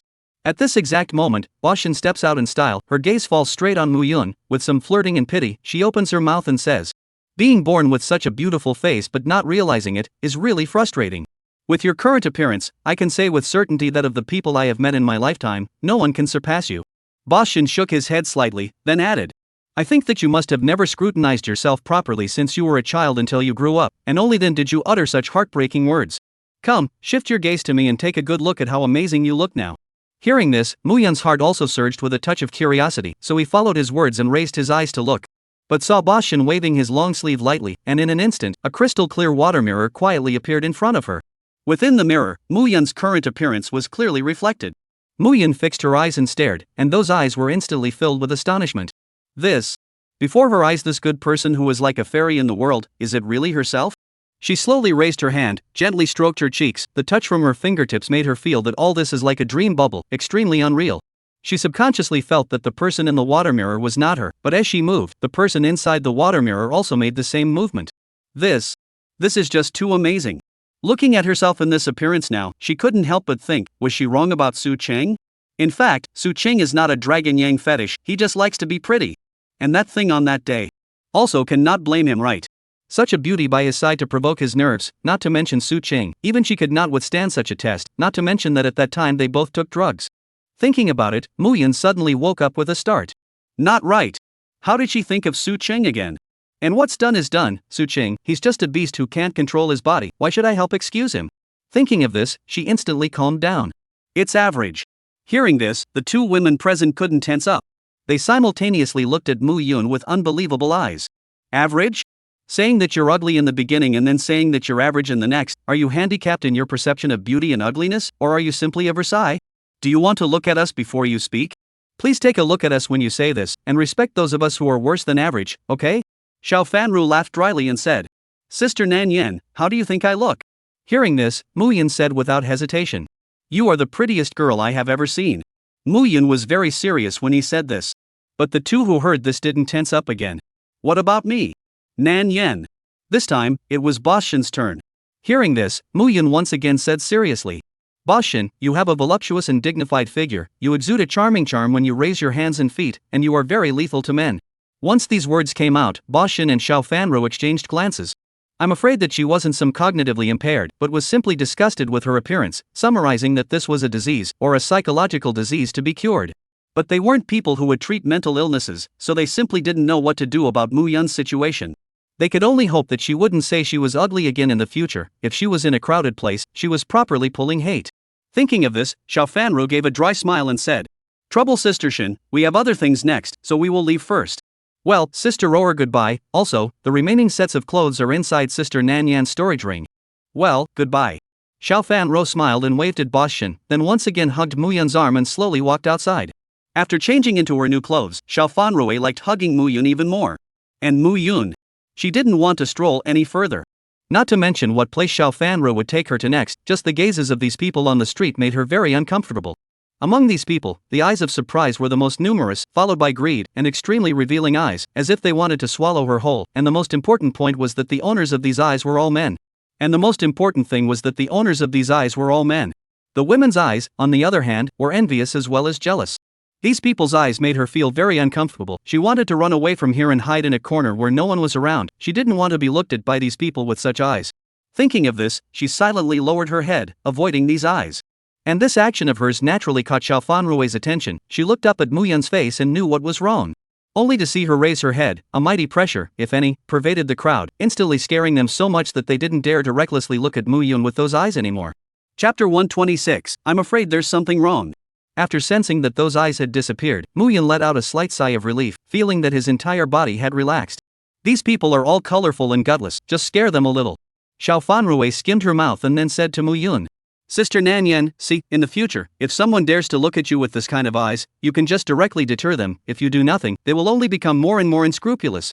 Hearing this, Mu Yun nodded and let out a then said, Roar, where are we going next? Why don't we just go back? I still feel that cultivation is more suitable for me. Hearing this, Xiao Fanrui directly shook her head and said, There's no benefit to always cultivating with one muscle, only by combining work and rest can we go to the end. She now sort of knew why Sister Nan Yen was emotionally hurt. This kind of person who only thought about cultivation and didn't know anything else was the most innocent and the best to be tricked. Sister Nan Yen should have been cheated by someone, which was why she was so sensitive to her feelings and so unconfident about her looks. Really don't know which dog thing cheated Nan Yen's sister. Not only is the person not good, even the eyes are blind. Actually will abandon Nan Yen's sister, this kind of big beauty, but blind or good, otherwise Nan Yen's sister is still being cheated. Thinking of this, Xiao Fanrui couldn't help but feel a twinge of heartache for Mu Yun. Then, she took Mu Yun for a whole day of shopping. Even with the body of an immortal cultivator, Mu Yun was a bit unable to carry on, always wanting to find a place to sit down and take a rest. She simply didn't know where Xiao Fanrui got so much energy from to be able to support her for a whole day of shopping. At night, when Mu Yun thought that she could finally be liberated and could finally go back to her cultivation, Xiao Fanrui brought her to a place called the Yao Guangpan realm. This is... Before she could finish her words, she heard Xiao Fanrui explain. Don't you want to cultivate very much, Sister Nan Yen? This Yu Shining Pool realm has a lot of spirit springs in it. Soaking inside this spirit spring will not only speed up your cultivation, but more importantly, it will also take care of your skin and make it better. Just by going in and soaking for 2 hours, it's higher than the progress you'd make if you cultivated for a night, and it's also very comfortable. Let's go, Sister Nan Yen, I'll take you in to take a look. Hearing this, Mu Yun's first reaction was to refuse. After all, this kind of place sounded like it had high consumption. She didn't want to trouble Xiao Fanrui anymore. However, Xiao Fanrui had already known what she was thinking, and before she could say anything, she directly brought her in and then wrapped up a spirit spring. Looking at Xiao Fanrui's trenchant and impersonal approach, Mu Yun couldn't help but be a little silent. It was hard for her to imagine how rich Xiao Fanrui, a loose cultivator, was to be able to stroll around the streets for a whole day, buying this and that, and the things she bought weren't just ordinary things. The prices of those things were the kind of things that made her wallet ache just by looking at them. But Xiao Fanrui had bought it without even blinking, and now she had even wrapped up an entire spirit spring, which was something that a loose cultivator could do. She had a hint of suspicion about Xiao Fanrui's identity. Xiao Fanrui had joined the Cloud Crane sect out of the blue. No one knew how she had entered the Cloud Crane sect, and her talent wasn't low, but no elder had taken her as a disciple. But at that time she didn't think so much, because Xiao Fanrui was the only one who was good to her. She didn't want to think so much and lose the only one who was good to her. But now, it was impossible for her to think about it even if she didn't. All the things that happened today are showing that Xiao Fanrui's identity is not simple, definitely not simple. Her identity may not be ordinary. Thinking about it, she was brought to the edge of the spirit spring by Xiao Fanrui. This was a closed area and had similarly set up many formations to protect them from prying eyes. Just as she was still in a daze, Xiao Fanrui had already taken off the clothes on her body. Seeing that Mu Yun was unmoved, Xiao Fanrui then gently waved her hand in front of her eyes and said with a smile, Sister Nan Yen, you also quickly undress. Here only you and I two, there will be no bystanders to disturb. Oh. Mu Yun instinctively responded, then without thinking, she wanted to undress. However, in an instant, she came to her senses. Undress? This. She violently turned her head to look at Xiao Fanrui, only to see that Xiao Fanrui had already removed all of her outer clothes and was only wearing 2 pieces of underwear, and was about to unbutton her underwear. When Mu Yun saw this, she suddenly blushed and hurriedly lowered her head, shyly biting her lower lip. She thought to herself, the two of them are now in this situation. Is it possible that they are going to bathe in a mandarin duck pool together? This kind of behavior, I'm afraid it's a bit inappropriate, right? But suddenly, she reacted. No, she is now. Is not a man at all. As soon as she thought of this, Mu Yun felt very lost. Then, she stopped being pretentious and began to undress. In no time, the last piece of clothing on her body was taken off by her. Looking at her current body, Mu Yun only felt a wave of bitterness rise in her heart. She silently sighed, while Xiao Fanrui saw this and wondered why Mu Yun was sighing. This body is good, right? Xiao Fanrui looked at her own, then at Mu Yun's, and her heart was a little sour. Not only was her face not comparable, even her body was not comparable. She was being crushed in all aspects. If she grew up to look like Sister Nan Yen, then Brother Mu wouldn't have rejected her, right? Thinking of this, she also sighed. For a while, the spiritual spring was filled with sadness. After that, Mu Yun slowly entered inside the spirit spring, and the warm spring water instantly wrapped her up, making her feel like she had returned to her mother's embrace. Xiao Fanrui wanted to find her to play for a while and say some words, but before she could go over, she saw Mu Yun close her eyes and then start cultivating, simply not wasting any time at all. Seeing this, Xiao Fanrui was somewhat speechless. I don't know what stimulated Nan Yen's sister, actually all she thought about was cultivation. Whenever she had time, she was cultivating. It was no wonder Nan Yen's sister's strength was so powerful, able to kill a peak foundation establishment immortal cultivator in a second. Nan Yen's sister are so hard, she cannot be left behind. She did not forget, she also has a very important thing to do, and this thing also need her to have a strong strength. Thinking of this, she also began to cultivate, and for a while, the spirit spring that was originally used for relaxation, at this time became a tool for them to cultivate. After an unknown amount of time, Muyun suddenly felt a strange sensation appear in her body. 9 in Lioli body. It has been cultivated to the point of pure perfection. She could feel a strange aura that was traveling through her meridians, improving her physique. Chapter 127 Meeting Gift Plus. In the blink of an eye, time passed day by day, and soon came the day when the secret realm opened. The location of the secret realm opening was an extremely wide open space outside the city, and at this moment, this open space had already gathered dozens of talented disciples from all the major sects, as well as some scattered cultivators who had come here on the wind. And Mu Yun and Xiao Fanru were also among these people. Looking at Mu Yun, who wanted to cover up her face, Xiao Fanru was very helpless. She had wanted to bring Sister Nan Yen here to amaze everyone, but Sister Nan Yen didn't want to do that and didn't know where to find a veil to cover her face. At this moment, these disciples were getting together and talking about a big event that had happened recently. They didn't deliberately lower their voices, and everyone present could hear what they were saying, including Mu Yun. Did you hear about it? Recently a ruthless person appeared, carrying a foreign beast to woo the city, but anyone who covets his foreign beast and wants to make a move to grab it will be directly beaten into a mess of meat paste. That fist is as hard as a lump of iron. Fey beast? As soon as she heard these two words, Mu Yun's mind conjured up the appearance of the golden feather Shanglin lion and that person. No, hopefully she was overthinking it. It's not like he's the only one in this world who has a fey beast. There are plenty of people who have contracted fey beasts, and he's using a halberd. How could he beat someone with his fists? But beating someone alive into a pulp was indeed something he could do.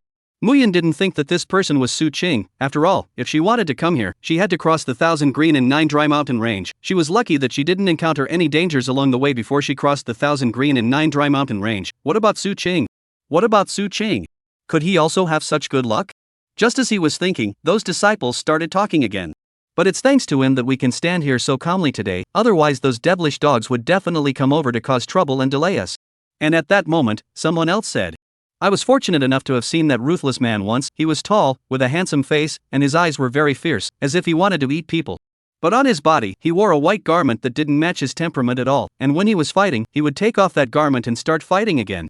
He is fond of that white clothes. Last time a person from the Devil's Way soiled his clothes, you guys guess what happened to that person from the Devil's Way in the end? What end? The crowd perked up their ears and listened attentively. He broke and crushed all the bones in that person's entire body from top to bottom, and drew out the meridians of his entire body, even more cruel than a sub-mortem. This practice of his is simply even more cruel than someone from the Devil's Way. It's a good thing that he didn't take the initiative to cause trouble, otherwise it's not even possible to say whether we can stand here intact or not. Hearing this, the crowd sucked in a breath of cool air. Where is that ruthless person now? Tell me the location. If it's on my way back to the sect, then I'll just have to walk around it. Who knows about that? Maybe he'll appear in the next second. This disciple made a joke and laughed twice to himself, but as he laughed, he felt that something was wrong with the crowd. Why did every single one of them lower their heads? Is the joke I told too cold? He was a bit puzzled for a moment, but immediately afterward, he suddenly felt a bit cold at the back of his head. There was a killing aura. He fiercely drew his sword and chopped backward, but in the next second, his sword was held in Su Qing's hands. Seeing that this person came up with a sword without a second thought, Su Qing frowned a bit unpleasantly. Instantly, an extremely powerful sense of oppression emanated from him, instantly causing the heart of this sword-wielding disciple to tremble. Looking at the ferocious Su Qing, he swallowed deeply and said, Fellow Daoist, this is all a misunderstanding, I can explain. Hearing this, Su Qing let out a cold snort, then loosened his hand. On the other hand, this disciple was like escaping from death, feeling like he had never been so nervous in his life. He had only come here because he had heard that a secret realm was about to open here, and in the original, very little ink was spent on this secret realm, only a few short words. There was foreign water, which was then absorbed by Mu Yun, who had already reached the great late stage. He wanted to come here to try his luck and see if he could squat Mu Yun, but he suddenly thought of something while he was on his way. According to the timeline of the original, it was still in the early stages. No one knew that there was foreign water in the secret realm, so Mu Yun would not appear here. But he was already here, so let's go in and take his chances and see if he could turn the foreign water into his own combat power. Thinking of this, he stood still and quietly waited for the secret realm to open. Because the rightful owner had already arrived, so the disciples present didn't dare to continue their discussion, and for a while, not a single person here dared to speak. The fact that they suddenly stopped talking made Mu Yun a bit strange. After talking properly, why didn't they continue on? Thinking of this, she turned to look into the crowd, and then saw Su Cheng, who was filled with gloom. Instantly, her petite body trembled. Why is he chasing after me again? Is he here to find me? Mu Yun's heart instantly panicked as she violently turned her head, her hands gripping the corners of her coat tightly. Calm down. Calm down a bit. There's no way he's here to find me. With his character, if he came to find me, he couldn't have been standing there, he would have come over long ago. So he must be trying to enter the secret realm. Right at this moment, Xiao Fanru sensed that Mu Yun's state was a bit off. What's wrong with you, Sister Nan Yen? Xiao Fanru asked with concern. I'm fine. Really fine? Xiao Fanru frowned, sensing that something was wrong. Just now, it seemed like a person had come, and since that person had come, no one here dared to speak, and Sister Nan Yen had shrunk like a quail. Could it be related to the person who came just now? Thinking of this, Xiao Fanru wanted to go and see who the person who came was, but just as she wanted to look over, Mu Yun suddenly yanked her over and then hugged her tightly. Sister Nan Yen, what are you doing? Xiao Fanru was startled, not expecting Mu Yun to suddenly hug her. Roar. I'm fine, I just want to hug you. I don't want you to meet that person again. Her current appearance had changed radically, not only had her hair turned white, even her face was covered up. She didn't think Su Qing could recognize her. But he could definitely recognize Xiao Fanru, and Xiao Fanru could definitely recognize him for that person's hatred. Xiao Fanru wasn't worse than her, but she knew how terrifying that person's strength was, and if Xiao Fanru ran into him, something unpredictable would definitely happen. Brothers, send more free gifts. Look at the ads, do not cost money. Today's gifts are not sent to the standard of additional, and then go on, there will be no 4 and 5 more times. Chapter 128, is it really you? Feeling Mu Yun's body trembling, Xiao Fanru thought she was just frightened, so she also hugged Mu Yun and said, Nan Yen's sister, don't be afraid, there are many people here, no one dares to mess around here. Well, no, I'm not scared, it's just that person looks too ugly, I don't want you to see it. Hearing this, Xiao Fanru nodded and became curious about Su Qing who came here. Was it really that ugly? It was actually all ugly enough to scare Sister Nan Yen. Although curious, she still didn't dare to bet with her own eyes on how ugly that person looked. She still listened to advice. As for Su Qing, he didn't even know that Mu Yun was not far away to discredit him. He couldn't even imagine that Mu Yun would be here, and he wouldn't deliberately look for Mu Yun's figure in the crowd. He clasped his hands to his chest and looked at the scene in front of him, letting out a long sigh. It was indeed very difficult for him to come here. After leaving the cave, he had aimlessly rampaged through the 1,000 Green Nine Chen mountain range, not knowing how many demonic beasts' territories he had intruded into, and among them, there was no shortage of Yuaning stage demonic beasts' territories. If it wasn't for the 2 talents rewarded by the system, he might have died in the 1,000 Qing Nine Chen mountains. One of them was the cocoon-breaking rebirth rewarded after saving Mu Yun, which could be triggered passively or actively. It was equivalent to a resurrection armor, instantly resurrected after death, strength instantly doubled, lasted for 1 hour, the increase slowly declined with time until this increase was eliminated after 1 hour, cooldown time was 1 day. And the other is the achievement reward. Breaking Mu Yun for the first time, gaining the talent, Intangible Uncertainty. Gradually increase the damage immunity as the blood drops, up to 30%, paired with the blood demon returning ruin, it can reach a maximum of 80% damage immunity. He is relying on these 2 talents, hard to kill from the middle of the 1,000 Cyan 9 Qian mountain range. Whether it was Jindan stage demonic beasts or Yuaning stage demonic beasts, when they saw this kind of life-threatening fighting method of his, they would all be fearful, and would run away when they fought, and although he was strong in hard strength, he couldn't run away from these demonic beasts. Encountered really cannot fight, he lifted up the mountain is smashed, 1,000 Green 9 Chen mountain range other not much, is the mountain more, a mountain I cannot kill you, is not 10 mountains still cannot kill you?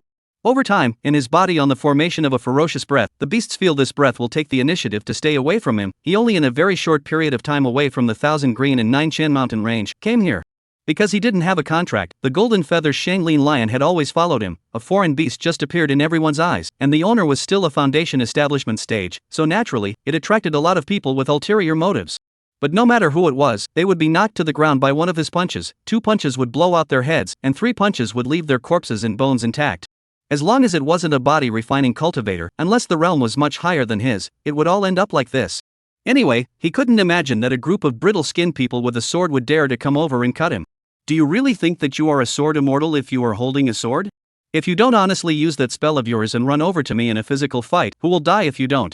As he was thinking, he heard a dragon's roar in the sky. Instantly, everyone, including him, looked up to the sky.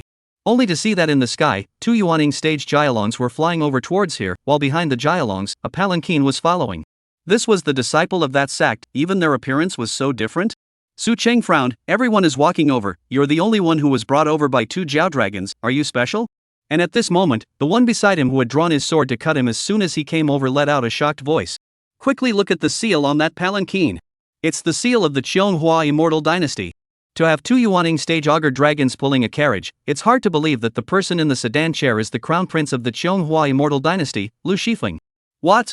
It's actually the crown prince of the Cheonghua Immortal Dynasty, Lu Shifeng? It is said that this crown prince Lu Shifeng, that is the top genius in this world, at the age of 5, practicing qi, at the age of 10, building the foundation, and now at the age of 18, he has already reached the Jindan stage, and in less than 10 years, he will surely be able to break through to the Yuanying stage, and he is the only talented young man in the world. Listening to their praise of Lu Shifeng, Su Qing couldn't help but be a little curious, who could be better compared to himself, this Lu Shifeng. The last few days had been all about direct spike kills, and without an evenly matched battle, he was getting a little itchy. At this exact moment, the gorgeous sedan chair in the sky opened up, and Lu Shifeng stepped out from it. Only to see that his face is extremely handsome, holding a folding fan, gently swaying between, seems to have a fresh breeze. The corner of the mouth with a mild smile, but also through the slightest uninhibited, that look, as if from the painting out of the suave gentleman, but also with a few points of just the right tart flavor. Immediately, his foot pointed lightly, vertical rise, clothes fluttering, as if the immortal in the world, from the high altitude leisurely floating down to the ground, fluttering posture, called people cannot open their eyes. Seeing this, I don't know why, Su Cheng's heart had great hostility towards him. As for Lu Shifeng, after coming down, he also noticed Su Cheng, as well as a white-haired woman at a glance. Out of all the people present, these two were the only ones that made him feel a hint of danger. As expected, there were immeasurably more geniuses in this world. He couldn't be overly arrogant just because his talent was at the top within the Cheonghua Immortal Dynasty. People with great strength were naturally the ones to befriend, but Lu Chengfeng glanced at Su Qing and silently gulped. That fierce look was like he wanted to kill him. Lu Chengfeng didn't know where he had messed with Su Qing. Obviously it was only the first time they met. This look was a bit too much. Lu Chengfeng felt that Su Qing wasn't someone he could befriend, so he placed his gaze on Mu Yun. That white hair was stunning, but it wasn't rare amongst the immortal cultivation world. This person should have a special physique, which was why her hair was white. This woman gave him a much gentler feeling. Going up to strike up a conversation had an 80% chance of success. Thinking of this, he walked over.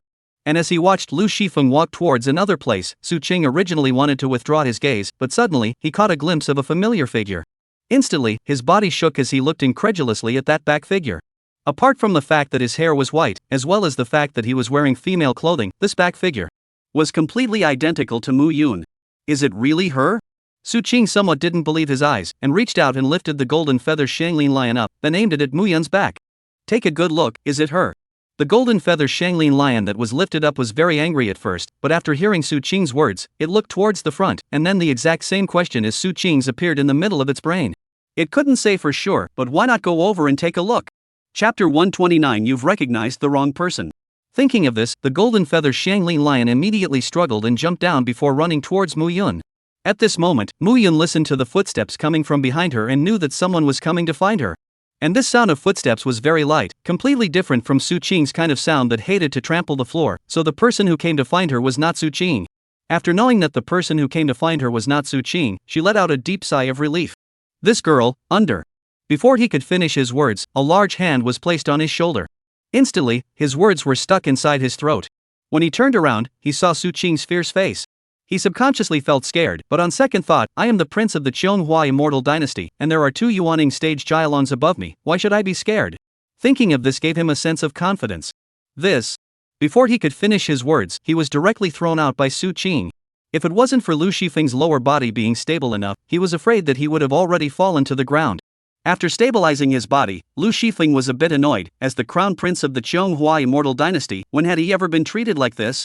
Thinking of this, he was about to go forward to theorize with Su Qing, but just as he took a step, this footstep stopped by itself.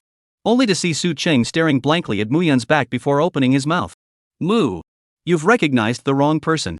An emotionless voice came out of Mu Yun's mouth. She didn't even want to look back at Su Qing. Hearing this voice, Su Qing was even more certain that the person in front of her was Mu Yun. But how did her hair turn white? And she was still wearing women's clothing. Could it be that she had already accepted her identity? Su Qing fell into deep thought. And seeing this scene, Lu Shifeng's eyes suddenly lit up. There was actually a good show to watch, no loss. If it wasn't for the urgency of going out and walking, he would have said anything to get high on melon seeds. And at this moment, Xiao Fanro heard that familiar voice and frowned, wanting to go and see who the visitor was. Then she saw Su Qing. Su Qing? Why are you here? Xiao Fanru was first startled, then she immediately stood out and protected Mu Yun behind her. Why are you here? Where's Brother Mu? What did you do to him? Xiao Fanru opened her mouth with a trifecta of questions, while one of them caused Su Qing to be very concerned. Did Xiao Fanru not know that her brother Mu was right behind her? Su Qing looked at Mu Yun, who hadn't dared to turn around, and said, "Your brother Mu." Su Qing deliberately paused here, and it was this pause that allowed him to see Mu Yun's body become visibly stiff. It seemed that Xiao Fanru really didn't know. Thinking of this, he continued, "He's fine." Hearing this, both Xiao Fanrui and Mu Yun were visibly relieved. And immediately after, Xiao Fanrui asked again, "You still have other questions that you haven't answered me. The Cloud Crane sect is not known how far away from here. What is your purpose for coming here? You are minding a bit too broadly."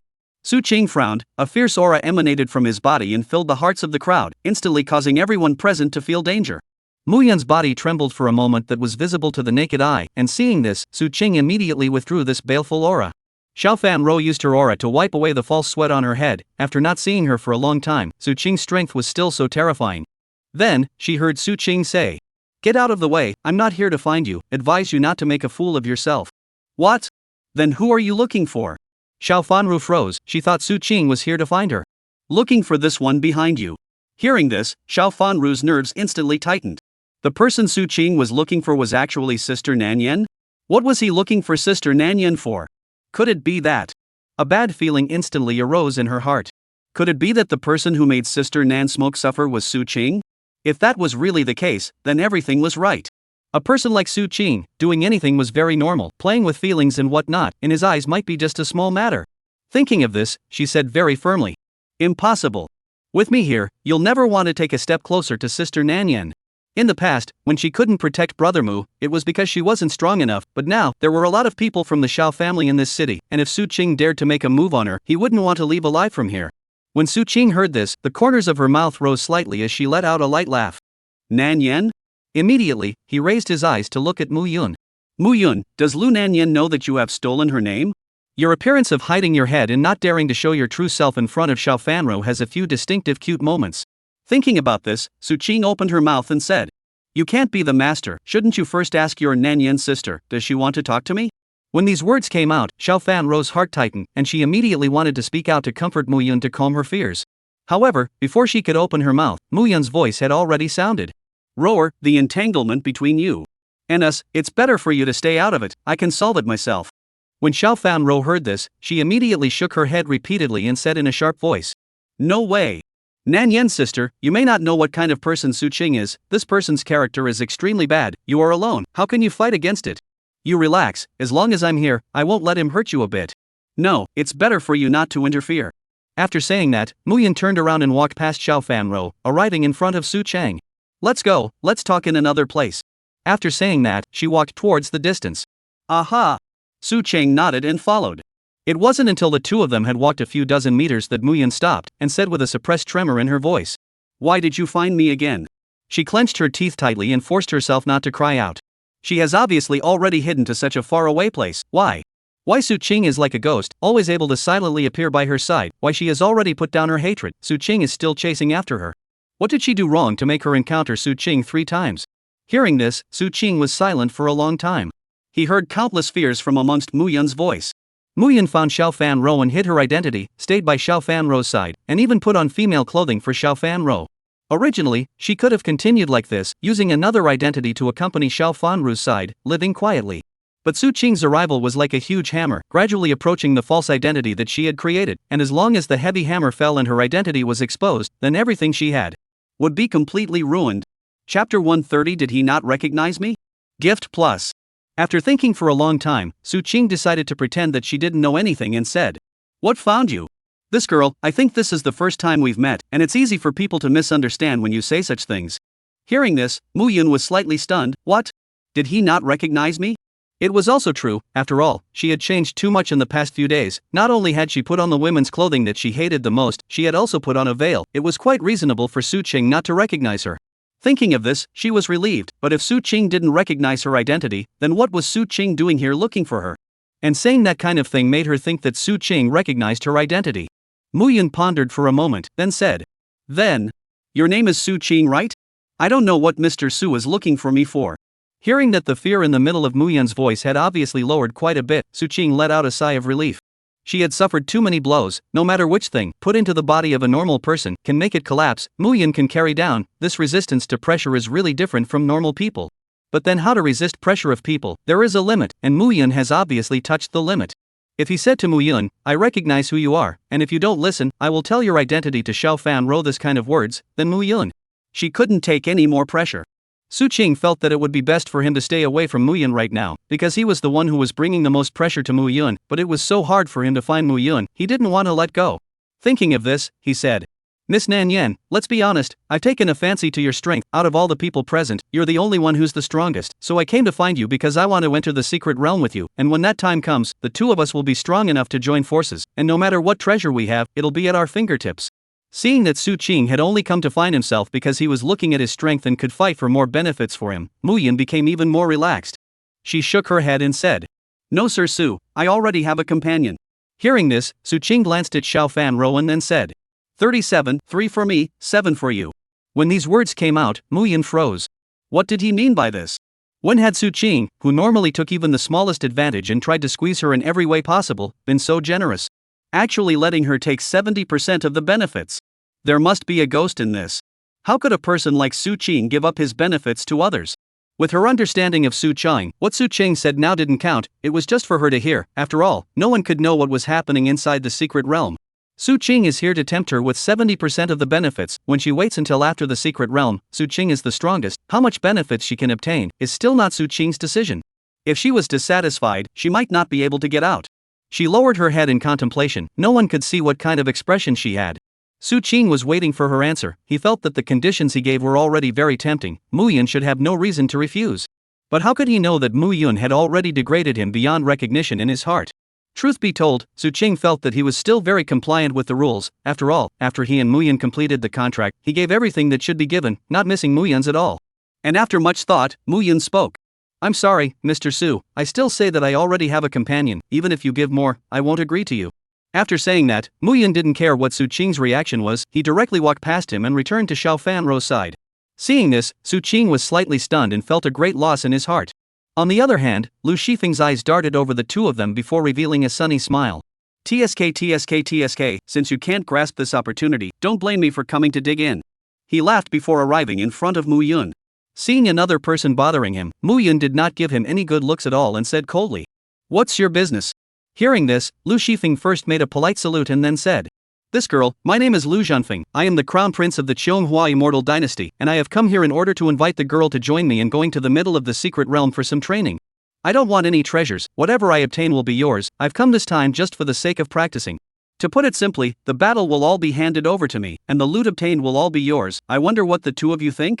Lu Shifeng knew that Xiao Fanru also had a certain amount of power of speech, so he purposely said two above the last sentence, adding Xiao Fanru as well. Hearing this, Muyin was somewhat moved. Don't want anything and will help them clear the obstacles. Isn't this whoring out a hitman for nothing? And she quietly glanced at Su Qing and realized that Su Qing's eyes were looking right here, and that there was a hint of resentment emanating from his eyes. Just because I didn't agree to your request, is that so sultry? Then if I had agreed to someone else after rejecting you, then what kind of expression would you have? The things that could make Su Qing feel bad, she wouldn't have any hesitation in doing them. Moreover, the person who made this request with her was still the crown prince of the Qianghua immortal dynasty, although she didn't know what kind of existence the Qianghua immortal dynasty was, but just by looking at the two Yuaning stage augur dragons alone, this Qianghua immortal dynasty was incomparably strong. So what this person said was most likely true. After all, it was most likely that he couldn't see the treasures in the middle of the secret realm, and really wanted to go inside to experience.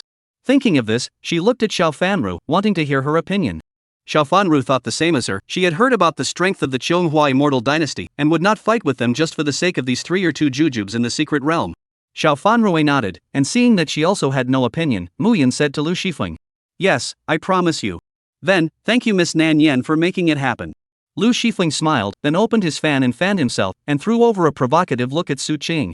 Seeing Muyin agreeing to Lu Shifeng, Su Qing was furious. Seeing Lu Shifeng provoking at him, the air pressure around Su Qing could even crush a person to death. He clenched his fists, and a hint of killing intent rose in his heart towards Lu Shifeng. But there were so many people here that it was inappropriate to make a move, so he had to endure it. But as long as he entered inside the secret realm, no one would be watching anymore. Feeling Su Qing's majestic killing intent, Lu Shifeng smiled faintly. He had just heard the whispers of some people. What qualifications do you have to enter the secret realm as a loose cultivator from somewhere else? Chapter 131, What if you are not allowed to enter? Of course it's to fight your way in. Gifts added. Soon, with a distortion in the void, a vortex appeared in front of the crowd, and at the same time, an old man appeared in front of the vortex. Gentlemen, I am an elder of the Xuanzhen sect, and now, it is up to me to explain what the qualifications for entering the secret realm are.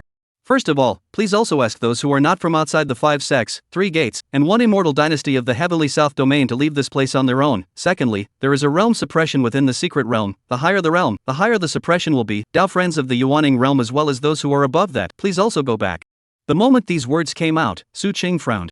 It wasn't just him, there were many other loose cultivators who had heard the news and came here, or people from other sects who raised their voices in protest.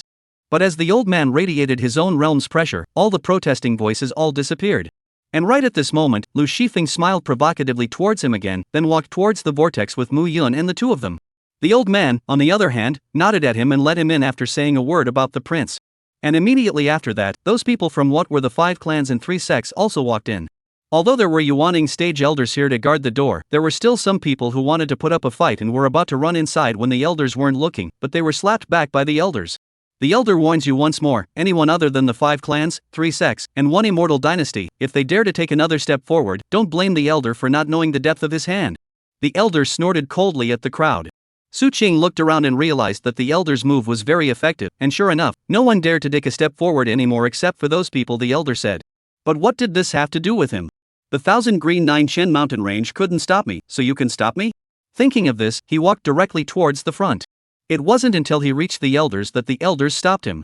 Who are you? The elder has never seen you before. The elder didn't attack at first. After all, Su Qing looked very natural and didn't look like a loose cultivator who wanted to break into the secret realm. But it was true that he hadn't seen this person among the geniuses of the various sects. Hearing this, Su Qing said very blandly. Su Qing, casual cultivator. Hearing this, the elder froze for a second, then laughed out. After hearing the elder's warning, not only did you not retreat, but instead, you walked towards the elder? Kid, you are indeed very courageous. The old immortal appreciates you, but the old immortal has orders from the sect leader not to let any idle people in, so go away. The old immortal won't take any action against you. What if I have to go in? Su Qing's words directly gave the elder dry silence. Only after a while did he open his mouth. Kid, the old man has to admit that you are very courageous. Like this, when 2 days pass, you go to the Xuanzhen sect, I will let you become a disciple of the Xuanzhen sect, and when there is a secret realm that appears again in the future, how about letting you enter? He had already given the steps, but the problem was, Su Qing didn't want to go down the steps. Wait? What was he going to wait with? If he didn't enter again, who knew what horrible things would happen? That what's-her-name Lu Shifeng, he could tell at a glance that he wasn't a good thing. Thinking of this, he took a few steps back, and just when the elder thought that he was agreeing with his words, Su Qing swung his starting stance. What if someone is guarding the door and won't let you in? It's very simple, wouldn't it be fine to fight your way in? Seeing that Su Qing actually dared to challenge himself, the elder directly laughed in anger.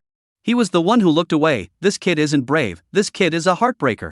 You're a foundation stage, do you really want to go 2 moves with me, a Yuaning stage?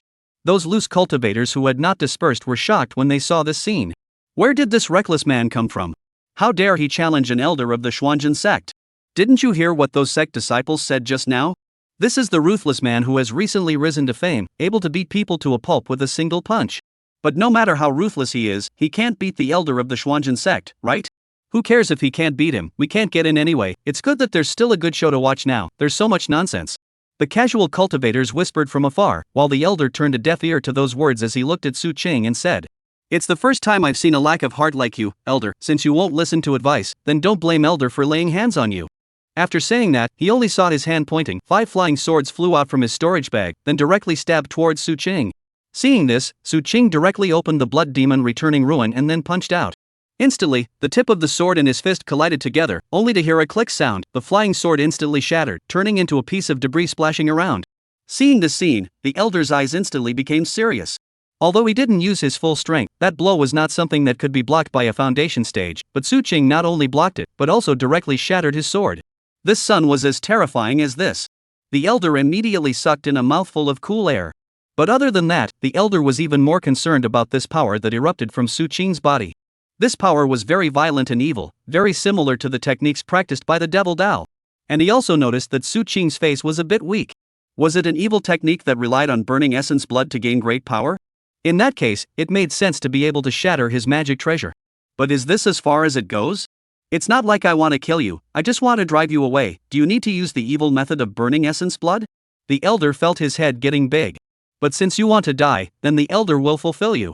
He now already saw Su Qing as someone from the devil path. Those who cultivate the devil, everyone must be executed. Thinking of this, the elder no longer stayed his hand, and directly performed the royal sword, vertical sword, and heavenly sword technique. Instantly, the flying swords that covered the sky killed towards Su Qing, and in the sky, there was also a huge sword that was hundreds of meters long that was slowly killing towards Su Qing. And after seeing that the elder was serious, the one who panicked was not Su Qing, but the casual cultivators who were watching from the sidelines. This kind of wide range of attacks falling down, not to mention whether Su Qing would die or not, they would definitely die. And seeing the flying swords that covered the sky, Su Qing didn't dare to take it hard, performing the thunder sting steps, dodging the flying swords like a bolt of lightning. Seeing this, a trace of surprise flashed through the elder's eyes. In the face of the flying swords that were falling like a raging storm, this son was actually able to dodge all of them. This was not a strength that could be possessed by the foundation stage. At this moment, he had a hint of curiosity about Su Qing's identity. A casual cultivator? What the hell is a casual cultivator? A casual cultivator couldn't even get enough to eat. How could he have such great strength? But no matter what, the elder was already convinced of Su Qing's identity of the devil's path, only to see him raise his hand high above his head, followed by a violent wave. Instantly, the huge sword in the sky killed towards Su Qing at an extremely fast speed. Continue to beg for gifts and push for the book shortage, plus more is definitely not missing you guys. Chapter 132, I am your fifth grandfather. The giant sword instantly came in front of Su Qing's eyes. With such a huge attack range, Su Qing simply couldn't dodge it. Since he couldn't dodge it, there was no need to dodge it. Only to see Su Qing open his hands, and then clamp down on the tip of the giant sword. The ground simply couldn't withstand this huge force, and it directly shattered, and Su Qing's entire body was plunged into the ground along with the huge sword. As the giant sword slowly came to a stop, the place was already devastated. The elder thought that Su Qing was already dead, and was about to disarm the giant sword, but right at that moment, he heard a crisp ringing sound coming out from his giant sword. He froze for a moment, then looked at the giant sword stuck in the ground. Only to see a crack spreading from the tip of the sword until it reached the hilt, and then with a caw. With a sound, his giant sword directly turned into pieces on the ground. The elder stared at this scene in disbelief, not believing his eyes for a moment. At this moment, Su Qing crawled out from the ground, then patted the dust on his body and walked towards the dumbfounded elder. It wasn't until Su Qing arrived in front of him that the elder came back to his senses. Who the hell are you? You could never be a loose cultivator. The elder was still guarding the vortex. If Su Qing was going to break through, then he would have to exert his full strength to completely obliterate Su Qing as a dangerous element. Seeing the elder bite the bullet that he was not a casual cultivator, Su Qing frowned. Why would you think that casual cultivators don't have strength? What's more, what identity does he have besides being a casual cultivator? The Cloud Crane sect's eldest disciple? Now it is no longer, and even if he said it, I am afraid that he is not qualified to go in, not to mention that the Cloud Crane sect in this place is separated by 1,000 green and 9 dry mountain ranges. People may not even know that there is still this clan. In addition, it seems that he really has an identity.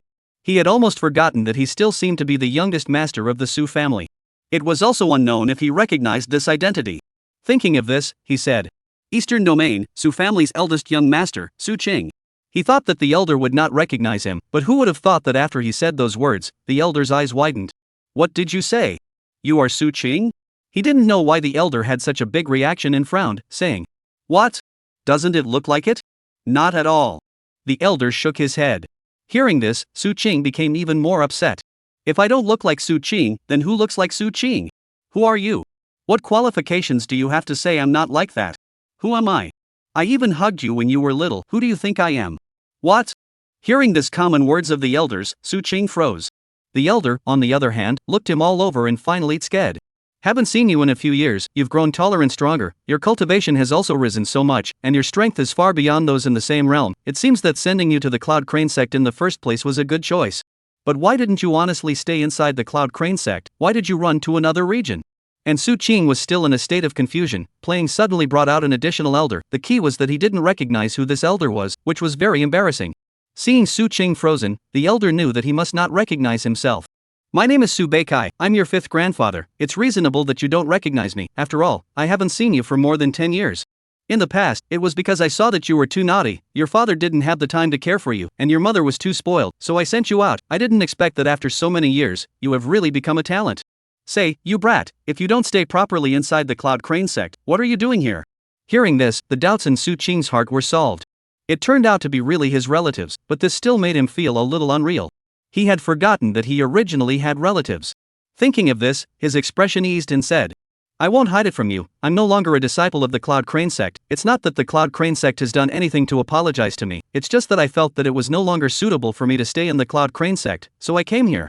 It just so happens that I also heard that a secret realm is about to open here, so I wanted to go in and try it out, to see if I could find a chance to raise my realm to the Jindan stage. Only after hearing this did Su Bei nod his head and then added, So that's how it is, but how did you come to the Tiannan domain? I came from the 1000 Green 9 Shin mountain range. Su Beikai instantly widened his eyes. You're saying that you, alone, crossed the 1000 Cyan 9 Shin mountain range and came out intact? Right. Did you not encounter any demonic beasts? At first there were, after fighting more, they avoided me. Hearing this, Su Beikai immediately sucked in a breath of cool air. Could this sentence really come out of the mouth of a foundation establishment stage? But after the shock, he was incomparably excited. Stronger is good, the stronger the better. This was his Su family's son, or one of the candidates for the next family head. The stronger he was, the stronger the Su family would be. Thinking of this, his old face smiled like a chrysanthemum. After so many years away from home, do you want to miss your home? Hearing this, Su Qing was about to shake his head. After all, he didn't have the slightest impression of home in this world, and in the original world he didn't even have a home. But having a home and being homeless were two different concepts. He didn't want to have a home because he didn't have a home, and now that he had a home, why didn't he go back to see it? He also wanted to know what it was like to have a home, if it was really like what they said, home, a very warm place. Thinking of this, he nodded and then said, It's quite a desire to go back and have a look. Good, since this is the case, then when the secret realm closes, I will take you home. Hearing this, Su Qing nodded, then said, Then can I enter the secret realm? Yes, a secret realm is just a secret realm. If you want to go in, could it be that I, your grandfather, could still stop you? But you have to explain to me whether what you are practicing is a devil's way technique or not. This kind of thing that depletes essence and blood to enhance your strength. You should not use it if you can in the future. Our Su family has plenty of techniques. Why bother going for this kind of shortcut? Hearing this, Su Qing lifted the blood demon, returning ruin. It didn't take long for his face to return to its original color. I cultivate a proper immortal cultivation technique, the mad python swallowing elephant technique, and the move I performed just now wasn't a loss of essence and blood, it was just a loss of chi and blood, so it won't take long to replenish it back, so there's no need to worry. Aha! Su Beikai first nodded and then shook his head. No matter what it is, you can't use it anymore. Otherwise, it will easily be taken as someone from the devil's way. Chapter 133 Blood Hidden Mosquito. I know. Su Qing nodded, saying that he knew on his lips, but the next time he should use it, he would still use it. Saying it is saying it, using it is using it, there is no conflict. Since they were all family, then Grandpa Five naturally wanted to open the back door for Su Qing. He stepped aside and let Su Qing in. With a burst of heavenly rotation, Su Qing only felt that the entire heaven and earth was twisting, and when this feeling disappeared, he realized that he had arrived at a very desolate place. There wasn't any vegetation here, and the ground was littered with broken weapons as well as tattered armor, and when he casually kicked them, they directly broke apart and turned into a cloud of dust. In this kind of place, could there be the existence of foreign water? Su Qing was a bit puzzled. This kind of place probably didn't even have a single drop of water. How could foreign water be born? But since it was written in the original, there must be a reason for its existence. However, he now had little interest in the foreign water. Compared to the foreign water, it was still more important to find Mu Yun. But where is Mu Yun? He looked around, not to mention Mu Yun, there wasn't even a single creature here. Is this secret realm randomly teleported? But if it's random teleportation, then what is that what Lu Shifeng looking for Mu Yun for? Could it be? A sense of crisis suddenly surged in his heart. He couldn't stay here any longer, he had to find Mu Yun quickly. Thinking of this, he directly executed his thunder sting steps, found a direction and ran over furiously. On the other side, after Mu Yun entered the secret realm, she also ran into the same problem as Su Qing, but it didn't take her long to meet Lu Shifeng. After seeing Mu Yun, Lu Shifeng smiled faintly and said, Miss Nan, the secret realm is so big, but we met not long after we came in, so it seems that our destiny is not shallow. Although he smiled very kindly, Mu Yun didn't like this kind of character too much, so he said in a nonchalant manner, Well, we meet again, but my surname isn't Nan, my surname is Mu. Hearing this, Lu Shifeng was not embarrassed and said with a slight smile, Okay Miss Mu, since we have arrived in the secret realm, then we can do business. Miss Mu, what treasure do you fancy directly on the line? The danger are. Saying that, Lu Shifeng flicked his wrist and a dart shot out from his sleeve, passing through Mu Yun's hair and nailing it directly to the air behind Mu Yun. Mu Yun was startled, thinking that Lu Shifeng was going to make a move against her, and was about to counterattack when she heard a miserable scream from behind her. She turned around and saw that behind her, a mosquito the size of a human head gradually appeared in the air, and then snapped and hit the ground heavily, and after struggling for a couple of times, it lost its life. Seeing this, Mu Yun was a bit stunned. And right at this moment, Lu Shifeng opened his mouth and said with concern, Miss Mu, it didn't scare you just now, did it? Oh, I'm fine. Mu Yun came back to her senses and eased her attitude towards Lu Shifeng a bit. She actually didn't realize that there was a demonic beast behind her just now, she was really too careless. Seeing that she was fine, Lu Shifeng let out a sigh of relief and continued. It's good that Miss Mu is fine. This demonic beast is a swarm of blood-hidden mosquitoes, capable of stealth, very difficult to deal with, and the fact that one has appeared means that this place is no longer safe. Miss Mu, it's not a good place to stay for long, let's just get out of here. Good. Mu Yun nodded and was about to leave this place with Lu Shifeng when suddenly, she felt that there was something wrong with the air. The air was vibrating. But where her gaze reached, there wasn't a single living person other than Lu Shifeng. She felt that the probability was that the vibrations were from those mosquitoes that could be stealthy. And just now, that mosquito she couldn't even detect, but now, she could clearly detect the air vibrating. Together with what Lu Shifeng said, this blood cryptic mosquito was a swarming demonic beast, then this meant one thing. There were at least hundreds of blood cryptic mosquitoes flying towards this place. She could feel that the vibrations in the air were becoming more and more pronounced. And Lu Shifeng also sensed the difference here and frowned with some gravity. It seems like we want to leave now, I'm afraid it's too late. But don't worry, Miss Mu, a few mosquitoes are just a few mosquitoes, they are nothing in my eyes, protect yourself, Miss Mu, and watch me wipe out all these mosquitoes. After saying that, a slender sword with golden light appeared in his hand. As soon as this sword appeared, a supreme imperial pressure spread out from the sword, causing one to want to kneel down towards Lu Shifeng. The Cheonghua Immortal Dynasty's prince sword, Xiong Shang.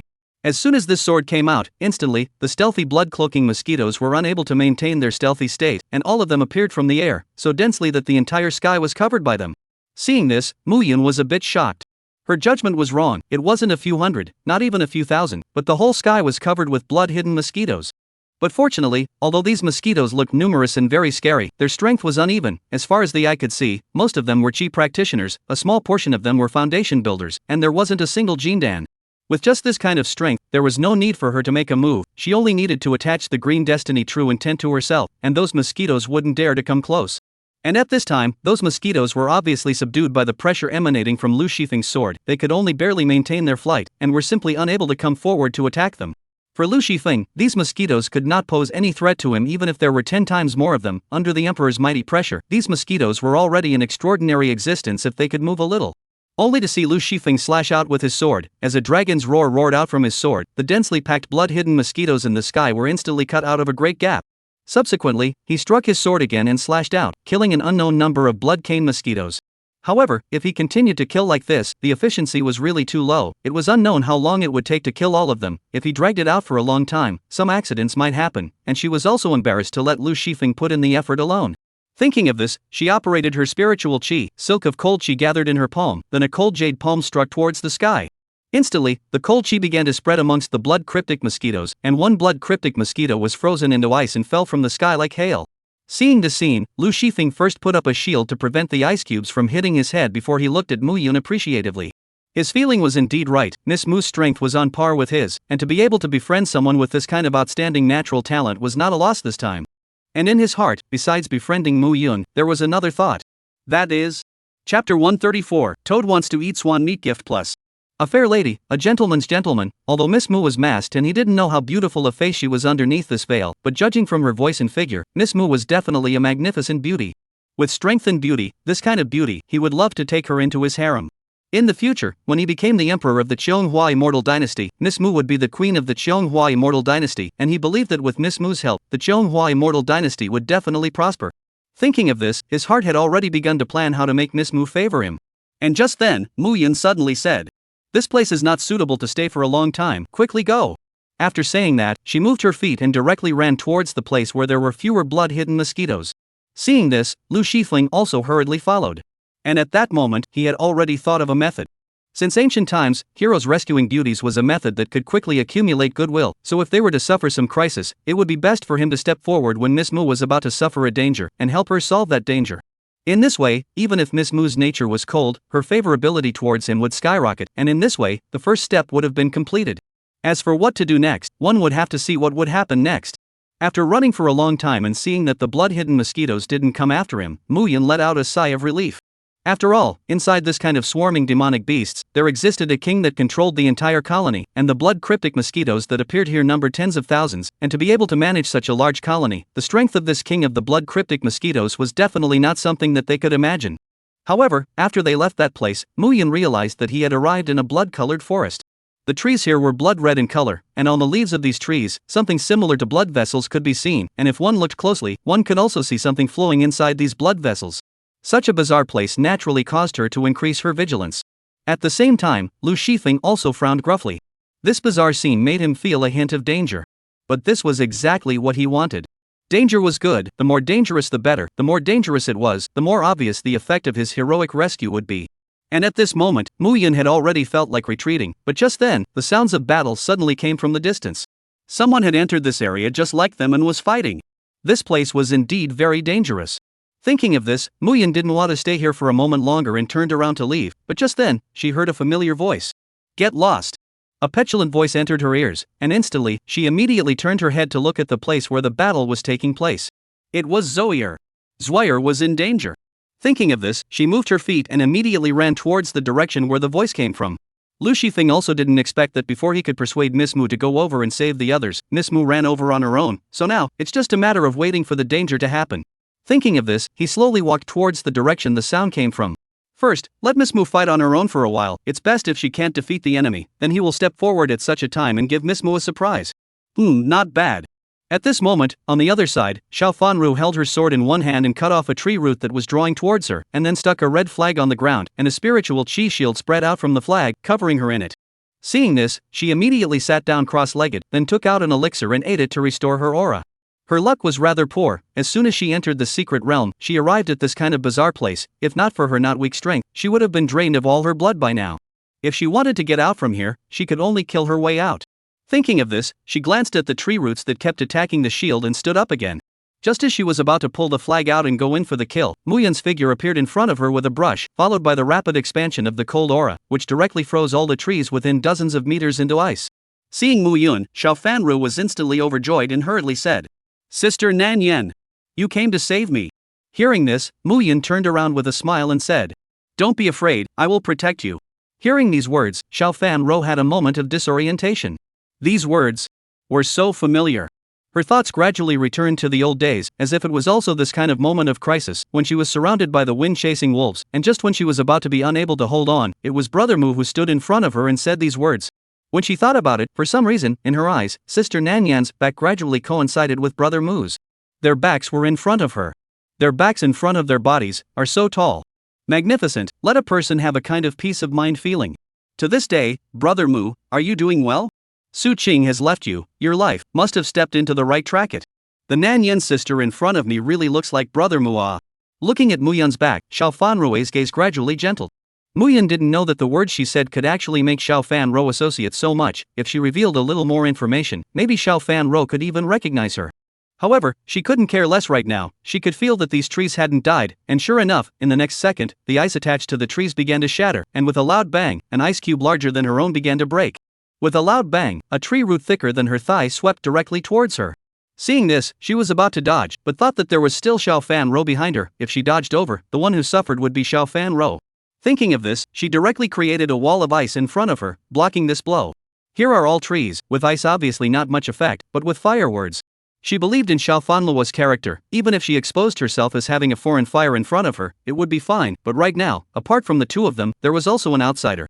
Who knew if Lu Shifeng would be greedy and come to snatch her foreign fire after seeing her use it? But where did he go? It was only then that Muyan realized that Lu Shifeng had run off somewhere. Damn it! He said well that he would protect their safety, but now he couldn't even be seen. This kind of person who was not trustworthy in his words is simply even more damned than Su Qing. In her heart, Lu Shifeng's status was instantly lower than Su Qing. After returning to her senses, she realized that this forest was even more out of place. She could feel that a powerful force was converging towards this place. Brothers continue to send free gifts. I'm here to say this book is not a female frequency. Do not go after the wife crematorium. You do not put the female frequency that said of buckle my head off. Chapter 135, Behind Closed Doors. Only heard a loud rumbling sound. A giant tree through the sky grew out of the ground. Fortunately Muyan dodged fast, otherwise he would have to be toppled into the sky by this tree that suddenly grew out of the sky.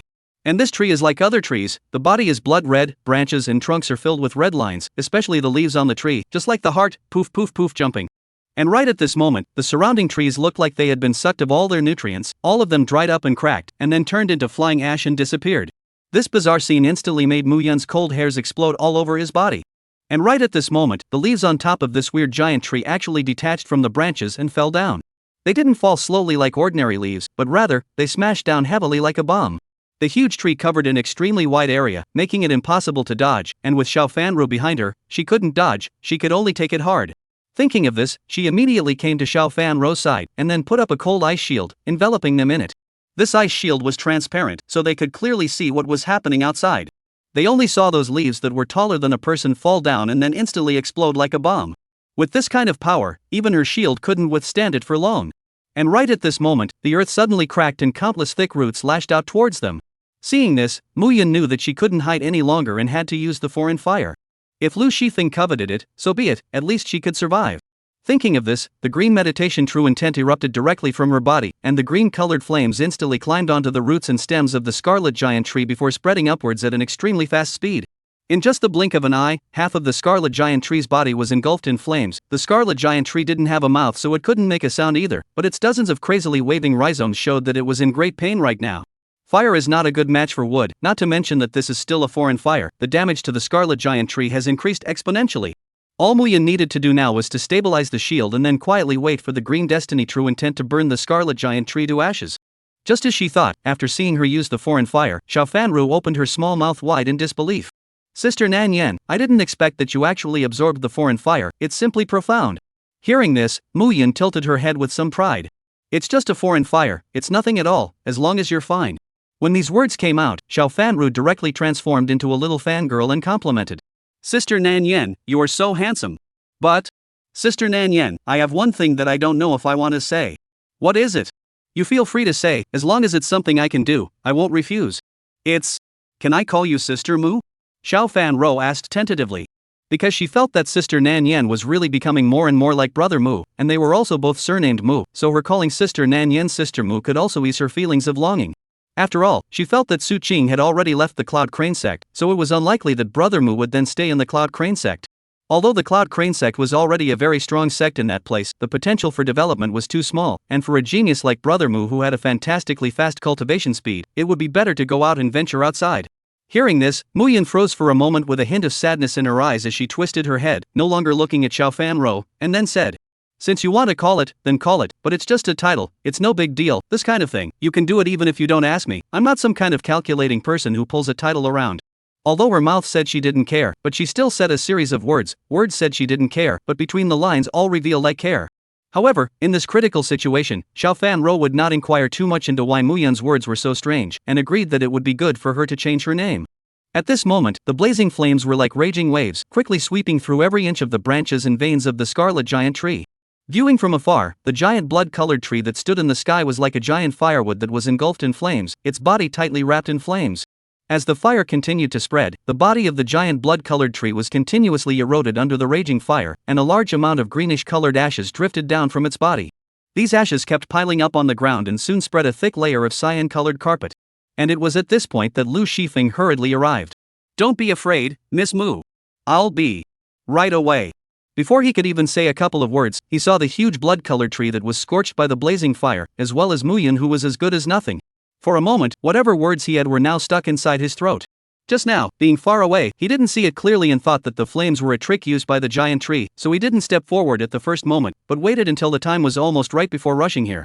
He saw that the state of this giant tree was already very poor, and thought that the Mu girl who was now fighting with it had also reached the same time of exhaustion, and it was a good time for him to save the beauty of the hero, but after seeing this scene, he felt that he seemed to have thought a little too much. This giant tree was about to be burned to death, and Miss Mu was actually not in the slightest bit of trouble. Worthy of being the woman he had his eye on, this giant tree even he had to exert a lot of effort to kill. I didn't expect that Miss Mu had actually subdued this giant tree so easily. But this flame gives a very wrong feeling. He couldn't say, but wrong is wrong, in the end we are all family, what secrets does Miss Mu have that she can still hide from him? Thinking of this, he let out a sarcastic smile, put away his weapon, and walked towards Mu Yun. Seeing this, Mu Yun didn't give him a good face at all. She didn't see you during the fight just now, and now that it's almost over, and as a result, you appeared, she felt that this person couldn't be trusted. Originally, she had kept a wary eye on this person who suddenly appeared, and now it was even more so. When Lu Shifeng came to Mu Yun's side and tried to open up her conversation, Mu Yun didn't say much of a word other than him or nod. Lu Shifeng was also finally honest after eating a bunch of closed doors. It didn't take long for the giant blood-colored tree to be burned to the ground, leaving behind nothing but ashes. Seeing this, Mu Yun was about to leave the place, but right at this moment, her eyes were suddenly flashed by something bright. Chapter 136 Taya Sword. What was that thing? Curious, Mu Yun walked towards the place where the flash had just occurred, then rummaged around amongst the wreckage left behind by the giant tree for a while, eventually finding a sword that was red in color. The sword looked as if it had just been forged, emitting a cold, chilling light all over, and even though he didn't know much about swords, Mu Yun knew that it was a good sword. And as if the sword had a spirit, it buzzed and vibrated a few times in her hand, and then a weak connection appeared in her heart. This sword seemed to recognize her as its master? Worthy of being a secret realm, there were treasures everywhere. Just as she was elated, a message appeared in her mind. Through this information, she knew the name of this sword, Taya, as well as the set of sword techniques that came with it, Taya Divine Sword Technique. And right at this moment, Elder Song, who hadn't said anything for fear of being scolded by Mu Yun, suddenly popped out. Inconceivable. Simply unbelievable. Apprentice, you've picked up a treasure. What do you mean? Mu Yun was startled by the sudden appearance of Song Lao. Song Lao hadn't said a word for so many days, and she had thought that Song Lao's soul had dissipated. Although Song Lao had a part to play in her becoming what she was now, she honestly didn't really hate Song Lao. The premise was to compare Song Lao and Su Qing together. And even though Song Lao was being scolded, he still had to jump out and tell Mu Yun what kind of treasure she had obtained. Disciple brother, you haven't heard of this Taya sword, but do you know about this sword Gajin Xiao? Hearing this, Mu Yun shook his head, indicating that he knew nothing. Seeing this, Elder Song shook his head, feeling that Mu Yun's knowledge of this world was too little. With that, he said, this sword Gajin Xiao is a powerful person who suppressed an entire generation. The strength of his strength can be said to be the strength of a broken generation, invincible in the world under immortals, one for one above immortals. While he was alive, no one in the entire world dared to say that they were a genius. And this Taya sword is his sword. The Taya Divine Sword Technique is also a sword technique that surpasses the heavenly ranks that he created after exhausting his life and summarizing all the sword techniques. Do you understand the gold content of this Taya sword and Taya Divine Sword Technique? This Taya Divine Sword Technique, you only need to comprehend a little bit of it to become a Sword Dao Grandmaster, and this Taya sword, it's even more of a divine weapon. With it, any weapon would be like a thin sheet of paper in your eyes, unbearable to hit. Hearing this, Mu Yun's eyes instantly lit up. He didn't even want to scold Song Lao anymore, and directly took the Taya sword and slashed towards the stone on the ground. But only heard a ding. The Taya sword stopped on the surface of the stone, and when she raised her hand to see, the stone had only been chopped off a little bit of slag. At that moment, she frowned, although she didn't exert any force. But isn't this a divine weapon? Could it be that a divine weapon chopping a stone still required her to exert force? Thinking of this, she once again raised the Taya sword in her hand, then slashed towards the stone with force. This time, the stone was broken. Well, it was broken, not cut in half. It was broken by her brute force. She looked at the Taya sword in her hand, then asked doubtfully, is this the divine sword you mentioned? Maybe. Elder Song was sweating a bit. He didn't know why this Taya sword was so weak. Could it be an imitation? A fake? He was a bit unsure, so he said, disciple brother, why don't you try cultivating the Taya Divine Sword Technique? Trust you one more time. Mu Yun hummed, then sank into her mind and studied the Taya Divine Sword Technique. However, during this time, she had been keeping an eye on Lu Shifeng, and she realized that ever since she had found the Taya sword, Lu Shifeng's gaze had been stuck on the Taya sword. She also didn't know what Lu Shifeng was thinking, but she just had to guard against him. And the reason why Lu Shifeng kept staring at the Taya sword was because he sensed something extraordinary about the sword. He was also a person who knew about swords, and the one he held in his hand was still one of the most powerful few swords within the Qianghua immortal dynasty, so this sword was definitely extraordinary. He even had the thought of snatching this sword over. Hold back. Must hold back. A little impatience leads to a big plan. As long as he took care of Miss Mu, then wouldn't this sword be his as well? Thinking of this, he took a few deep breaths and suppressed that impulse in his heart. At this moment, Mu Yun was unconsciously immersed in the Taya Divine Sword Technique. Profound, really too profound. She could understand every word, but after connecting them together, it was like a heavenly book. She couldn't understand it at all. However, she could not understand it. After all, she did not know swordplay, just chopping with the sword. Anyway, no matter how to chop, can be chopped out of the sword chi. It's all about a powerful brick flying, no skill at all, more aura is the truth. Mu Yun couldn't understand it and was still hard to read for half a day, and when she came back to her senses, her head was already dizzy. Miss Mu, are you alright? Lu Shifeng, who was guarding at the side, immediately sent his concern. However, Mu Yun didn't need him at all, shook her head, said I'm fine, and then returned to Xiao Fan Ro's side to regulate her current state. After hitting the dust again, Lu Shifeng was now getting impatient. He was the crown prince, in the immortal dynasty. He was the one who was above all others. He was always the only one who cold-shouldered others. When was it someone else's turn to cold-shoulder him? Very well, Mu Nanyan, you'd better keep this state to me forever. His face became a bit ugly. As for Mu Yun, after resting for a while, he stood up again and said to Xiao Fan Ro, Rower, I've rested well, move on. But Sister Mu, do you really don't need to rest for a while longer? You are unable to see that you looked very bad just now. Xiao Fan Rou said with a face full of worry. No, the time for the opening of the secret realm is limited, I can't waste time here. After saying that, she walked towards the front. Seeing this, Xiao Fan Rou had no choice but to follow behind her, always keeping an eye on her current state. And Lu Shifeng also walked slowly. Just as they were about to leave this place, they realized that there was a person walking in front of them. Mu Yun fixed his eyes on it and it was actually Su Qing. TSK, actually letting him find his way over again. After seeing Su Qing, her chest felt like it was being pressed down by a big stone, and she couldn't breathe well. However, Su Qing felt the opposite of her. After seeing Mu Yun, his heart burst with joy. Just now, when he saw a green-colored flame burning here, he felt that it was Mu Yun, so he hurriedly ran over towards this place, and the yellow sky did not let him run into Mu Yun. Chapter 137 Enhancing Strength, Su Qing. Gift Plus. At that moment, everyone's footsteps stopped. Looking at Su Qing in the distance, Mu Yun stepped forward and blocked Xiao Fan Rou behind her. She can't keep hiding anymore, she has to face it bravely. She couldn't always let Roar block in front of her. Roar had already suffered too much for her, and it was too cowardly for her, a big man, to always hide behind Roar. And seeing this scene, Xiao Fan Rou tugged at the corner of Mu Yun's coat and said, Sister Mu, don't be brave, if there's anything, the two of us can bear it together.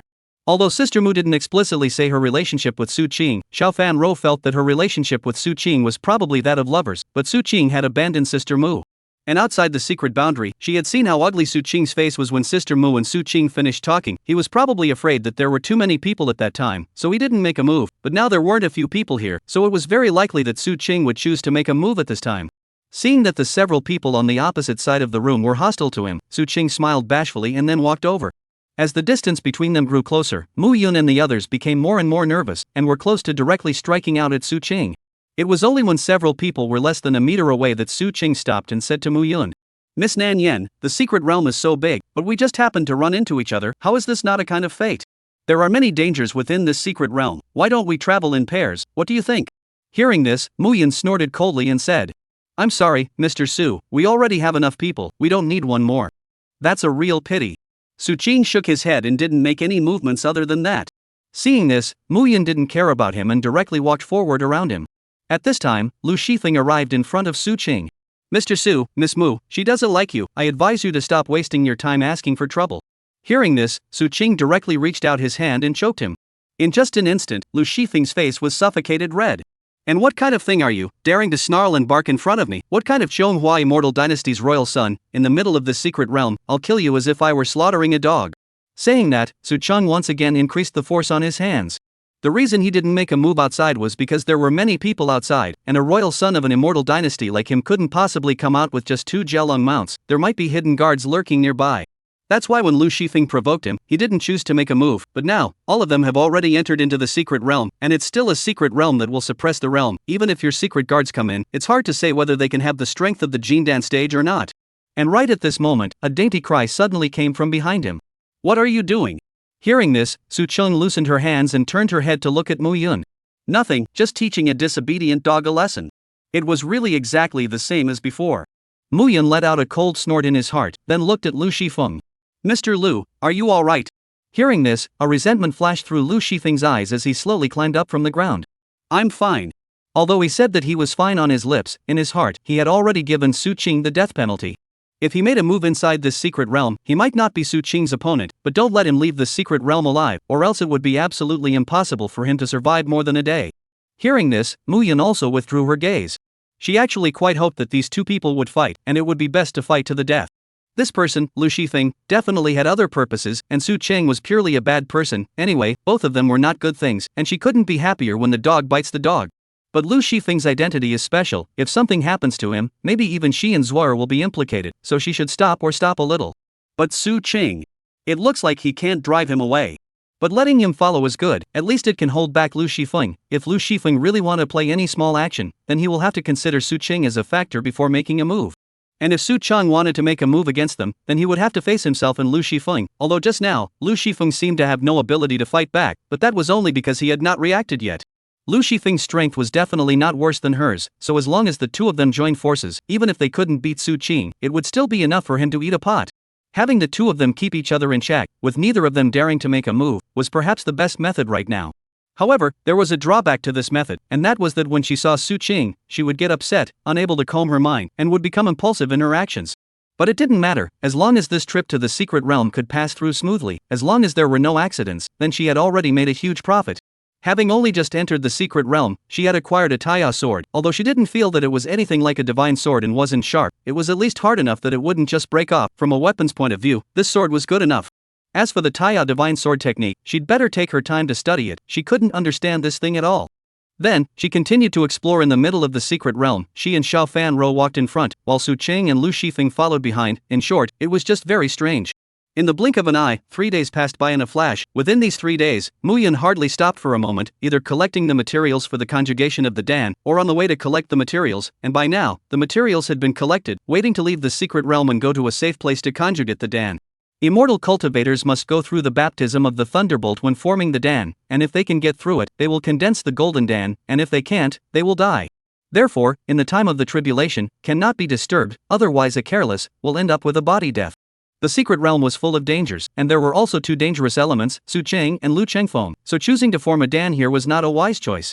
However, Mu Yun wasn't in a hurry to go out. There were still 4 days before the secret realm closed. Within these 4 days, she had to collect more materials to use to refine pills, and focus on refining strength-enhancing as well as anti-poisoning pills. Since she had run into Su Cheng again, if she didn't defeat him, she would always feel bad in her heart. She had to raise her strength and then Su Qing. When she thought of this, she was very excited in her heart, so much so that she wanted to go and give Su Qing 2 punches right now. But she still suppressed this feeling. Now was not the time. It was still necessary to wait until her strength was raised before she could Su Qing. Continue to ask for gifts and push for book drought. Chapter 138 Weirdness. They traveled onward, not knowing how many more miles they had traveled. Right at this moment, a vast and boundless lake stretched out in front of them. The scale of this lake was so large that it was beyond imagination, and its vastness made it look nothing like an ordinary lake, but rather like a vast ocean. When Mu Yun saw this huge lake, the idea of returning the way they came was initially born in her mind. But suddenly, she thought that there must be some kind of treasure hidden in such a huge lake. This idea together, she stopped her footsteps, slowly walked to the edge of the lake, squatted down and gazed into the lake. Unexpectedly, in this instant, an extremely powerful force violently erupted from the lake. Immediately afterward, a monstrous wave that seemed to be able to swallow the sky and devour the earth came swiftly and violently towards Mu Yun with a mountainous momentum. This sudden change caused Mu Yun to instantly freeze, and for a moment, she was at a loss for words. Sister Mu! Xiao Fanro was startled and hurriedly rushed over to pull Mu Yun away. But right at this moment, when it was too late, Su Qing was quick on his feet and took an arrow step forward, tightly tugging on Mu Yun's arm, pulling back with force, and then holding her tightly in his arms, and then leaping backward several feet without hesitation. In fact, Mu Yun had already come back to her senses, and was about to perform a stance to dodge. However, Su Qing's action was too sudden, her mind instantly went blank, and her body involuntarily froze in place. At this moment, she was lying quietly in Su Qing's arms, a pair of soulful and beautiful eyes, with some bewilderment and dullness, slowly looking at Su Qing. Seeing this, Su Qing snorted coldly and said without any good humor, "Are you stupid? You're about to be hit and you still don't quickly dodge away. If it wasn't for me being here, you might have already been slapped into the water by the huge wave just now." Hearing these words, Mu Yun came back to her senses and felt some anger in her heart. Where was she stupid? Afterward, she immediately retorted, "I was all set to dodge just now. Who told you to mind your own business? Let go." Saying that, she broke away from Su Qing's arms. Subsequently, Xiao Fanro also hurried over. "How are you, Sister Mu? Are there any injuries anywhere?" "I'm fine." Facing Xiao Fanru, Mu Yun's tone was obviously much gentler. Hearing this, Xiao Fanru also let out a sigh of relief, then gave Su Qing a warning look. And Su Qing was not willing to show weakness and directly glared back. Seeing this, Mu Yun hurriedly stopped their little action and then said, "That wave came suddenly, but I didn't feel a demonic aura, so it shouldn't be a demonic beast at work." Her words were very vague, as she knew what caused the wave. Just a moment ago, the book inside her, the one that appeared after absorbing the foreign fire, suddenly showed a hint of movement just now, which made her wonder if the thing that attacked her just now was some kind of foreign fire in foreign water. And this kind of thing, she absolutely could not say it out. After all, here, except for Xiao Fanro, the rest of the 2 people were not trustworthy. Who knew if they would suddenly fight because of the alienated elements here? She could directly refine the alienated elements when she touched them, but she didn't know if she could fight 2 for 1 after absorbing them. And she also didn't want Xiao Fanro to be involved in the fight, so although she wanted to absorb the alienation elements here, she chose to give up for the sake of Rower. Perhaps the next time the secret realm would open would be hundreds of years from now, and the alienation elements here could never be touched again if they were missed, but as long as Rower wouldn't be in danger, that would be fine. Thinking of this, Mu Yun spoke up. "This place is too dangerous. For the sake of safety, we'd better leave here quickly." Well, this place is indeed dangerous, it's better to try not to stay here. Xiao Fan Ro agreed with Mu Yun's words. As for Su Qing, when he heard such words coming out of Mu Yun's mouth, he immediately felt something was wrong. She was so close to being attacked just now, but her idea was not to fight back, but to run. This was wrong, this was very wrong. Could it be? He had remembered that foreign water existed in the middle of this secret realm, and by chance, wasn't this wave formed by water? And Mu Yun obviously sensed that the thing that attacked her just now was foreign water, and was afraid that it would be coaxed by the two of them after he said it, so he said this kind of words. But what made him a little puzzled was that Mu Yun who said such words must also be leaving this place, so how could she absorb the foreign water when she was leaving this place? In short, he was just very puzzled. And Lu Shifeng obviously didn't think that much, after all, he didn't know anything, he was just regretting that he was actually a step too late just now, letting Su Qing get the jump on him. If there was a next time, he would definitely be faster than Su Qing.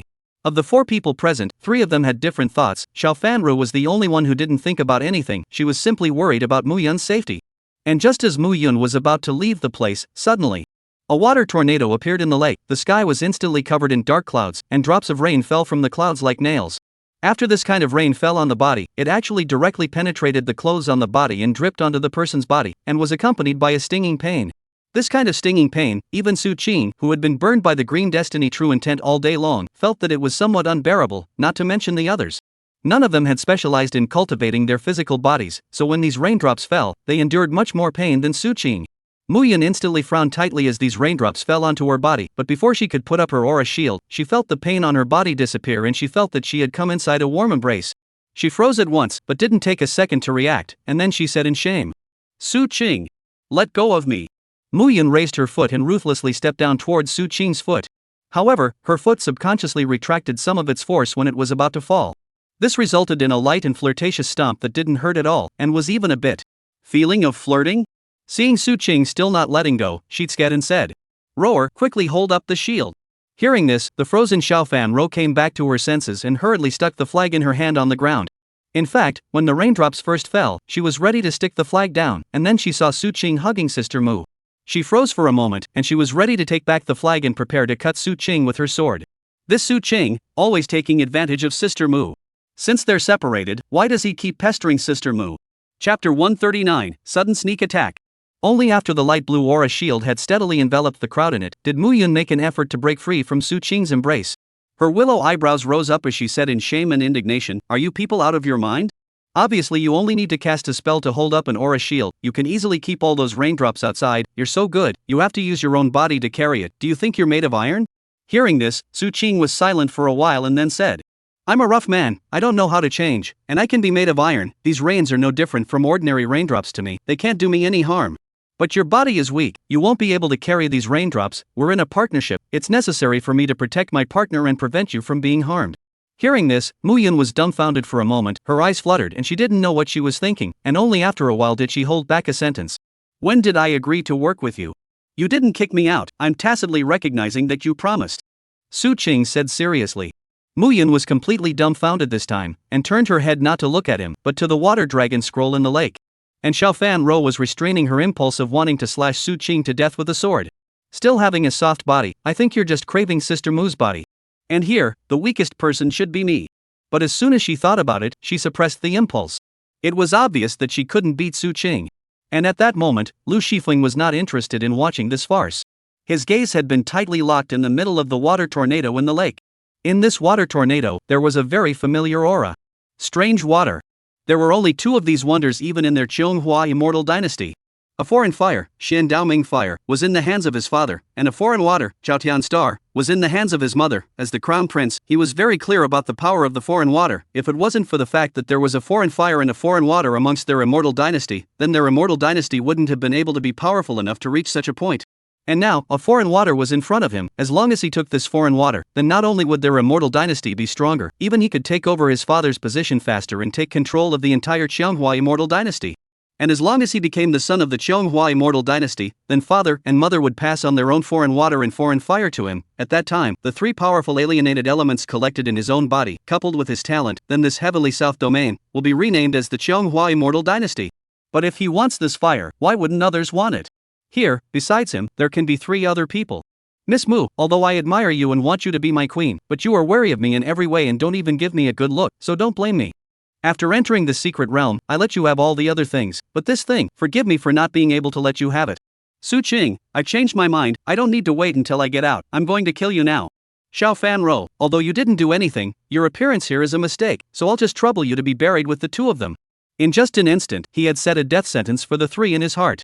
Although neither Su Qing nor Mu Yun's strength was below him, and he couldn't fight against the two combined, but that was only in terms of hard power. As the crown prince of the Cheonghua immortal dynasty, there were too many ways for him to improve his combat power. He observed a few people and saw that none of their attention was on his body, then he revealed a cruel smile. He only saw that he directly summoned his saber, then violently thrust it towards the ground. Qiangji sword formation. In an instant, a formation was centered on him, enclosing a 100-meter radius, followed by a streak of sword chi slicing through the air, killing towards the several people. Lu Shifeng's sudden attack was something no one could have expected, but Su Qing had been on guard against him from the start, so the moment he made a move, he had already moved. Without the slightest hesitation, he directly opened the blood demon returning ruin, a powerful aura erupting out from him, blocking the sword chi in front of him. Seeing Su Qing actually block his sword chi, Lu Shifeng wasn't surprised, although he was sneak attacking, but with this level of attack, they would only need to be surprised if they didn't block it. He only saw Lu Shifeng pull out his long sword, and then his body flashed with a golden light. Supreme Emperor Technique. Instantly, his aura rose, and the Emperor's pressure was like a monstrous wave pressing down towards the crowd. Seeing this, Su Qing first glanced back at Mu Yun, and seeing that she was fine, she directly jumped towards Lu Shifeng, and then started to wrestle with Lu Shifeng. Mu Yun was fine, she even had the time to see if Xiao Fanru was alright. She knew that Lu Shifeng must have some kind of conspiracy, but after such a long time, Lu Shifeng hadn't made a move yet. She thought that her nerves were too tense and she was maliciously trying to guess what other people were thinking, but now it seems that he really isn't a good thing. But now? The two of them fought together and didn't have time to care about her, so did this mean that she could take advantage of this time to go and absorb the foreign water away? Thinking of this, she looked at the battlefield and saw that the two of them were fighting quite fiercely, so they shouldn't have the time to care about her. Oh well, then she would not be polite. When oysters and mussels fought, the fisherman would benefit, and she was now that fisherman. Thinking of this, she said to Xiao Fan Ro, "Rower, you quickly find a place to hide, I'll go and absorb the foreign water first, and when I'm done absorbing the foreign water, we'll hurry up and leave, and let the two of them dog eat dog." Hearing this, Xiao Fan Ro originally wanted to advise Mu Yun to hurry up and leave. After all, the foreign water is not something that can be absorbed just because you want it to be absorbed, but before she could say anything, she saw Mu Yun stepping on the water surface and running towards the water dragon scroll in the middle of the lake. Seeing this, Xiao Fan Ro again had little to do, her strength was too weak to help much, and even if she continued to stay here she was just adding to Sister Mu's chaos, so she didn't even think for a second and directly found a place to hide. And as soon as she hid, she saw a chicken and a lion that were hiding with her. Goo! "Hello old sister, we meet again." The frosty chicken greeted her. It was also a weak chicken, so it made sense that it also hid after the fight. Although it still remembered Xiao Fanru obviously didn't remember it. After all, although the frost chicken was an exotic beast, it was also the more plentiful kind of exotic beast that was hard to see in small places, but in large places, the frost chicken was still not very precious. So she didn't think about it in other places. And in the end, she had only seen the frost chicken twice, or a long time ago, so she didn't even recognize that this frost chicken was her brother Mu's chicken. Chapter 140, let's combine our efforts to finish off Mu Nanyan first. Gift Plus. At this moment, Lu Shifeng saw out of the corner of his eye that Mu Yun was running towards the location of the foreign water. At that moment, he immediately shouted, "Let's stop and finish off Mu Nanyan together, then we'll decide where the foreign water belongs." Hearing this, Su Qing let out a cold smile before slamming his fist towards Lu Shifeng. Seeing this, Lu Shifeng's face changed and said, "What the hell are you doing? Don't you want the foreign water?"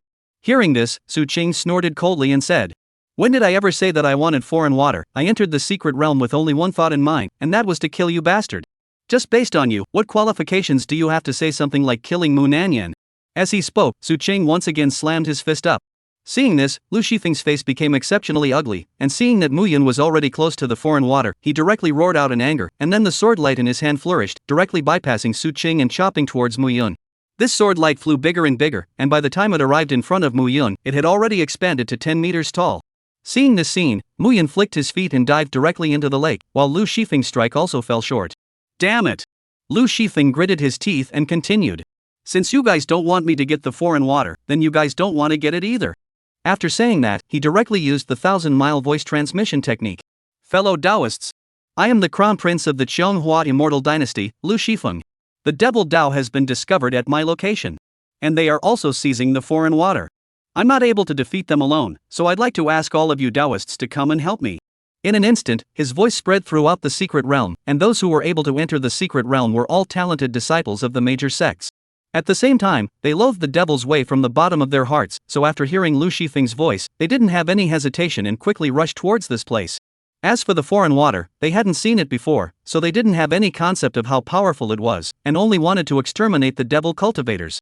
And hearing Lu Shifeng describe himself as a devil, Su Qing couldn't help but snort coldly. Could it be that someone who has a fury rising from his body is a demonic cultivator? Bold. And immediately after that, only Lu Shifeng was seen pinching his hand, and then violently shouted, Jiao Dragon Treasure Art! In a blink of an eye, 2 huge Jiao Dragons flew out from behind him, and these 2 Jiao Dragons were the 2 Yuaning stage Jiao Dragons from outside the secret realm. Although their strength had been suppressed after entering the secret realm, their flesh was still that of the Yuaning stage. As soon as the 2 augur dragons came out, they tore towards Su Qing, while Lu Shifeng personally went to intercept Mu Yun. Su Qing wanted to go and stop him, but the bloody mouths of the Jiao dragons had already reached his body and were about to tear him to pieces. He was so distracted that he had no choice but to turn around against the Jiao Long's upper and lower jaws, then grabbed its teeth and directly lifted it high into the air before slamming it to the ground. The Jiao Long was unable to wrestle with Su Qing as none of its limbs landed on the ground, only to see raging flames coalesce at its throat and burn towards Su Qing. In an instant, the raging flames burned the clothes on his body. A tiny augur dragon, daring to run wild in front of me. Mad Python transforms into a heavenly dragon. Only a dragon's roar erupted from his body, and then he jumped directly into the mouth of the Jiao dragon, took out the broken pole of the 8 treasures heavenly deity halberd, and then plunged it directly into its throat. The scaly dragon immediately wailed in pain, while the other scaly dragon was in a hurry beside it, not knowing what to do at all. On the other side, Lu Shifeng had already approached to Mu Yun, only to see the sword light in his hand flourish, countless sword chi killing towards Mu Yun. And Mu Yun just a little bit under her feet, the lake water under her feet rises up, and then freezes into ice, blocking all of Lu Shifeng's sword chi outside. She had also just realized that this lake was not an ordinary lake, but was part of the foreign water, which contained some of the power of the foreign water. And after these lakes with the power of foreign water formed into ice, the defense power rose dramatically, which blocked all of Lu Qingfeng's attacks. Seeing this scene, Lu Shifeng's face was also very ugly. If this continued, the foreign water would really let Mu Yun get it. It seemed like that thing had to be used. Thinking of this, Lu Shifeng's heart crossed and he took out an elixir. He hesitated a little, and in the end, he fiercely gritted his teeth and swallowed the elixir into his stomach. In an instant, a majestic power like a raging wave rushed and churned within his body, and his breath climbed dramatically. The 8th layer of Jindan barriers instantly broke through, and then as a bamboo streaked straight to the 9th layer of Jindan, the light became stronger and stronger, and did not make the slightest stop, breaking through to the realm of the Yuaning in one fell swoop. At this moment, the vast and boundless pressure of the Yuaning stage spread out from his body, and the space seemed to tremble for it. Lu Shifeng raised the sword in his hand. The sword body cold aura is big, just like the night sky cut through a shocking. Where the sword fell, the ice wall was as fragile as tofu, easily chopped into 2, broken ice splashed in all directions, flashing in the sunlight with a blinding light. Lu Shifeng's figure did not stop, this time he was so fast that it was like an instantaneous movement. Mu Yun only felt a blur before his eyes. Lu Zhanfeng had already appeared in front of him with his biting sword chi, and the sharp blade of the sword wrapped with the aura of death, mercilessly slashing down towards Mu Yun. Mu Yun was startled and dodged sideways in a hurry. Although Lu Shifeng's sword did not hit the vitals, it also scratched Mu Yun's arm, and blood splashed out, staining his shirt. And one strike failed. Lu Shifeng also did not want to waste more time. The disciples of other sects were about to arrive. He had to collect the foreign water before then. Thinking of this, he directly kicked out, directly kicking on Mu Yun's stomach, kicking him directly into the middle of the lake. After retrieving his foot, Lu Shifeng immediately turned around and flew in the direction of the water tornado. And after being kicked underwater, Mu Yun's mouth and nose were instantly invaded by a large amount of lake water, and the blood on his shoulders spread out in the lake. Damn it! Mustn't let Lu Shifeng take in the foreign water. Otherwise, she would definitely die. Even Su Qing would die here. But when she thought about it, it was very good to have Su Qing buried with her, but she didn't want to die yet. She fluttered and swam upstream, but just then, a sudden flash of light came into her brain. The foreign water. Lake. This lake contains the power of foreign water in it. Does it mean that this lake is part of the foreign water? If her thoughts were correct. Thinking of this, she directly operated the nameless gong method, only to see that the lake calmed down in an instant. Then, as if it had encountered something terrifying, it quickly left Mu Yun's side. But now it was already too late. Mu Yun was like a black hole, quickly devouring the surrounding lake water. A huge vortex appeared at her side, continuing to ask for gifts and push for book drought. Today is Crazy Thursday, VME 50. I'm going to eat old Peking chicken rolls. Chapter 141 Jindan Stage. Lu Chengfeng was completely unaware of what kind of commotion was happening behind him. His figure had already flown to the front of the water tornado, and was only a stone's throw away from the core of that foreign water. However, just in the nick of time, the water tornado dissipated into nothingness without warning, and at the same time, the sky cleared up instantly, and the rain that was originally pouring came to an abrupt end. Lu Shifeng immediately frozen on the spot, full of blank colors, heart full of doubt, really do not understand this sudden change in front of him, and the end is why. He couldn't help but think, could it be that the foreign water escaped on its own? But this does not seem to make sense. Just as he was filled with suspicion, he suddenly noticed that the water beneath his feet was slowly descending. He subconsciously lowered his head, only to see that the lake under his feet was rushing and raging, with an extremely turbulent flow rate. He fiercely looked back, only to see that a huge whirlpool had appeared in the center of the lake at some point, resembling a bottomless black hole that was greedily devouring the water in the lake. And where that vortex was located was exactly where he had kicked Mu Yun down earlier. Lu Shifeng instantly came to a sudden realization, and in his heart, he screamed that it was not good, it must be Mu Nanyan who was secretly playing tricks on him. In an instant, remorse flooded his heart like a tidal wave. He regretted that he had not killed Mu Yun directly. However, he then thought, it may not be too late to remedy the situation. No matter what plots and tricks Mu Yun is playing, today you will not be able to escape, there is only one death. With this in mind, Lu Shifeng's figure leapt up high, like a bolt of lightning, rushing straight towards the direction where Mu Yun was. At this moment, the core of the foreign water had already been sucked to Mu Yun's side by the power of the vortex. Only to see Mu Yun violently open his eyes, a brilliant aura flashed in his eyes, and then he stretched out his hand, grasped the foreign water tightly, and instantly refined it. Almost instantly, the foreign water transformed into the purest spiritual chi, like a rushing torrent, madly surging into her limbs and bones. In the blink of an eye, the originally surging lake water instantly returned to calmness, as if it was a giant mirror. Lu Shifeng descended from the sky with a strong momentum, but when the sword in his hand touched the water surface, it was as if it had encountered an invisible and powerful resistance, and it actually stagnated and could not advance an inch. At this time, Mu Yun, who was surrounded by the lake water, could no longer feel the suffocating sensation of being submerged by the water. With her eyes closed, the book in her mind turned another page, and then a line appeared on it. Otherworldly Water, by Tao True Intent. Status, included. Effect, when you attack, the Bitao True Intent will attach to your attack, and the latter wave will push the former wave, giving your attack a more powerful attack. At the same time, the extremely pure aura was like a spiritual stream, slowly winding its way through her meridians and eventually converging deep within her dantian. Within her dantian, the spiritual chi mingled and coalesced with each other, gradually forming a golden dan. This dan shone brightly, as if it was cast from pure gold, with golden aura overflowing and glittering on it. Golden dan stage, complete. In an instant, a surging and powerful force swept through her entire body like a raging tsunami. This power was so overbearing and pure that Mu Yun was able to clearly perceive that with it, even in the face of that powerful Su Qing, wanting to defeat him might not be out of reach.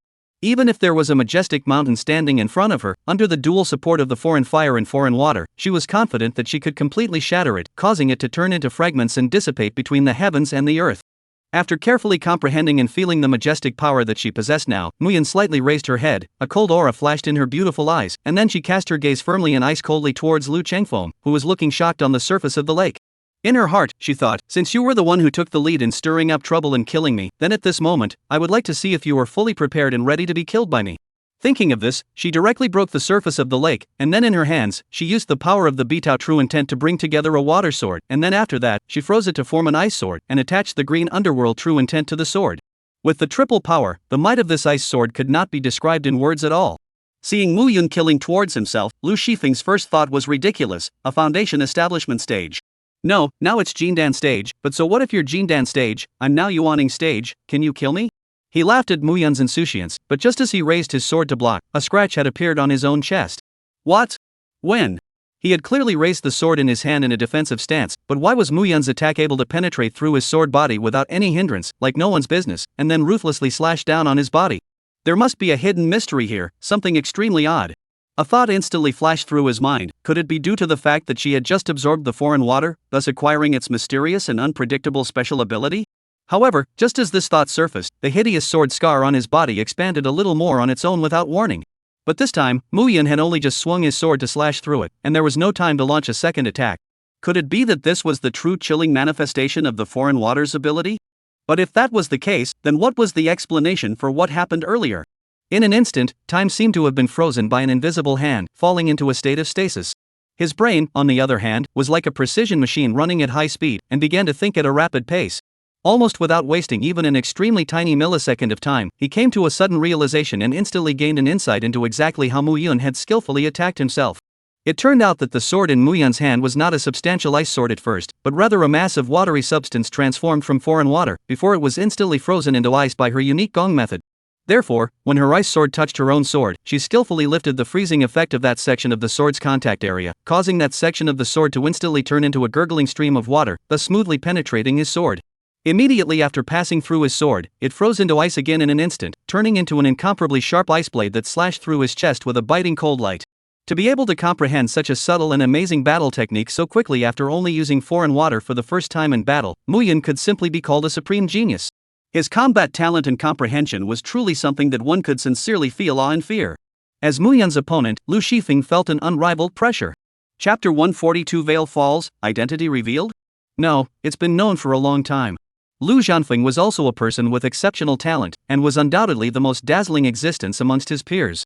His body is equipped with a wide range of various treasures, carrying many powerful treasures. Over the level of combat in his case has always been a matter of hand, as if he was born with the exclusive privilege. In the past experience, always only he to the strong posture of the level of victory over others, when has there been others can cross the realm of the gap to defeat him. This kind of thing, in his knowledge, was simply a fantasy that could never happen. Thinking of this, a hot and uncontrollable nameless rage surged up in the depths of his heart, which was like an enraged beast roaring uncontrollably in his chest. He violently swung the sword in his hand, and the blade of the sword cut through the void, bringing up a sharp whistling sound as it slashed straight towards Muyun. However, in this flash of lightning, a blazing fire erupted without warning from the hideous wound on his chest. The flames were incomparably hot, as if they were karmic flames from the 9 hells of purgatory, instantly enveloping his body. The flames knotted his skin, bringing about excruciating pain, and his face was twisted and distorted due to the sudden pain. Witnessing this scene, the corner of Muyun's mouth rose slightly, sketching out a bland if vegetal smile as he said softly, "At this moment, let's invite you to go on your way to that Yellow Springs appointment." After saying that, she did not hesitate to fully mobilize the green destiny true intent within her body, causing it to instantly climb to its most violent and ferocious state. Since she had successfully advanced to the Jindan stage, the burning power contained in this green underworld true intent had become more and more terrifying, and its power had been increased by more than 5 times compared to the time of the foundation establishment stage, and even more so. In an instant, Lu Shifeng's face changed from anger to an extreme grimace, and the color of pain enveloped his face like dark clouds. His hands gripped the hilt of his sword tightly, but due to the severe pain that caused his arms to tremble slightly, the sword in his hand was almost unsteady and almost fell out of his hand. On the other side of the battlefield, Su Cheng was concentrating on his battle with the dragon. He exerted all his strength, and with great difficulty, he was able to plow open the belly of a dragon, and then drilled his way out of the belly that was full of blood and mucus. He was just about to revitalize himself and continue to unleash his ferocious attack on the other auger dragon when suddenly, the green destiny true intent that had been forcibly suppressed within his body was like a demon that had broken free of its shackles, instantly breaking through his shaky suppression defenses and burning madly on top of his body. In an instant, intense pain swept through his entire body like a raging tide, causing every inch of his skin and every nerve to cry out and tremble in agony. Feeling this mountainous pain invasion, the first thought that instantly flashed through his mind was, Muyun must have met an untimely end. If she was safe and sound, how could this green underworld true intent suddenly erupt without any reason? Thinking of this, his heart was burning with anxiety, and without thinking, he cast his gaze towards the center of the lake. As expected, he only saw a silhouette standing on the surface of the lake, with a blazing flame burning at its chest. It was striking Muyun out fiercely, and Muyun's body flew out backwards like a kite with broken strings. Witnessing this scene, the pupils of his eyes suddenly shrunk as he looked towards Lu Shifeng with killing intent in his eyes. Immediately, he lightly tapped his toes on the top of the dragon's head, utilizing his strength to violently leap up, and his entire body swept past the dragon's head like an arrow off a string, and then without hesitation, he sprinted towards the lake. His silhouette in mid-air traced an arc, bringing up a whistling sound of the wind. The eagerness of the attitude is obvious. At this time, the Jiao dragon was already scared out of its wits by the ferocity that Su Cheng had displayed. Its huge eyes stared at the miserable, blood-soaked corpse of its companion. Its heart was filled with fear, and its body couldn't help but tremble slightly. It was secretly thankful, silently chanting in the bottom of its heart. Fortunately, the first one to rush out was not itself, or else it would have been the one whose body was lying on the ground at the moment, having been disemboweled. Muyun suffered this blow. In fact, because of the sudden violent power outbreak of Lu Shifeng, she was not able to react in time for a moment, and only then was this powerful force knocked out. Under this violent impact, the veil on her face that was originally covering her face was also shaken off, slowly drifting down from her delicate face. The veil drifted down, revealing Muyun's stunningly beautiful but stubborn face. The lake breeze gently stirred her hair, and Muyun made a graceful flip in the air. However, unexpectedly, she fell straight into Su Cheng's arms. Her eyes instantly flashed with a trace of shock, her heart was filled with doubts, and a big question mark surfaced in her mind. When exactly did Su Cheng quietly come here? She had not even realized it. In an instant, she seemed to suddenly realize what is extremely important, and anxiously raised her hand to touch her face. The veil has already disappeared. Her heart screamed bad, the veil fell, he must have recognized himself. This can be how good. A feeling of despair arose in the bottom of her heart. Just as she was filled with worry, Su Qing slowly opened his mouth, his words carrying a few moments of teasing and unquestioning. Mu Nanyan, you're so weak, so don't try to be strong here, it's better to obediently retreat to the back, if you don't want to have one of your legs broken by me. After saying that, before Mu Yan had a chance to open his mouth to respond, he violently let go of his hand and threw Mu Yan straight into the lake. At the moment, Mu Yan was lying in the lake, her eyes filled with bewilderment and stagnation. Su Qing had just called out Mu Nanyan, what did he mean by that? Thinking back to Su Qing's abnormal behavior in recent days, is really through the odd, and in the past he was like a different person. So it seems, he is afraid that he has long been aware of his identity, but has been pretending not to know. Is it think that this kind of teasing oneself is quite interesting? When she thought that Su Qing obviously knew everything, but still pretended to maneuver around daily with a mouthful of southern smoke girl, her cheeks suddenly bulged with anger, and she secretly ranted in her heart, okay, if you were like this, then you should go on by yourself.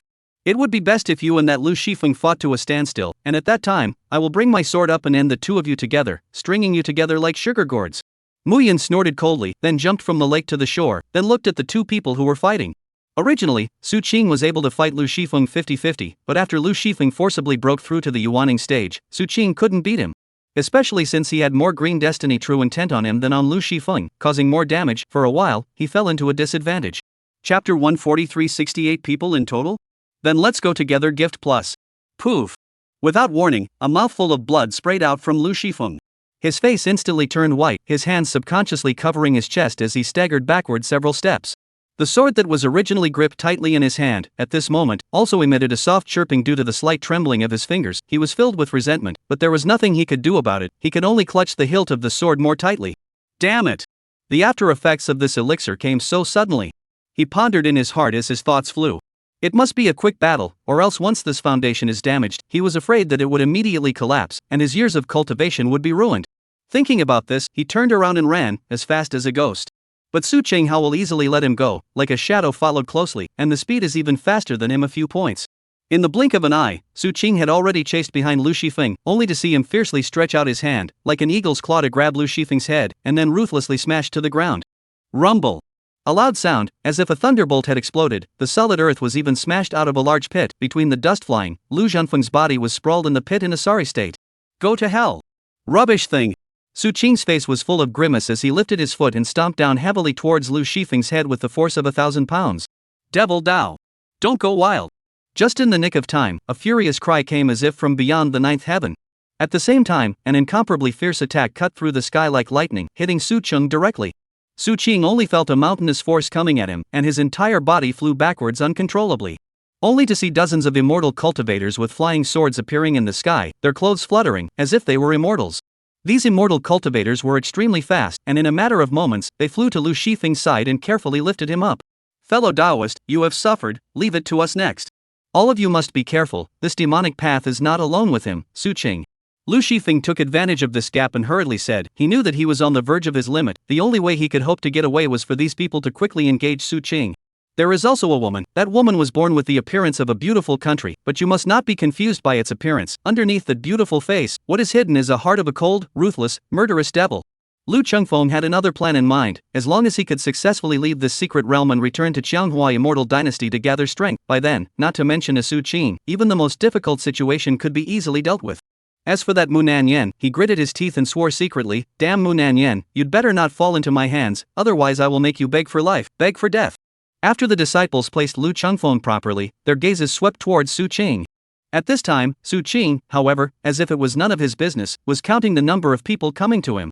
18, 19, 31, 54, 67. He mouthed the words, his eyes focused. 67 in total?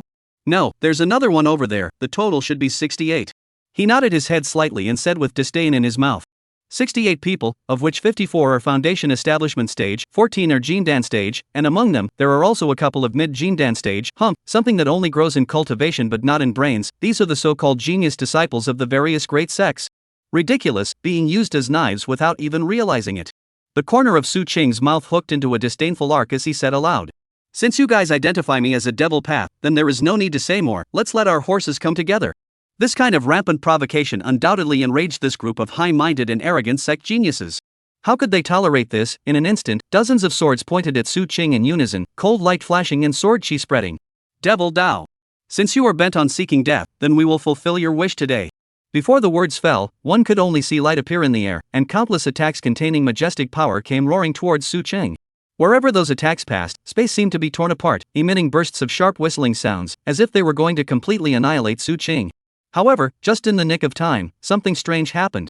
Seeing that those powerful attacks were about to touch Su Qing's body, his figure was like a bolt of lightning, and in full view of everyone, he mysteriously disappeared without a trace. Where is the person? Where is he? At once, the disciples who had lost their target were in a state of disarray, their eyes filled with panic and doubt as they hurriedly looked around, trying to relock onto Su Qing's trail. But in the very next second, a blinding lightning flashed by, followed by a deafening thunderous roar.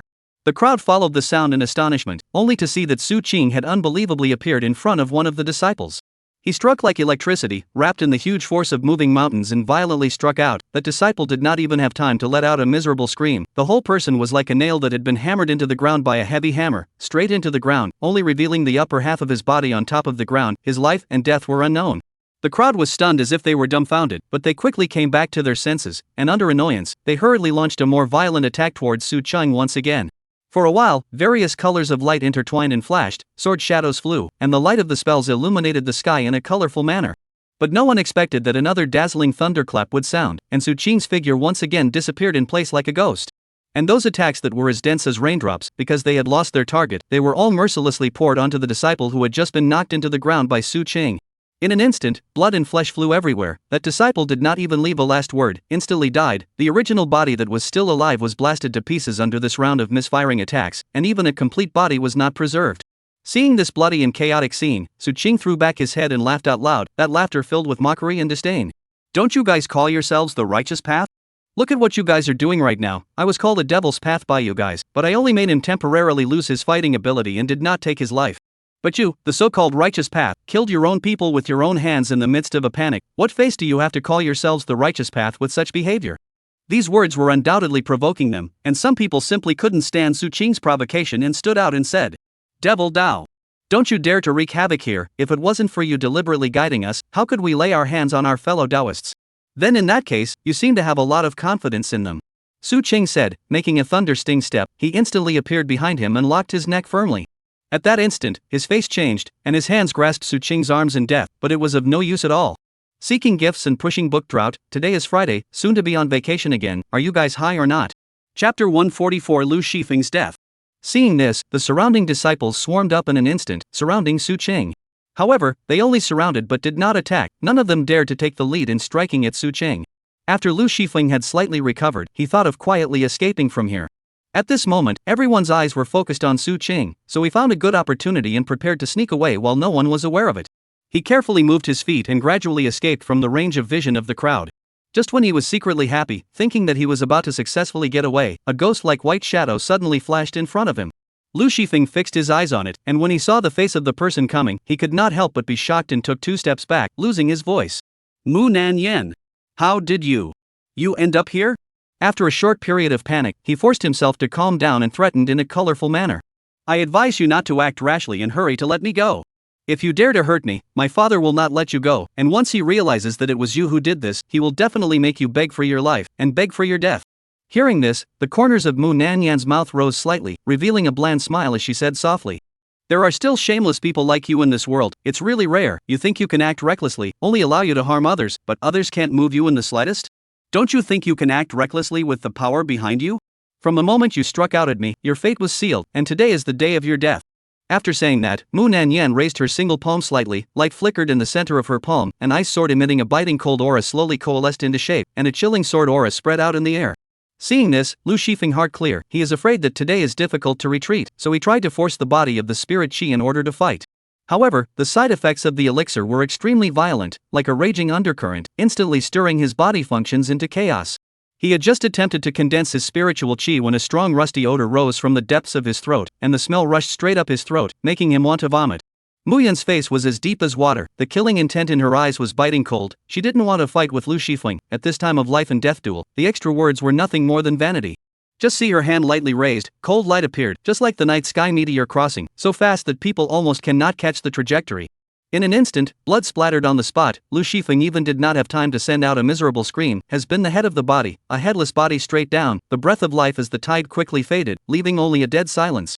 At the same time, far away in the depths of the Qianghua immortal dynasty, a candle flame that was originally bright and flickering suddenly went out without warning.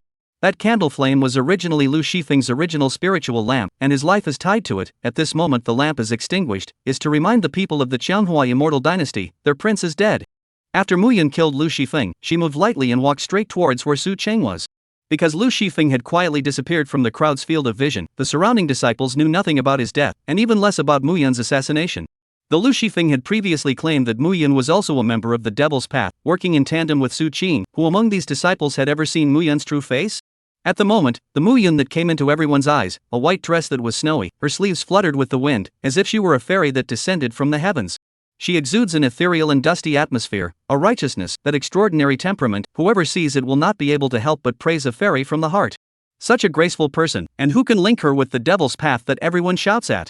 At this moment, Su Qing was still holding that disciple hostage, his posture was erect, and with a playful look in his eyes, he said to the surrounding crowd, "I'm standing right here, I will never dodge, nor will I run away. You all have seen my speed just now, just by the likes of you, wanting to touch a piece of my clothes is simply delusional." He gave a slight beat, then raised his voice. "Now, I'll be merciful and give you guys a chance to put me to death. I'll only give you guys 1 minute, during this time, I won't move a muscle. After 1 minute passes, if you guys don't intend to make a move, I will take his life without mercy, and after that, I will slaughter all of you." Su Qing's eyes revealed a hint of disdain and arrogance as he scanned the crowd and sneered. "What is the difference between you all and that pig and dog livestock in my eyes? If I want to take your lives, it's just a matter of flicking my fingertips. Come on, within this precious minute, I personally guarantee that I will never dodge. Use your most powerful killing moves, use your most proud attack methods to greet me, don't hesitate, let me see what you are capable of." His voice seemed like a demonic whisper from the 9 hells, every note lingered in the hearts of the crowd, constantly stirring up their deepest anger, compelling them to strike out at themselves.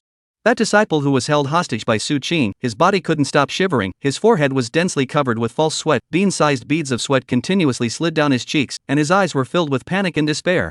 Seeing that the disciples around him were all showing hesitation, he couldn't help but shout at the top of his voice, "Senior brothers and sisters, don't listen to his nonsense. He clearly has evil intentions and is deliberately stirring up trouble in an attempt to lure you all into killing me with your own hands. Once you make a move, you'll fall straight into his carefully designed trap, and at that time, this devil will surely make a mockery of our righteous path once again, bringing shame to my righteous path's reputation." The surrounding disciples heard this shout, most people's hearts were aghast, the original stupid killing thoughts gradually dissipated, and they gave up the idea of attacking rashly. Right at this tense moment when swords were drawn, Su Cheng, however, did not panic, the corners of his mouth hooked up into a mocking arc, and then said slowly and methodically, "Time is running out, there are only 40 seconds left, this is your only good opportunity to put me to death, just 40 seconds, once you miss this moment, he can't escape death after all. Since that's the case, why not use his life to exchange for the possibility of hitting me hard or even killing me? Are you all just going to watch this great opportunity slip through your fingers? All of you think hard with your smart brains. Is it better to make a move on me and kill me right here and now, or wait until 30 seconds later, after I kill this man, then go ahead and kill you all? You are all smart people, this is a secret realm, not the outside world. If you kill someone, besides these people surrounding here, who else knows that you have killed someone?" Chapter 145 The Real Villain. The corner of Su Qing's mouth hooked up a cold smile, his voice was low but extremely compelling. "All you guys need to do is to unify your voices and claim to the outside world that I, a member of the Devil's Way, killed someone, and then you guys will execute me in a righteous manner. By doing so, you will not only be able to leave this place unharmed, but if you are lucky, you will also be able to reap the clan's rich rewards. Think carefully, is his life alone more important, or is the lives of many of you and your future more important?" These words were like a boulder thrown into a calm lake, instantly stirring up 1,000 waves in the disciples' hearts. It was clear in their hearts that being in this secret realm, they were the only ones who knew everything that happened. The people present, in a sense, have been deeply involved in this matter is difficult to get out, can be said to be each other's accomplices. Therefore, this matter must not be easily leaked, if really according to what Su Qing said, not only to save their own lives, but also to win the reward. This is not a heaven-sent opportunity, the beauty of 2 things at once? The eyes of the crowd began to flicker with hesitation and struggle. Seeing that the disciples around him were once again ready to move, the hostage disciple's eyes were instantly filled with blood, which crisscrossed like a spider's web, as if they were going to burst through his eyes. He used all his strength to let out a roar at the crowd. "All of you have been deceived by this person of the Devil's Path. He claimed that he would not dodge, did you all really believe him? As disciples of the righteous path, how can you gullibly believe the slanderous words of the devil's path? The devil's generation is most adept at compelling people's hearts, and now you've obviously fallen into his trap without realizing it.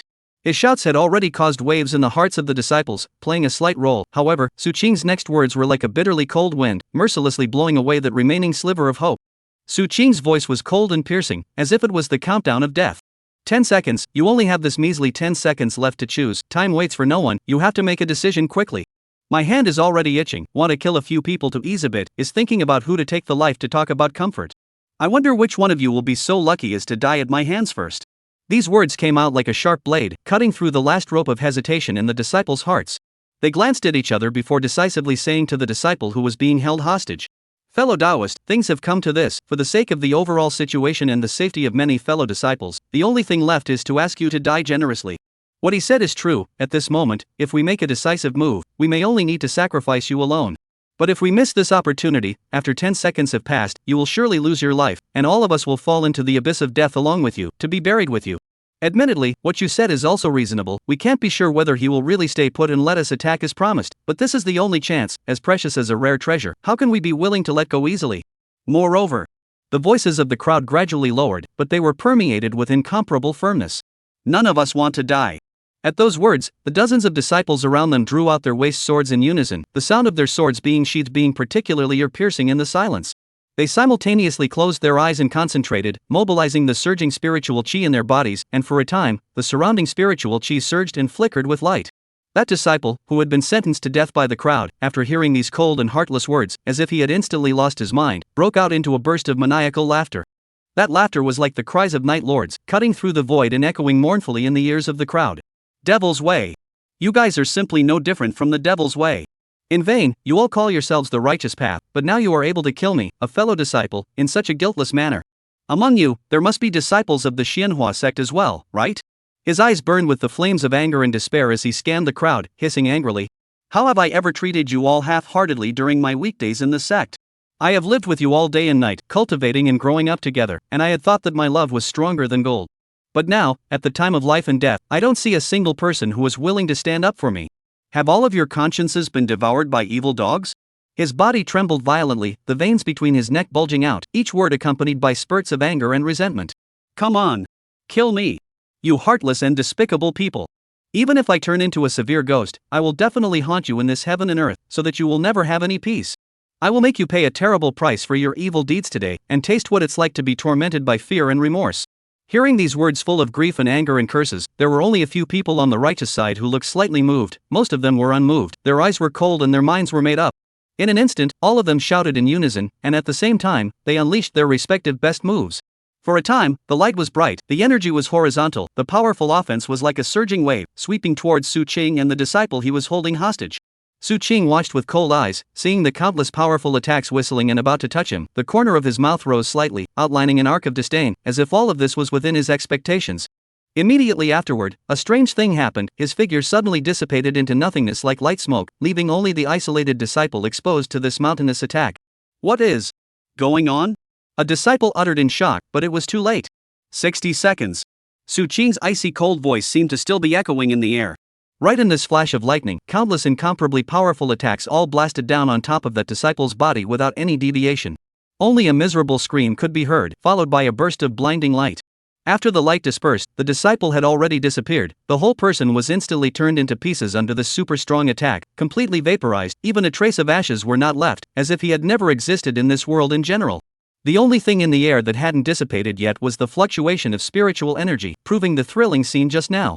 And the many disciples also reacted. That devil path ran away. He was simply a person who did not keep his word. They actually believed in the devil Tao. What a strange shame. As if he had heard their hearts, Su Qing appeared once again and said, I'm a man of my word. When I say it's a minute, not a second more. Who made you all hesitate for so long, wasting this opportunity for nothing? Since none of you can grasp this opportunity, wait until your next life to regret it.